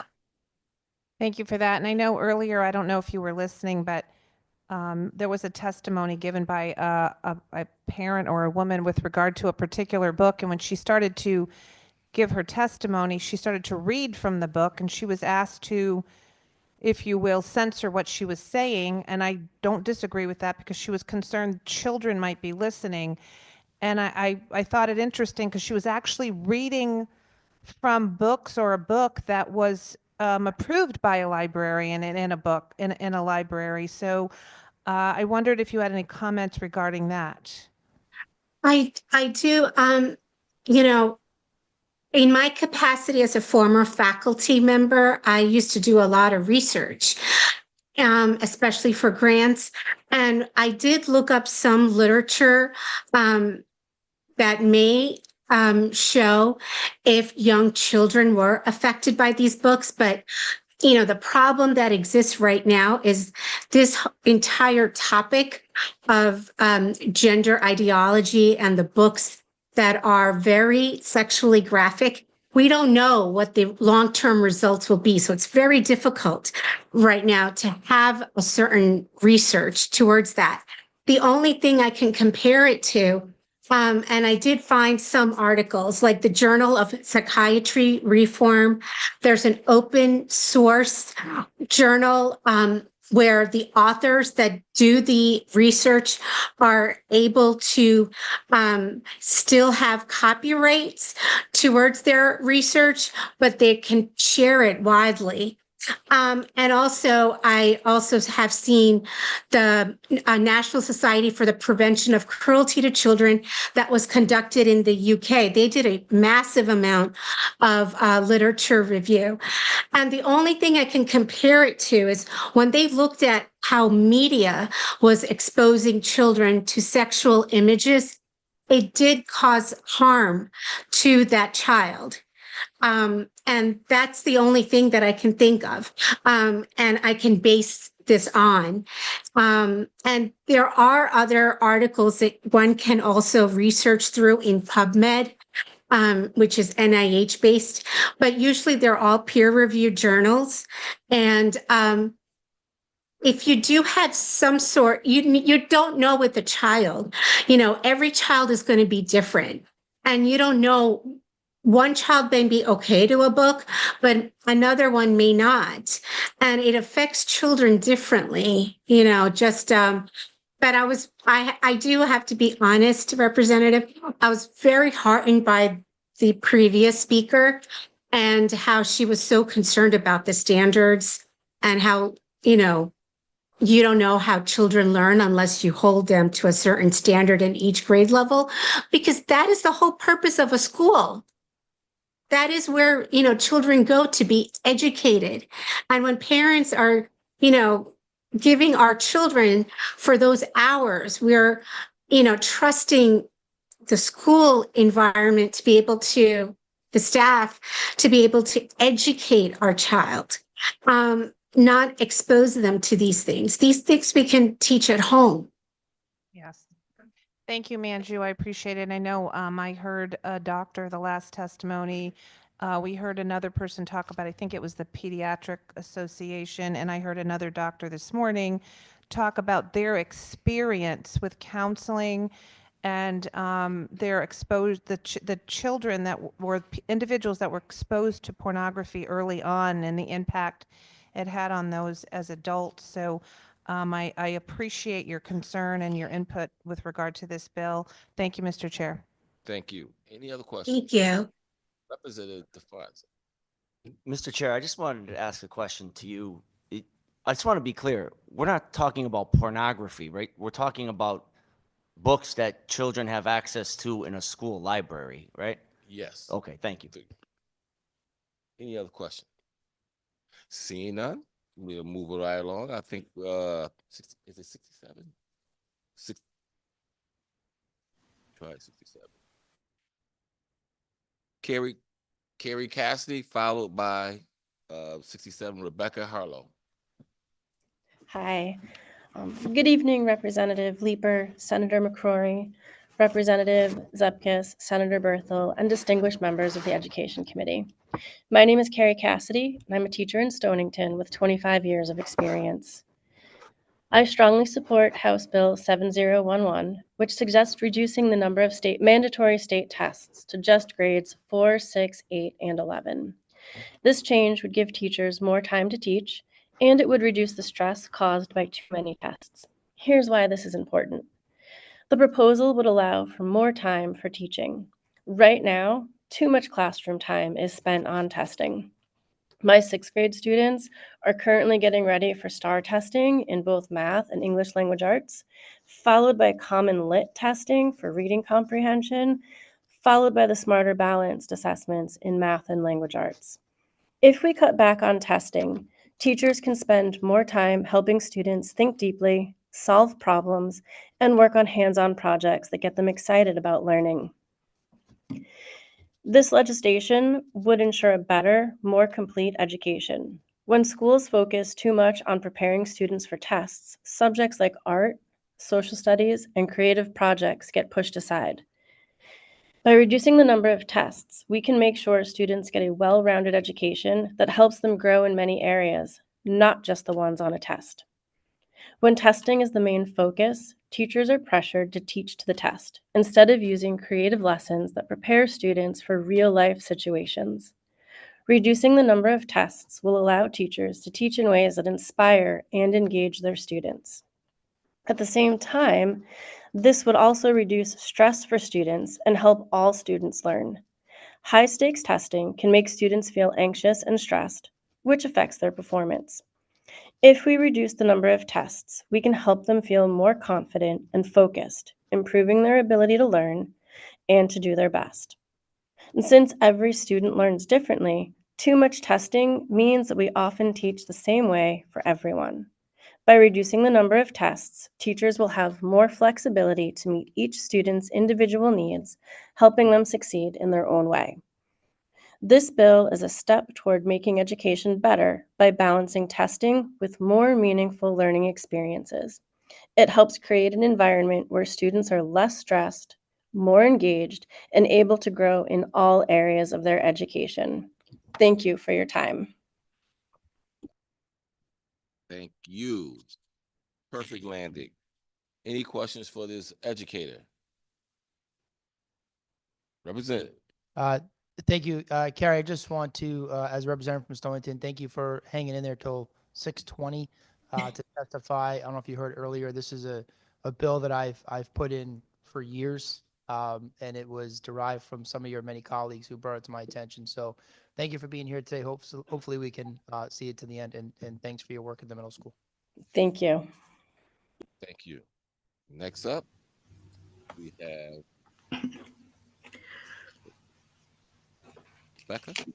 Rebecca Harlow. Hi. Sorry, I wasn't expecting to be called so soon. Hi, distinguished members of the Education Committee. My name is Rebecca Harlow, and I am the head of Reference and Adult Services at the Case Memorial Library in Orange. I'm here in support of HB 7014. I've served adults and teens in Orange for the last 15 years, and in that capacity, one of my roles is to develop collections that reflect the wide variety of reading levels, interests, maturity, and values of the residents in our community. I have a master's degree in library science. I've served on 2 Nutmeg Award committees, and every month I read at least 10 professional journals that contain hundreds of book reviews from librarians and other experts who have comprehensive knowledge of their genres or subject matters. It takes me a few days per month to carefully select materials for both teens and adults, taking into consideration what is in demand, what is well reviewed, and where we have collection gaps. I do my best to connect people of all ages with books that build or sustain their love of reading, and I help teens and their caregivers find books that align with their personal values and their comfort levels, including our least mature teens with the most concerned parents. The books I choose in execution of my professional duties are not reflective of my personal views. In fact, I purchase many books every month that not only do not align with my personal views, but deeply conflict with my own values as an individual and as a parent. I purchase these books because I'm committed to upholding the principles of my profession, and I am guided by a collection development policy that reinforces the need for neutrality and non-discrimination in resource allocation. The reconsideration process is similarly lengthy and involved for the Reconsideration Committee. It includes thorough reading and discussion of the book as a whole and an extensive review of all the steps in the acquisition and cataloging process, starting with the decisions that inform the purchase of the book and ending with whether its final destination on library shelves reaches the appropriate audience. The process to challenge a book in a public school library is simple and straightforward for a concerned citizen when a reconsideration policy is in place. HB 7014 protects the First Amendment rights of students and parents, including the rights of concerned students and parents to petition, by ensuring all school libraries have clear, transparent policies for the acquisition and removal of materials. This bill does not exclude parents from the process. In fact, Section 1, 4B simply states who shall be included in the process and does not prohibit local school boards from including additional stakeholders in the process. If we are truly being supportive of parents' rights, then we need to respect all parents' rights, not just the rights of parents who we agree with. Thank you for your attention and your time. Thank you for your testimony. Any questions for Rebecca? Representative. Thank you, Mr. Chair, and thank you today for your testimony. It sounds like you've been listening, so I was going to ask you what your comments would be regarding a couple of books that an earlier testifier was reading from and was asked to censor or cut out parts of it, and this was books that were in a school library.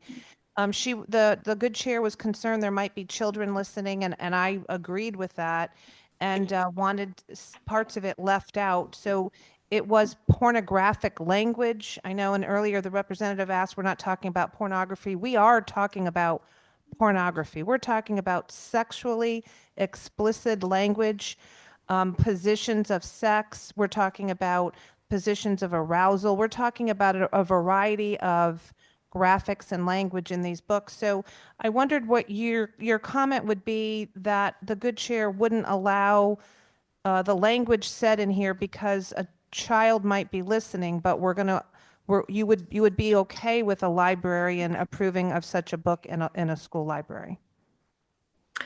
Thank you. I'm actually so glad that I have the opportunity to answer that question. I think that the book that person was reading from is called Let's Talk About It. It's a book about sex, dating, and relationships. It's a graphic novel that is intended for audiences depending on the review source, between 9th and 12th grade, typically recommended for 10th to 12th grade.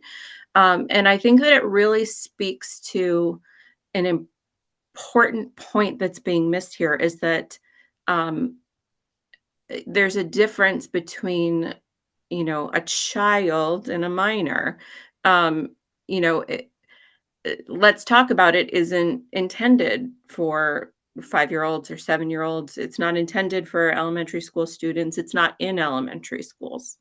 I've actually read and discussed very thoroughly that book because I run a banned books discussion group, and I've read and thoroughly discussed that book with adults. I do comprehensive analysis of reviews and extensive research on where that book is located in our communities. It's not in elementary school libraries, so I would certainly not give it to an elementary school student. I've never recommended it to, well, I've never recommended it to anyone, but I've certainly never recommended it to an elementary school student. And I think you'd be really hard pressed to find a librarian who's recommending that to elementary school students or purchasing it for their elementary school libraries. So, I think that it really,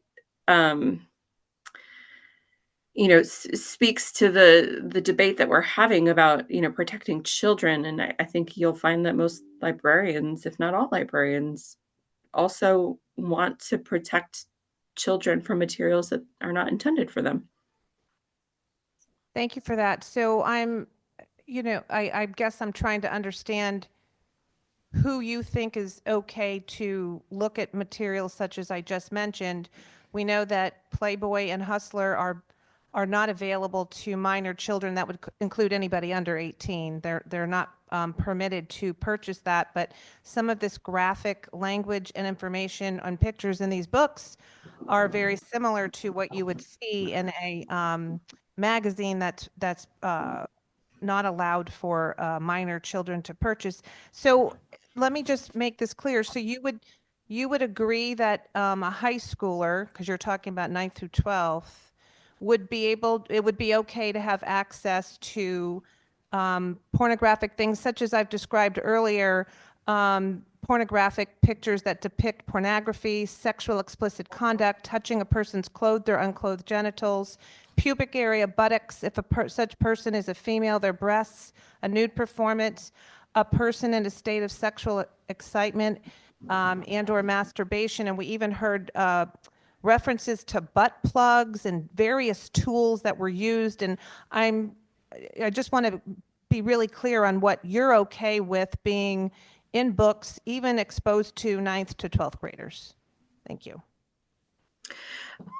So first, I just want to say that I'm going to reject the characterization of that particular book as pornography. I really have not seen a Playboy or a Hustler in quite some time, but I am absolutely certain that you're talking about two different types of material. I've read Let's Talk About It in its entirety. The sections that people specifically call out, I think, are uncomfortable for some people.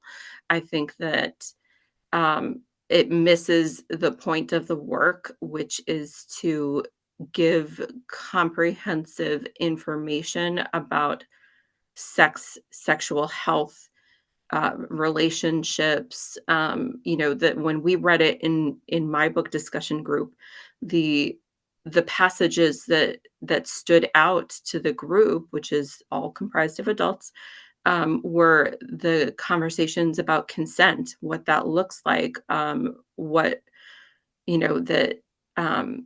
consent isn't the absence of no. How to identify if you're in an abusive relationship, how to identify if you are being abusive, how to, have talks about what you're comfortable with, and just general information about making safe, informed choices. So, to lump that together with a Playboy or a Hustler, which again, I have I couldn't really speak to the content of that right now, but those are the intentions of those particular publications are very different from the intention of Let's Talk About It. And I support um, if a school librarian adds that to their collection, I support people having access to that if that's something that aligns with their values. If it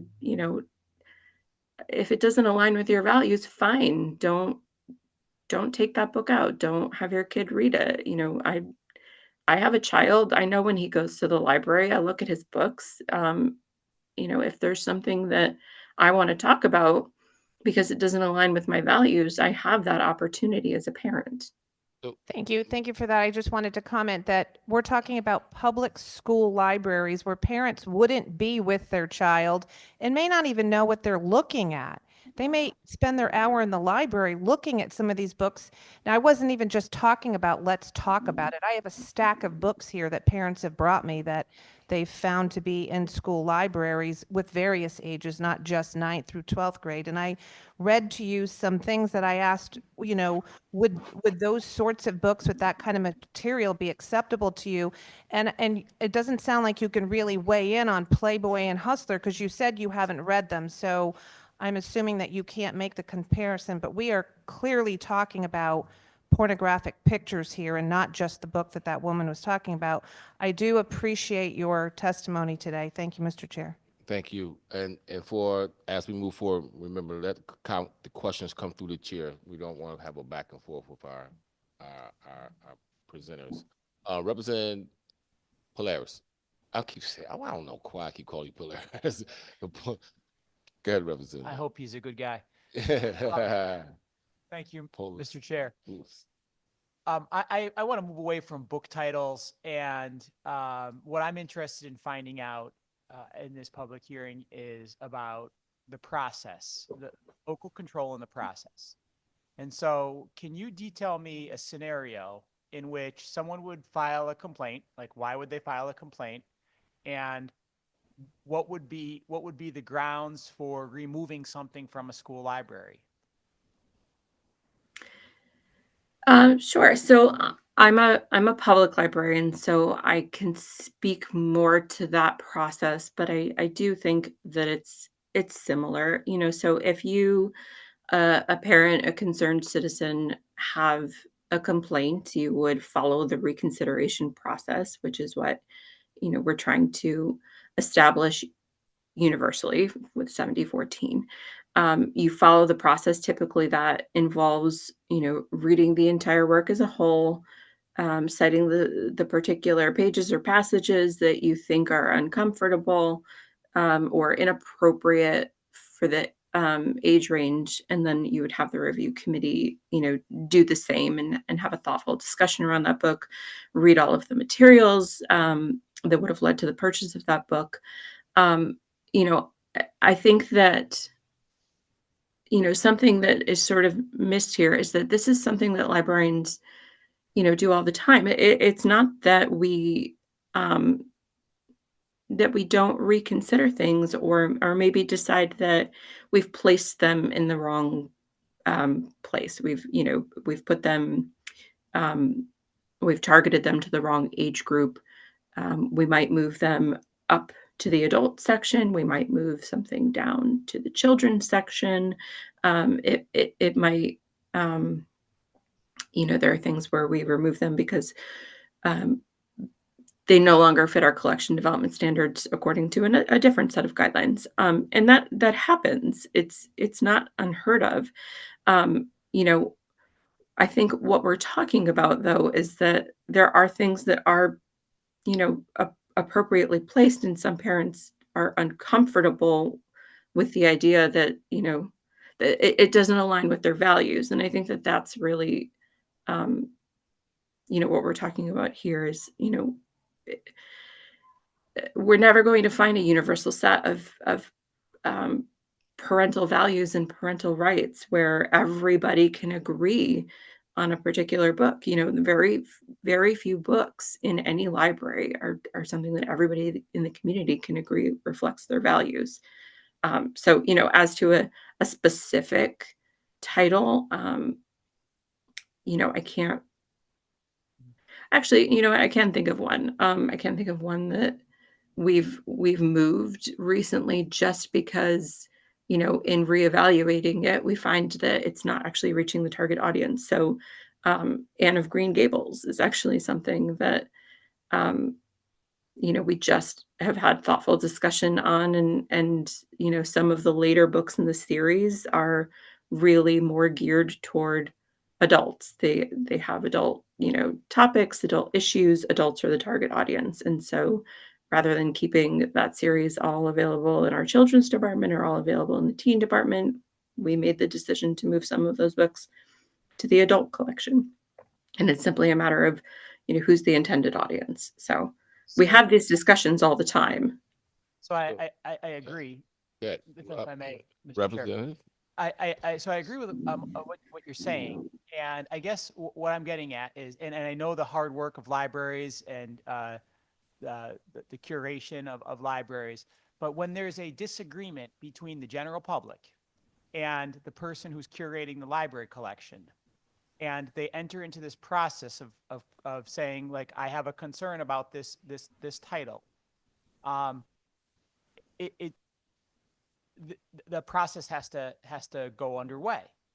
And I'm trying to see a situation. Is there a situation where there's certain content that will not be able to be removed if the public, if this committee that's formed, if the policies followed, that, like, who has the authority, the committee or the people curating the collection? And I'm just trying to see how this process might end up in the removal of a text. Yes. Thank you. Did you want her to try to answer? I would love to hear. Yeah, I'm still not clear. I haven't been able to find out from the few questions I've asked, right, like a scenario where the text is actually removed. And I want to understand if and what it would take for that to happen. Right. I'm not advocating for it or against it. Well, I will say that question to someone who's a school librarian. I think Rebecca says she's a librarian, a public librarian. She's not local. So I don't think she'll be able to answer that question. But if there's someone comes up who's a school librarian, then I think that's an appropriate Okay, question. I'll keep that written down. Or anyone who's an advocate for this piece of legislation, they'll be able to articulate exactly how because you're right, how the process works. You're more concerned about how the process works. Who makes the decision? Mr. Chair, I just want to understand how this process will be implemented. Thank you. Not for or against it. Just Right, want to I get understand it. Yeah. Understood. Thank you, Rebecca, for your testimony. Next up, we're gonna go in someone's here. Kimberly Hughes. I think Kimberly here. Nope. How about Robin Kippens? Kippens? Robin? Hi, Kimberly Hughes is here. I'm sorry. Can you guys hear me? Okay, yes. Okay, thank you. So sorry about that. I'm here to add to the awesome testimony for HB 7013, an act concerning enhancements to the local Food for Schools incentive program and the Connecticut Grown for Connecticut Kids grant program. I think it's first, I'm in awe of you all, and I've never been more appreciative for the work that you're doing for our state. So thank you. I think it's totally appropriate here and important, since I'm talking about local food and health and well-being. I really hope that you all are taking care. I hope you've had access to some local food today. I hope you've been able to get outside and maybe breathe in some fresh air and touch the soil where our food grows. I think that's just such an important part of our well-being every day. I'm hoping you have a chance to do that soon if you haven't yet. A little bit, I'm going to tell just my story. I thought this was, given all of the great testimony, I thought this was maybe the best way I could add. I live in West Hartford. I am the parent of 4 children. My journey in farm to school programming began more than 10 years ago. I have 4 children. I was able to volunteer, a real privilege, actually. I was able to volunteer in my children's cafeteria. And to date, I've probably spent hundreds of hours in that cafeteria. I guess fast forward, I want to talk a little bit about what I've learned there. It's been a really humbling experience. I think I walked in with a lot of misperceptions about school food, and I'm gonna bring you on this journey with me. I realized right away that improving our school food means you really need to understand like all of the moving parts of this complex system. I used to think that everyone wanted fresh veggies and fruits, but you know, kids really for the most part can be a little bit averse to trying something new. But things like taste tests can make new foods compelling. Even giving them the autonomy to grow their own food, prepare their own food, and maybe even meet a farmer. It's just like at home. It is really more sustainable to empower our children with a toolbox full of skills than simply telling them what to do. Also, I mean, especially during the pandemic, maybe you all observed this too, our local food infrastructure is not awesome. Do you buy local food? And if so, you know, do you think it should be a little easier? I do.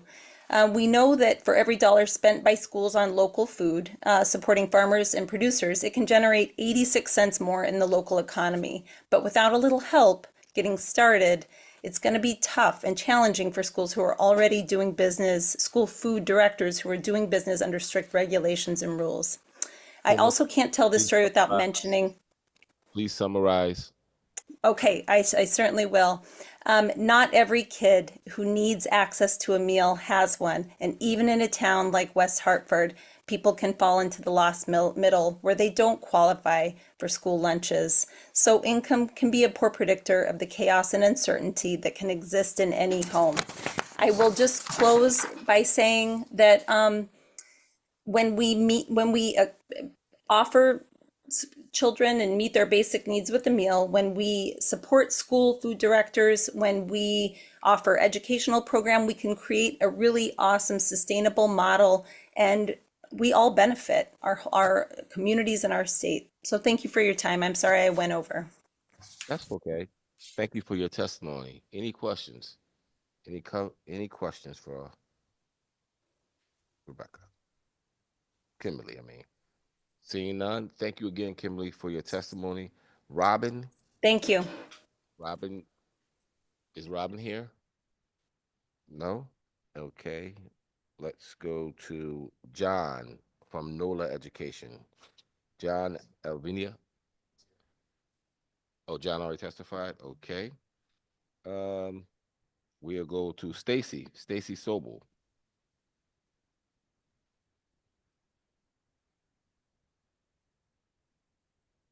My comments said good morning, good afternoon, and now they'll say good evening. Good evening. Thank you so much, Co-Chair McCrory and Co-Chair Leeper, who I don't see here now, but she was here all day, and members of the committee. I am Stacy Sobel. I am the Director of ADL Connecticut, and I am pleased to be here today to testify on behalf of ADL in strong support of HB 7012, which would create a working group to address anti-Semitism in public schools. And I am a constituent of Representative Leepers, and I'm very proud of all of you. These hearings have been so impressive, the amount of time and dedication and knowledge you all have demonstrated. I'm really proud to be a resident of Connecticut. So imagine a 10-year-old in Greenwich is punched in the face by a schoolmate as she is told, quote, "You are Jewish, so it's okay for me to punch you." Imagine a middle school student in Oxford getting on the bus each morning as a classmate plays the Nazi anthem on his phone and encourages other students to mimic his Heil Hitler salute.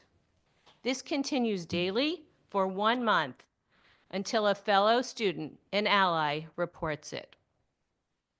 Imagine a high school sophomore in Weston finding 2 swastikas carved on his football locker. He looks around. No other locker is vandalized. He has been targeted because he is Jewish. Sadly, there is no need for us to imagine. These incidents and many others like these have directly impacted our children, our families, our educators, and our school communities here in Connecticut. As the leading anti-hate organization in the world, founded in 1913, ADL's mission remains to stop the defamation of the Jewish people and to secure justice and fair treatment to all. Today, we persist in tackling all forms of anti-Semitism and bias, leveraging partners to drive effective change. We also provide anti-bias and anti-bullying training to students and educators. The data for Connecticut is staggering. Although we are the 29th most populous state, we are 15th in the country for anti-Semitic incidents. ADL recorded a 670% increase in anti-Semitic incidents statewide in the past 4 years, with 20 to 30% occurring in K through 12 schools. Would you like me to stop? I just asked you to summarize. Okay, there are a couple little typos in the bill. One is the spelling of anti-Semitism.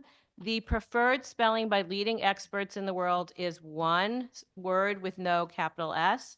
And in my testimony, there's a correction to the ADL spelling. But we fully support this initiative to provide our school communities with the resources they need to ensure that all students can learn in a safe and welcoming environment. Thank you. Thank you. Any questions for Stacy? Representative Poulos. There you go. Thanks. Can you elaborate on the impact and the rise of anti-Semitism on the parents and children of the Jewish community? Yeah, thank you for the question. This has been a very, very challenging time for the Jewish community. Each one of these incidents, and there was a 135% increase in K through 12 schools throughout the country. Each one of these incidents doesn't just impact the target, but it impacts the target's teacher, the target's classmates, the principal, the superintendent, the school community, and it impacts the perpetrator. So the education that's needed is really systemic and deep, and it's deeply felt by people. So it's very sad to get these reports, which we get at ADL all the time, and to hear from parents and children that are just traumatized, and they actually want to hide their identity. They want to hide who they are right now. They're afraid to be themselves. They're afraid to invite their friends over to see their home if they have Jewish indications in their home. They're afraid to invite their friends to celebrations of their bar or bat mitzvah. So it's not okay. And we want to encourage the community to celebrate differences and to be there to support each other. I thank you for your testimony and appreciate the hard work and commitment you have to this matter. Thank you. Thank you, and thank you for your testimony. Thank you, Representative Matsfield. Thank you, and thank you for your testimony. Oh, you come in to get a question? Happy to answer question. Thank you, and thank you for your testimony. My question is, and I asked it earlier, but I think it's you offered some really compelling data with regard to us being 15th in the state. So I think it's so important. There was a testimony written earlier that I read that you know, they were very supportive of this bill, but the other thing that they asked was no amount of meetings and coursework can replace the work needed by our elected officials to denounce anti-Semitism, to demand justice, and to make sure no American is demeaned for their religious beliefs. And I think they were just calling on legislators to actively denounce that. And maybe you could speak to that, and I will profess here that I denounce it, and I think I'm quite sure all of us will, but I think it's important that we do, and I wanted your comments on that. Thank you. Thank you. We greatly appreciate when elected officials can denounce and hate of any kind. It is really important. Literally, when people who are in influential positions make a statement, you are modeling for the community the language and the way they should approach solving problems. So we are deeply grateful when you do this, and it is one of the things that ADL always recommends when an incident comes into us. We really encourage community leaders, and sometimes it means the schools, sometimes it means the law enforcement, sometimes it means elected officials, but any kind of statements that can be made in allyship, in support, to show that Connecticut is no place for hate is really deeply appreciated and heartfelt. Thank you. Thank you, thank you, Madam Chair. Thanks, Rep. Dolphinek. Thanks, Stacy. Thanks for being here. Thanks for all your work. Thank you, Rep. Libro. See you at home. I know there, you still have a couple more questions though. Online, Senator Kushner.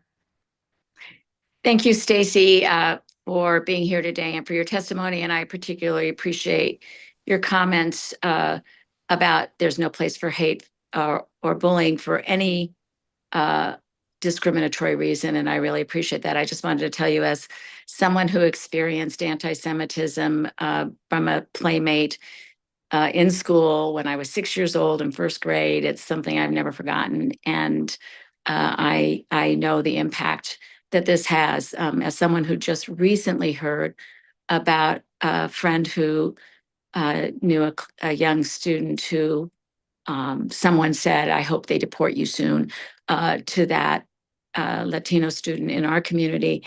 This is real, it's happening, and I appreciate all your efforts and the efforts of this committee to take a stand against it. So thank you for being here tonight. Thank you. And I will just add, a recent ADL study shows that for the first time in decades, hate among young people is higher than hate among adults.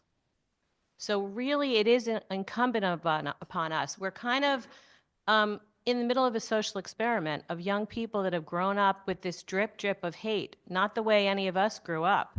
And we have to change our tactics and change our approaches, and the schools are really caught with these young people coming into school with things that they've heard outside of school.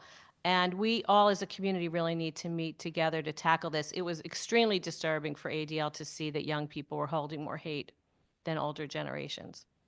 Absolutely. Well, thank you for being here. Thank you, Madam Chair. Thank you, Senator. Representative Zupkis. Thank you. I'll be quick. I just, my daughter didn't experience anything that horrible, but she's Chinese. And when she was little, she got made up fun of a lot with her eyes and all those things. And I won't tell you what I told her to do back, but now she's older and she can fend for herself. But I think it's horrible. And I think to your point about the kids, they get it from somewhere. I don't know if it's their parents, social media. I don't know what it is, but they get it from somewhere. And it's quite honestly disgusting. And so I'm just curious though, what happened in the school? Like, what did the school do? Well, the schools really respond very well in general to these incidents. We have a lot of resources that we provide to the schools. So the first thing we usually do is encourage parents to contact the teacher. We don't want them escalating it to the superintendent. It should be handled at the lowest level possible. But very often we follow up with the school districts to provide resources. So we have guides for responding to bias incidents in school, guides for all kinds of incidents, and they're teachable moments. So we also have a wonderful program called No Place for Hate that's provided free to any school. And we're currently serving 32,000 children in the state of Connecticut with the No Place for Hate program. Schools in Fairfield have it. The entire Westport School District has it. The entire Ridgefield School District has it. But it's an anti-bias and anti-bullying curriculum. And if you want information about it, we're happy to provide it. But in general, the schools really have very good intent, and they take these things very, very seriously. And they understand how these students feel, and they're kind of fighting the tide, with the parents. So we really encourage them and provide a lot of support. Thank you, because it is difficult, and the schools, a lot of people say that wouldn't be my kid. And so there's a lot to it, but thank you. And it is just horrible what happens. It is, but we can make a difference. We can. We can make a Absolutely. difference. We Thank can. you. And you all model it, and so, we'll work together. Thanks, Representative. Thanks, Stacy. I just want to say one last thing, and I know I probably shouldn't because we are going late tonight, but we had a previous speaker who spoke about sort of the interconnection of a lot of the topics we were discussing tonight and the work on promoting civics and its interconnection to combating hate. And even similarly talking about the role of these. And when you said that our young people actually are the growing population of hate incidents and biases, we know that young people are being radicalized on the internet. And so I just am grateful that you added that to the discourse as we're considering all of these different concepts and how they're related and how we dial down the temperature, we provide better information, more tools for people, and better ways for our young people to be engaged in meaningful ways, to also speak up for themselves and come before Absolutely. us. So thank you. Absolutely. Empowering them is really important. Yes. Thanks, Thank Stacey. you. I don't think I see any other hands. Really grateful that you were here in person. Have a safe drive. Thank you. Thank you. And any information you need, we have a lot of data that's, that we can provide to this committee. Wonderful. Thank Thanks you. a lot. So I think there were a few people that were not present. Elaine Gencarelli, has that name been called? And is Elaine here? You are. Oh, wait, hold on. Did I pass over Myra? I'm sorry. I did. Hi, thank you so much. I'll be brief, Elaine, so that you'll get to speak too, I promise. Good evening, everybody, and thank you again. I've been on and off with you all since 10 o'clock this morning, so I really want to thank you all for your leadership in these conversations and echo what my colleague Stacy mentioned, which is modeling leadership, and we need much more of that today. My name is Myra Clark Siegel, and I am here as the Regional Director of American Jewish Committee, AJC. AJC is the global advocacy organization for the Jewish people, and we were founded in 1906. So AJC is the oldest Jewish civil rights organization in the United States. And I am here to speak about the urgent need, as you've already heard today throughout the day and this evening, to strengthen education about anti-Semitism in Connecticut's K through 12 schools.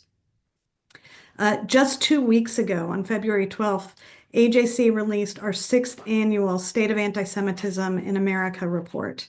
And the full findings, by the way, are at ajc.org, and I will be happy to share those findings with you or do a more in-depth briefing with you on this and with your colleagues, because the findings are deeply important.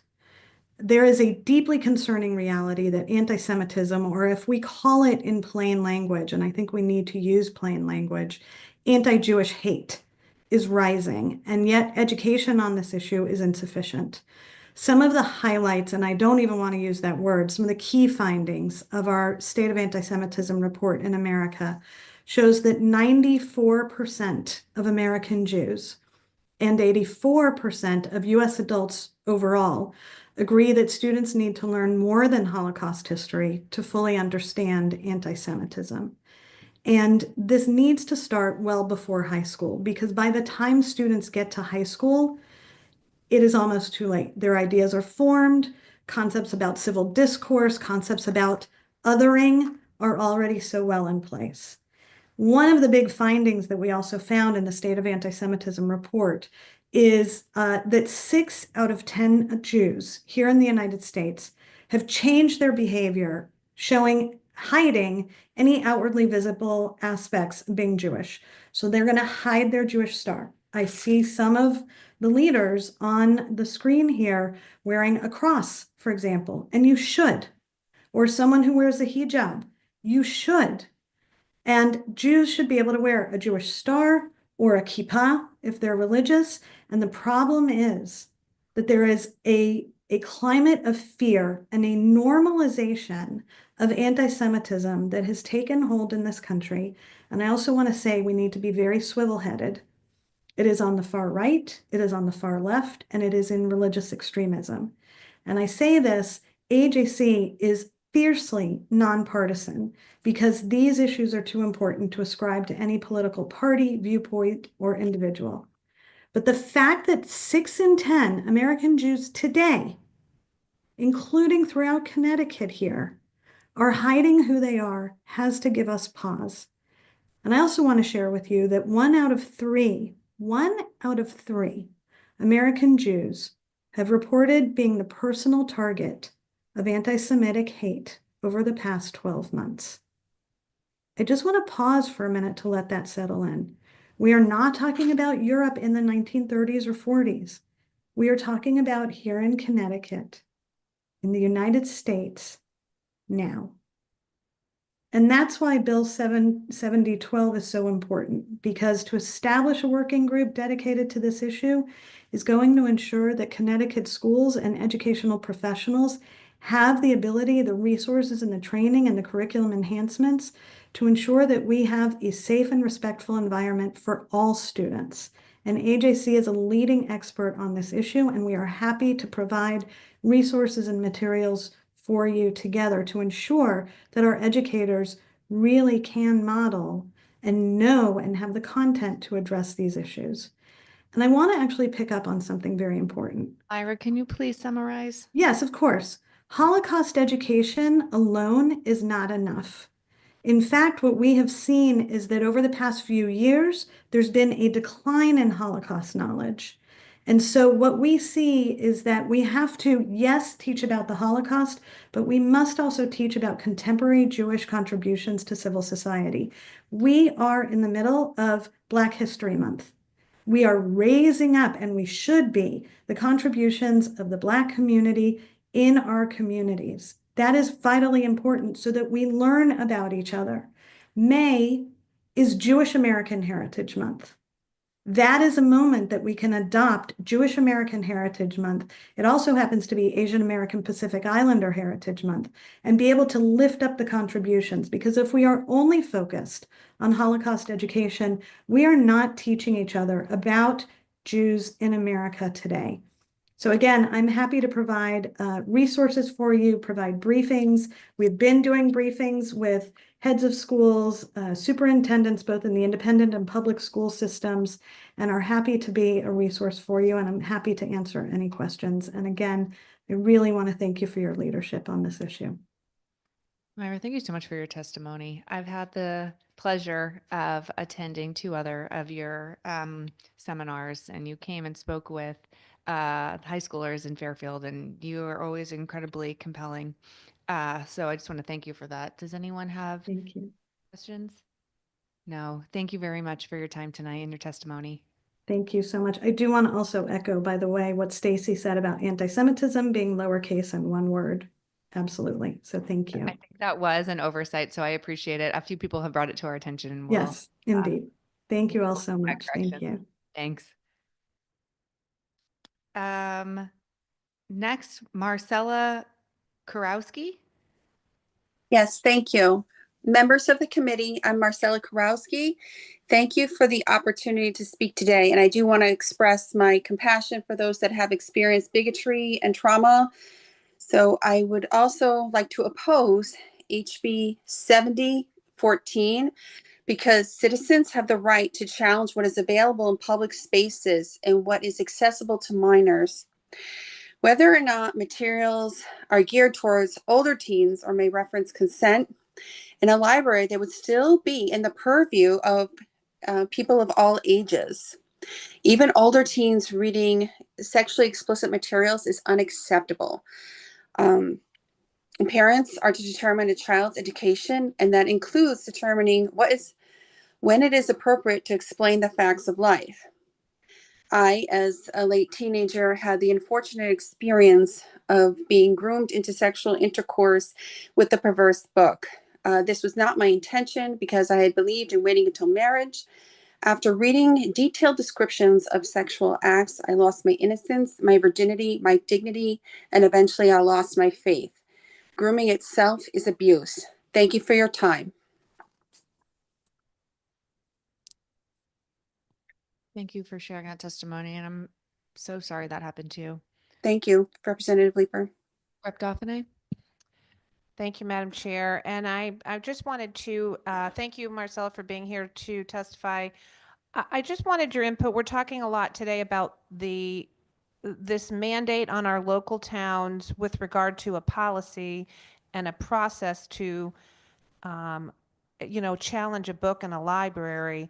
And I was re-looking at the bill, and part of it, it's very interesting because it names 5 people that must be on the committee: principal, director of curriculum, school librarian, superintendent, and teacher, all educators, all of which may have different ideologies than parents. And I know it's been said many times here that it doesn't preclude parents from being on the committee, and it doesn't even suggest that a Board of Ed member be on the committee. So I thought that was interesting. We're talking about ways of allowing local control here, and this is, in my opinion, a mandate on the policy to the towns. But furthermore, it removes the ability to remove a book that, and it explicitly says here, and it's very subjective. The content of the library material is related to sexual health and addresses physical, mental, emotional, or social dimensions of human sexuality, including but not limited to puberty, sex, and relationships, provided such library material may be subject to removal or restricted access if it is not appropriate. It's talking about specifically that you cannot remove, no board shall remove or restrict access to library material because of any of the following, and that is in the list. What would you say to that? I mean, they're basically, it sounds like they're making you have a policy saying it's up to the parents and the local community, but then it kind of seems contra to that. Could you just comment on that? If a book is questionable in the first place, why would it be accessible in a library? I feel that it's a public space. Books relating to these matters shouldn't even be in a public space. You can obtain books of this material, whether it's for educational purposes or for sordid reasons. When I wanted to read a book about puberty to my daughter, I read the book first to make sure that this was in the context that I thought was appropriate for her.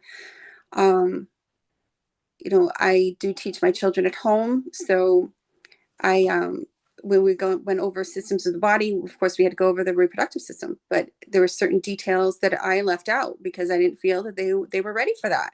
So Oh, and through you, Madam Chair, just one other comment. I appreciate your comments. I think that's the challenge here, is that parents may not know what's in the library, and their child may have access to it, and you may not feel like you want them to know at this point in time, or they're developmentally ready. Thank you so much for your testimony today. Thank you, Madam Chair. Thank you, Representative Dauphine. Thank you very much. You're welcome. Thank you for your time, all. Next, Elaine Giancarelli. Yeah, that's it. Good evening, or actually, yeah, good evening, Representative Leeper and the distinguished members of the Education Committee. My name is Elaine Giancarelli, and I am a elementary school library media specialist. And I've been listening to testimony since 3 o'clock this afternoon, or a little bit earlier. So I do have something prepared that I think I handed into you, but I'm going to go off a little bit because I just feel like it's a little necessary from some of the questions. A lot of the people who've been speaking have been public librarians, and I'm actually a school librarian. I just want to say that I am in support of HB 7014. And the reason that I'm in support of HB 7014 is because there are instances where there is not a clear policy for a school or a school librarian to follow.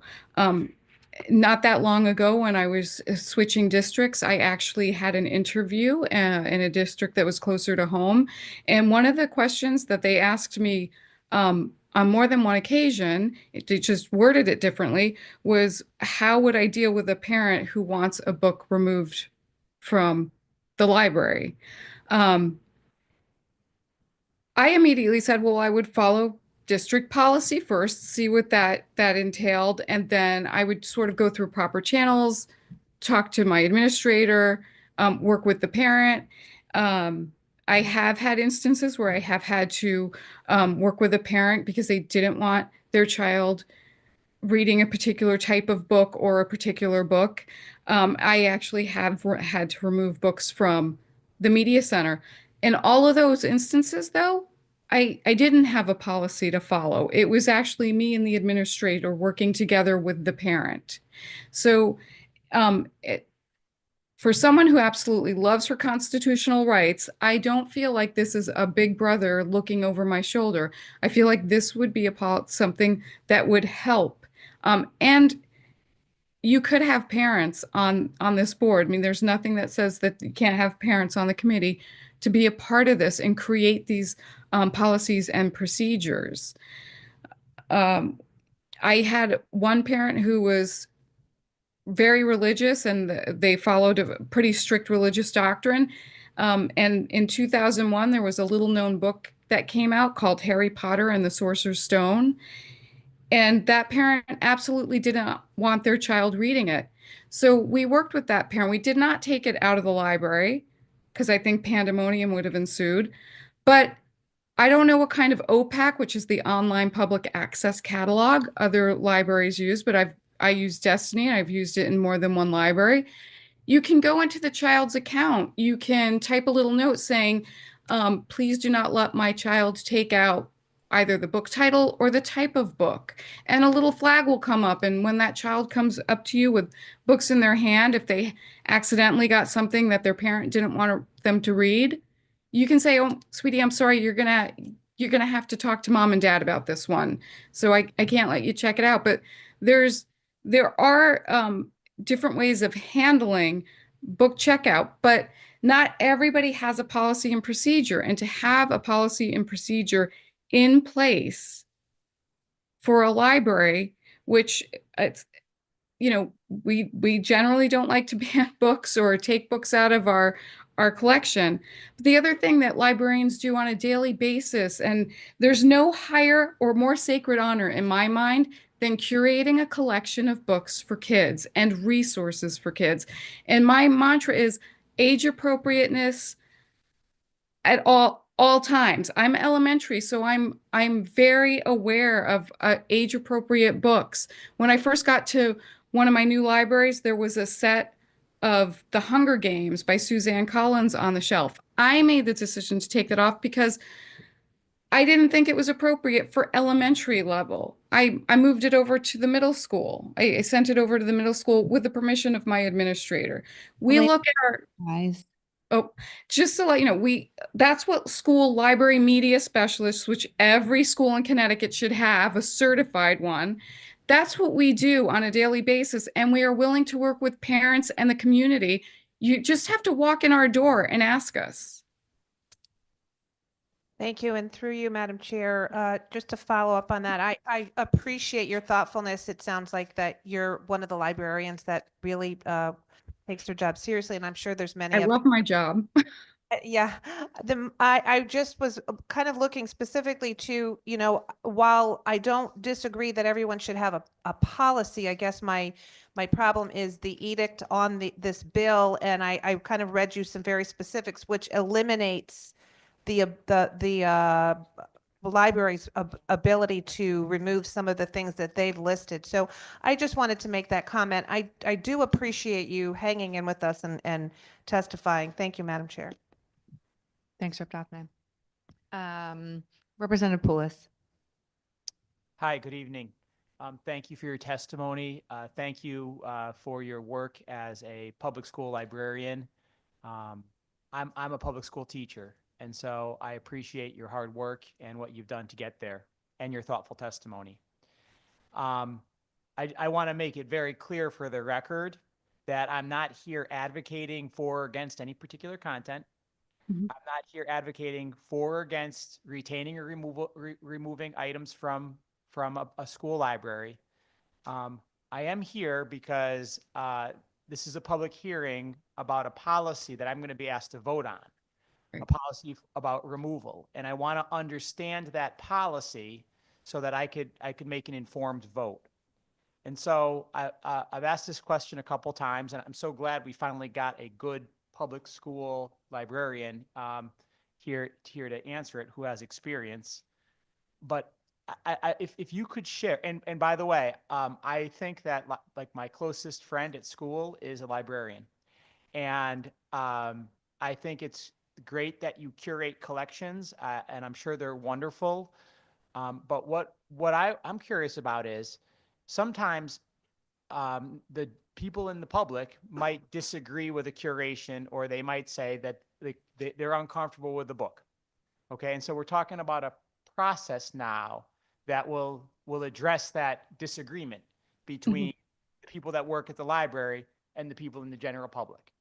And so if you could provide an example, it would be very helpful to me. If you could provide an example at the elementary level, or if you want to give one at the middle or high school level, I know you're an elementary teacher, of what would transpire? How would this process work that would end in the removal of a book?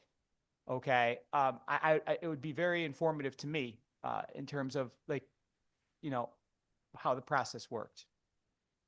Well, I can only speak to the processes that I've been a part of currently, because a lot of us don't have like a formal set of guidelines or processes. But the same year that I did the Harry Potter battle, I did remove books, and actually it started with one book, which was the Bible. We happened to have a section of religious books in the elementary school that I was working at. We didn't just have the Bible. We had many religious books for kids to look at and look through.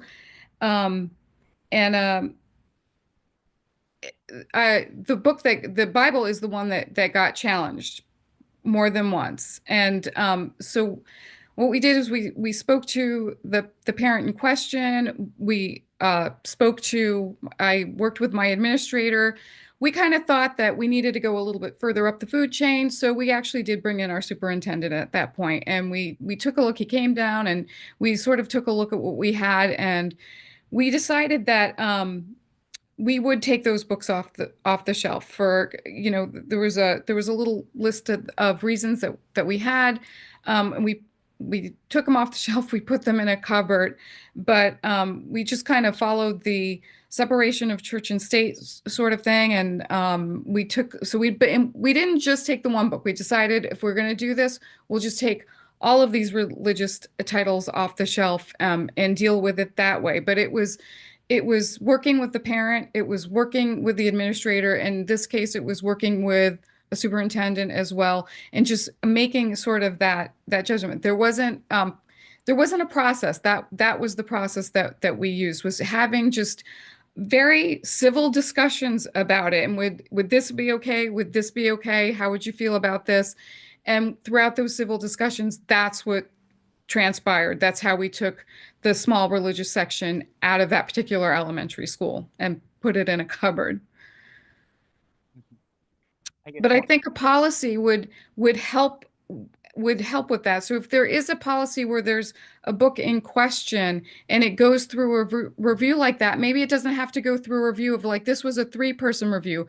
Maybe it could go through a slightly larger committee so that there's a really good, clear statement of why this got removed. And hopefully it would be a transparent process and a transparent decision making that you could then write up and make public to people that this is what happened, this is why we took this out. Okay. Madam Chair. Yes. Just to you, maybe to get some clarification here, is there any reason why the process would prohibit if we followed the process, is there any reason why the process in a given community that has concern would prohibit the removal or or ensure the retention of a specific book or with any kind of content? So it specifically says in section 6, starting on line 60,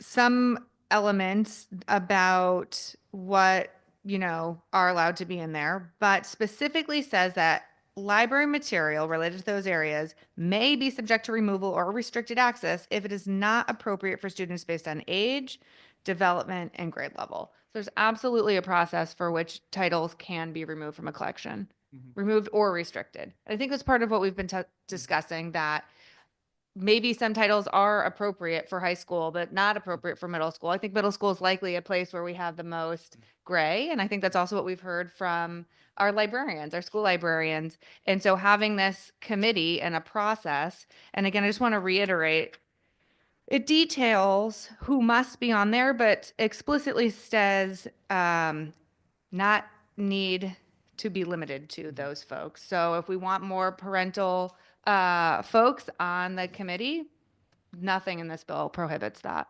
Okay.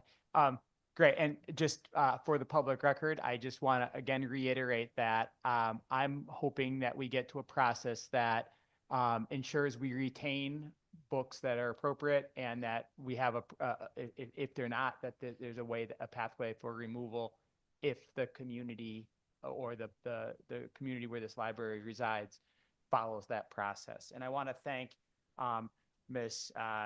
Jen Corelli for her thoughtful testimony and her response to my questions. I do appreciate the good work you do. Thank you. And thank you for letting me speak tonight. Thanks, Representative. And Elaine, I think you still have a couple more questions. Representative DeFranco? Thank you, Madam Chair. Ms. Jancarelli, thank you. Appreciate your work. Trying to keep elementary school kids in a library quiet is has to be Impossible. challenging. Yeah, one of the most challenging things you could do in education. Forget about test scores or anything like that. But you mentioned earlier that every school in the state is supposed to have a certified media specialist. They don't. Exactly, and I They wish we were spending our time tonight talking about that fact instead of taking. Oh, books. me too. Put me on that committee, because every school should have. This is what we do, and it's we got to a point in the district that I'm in right now where they have pretty much closed the school libraries. Yes, it's extraordinarily sad. Thank you. Jen, just a question through you, Madam Chair. Can you just talk a little bit about how elementary school libraries are designed and set up, and what you do to facilitate the students when they come into an elementary school library? Yeah, absolutely. So we are set up in a manner that we have an area that is for very young readers, which is our picture book section, which is broken up just sort of by A's and B's and stuff like that. So they're all picture books. Then we do start with like the early readers, and we kind of go up from there. Then fiction is put together all together. The older fiction is in one section. So when a class comes in, if I've got a K through 2, my K through 2s, I automatically say, this is where you're allowed to check out from.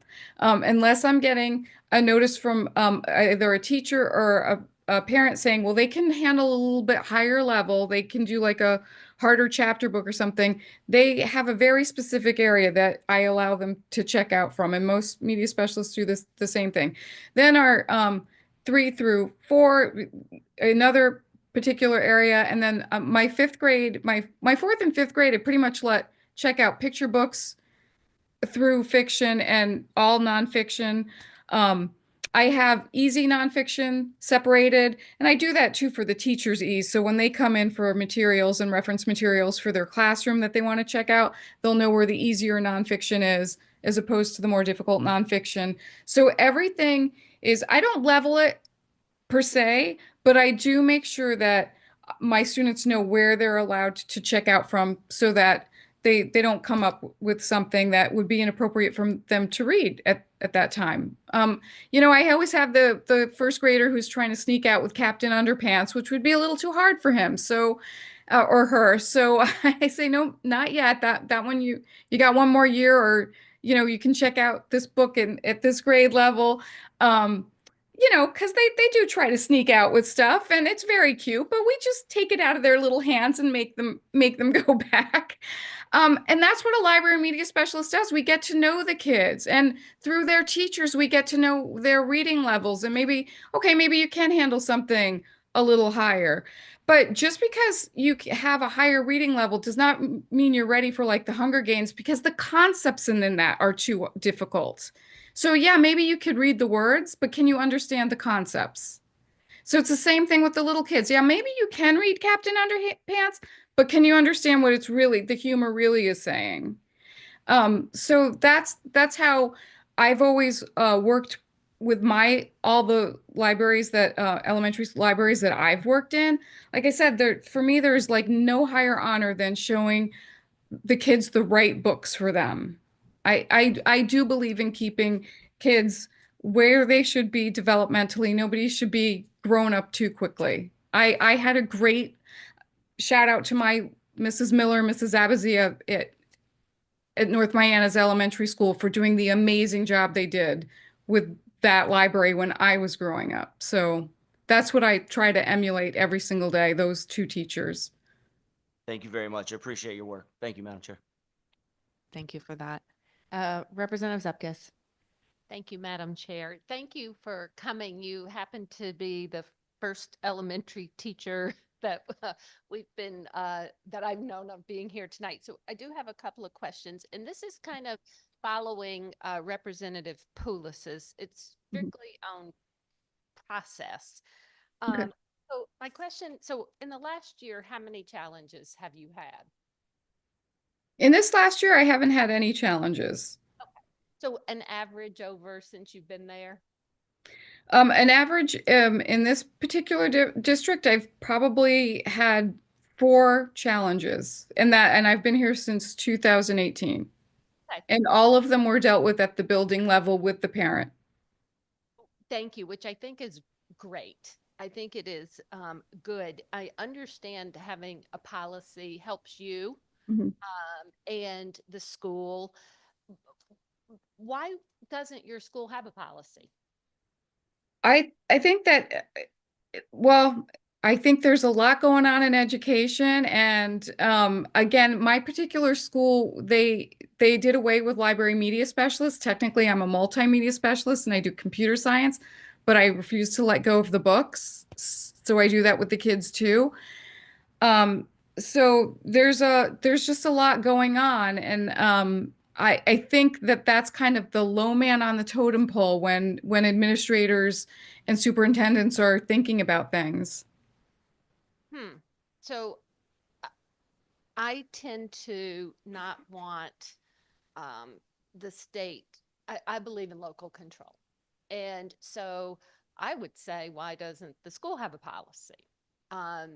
And I completely understand mandates that this building puts on schools and all of those, and the pressures and everything they have to deal with. But I would think this is pretty important. So I would hope that going forward, every school would have their own policy versus the state dictating what that policy is.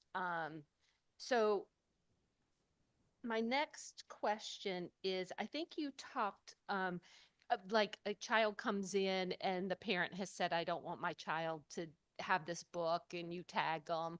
So if the cute little Johnny comes up and wants a book that he can't have, you handle it great.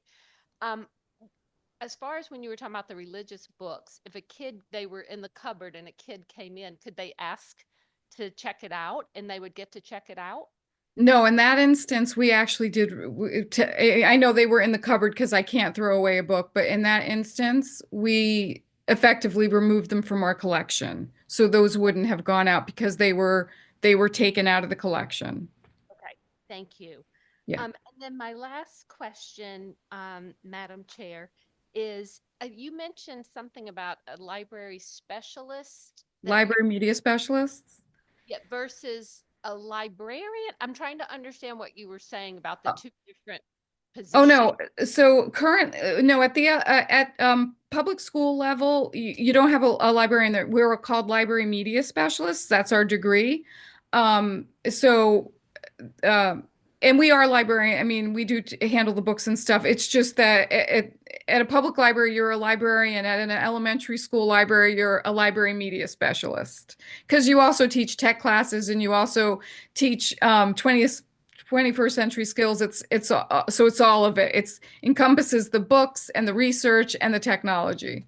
Right, because I must have misunderstood because when you were answering another question for the good representative from the 20, I think you said I'll be on that committee, and I was just trying to relay. Well, it's because not every district, unfortunately, has a library media specialist currently in their library. I work in Stanford Public Schools, and our superintendent did away with the library media specialists. So that's one of the issues in our library is that she's effectively closed the libraries in a way. So they don't have a library. We do, and I do check out books, but it's because I do that, and they've put the task on this new position she created, the multimedia specialist position. So myself and my colleague Tara, we do book checkout, but we're not library. Anybody right now in Stanford could be a multimedia specialist, but it's more beneficial to have a certified library media specialist working the library because we've gone to school for it and we know how to curate a collection. It's one of the things that they've taught us to do. But now you don't have to be, you could be a gym teacher and go into and become a multimedia specialist in my district. You don't have to have the experience of the book. Yeah. Thank you. I was just trying to understand that point. So thank you. I appreciate you answering my questions. Yeah. Very welcome, Representative Zupkis. Representative Jenga. Thank you, Madam Chair. Thank you for go ahead. Okay. Thank you for your testimony. Very interesting and your experiences, and some of my questions have been answered. Okay. Accurate to say that in your 7 years that you've had 4 complaints and all 4 were amiable? Yeah, I think once the parents, sometimes they come in a little contentious, and because they don't understand that they do have a voice when they in their child's school library. Of course they do. So once you sort of explain to them that, okay, if there is something that you don't like, I mean, they come in with the idea at first of just pulling the book and taking it off the shelf. But when you kind of explain what the process is, and they understand that they have the control for their child, the process becomes that much easier. Thank you. Let me ask you, based on your experiences, based on your needs as a librarian and what you believe the community needs, do you believe this policy should be adopted? I do. I think that this policy would be a very helpful tool for the community. Yes. And I believe that we could integrate parents in it so they have a voice. I know all those parents that were on earlier today, they seem to think they weren't going to have a voice, but they would if they would be willing to be on the committee, which they would have the right to be on. I mean, it doesn't exclude them from being on it. So I think this would be beneficial. Absolutely. What problem does this solve? I think it solves the problem of, first of all, if you don't have a policy in place, this helps to put a policy in place. This helps to be able to point to somebody to be able to say, this is the process. Here's what you need to do. There's districts that don't have that. There's schools that don't have that. So that would be very helpful. And there are some, librarians are maybe particular I've been in the game for 20 some odd years, but if you're newer and you're a little intimidated with working with a parent who can get contentious, this would be easy for them to say, oh, here, I've got a policy and I've got the process. Here it is. Let's talk about it. Thank you, Representative. I think we've asked all the questions. Elaine, thank you so much. Thank you.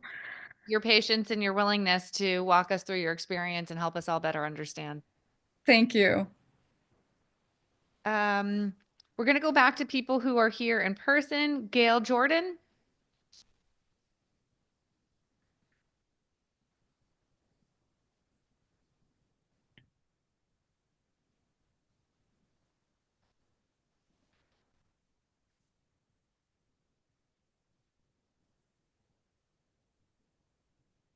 Lovely. Good evening, Representative Leeper, Representative Zupkis, Representative Howard, and distinguished members of the Education Committee. My name is Gail Jordan, and I am a teacher out of Bloomfield. I am here to speak in support of HB 7011. I am not just a teacher, I am an academic interventionist and an instructional coach. And within those roles, I am actually in charge of the testing at my school. So this is my life right now. And I know that on paper, it seems as if testing happens like April to June, but as many people have testified before me, there's so much work that goes into testing. As of right now, the majority of my day is already spent with trying to prepare our students, our teachers, our district in general for the testing that is to come in April and May. So, for example, today, I made sure that my teachers were trained in how to give the IABs. Those are the interim assessments, which are kind of like the practice version of the SBAC. So I spent time training them how to actually administer those. I spend time now training them how to look at the scores from those, to use those scores to help include how they can move forward with their teaching. And we have a lot of conversations right now about, well, did the students maybe do poorly on the IAB because they didn't know the content? Or did they do poorly on the IAB because they don't understand how to answer the question on the actual test? So it's kind of double teaching. So then I have them, a lot of times we have conversations about them having the students take the IAB a second time with having gone over the correct information and making sure that the kids know how to actually answer the question online. This is particularly huge in regards to math. 5th and 6th grade is where I live, and so fractions are huge. And I don't know if you've ever tried to answer one of the SBAC questions that include a mixed number. It's almost impossible to teach these children how to type in a mixed number, whole number, and a fraction combined. So a lot of my time is spent in this world. If we were able to kind of review and go with a lesser amount of testing every other year, as has been said, I think we would get the same amount of information. In regards to what the purpose is, holding schools accountable, understanding student achievement, the growth progress, I think there are a lot of other ways to gauge the understanding in that realm. Our students, the tests right now, it's just too much. On top of the SBAC testing, we actually have benchmark testing that happens 3 times a year. So next week, we have benchmark testing. So the kids are testing this week to practice for the SBAC, and I'm telling them, hey guys, get ready for iReady. Let's make sure you're doing your best. So it's just constant conversations about testing, never mind the unit assessments that the teachers are giving, every single unit. So it's just test after test after test. And when we're talking to these kids and trying to get them to want to come to school, this is huge. It's just really tearing them away from school. So I appreciate your time this evening, and I really hope you consider this bill, because less statewide testing is what we need right now. Thank you. Thank you so much, Gail. I used to also be responsible for administering all of the testing in an elementary school. And it is so time consuming. And I also have a 5th grader who is constantly telling me how boring school is. And, you know, we are a school district that has pretty high test results, but it is assessment after assessment, and it's not motivating to kids who don't naturally love school. So I'm grateful you mentioned that because I don't think that point specifically has been raised yet today when kids are spending so much time being assessed and less time being engaged in fostering their curiosities and all of that. And if we're honest, the statewide testing are what they care about the least. They Yeah. don't impact their grades. They don't get the scores back until the next school year. They Mhm. don't care about them.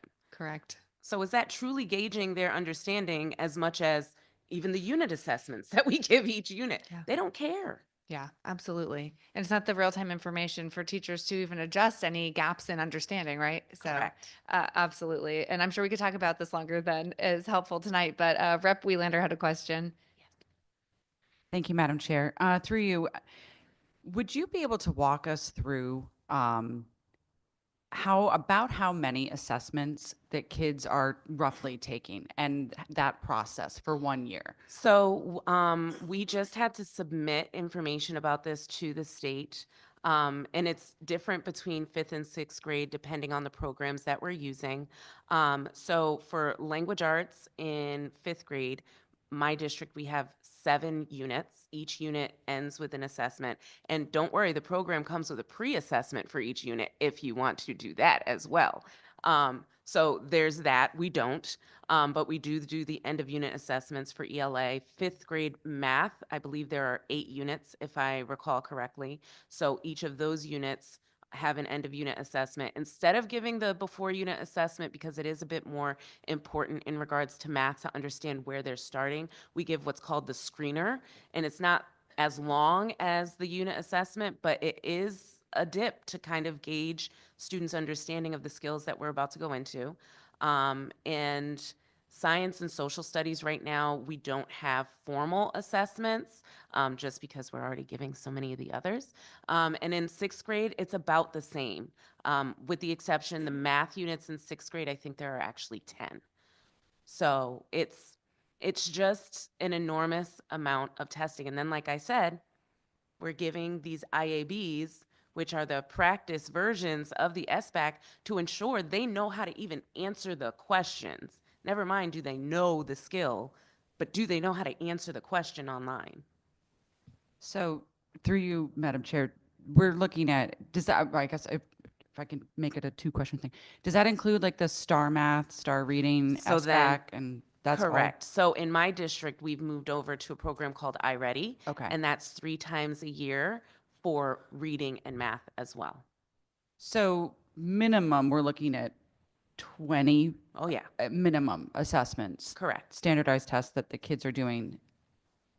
And then the statewide SBAC, there's the ELA, then there's the math, and then there's the math performance task. And my darlings in 5th grade get to do science as well. But they're tested in 5th grade on science skills they should have learned 3rd through 5th. But my teachers' names are attached. My 5th grade teachers' names are attached to these science scores that are testing them on what they learned from 3rd grade, 4th grade, and 5th grade, because we know that children can retain information across 3 years. Right. I don't remember this morning. So thank you so much for those answers and for your time being here tonight. Thank you, Madam you. Chair. Thanks, Representative. Representative Biggins? Thank you, Madam Chair. Gail, you talked a lot about time, and I'd just like to ask, are we still using Tide as our input for accommodations? Oh, yeah. Okay. And So how much time does that technically take? speaking, right now, it's my special ed teachers are supposed to, and ELLs are supposed to put their accommodations into CT SEDS, and it's supposed to automatically go over into Tide, but that's part of my day as well, going through me personally, which I'm an interventionist, by the way, so I'm really supposed to be pulling our learners that are struggling the most. Stealing at my Tier second 3. question, Gail. All right. Sorry, but it's supposed to go into Tide, but I spend a lot of my time going through to make sure that that actually happened. So we're talking about time, special ed teachers' time Mm-hmm. away from students, your time away Mhm. from students, which we could limit through this bill. Correct. Okay, thank you very much. Thank you. Thanks, Representative Biggins. See, this is why it's so wonderful having so many educators on the committee because they are also living this and they know the important questions to ask. And I'll just say, as it's been a theme through this committee's work, you are supposed to be providing extremely critical tier 2 intervention support for students, right? And we're looking at how to save on the special education side and reduce how many students are being referred because they can't get the tier 2. And then we're using your full days to administer assessments that educators on average, I will say, don't think are actually reflective of what their students are capable of. Correct. So we're spending time away from giving kids the supports to actually access the curriculum, to get data that's not helpful or meaningful. Correct. Okay, just wanted to Thank put a you. really fine point on it. Thank Thanks. you. Yeah. Representative Zupkis. Then they do nothing with. Yes. So, first of all, thank you. Thank you for coming. Thank you for doing what you do. Fifth grade, 5th and 6th. God bless you. But thank you. I'm sure your students love you. They do. That I love I them back. knew they would. Except I for could when it's tell. testing, let me tell you. Right. So I really that's what I was going to say is thank you for doing what you do, because our kids are so important, our most precious gifts, and you have them to teach them and put your handprint on them through their life. So thank you. But, I was listening to you with all these tests. I'm dying sitting here. Like, I'm not even taking the test. And then on top of all the tests that you're doing, then you have paperwork, and then you have this, and then you have this, and all these things that y'all are mandated to do by a lot from this building. So I am glad to see this, and I hope that it makes your working environment a little better. Thank you. And I do say thank you. I mean that, because you. I could not be a teacher, and we're grateful to y'all for teaching our kids. The trick is to tell them that they get to show off what they've learned. That's the trick. But that only works so frequently. You get to And show not- off. and not on a test. And quite honestly, to that point, not on a test. My daughter is a horrible test taker. Right. And she's going to do great things. But Right. she's a horrible test. So The anxiety. she's not a good student. Yes. That's Thank why I you. say grades don't. Thank you. Thank you. Thanks, Representative. I think we've asked all the questions. Thank you. Appreciate you. Thank you. Next, we have Mick McGarry, who also is in person.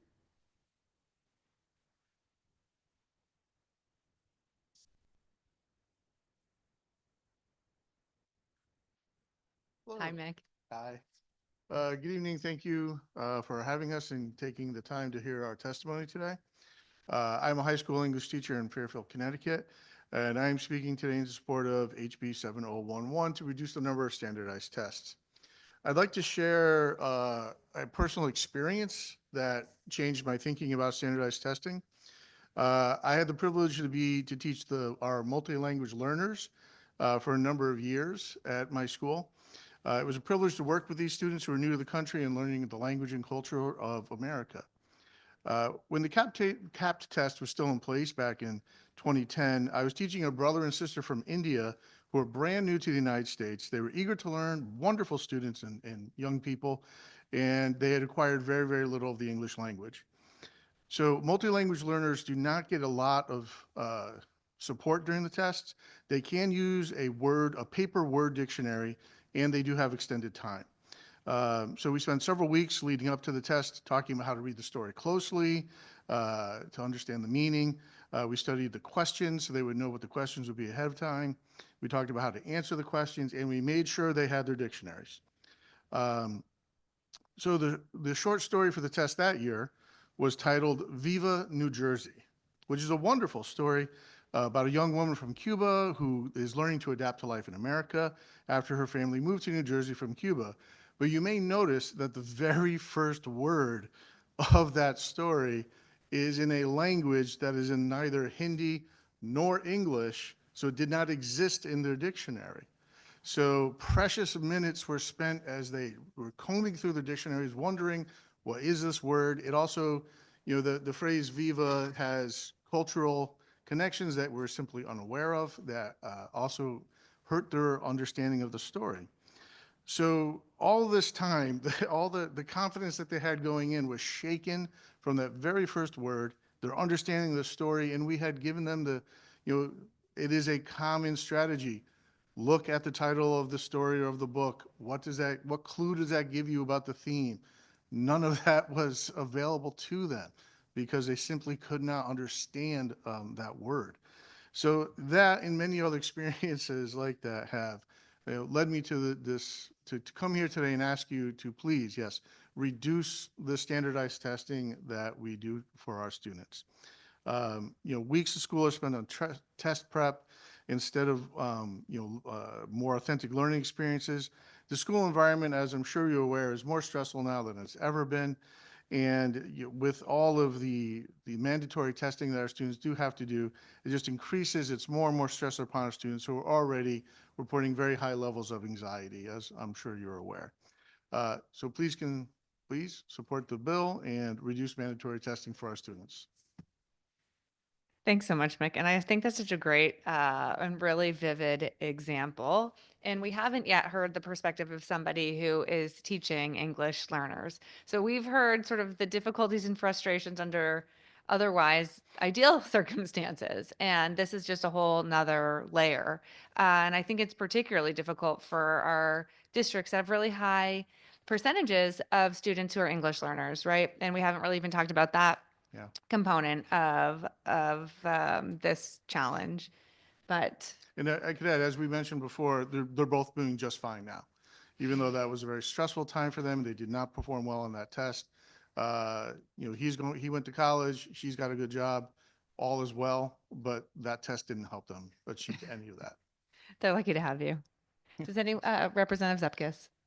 Thank you, Madam Chair, and thank you. Thank you for what you're doing, because I'm sure you've made a great, wonderful impression on those two, but all of your students. So thank you for what you do. Just quickly, if you can think of any other mandates that make your job brutal, we would love to hear them. So maybe not tonight, but please forward to me, or because really these were mandates that were put on. And so I'm hopeful that we're going to do something with other mandates as well. So if you have any that would help make your job easier, and I would appreciate that. It does become Here's your difficult. list. Scheduling becomes difficult at the high school level because there are many requirements for students, and achieving your art credits, achieving your elective credits. The pie is only so big in terms of time that we have, and we're making more and more slices in that pie in terms of how do you fulfill your graduation requirements. Yes. So it does make it more difficult for students to take what they're interested in rather than what they have to do in order to graduate. Valid point. Thank you. Thanks. I think that's it. Thank you very much. Thank you. Thank you. And Maddie Gordon, are you here in person?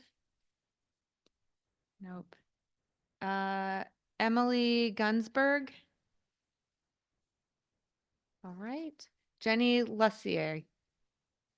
And I did it wrong. As soon as I started, I knew.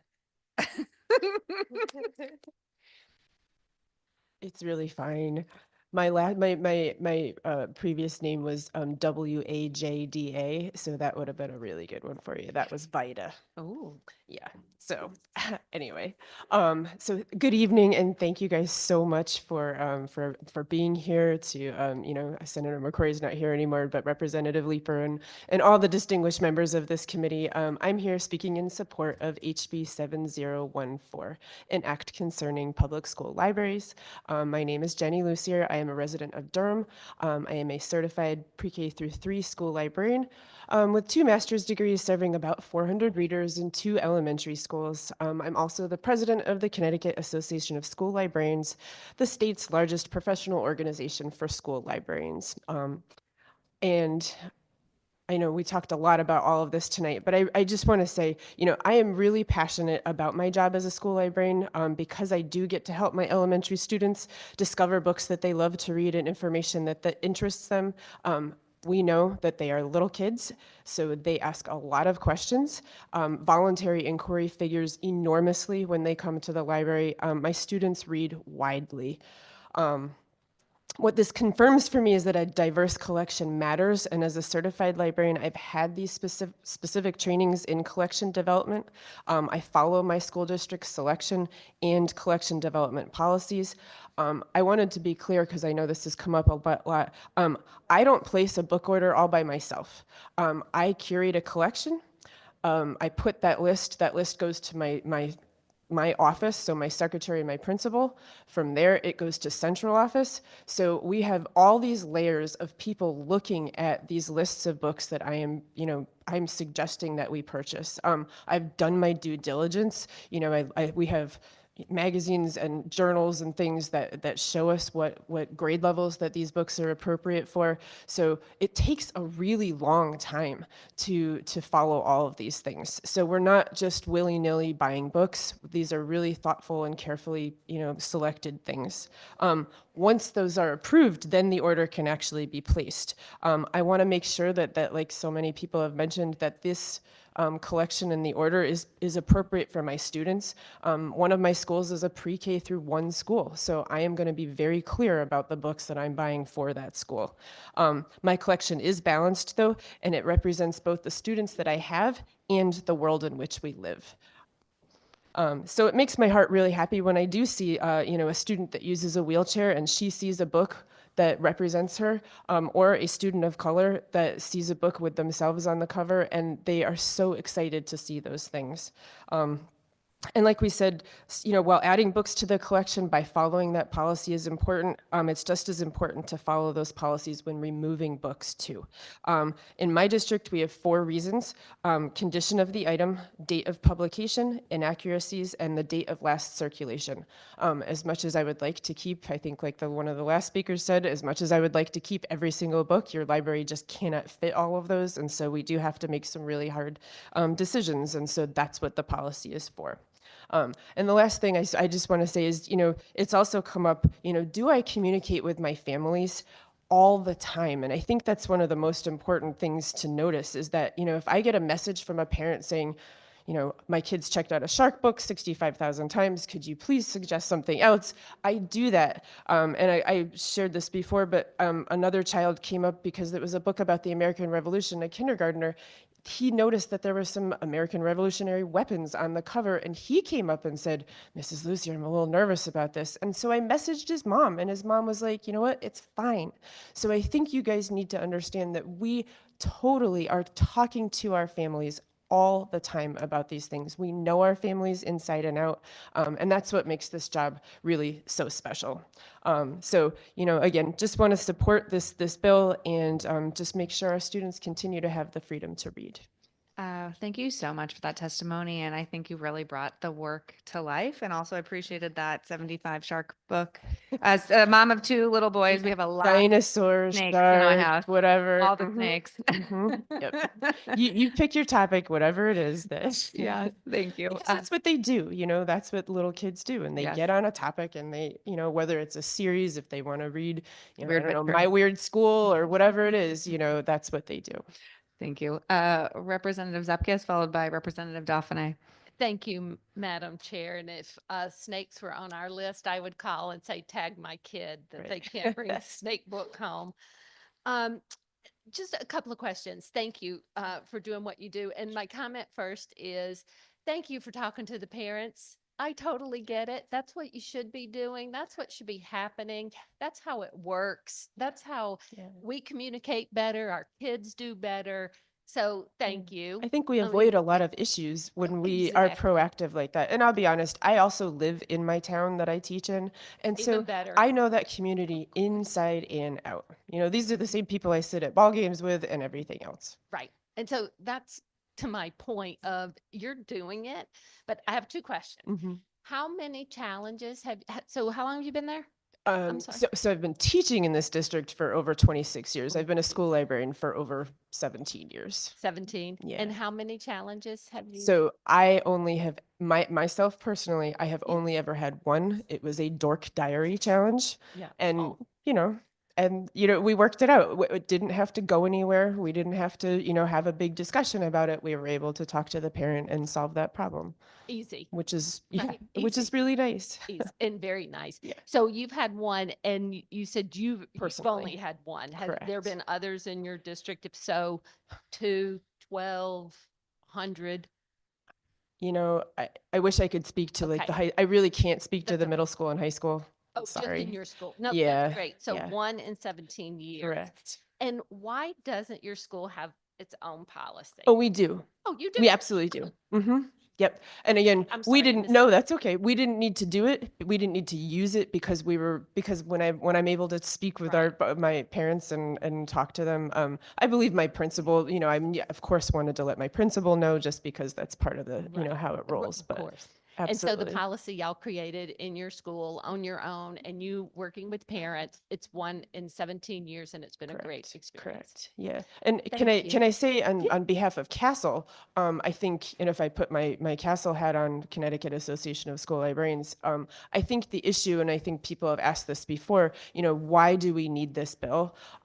We need this bill because not every single school district has these policies. And, my members will come up to me and say, we have tried to get our districts to have these policies. We want to have these But because they just won't do it? and they have just said no. Right. It's taken years for, finally someone said after 2 years of trying, they finally have a meeting this March. That's just a meeting. We also know that many places that do have these policies, they are sometimes 10, 20, 30 years overdue of a refresh. And, that has to happen from time to time. I know that my other board policies for my school district, every 5 years they're looked at. Right. And we believe that should be happening to all So of them. maybe we'll have to get your policy and look at it. Correct. Could Yeah, and you I would be send it? happy to. Yes, Would we you will share share. it? Castle's would be Castle's been collecting model school policies for quite some time, and I think the last thing I wanted to say is that my concern from my Castle position for school districts that don't have these is the lawsuits that can happen.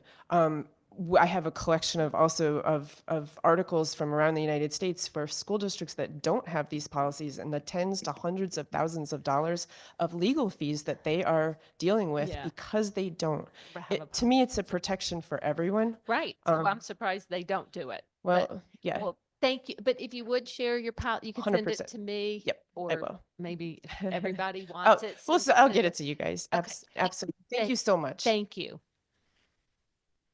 Thank you. Representative Dauphiné? Thank you, Madam Chair, and thank you for being here today. And You're welcome. it sounds like, you're very engaged with the parents and you know them and so on and so forth.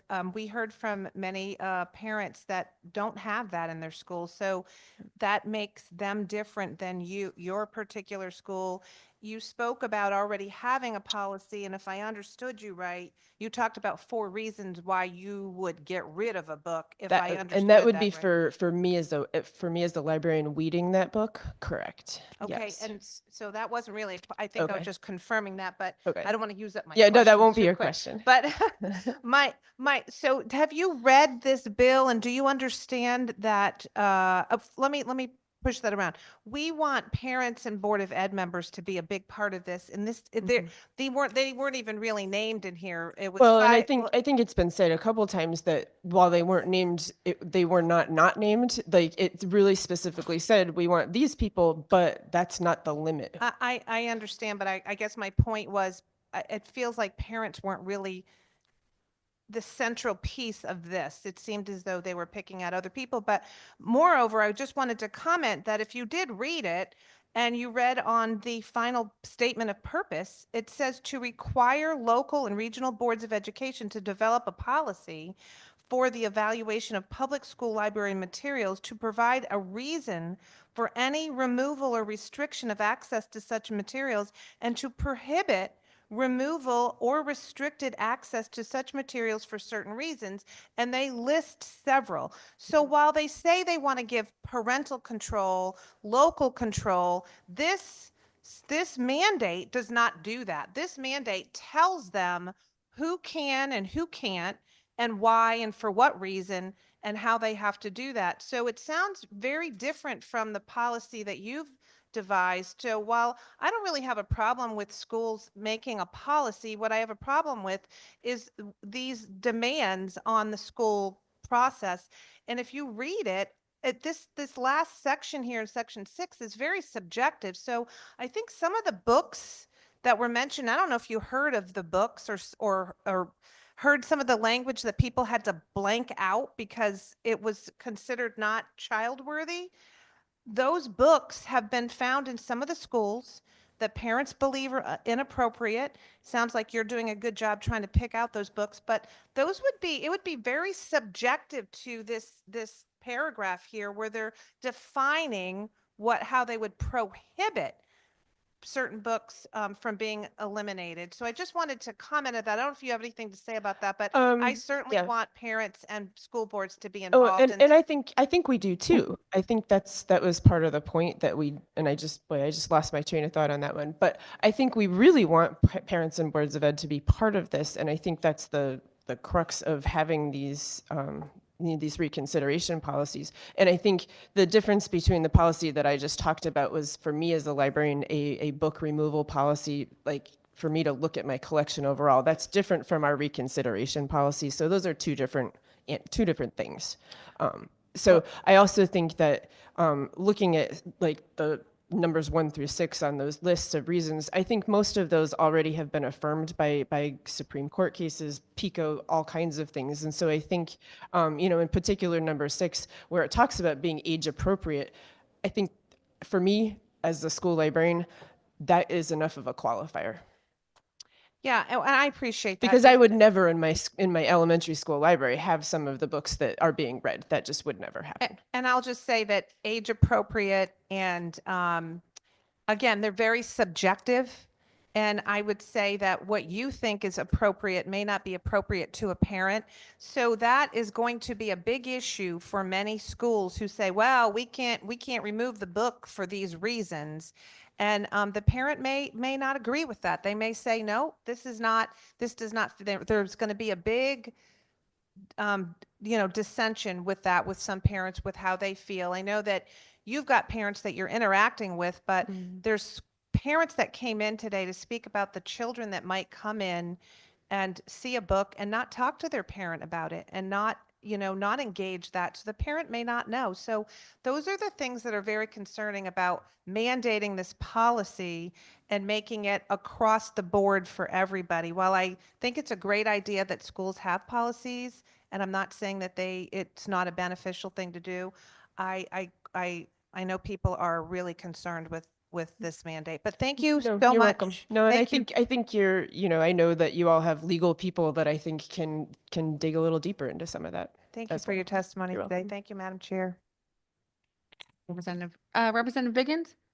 Thank you. Thank you, Jenny, for coming out tonight and for your Sure. testimony. You mentioned you are responsible for library media specialist for multiple schools. How challenging with this bill, the way it's written, would it be for you to sit on multiple of those committees? Would that be a bigger challenge? Like, let's say 2 schools are challenging the same book, but you'd have to be in both. From the examples that I have heard from other people in Connecticut and around this country, if there was a book being challenged in multiple schools, you would not have multiple committees doing it. It would be one committee. Okay, perfect. Thank you. Yeah. That seems like a We're not trying to create nobody's more got work. time. No. Thank you. No. Nobody's got time to do all of those things. No, I mean, just like the rest of the folks talked about, I mean, I want to be in teaching.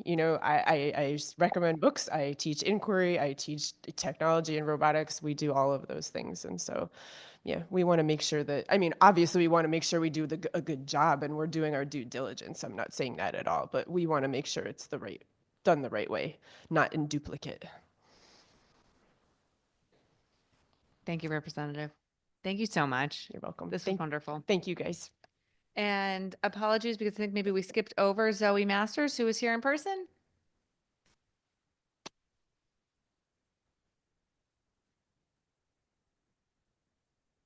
Thanks for coming back to me. Good evening, Senator McCrory, Representative Leeper, and Representative Zupkis, and esteemed committee members. My name is Zoe Masters. I'm here on behalf of the Center for Children's Advocacy. and we are a statewide nonprofit organization that provides holistic legal representation to low-income children and youth. I am a staff attorney in our School Justice Project in Hartford, which provides legal services to young people who are at risk of being pushed out of school. And I'm also a former high school physics teacher. I submitted written testimony in support of SB 1348, an act concerning creation of a pilot program for certain at-risk youth, as well as HB 7010, an act about paraeducators. And I think this number was stated earlier today, 119,000 or 19% of Connecticut's young people are at risk or disconnected from school and the workforce. And I just wanted to add that here in Hartford, that percentage is over 40%. So we really need to reinvest in our kids and in our teachers. And project-based learning is one way to help kids meaningfully re-engage with school. As an education attorney working with at-risk young people, I witnessed some of the different ways that children become disconnected from school. Some of my clients have experienced abuse in the home. Others have lost a caregiver or a close friend. Some have been denied necessary special education services. Others have been bullied and harassed in school.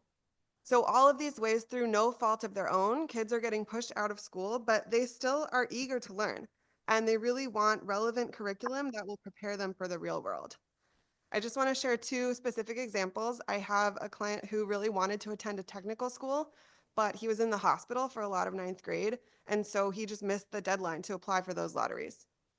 I have another client who attends an automotive vocational program, and she loves it. She cites that as her main reason for being motivated to stay in school. Having more project-based learning would help students like these.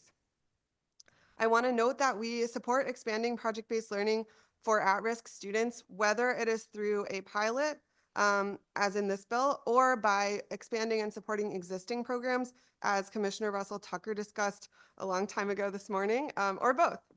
And I think this bill specifies that the pilot would be implemented by a nonprofit organization. And I want to note that local nonprofits, I work closely with nonprofits here in Hartford, but I know there are nonprofits across the state that have the expertise and local relationships to make this work, as do public schools themselves with appropriate money and support. So we really need to reinvest in our children, and this investment in project-based learning will benefit our entire state. And then we also strongly support HB 7010. My colleagues in the Special Education Task Force have heard in listening sessions that there is a critical shortage of paraeducators because they're underpaid and they're not given benefits. And this is just a much needed step forward to compensate them appropriately and make their careers more sustainable. These are highly skilled professionals who work with our highest need students, and so investing in our students should go hand in hand with investing in our educators. So I urge you to support both SB 1348 and HB 7010. Thank you so much for your time. Thank you very much for your testimony. Oh, perfect timing. Seeing no questions, thank you. Enjoy your evening. I'm going to go back. Ellie Madison. I don't see Ellie online. Okay. And Catherine Miller.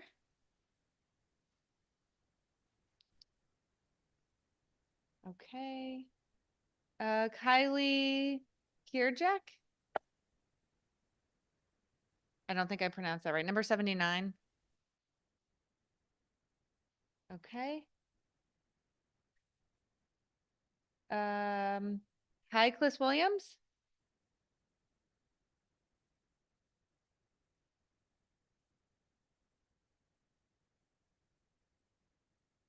Good evening. Thank you for pronouncing my name so correctly. Good evening, Madam Chair and ranking members of the Education Committee. My name is Highcliff Williams. I am the president of AFSCME Council 4 Paraprofessionals Union, Local 3429, representing close to 400 paraeducators that work in the New Haven Public Schools. I'm testifying in support of House Bill number 7010, an act concerning paraeducators.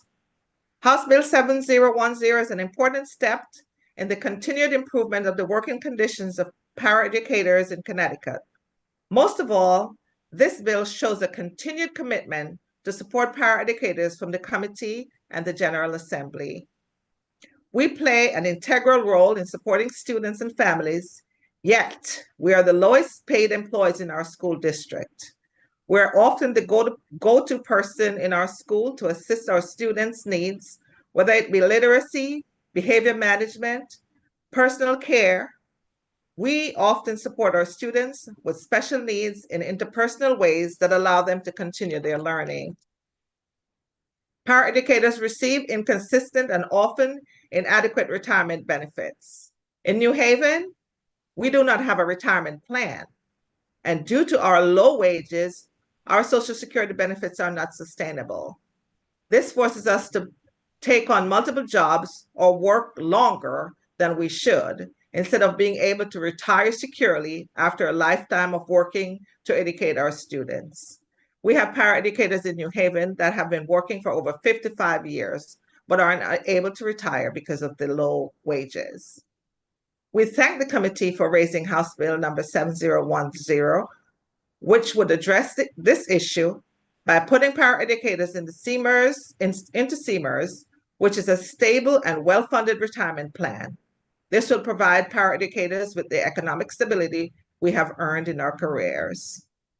House Bill 7010 would also help paraeducators with healthcare costs by continuing the Comptroller's healthcare subsidy program, which we are so grateful for. This has helped paras to afford the medical care that they need while they continue to work. Thank you for the opportunity to testify today, and please continue supporting student learning by prioritizing paraeducators' healthcare and retirement. We truly appreciate this. Thank you, and I ask that you all support this bill to get our paras something they truly deserve. Thank you very much, Ms. Williams, for your testimony tonight and your service to our children. You're quite welcome. And thank you all for doing such a great hard work and taking interest in us. Have a great evening. You do the same. Thanks. Bye-bye. I'm going to do my best to keep trying to get some people who are in person. Ali Giorsi, are you in person? I actually switched over to remote, so I can wait. Go for it. Okay, thank you. Let's see. Good evening, members of the Education Committee. I know you've had a very long day, so I certainly appreciate your time. My name is Ali Giorsi. I live in Greenwich and represent the Foodshed Network, a food justice initiative with a focus on systemic change in the food system. And I'm here to ask that you support HB 7013. As a former chef, I see society's most pressing issues through a food systems lens. My testimony will offer contextual framing around why this bill is important to support. Public schools depend on the industrial food system to feed students. However, it is increasingly agreed upon that the way in which our society grows, processes, and procures food must change.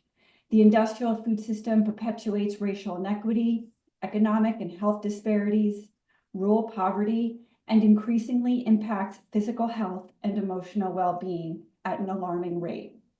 Industrial agriculture alone is the largest single source of environmental degradation, responsible for over 30% of global greenhouse gas emissions, 70% of fresh water use, 80% of land conversion.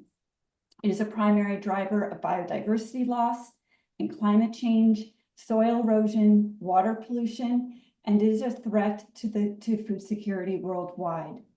We must pay attention to where our food comes from, how it is being produced, who has access and who doesn't, and ask why is access to healthy food not treated like the human right it is. Where and when we can, we must support our farmers, community-based organizations, independently owned businesses, and protect the farmland we have left. Our public school kitchens, cafeterias, and gardens have the potential to be at the nexus of transforming systemic change in the industrial food system and advance an equitable and resilient food system. The incentive and grant programs provide students who otherwise would not have access to locally procured food. They instill values around seasonal fresh ingredients, foundational elements for health. They cultivate a culture of connection between food and community and support our local food economy while disrupting the industrial food system. In closing, Greenwich Public Schools is currently procuring food from the Northwest Connecticut Food Hub. The funding for the food cost is made available by the local incentive program.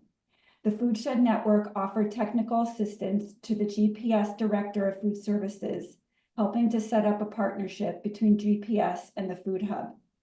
In order for us to provide assistance, we had to educate ourselves about the local incentive program, build relationships with the program's administrators, farmers, and GPS's food service provider.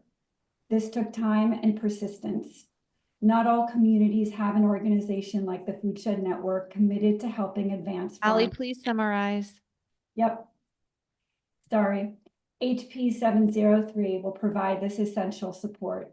So thank you for your time and consideration. Thank you very much for your testimony. I don't see any questions. Enjoy your evening. Next, Tony Perugini. Yes, thank you. Can everybody hear me okay? Sure can. Before I get into it, I'll try to be as quick as I can. I want to thank this committee. It's been a long day for you all. I've been here since 10 a.m. I can't seem to not listen to all these wonderful comments and feedback. So thank you for your time. Dear esteemed education committee members, my name is Tony Perugini. I am the secretary and treasurer for CABE, which is the Connecticut Association of Boards of Ed. I'm also serving my 16th year on the Cheshire Board of Education.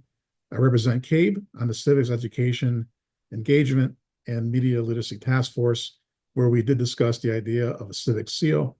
And because I have so much time, spare time, and I love working for $0, I hope that I can also serve on our State Board of Education someday.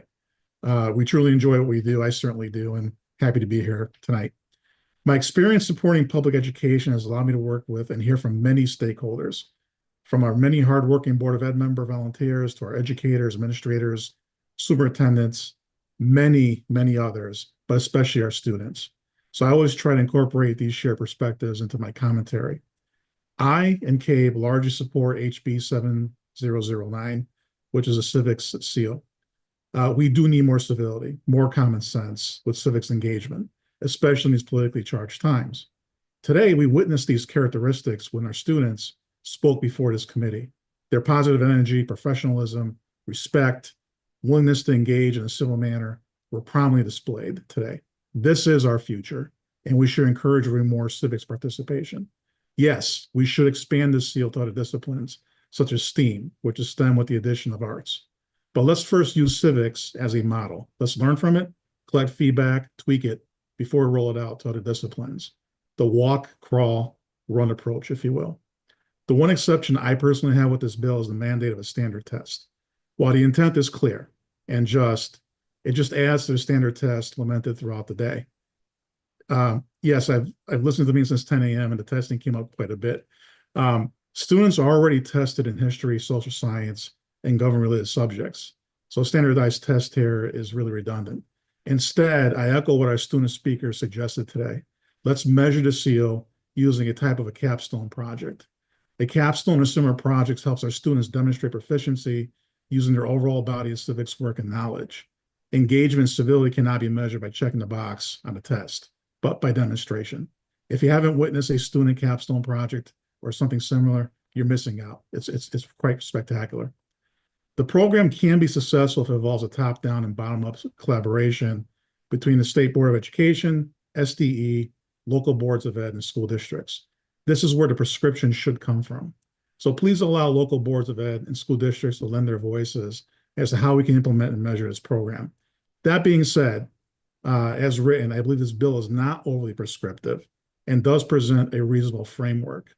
It appears to leave room for school districts to tailor their program to their needs and civic goals. I hope that the final form of this act leaves this flexibility in place. But please remove the requirement for a standard test and instead replace with demonstration of proficiency. Thank you for all you do, and thank you for listening. And I will add, since I am a board member and represent CABE, if folks have specific questions, about school library policy. And what the board's role is, I'd be happy to answer. If not, thank you for your time and thank you for listening. Thank you very much. Representative Zupkis? Thank you, Madam Chair. Hi, Tony. Thank you for staying on tonight. It's nice to see you. Same here, my pleasure. I appreciate you bringing up the test part because I'm sure you saw before we were all like dumbfounded with all the tests. So that is a very good idea. I want to make sure the capstone's great instead of a test. We talked a little bit earlier about getting, with a legislator or doing something a little bit. Maybe they could do that through their capstone project. But you said Board of Ed and principals should be on this. Is that what you said?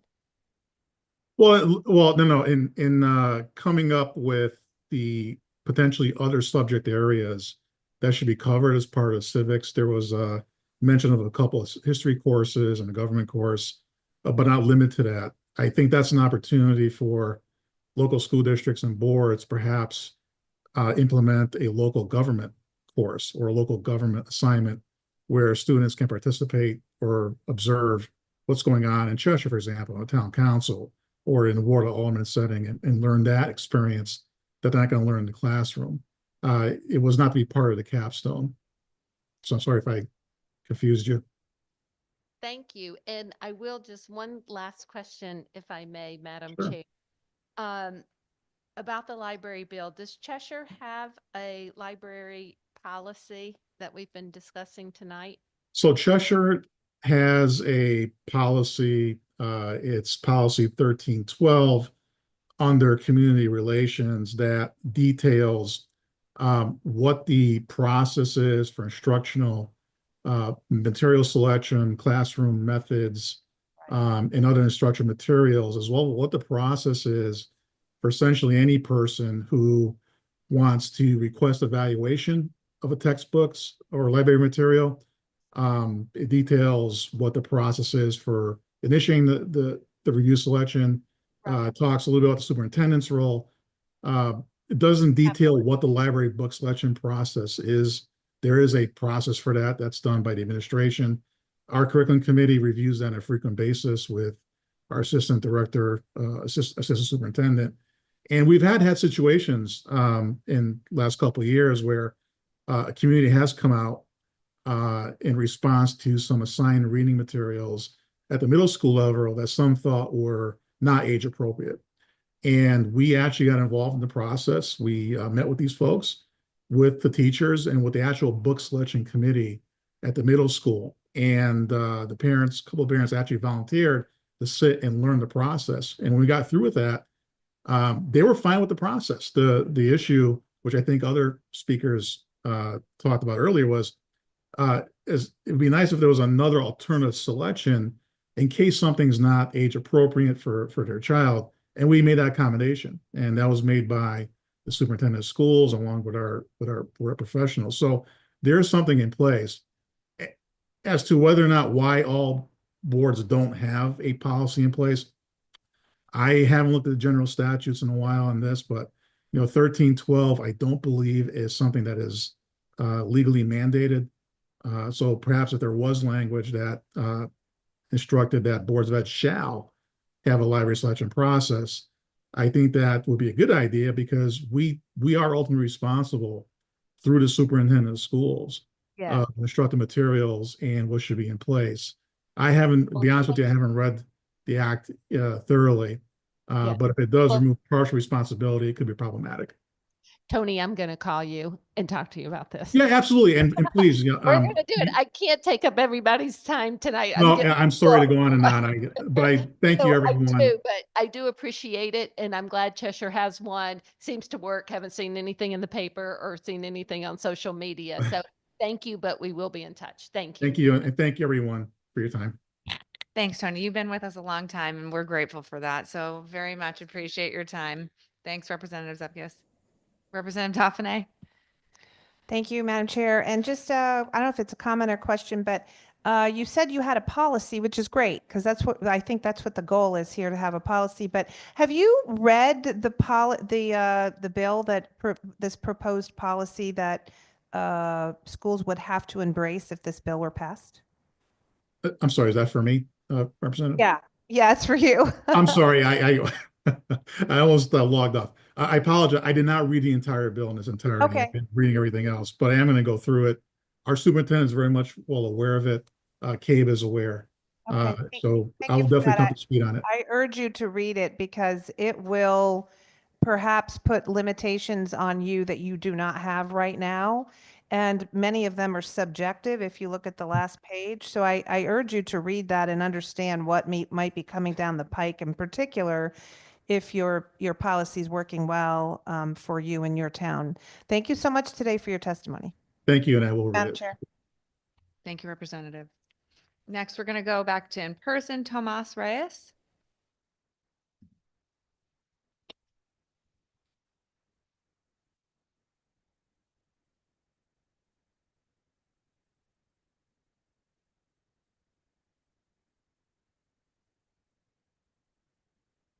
Well, good evening. My name is Tomas Reyes. Again, it's been a long day for all of you.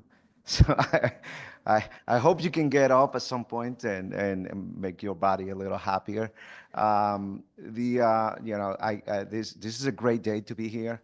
I am a resident of Danbury. I'm a father of 3 children that have been educated in Connecticut public schools, and I am the executive director for strategic initiatives that lead an organization that is committed to educational equity and access.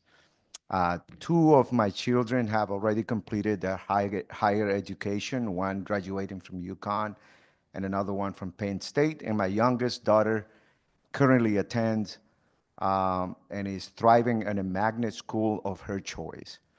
I have seen firsthand how having the ability to choose the right educational environment can make all the difference in a student's success. Schools are more than just places of learning. There are spaces where students develop collaboration skills, teamwork, strong learning habits, and the ability to adapt and grow. These are skills that shape not only better individuals, but also stronger communities. Charter schools were originally designed as incubators for innovation. There are autonomous schools that could test new high-quality models and share best practices to strengthen public education overall. However, in Connecticut, approved charter schools face a burdensome second-step approval process for funding. First, proving their quality and community support to the State Department of Education, where they receive the initial certificate, and then waiting indefinitely, in some cases, for separate budget approval to open. This delay has left schools in limbo for years, even in alliance districts struggling with overcrowding, achievement gaps, and underfunding. Instead of being recognized as partners in improving education, new charter schools face resistance fueled by concerns that they drain district resources. However, Senate Bill 1349 addresses this by ensuring all approved charter schools are included in the governor's budget and that their students count toward local education funding. This change provides financial clarity, allowing alliance districts to receive the necessary resources while enabling families access to the schools that they have chosen. By modernizing the funding process, we can ensure that all public schools students, whether in the district or charter schools, are supported equitably. Thank you.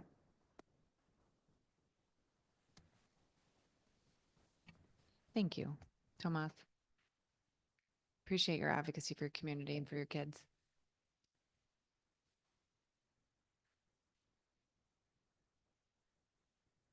Give me 1 second. We're jumping around, trying to make sure people in person are being heard.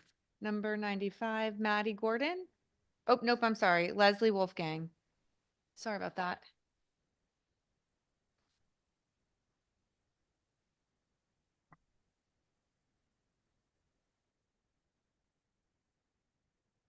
Oh, thank you. I'm testifying in opposition to raised Bill 7014 because it bans community members from challenging books and bans books from being challenged. Section 14 restricts challenges to only parents and students who are currently enrolled in the school. This excludes the rest of the aunts, uncles, grandparents, and members of the community who also care about children and are actually funding the library for the benefit of the town. They don't deserve to be excluded from being part of the process. The bill requires a Board of Education to establish a material review policy in sections B and C, but then tells the boards what shall be excluded from any policy. Section D lays out broad topics that nobody can dissent. Section D5 exempts any material that represents race, nationality, gender identity, sexual orientation, or political or religious views. What's left? Section D6 largely excludes all sexual health materials. It forecloses challenges based on these broad categories, excluding parents and the community from topics they care deeply about and that affect children. These challenges can be frustrating to librarians, but it is a sign of community health. This bill requires all the nice policies already adopted to bend the knee to these standards. Not only do challenges provide an outlet for discussion, it is modeling good conflict resolution in the community for the students. We need to preserve common sense in our school library book selection and not cancel people or topics that offend. Excluding the community will actually invite lawsuits. Porn is ubiquitous in our culture and librarians are not immune. 2 librarians have been arrested for possession of child pornography in Connecticut, the latest in August 2024. Our own Department of Education in 2021 published standards for sexual health that include teaching masturbation to 8-year-olds and instructions for vaginal, anal, and oral sex for 11-year-olds. I have included images in my written testimony from books in our school libraries that depict masturbation and vaginal, anal, and oral sex meant for students. You'd be surprised what is considered sexual health, and I can go on. But my point is not to embarrass anybody, but to show you that there are books on the shelves that deserve input from the wider community and maybe even a few challenges. And this bill bans that. Thank you. Thank you. I just want to share, it's my understanding that this is the language that actually Representative Curry and Representative McCarty negotiated with the Family Institute last year. So I'm grateful for the Family Institute's participation in that process. Rep. You Dauphiné? bet. Thank you. We did not agree to the language. Thank you, Madam Chair, and thank you for being here today. I appreciate your testimony. I wanted you to expand a little bit because people have said if we don't pass this bill, it'll open us up to lawsuits. And I think you highlighted very nicely in the end, we say that their parents can participate in the process, community, parents, boards of ed, whatever, that none of those are prohibited.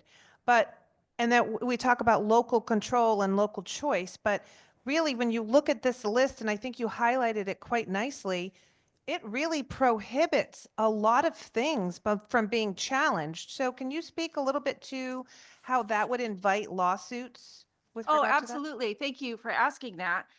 This list extends far beyond current federal law. Okay, so there's the PICO case, which people have talked about. That permits a school board to remove pervasively vulgar and educational books that are not educationally suitable. Okay, 2 things. This bill in section 6 permits any materials that are related to sexual health, and there is an exclusion for not appropriate for students based on age, development, and grade level, but that is totally different than pervasively vulgar or educationally suitable. In fact, sexual health brings in, because of the Department of Education, what the Department of Education has done, brings in their examples of what is appropriate for sexual health. So all these nice policies that the libraries have, okay, they're going to have to adopt standards of sexual health, and they're going to have to be fighting against the Department of Education about what is appropriate, not against the Department of Education, but by their guidance on what is considered educationally appropriate. And that's going to include what I already described as far as masturbation for 8-year-olds, and also the for 11-year-olds, instructions on anal, oral, and vaginal sex. I would add, so that I'm just going to read this excerpt from a book, one of the books that we find on the Connecticut shelves. It's not even appropriate. I mean, it deserves to be challenged. That's what we're really talking about here. Our back and forth about what the content is can really be brought up to the librarian. If by chance you happen to have a child enrolled in the school, parents who don't have children enrolled in the school are totally excluded by this bill through the definition in subsection 4. Okay, so if you are able to make a challenge, any book that has is considered sexual health, they can the Board of Education cannot remove. If you look at line 48, no board shall remove or restrict access to all these materials. So all these sections are much broader than federal law. I guess that's what I'm trying to say. But let me just tell you again, it's disgusting, and parents should be concerned even for their high schoolers, where we know this book is contained. It encourages students, this is on the shelves, to, quote, dive deeper with your finger or a butt plug. Make sure any objects you put up there have a flared base. Otherwise, your hungry hiney can gobble it up. Another page encourages children to turn to the internet, that a great place to research fantasies and kinks safely is on the internet. This is from the school book, the book in the library. To find tons of people and communities who share your interests and have all kinds of advice. That's not good. And that the online world is full of pornography professionals and amateurs alike. And do your research by watching interviews with your favorite porn performers, but to always pay for your porn. Okay, that's in a book that's available in Connecticut schools, and that community has made a decision based on what's pervasively vulgar. You should not take the opportunity away from other parents who want to challenge those books, other parents and non-parents who want to challenge those books in other school districts. And this bill takes that away from all these school districts to develop their own policies, and takes it away from those parents. So thank you. That's what I wanted. That was a long answer to your simple question, so I'm sorry. Thank you. And through you, Madam Chair, my second question, and thank you for that. It talked about sexual health. So I would argue that that's very subjective, right? Who thinks what is sexual health? And I was reading a statement I wrote earlier, a person in a state of sexual excitement. Now, I know that you and I have looked over those visual pictures from these books, and I don't think anybody in this room, if I held those pictures up, wouldn't disagree that they were purely about sexual excitement. And yet the Let's Talk About It, even in that book, talked about sexual health. And so with regard to a person in a state of sexual excitement, many of those acts that you described would be sexual excitement and would be considered perhaps sexual health. Can you just comment on that? Well, yeah, I mean, when it comes to challenging a book, they're going to look to the standards that were established by our Department of Education, right? That's going to be used as a reference as to what's appropriate for sexual health. And those images in my testimony would be considered instructions on masturbation, okay, and different techniques for the types of sex described, the anal, oral, vaginal sex for 11-year-olds. So yes, and it will be very difficult for, okay, so a parent won't be able to make a challenge based on it being sexual health. There's a small exception in there for a Board of Ed to return materials or to take materials off if they are not, I'll read from the bill. If they're not age, development, and grade level appropriate. But that's a false standard, okay? Of course, the books have already been determined by the librarian to be age, development, and grade level. The librarian would have taken them off the shelves already if that wasn't the case. What we need to retain is the pervasively vulgar and not educationally suitable standard, which is guaranteed under the PICO case. Under that gives the board broad authority, which is taken away by this bill, broad authority to determine that, okay, you call that, educational material, but I'm sorry, we consider it pervasively vulgar or not educationally suitable, and therefore they can be removed. Thank you, Leslie. I really appreciate your input, and I know there's other questions, so I don't want to monopolize your time, but I appreciate all of that. Thank you. Representative Zupkis? Thank you, Madam Chair. Hi, Leslie. Nice to see you. Thank you for your passion. I will tell you, I have a 17-year-old daughter texting me going, "What'd you do today?" And I'm thinking, sat in this chair, and I wouldn't want her reading that stuff. Okay, so I will say, I do have one question for you and a comment. My comment is, I agree with you. If you could look at my page on this, I've got so many highlights because I do agree that it says the Board of Ed and all, but then it said shall do this and shall do that. So I see it. I get it. Thank you. My question is, you mentioned a couple of times, I think you referred to standards at the Connecticut State Department of Education on sexual health. I need to see that, please. Can you send that to us? Where do I find that? I included a link in my written testimony, and it's also available at nopornforkidsct.org. Well, shouldn't we find it and shouldn't the State Oh yeah, I Department have of a link to Education it, but have it's it like somewhere? one of those links that's very remote. It's okay, so it's part of the Healthy and Balanced Living curriculum developed by the State Department of Education. What So is it's a it called? Wait, curriculum. slow down, slow down, Sure. slow down. I just need to know what it's called. Okay, so these are the 2021 Healthy and Balanced Living Curriculum Guide. Okay.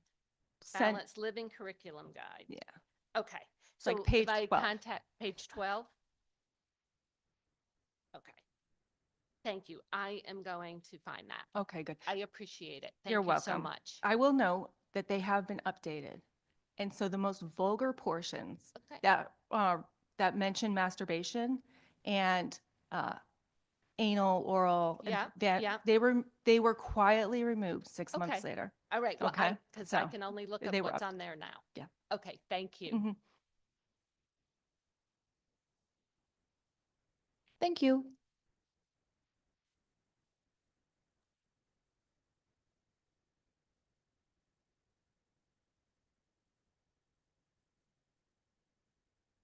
Next, I think in person, we have Maria Matos.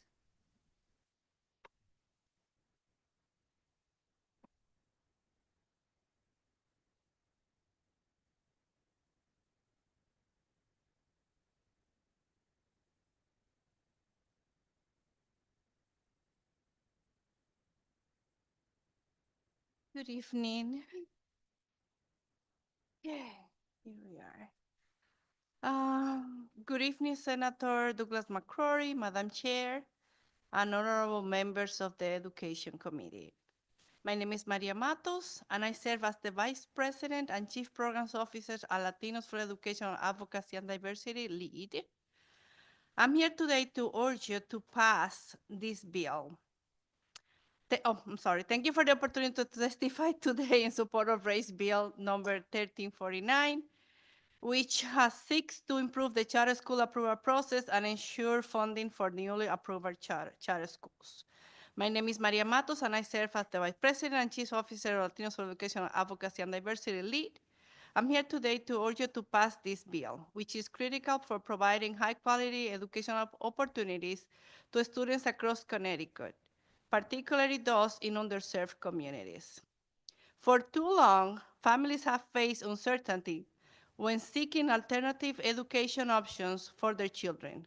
Even after the State Board of Education approves a charter school, there is no guarantee of funding, leaving schools unable to open and families without access to the education they need.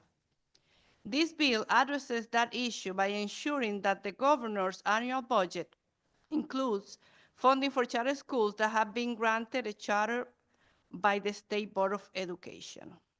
At LEAD, we work closely with families who are looking for educational environments that best fit their children's needs. Many of these students are multilingual learners, first-generation college aspirants, or children who have struggled in traditional school settings.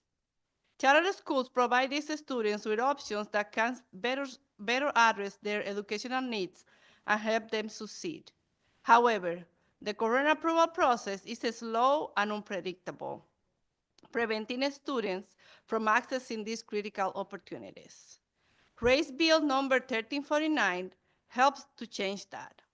It ensures fair and efficient charter school approval process, eliminates the unnecessary delays, and guarantees that funding is allocated for approved schools. Additionally, it includes charter school students in the education cost sharing formula, ensuring they are counted fairly in funding allocations. This is a crucial step towards equity.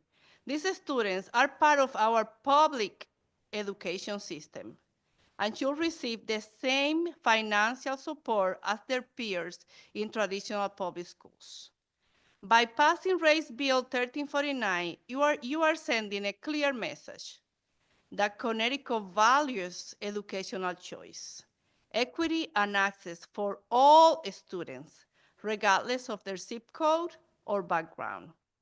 We must not let bureaucracy stand in the way of educational opportunities for children who need them the most.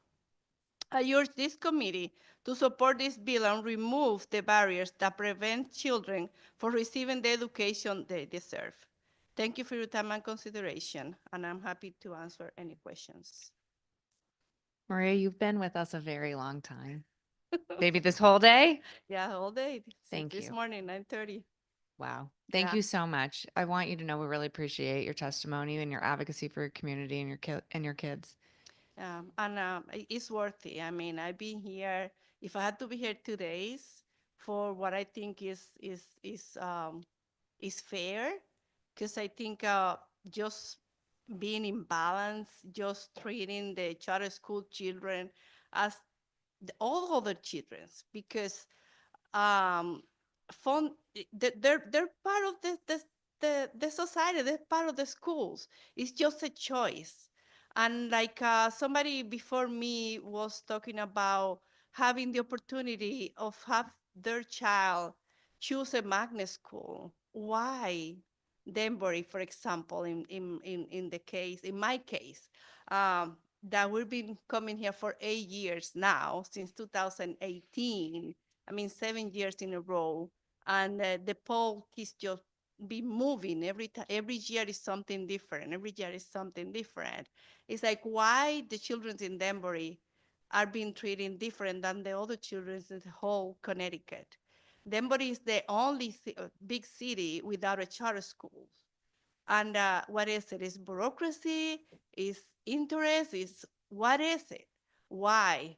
I mean, charter schools work in all the places where they're being the children, especially the underserved, the Black and brown, the ELS students, have an opportunity to succeed in this environment. And this is all we're asking for, that we have that choice and that we don't have to compete every year. Every time we make these CMOs do all these huge applications and they go through the process. And then the Board of Education go to the cities and talk to the people in those cities, and people goes, yeah, well, we want the charter school. Okay, you go through all this process, you fill this application, you get approved, and then still that community that you promised that you're gonna bring them a charter school is in limbo. The school is in limbo. So we're here today just to ask you guys to end with that, and I know that maybe there is the concern about the money and the budget. I mean, there is all the kind of language that can be worked out. I mean, there's a lot of stuff in that bill that we can figure out. And they're saying that, oh, maybe it's going to add 55 millions. I think this morning somebody said that it was going to add 55 more millions to the budget, and that there is no, but those are the same kids that you're serving in the other schools. It is the same. It's just that they're not thriving in the traditional public schools. That's all. They're not thriving there.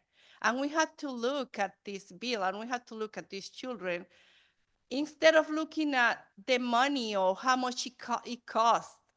Because every single day that you leave these schools without funding is the life of a child that you're leaving behind. It's not like me, I'm an adult. I can be nothing, maybe nothing changed for me.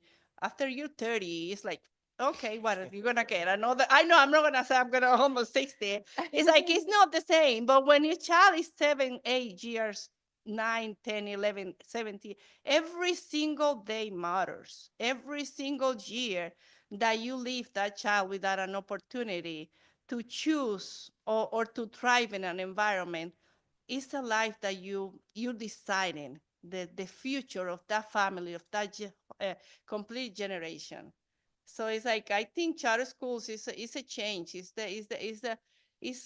And it's just a choice. And there's just to not to make a long, it's just another choice that had demonstrated to be successful, that the children in these schools, they're all graduate, they go to college. Some children in, for example, Bridgeport, that maybe went to Bridge Academy, let's say, that were in gangs, and today they graduate because they have somebody there that was able to know their name and to follow and to listen to them, which the children in these huge environments in traditional public school teachers, they want to do it. But the classrooms are huge. They're overcrowded. And on top of that, they have these children that are ELL students. They don't speak English. You as a teacher, I understand exactly the challenge that you're confronting right now. I have 38 children in my district, in my classroom. 20 of them speak English. What do you think I'm gonna put all my attention in? Because the school has to perform, right? So I'm gonna just put my attention on those 20 children that speak English. I'm not gonna put my attention on those other ELL students that need more, more than just me giving them the instructions of a book. And that's what charter schools are. And I think this bill is the answer to all those questions and to all those holes that we're having right now in our education in Connecticut. Thank you, Maria. Does any Representative Zupkis? Thank you, Madam Chair. Thank you for coming. Are you from Danbury? I am Is from that, Danbury. oh, and thank you for being such a great advocate for children and your kids and everyone else's kids. It's great to hear that. Good. I've been up here a few years on education, and it seems like I've heard about Danbury before. And you said going to the finish line and doing all the applications. Well, I could tell you since I've been here, I've been hearing about Danbury, and I've seen other charter schools go through. Yeah. And so that's something that I think that needs to be looked at. So I just wanted to tell you that, and Yeah. thank you for advocating for them, because you're right, all kids are important and they thrive.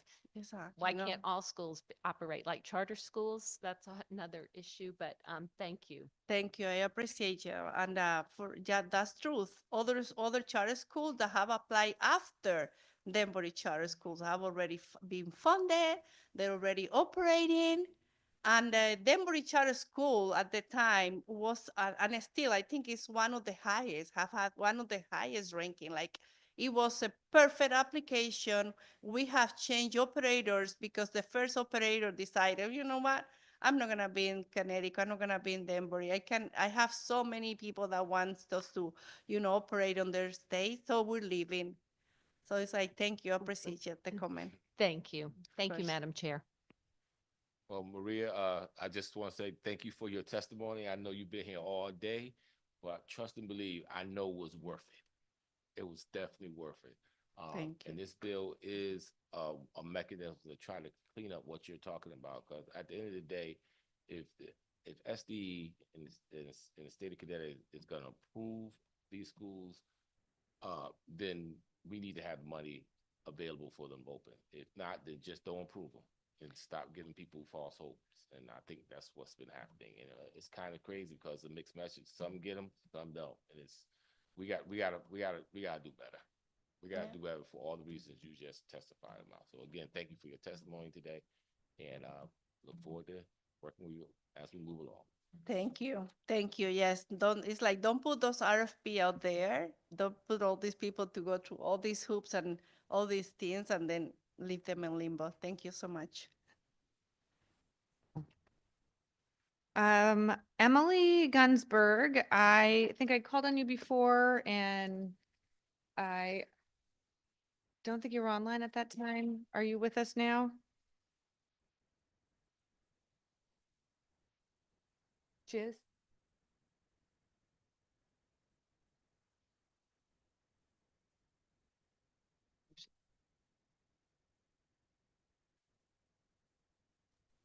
Hi, I am here. I don't know if you can hear me. I can hear you. Hi, my name is Emily Gunsberg. I just want to put on the record that my name was inputted incorrectly. My last name is spelled Gunzburg. I wanted to start off by saying that I did teach all day. So, I got to school at 7:15. I taught until 2 o'clock. I sat in professional development until about 4:30. And I've been sitting on the call since 4:30. But I'm happy to be here. Like I said, my name is Emily Gunsberg, and I'm here today to express my strong support for House Bill 7011. I'm currently a third grade teacher in Manchester, Connecticut. I hold a bachelor's degree in elementary education and a master's degree in curriculum and instruction, both from the University of Connecticut. Teaching is my passion. I do it every single day. I'm one of the teachers that never takes a day off. I not only understand this bill from a professional side, but also from a personal side. I grew up in Greenwich. I attended Connecticut public schools for more than 13 years, having also gone to university at a Connecticut public school. I took the Connecticut Mastery Test year after year, so I really truly understand the impact of state testing from both sides, both as a student who experienced it and now as a teacher who helps students navigate it. Some of the reasons why I am in biggest support, like many of my colleagues have stated earlier on this call, is the quantity of state testing really does take away from effective teaching time. I spend a lot of my day today creating systems and programs to engage my students to help prepare them for the math SBAC coming up. Like some of my colleagues have explained, we not only spend time teaching students how to answer the questions from understanding the content, but also we teach them how to access the SBAC platform as well as how to answer the questions. So we're teaching testing strategies, we're teaching the content, and we're also teaching the program that the testing is offered on. While I think that there is some, benefit in providing state testing as it helps us measure performance and growth in different districts, it also does truly affect our students from multiple aspects, those being both social, emotional, and it takes up academic time during the day. I think a lot of my colleagues have done a really excellent job at explaining the extent to which that we test students in today's day and age.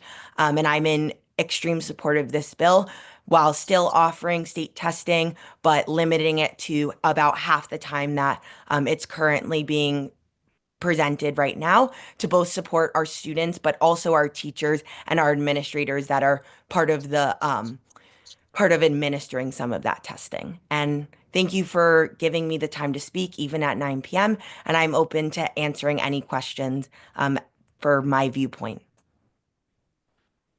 Emily, thanks so much for hanging with us. And I'm sorry we got you got skipped over after an incredibly long day. Thank you for serving our kids. Thanks for doing the work you're doing right now to get those third graders prepared for their first Smarter Balanced assessment. I also have a third grader who is in the same boat. And I'm grateful to teachers like you. I Does appreciate it.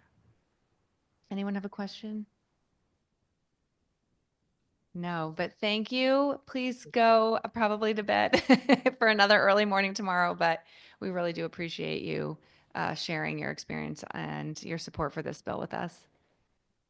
Thank you so much. I think back to in person, and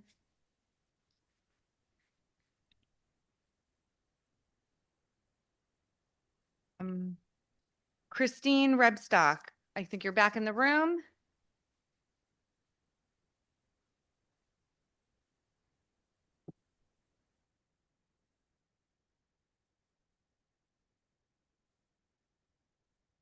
Good evening, Senator McCrory, Madam Chair, and honorable committee members. I'm Christine Rebstock, a 2024 state representative candidate. I oppose Bill 7014. I have here a very short excerpt of the book Genderqueer, pictorial.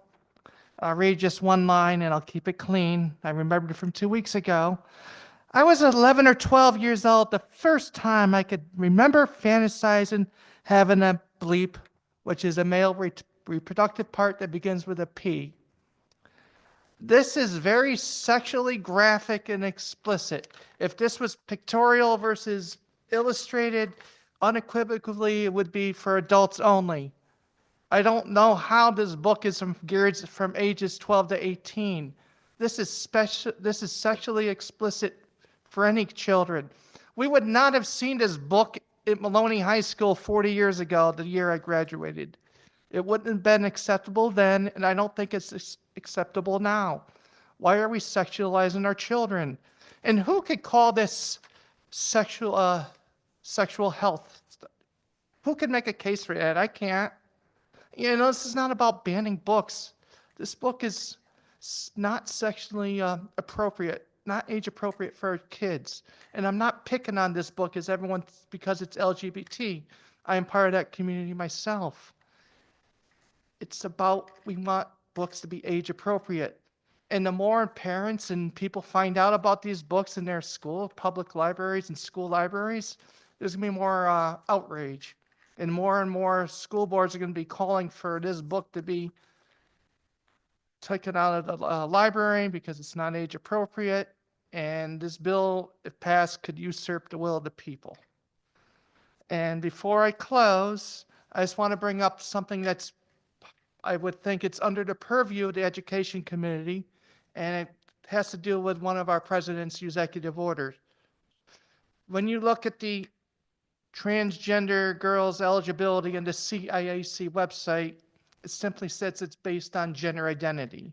That, of course, does not comply with the President Trump's recent executive order. I have a problem with that myself.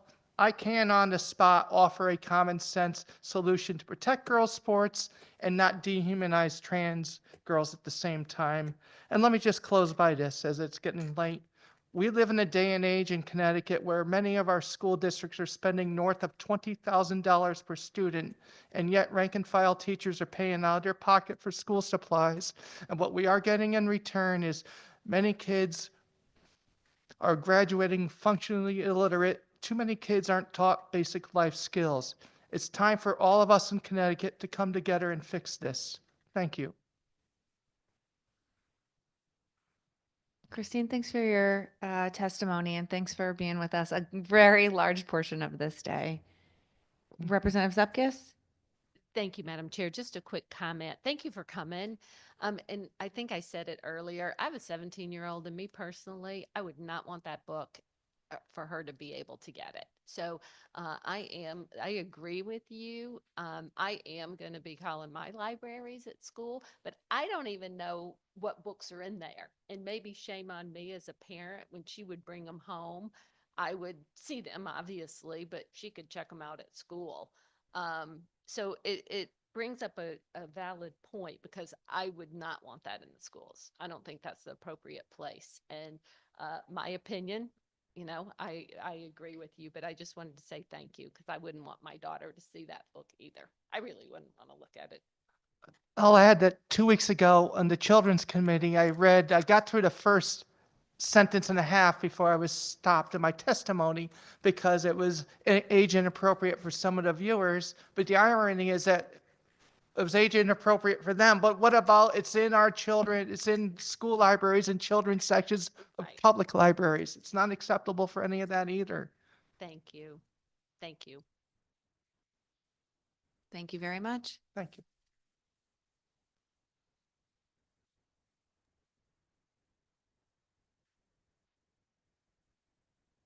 Next, we have Stephen Hernandez.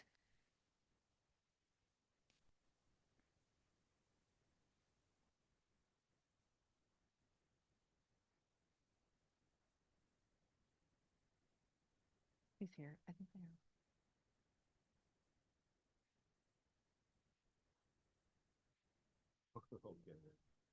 Steve Ward, not the- Thank you so much. Can you hear me okay? Can you hear me okay? Yes, we can hear you. Oh, great. Thank you. Good evening, Senator McCrory, Representative Leeper, and the ranking members, Berthel and Zupkis of the Education Committee. My name is Stephen Hernandez, and I am the Executive Director for CONCAN, a statewide advocacy organization that ensures each child in Connecticut has equitable access to a high-quality public education. I'm going to be testifying on a couple of bills, the first one being Senate Bill 1349 concerning charter schools and the approval process for charter schools. You know, for so long, we've been in the state of Connecticut thinking about how it is that we break the cycle of a lack of access and opportunity for so many of our children and so many of our families. And the unspoken conundrum in Connecticut is how it is that we resource and fund education in the state. We fund education with our tax dollars, our local tax dollars. And what that does is that it necessarily creates a rift in opportunity between the haves and the have-nots. And this is not an indictment of the haves, you know, because what we see is that when families have the resources and the time to do so, they provide necessary high dosage tutoring for their children. They provide the opportunities that their school may not be providing for their children. They do the best that they can by their kids. And our argument here tonight is that families who are just getting by and families who are living in poverty, whether they are emerging populations or established populations in the state, they're doing the best that they can for their children as well. And what the charter movement has always intended to do, and one thing that you will never hear me or anyone at CONCAN ever do, is pit people who are living modestly against each other, pit public education systems against each other. What we have done in the state of Connecticut is that we have perpetuated a lack of equitable funding for schools that need it the most, and a lack of growth, opportunity, and innovation in our public education system so that we can teach in modern ways and have modern accessibility for young people despite the conditions in which they may live in now. Our argument in this charter approval process is that we really need to revolutionize the way that we think about teaching and learning, so that both teachers and children have modern opportunities to really access information, access education, and really break intergenerational cycles of poverty. So I really commend you, firstly, for looking at this issue very carefully. We think of it as liberating charters. Part of the provisions of this bill would allow for charter schools to exist in other parts of the state. Imagine a charter school in the quiet corner that focuses on agricultural opportunity, the future of food. Imagine a charter school in the southeastern part of the state that focuses on opportunities with electric boat and other emerging technologies and other emerging industries. We have to modernize education because otherwise we are only feeding what hasn't worked generation after generation. Senator McCrory, you talk about the opportunity gap. These are opportunities, and we have 7 charters now that are in line for funding in this by this legislature. We call them 7 expressions of hope by communities, by families that have decided that they want an opportunity for their children to learn differently, for their children to have renewed opportunity. And by the way, without taking away vital resources from the districts from which they come, that is critical to the equation as well. Secondly, on the other bill that we're testifying on, I will wrap it up just to say it is important that we look at how it is that we assess our schools, our children's opportunities. We should assess to intervene, and this is a great first step. So thank you. I would welcome any questions. Okay. Stephen, thanks for hanging out with us all evening and for your advocacy for Connecticut's children. Thank you. I'm so happy to be here. It's my favorite committee, always has been, and it continues to be with your leadership. Really appreciate that. Have a great evening. Thank you. Back to in person. And I know there's a couple people online. We didn't skip you. There was a little mix up. We were trying to go through everybody in person. An educator who was supposed to be prioritized from, that's what I'm trying to do. From between,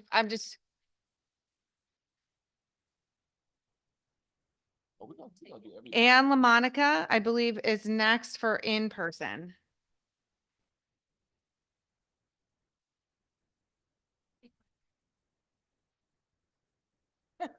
Thank you. Hi, I'm Anne LaMonica. Can you hear me okay?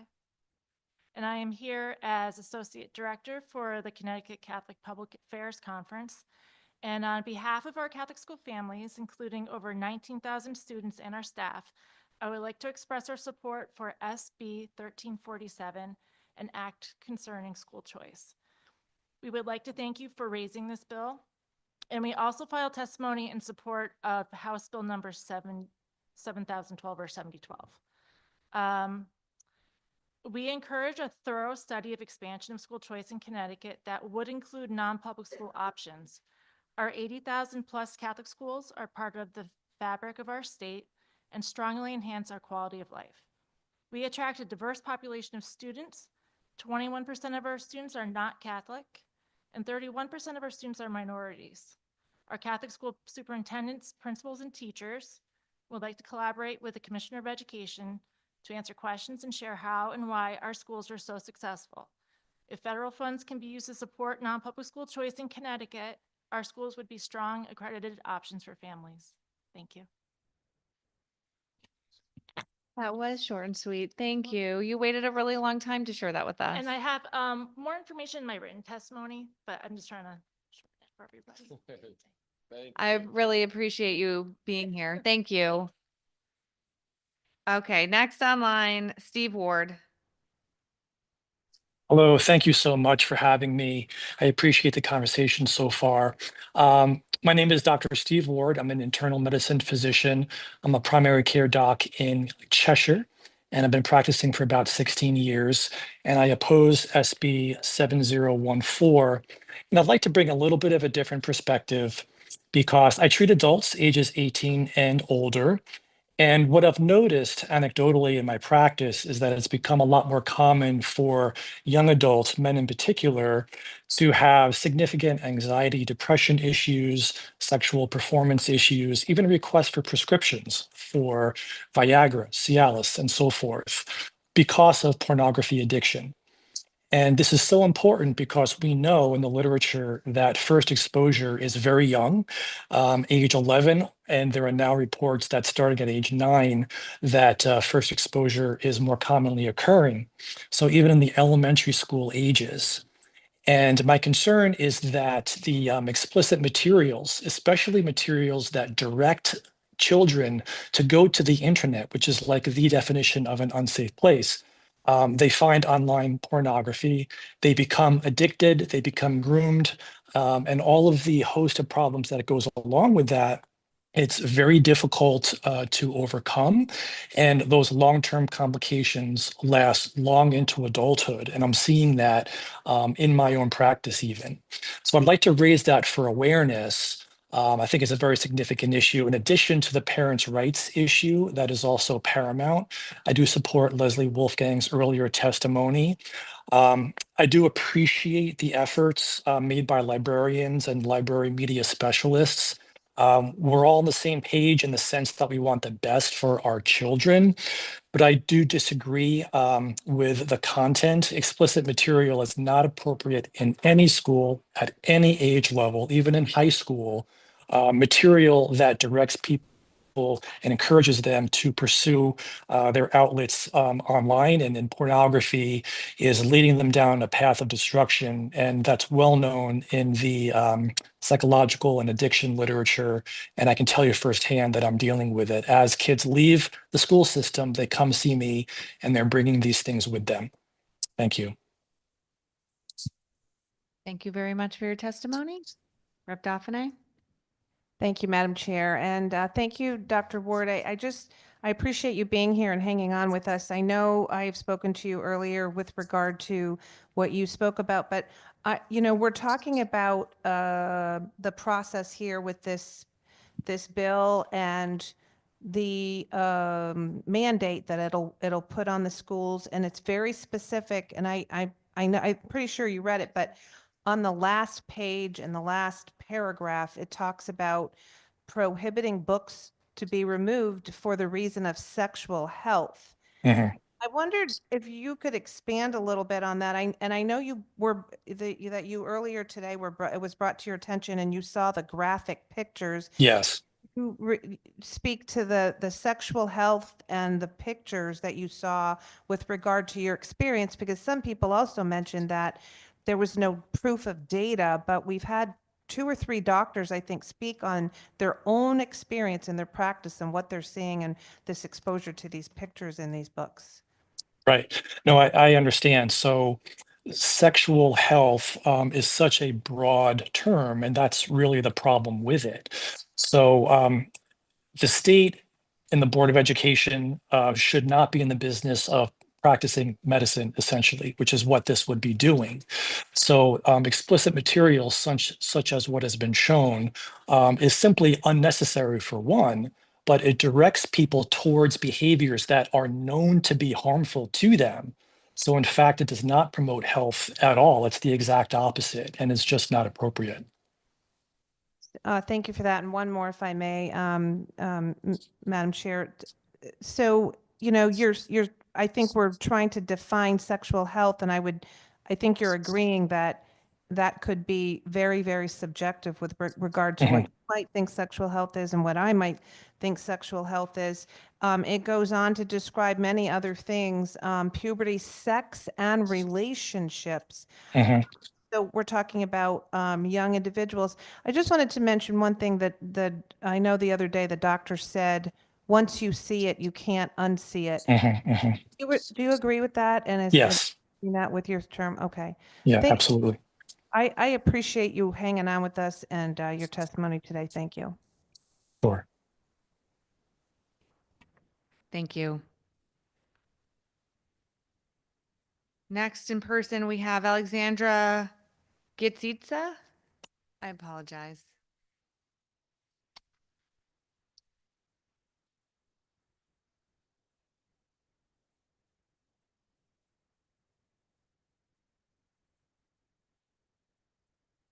Good evening. Thank you so much for staying so long with us. Good evening, Honorable Education Committee meeting members, and my name is Alexandra Gizetsa. I am here in support of Bill number 7012, an act establishing a working group to address anti-Semitism in K-12 schools. Earlier today, we have heard from Stacy Sobel, the Connecticut director of ADL. I decided to come here today in person to testify because I am a granddaughter of Holocaust survivors. My family goes back in a very complex combined lineage because my father's family comes from Baghdad And my mother's family comes from Ukraine and Eastern Europe with a origin in Venice. So it's quite a conundrum to be in my place. I have 3 children enrolled in Southington Public Schools. Today, earlier, our superintendent was the only superintendent out of all that testified who also testified in support of this task force. And there's also a reason why that is. In the town of Southington, we ran an informal experimental task force similar to what the bill is asking for. And the way that it worked, I want to explain kind of plainly how this task force is set up. So we have the entire government involved in this initiative. The initiative itself focuses on anti-Semitism, but essentially fights extremism on political right and political left. Personally, I specialize in communication. I do research on extremism. We focus on online environment. What happens in online environment is that a person self-isolates from a real world, spending a significant time online. They spend time in closed groups that self-radicalize, and then a barrier that separates reality from the online non-real world gets erased. And we utilized National Contagion Institute latest data publication to see what trends come down to the students. We constantly send it out to the district, and then our district automatically puts a policy in place or a program in place. So this is what we have in place in Southington right now. We currently have a coordinated relationship between educational coordinator from ADL, working in partnership with our district, so with Mr. Medance's team directly, and with our curriculum leaders in district. We have teachers on board informally. So what the teacher's role is they work with actually with our town, with the public library. They encourage parents to go out and to promote physical reading of books and engagement in long format, so deep learning in this case. The other portion that our town does, it does intense parent education sessions in terms of reading materials and physical book discussions. One of the books that our town Please summarize. Sorry. That's okay. Within Southington, we have an experimental program like that established that branches out to multiple branches, levels of government in partnership with the district. I would encourage and urge this committee to please consider moving this bill forward. It has been a great success in our community, and I would really hope to see that kind of program done across Connecticut. Thank you so much for your testimony, and thanks for sharing the experience Southington has had in piloting what we're trying to do here at the state level. And I'm really happy to hear that it's been successful. Thank you so much. Representative Poulos. Hi, good evening. Good evening, Senator Bullock. Thanks for being here so late. How do you see the working group that this bill is proposing making tangible impacts on schools? And what steps do you think can be taken to ensure the recommendations will translate into meaningful actions that effectively combat anti-Semitism in our schools and community? Yes, thank you so much. And I know Representative Poulos has been kind of following this adventure because he is a Southington representative. But to answer clearly, the task force itself has to materialize in tangible way on the ground, and that's the #1 job. Otherwise, it's a kind of a useless adventure. So one of the key things that what we've done in Southington that was extremely helpful is essentially compiling a list of resources that can be available to various groups. So superintendent, right? What is the connection to ADL? What is the education coordinator program does? And essentially using the list of resources directed at the proper group at the right time with check-ins, right? And that resource list needs to be used for training, and I'm sure anybody on our board of ed, even our superintendent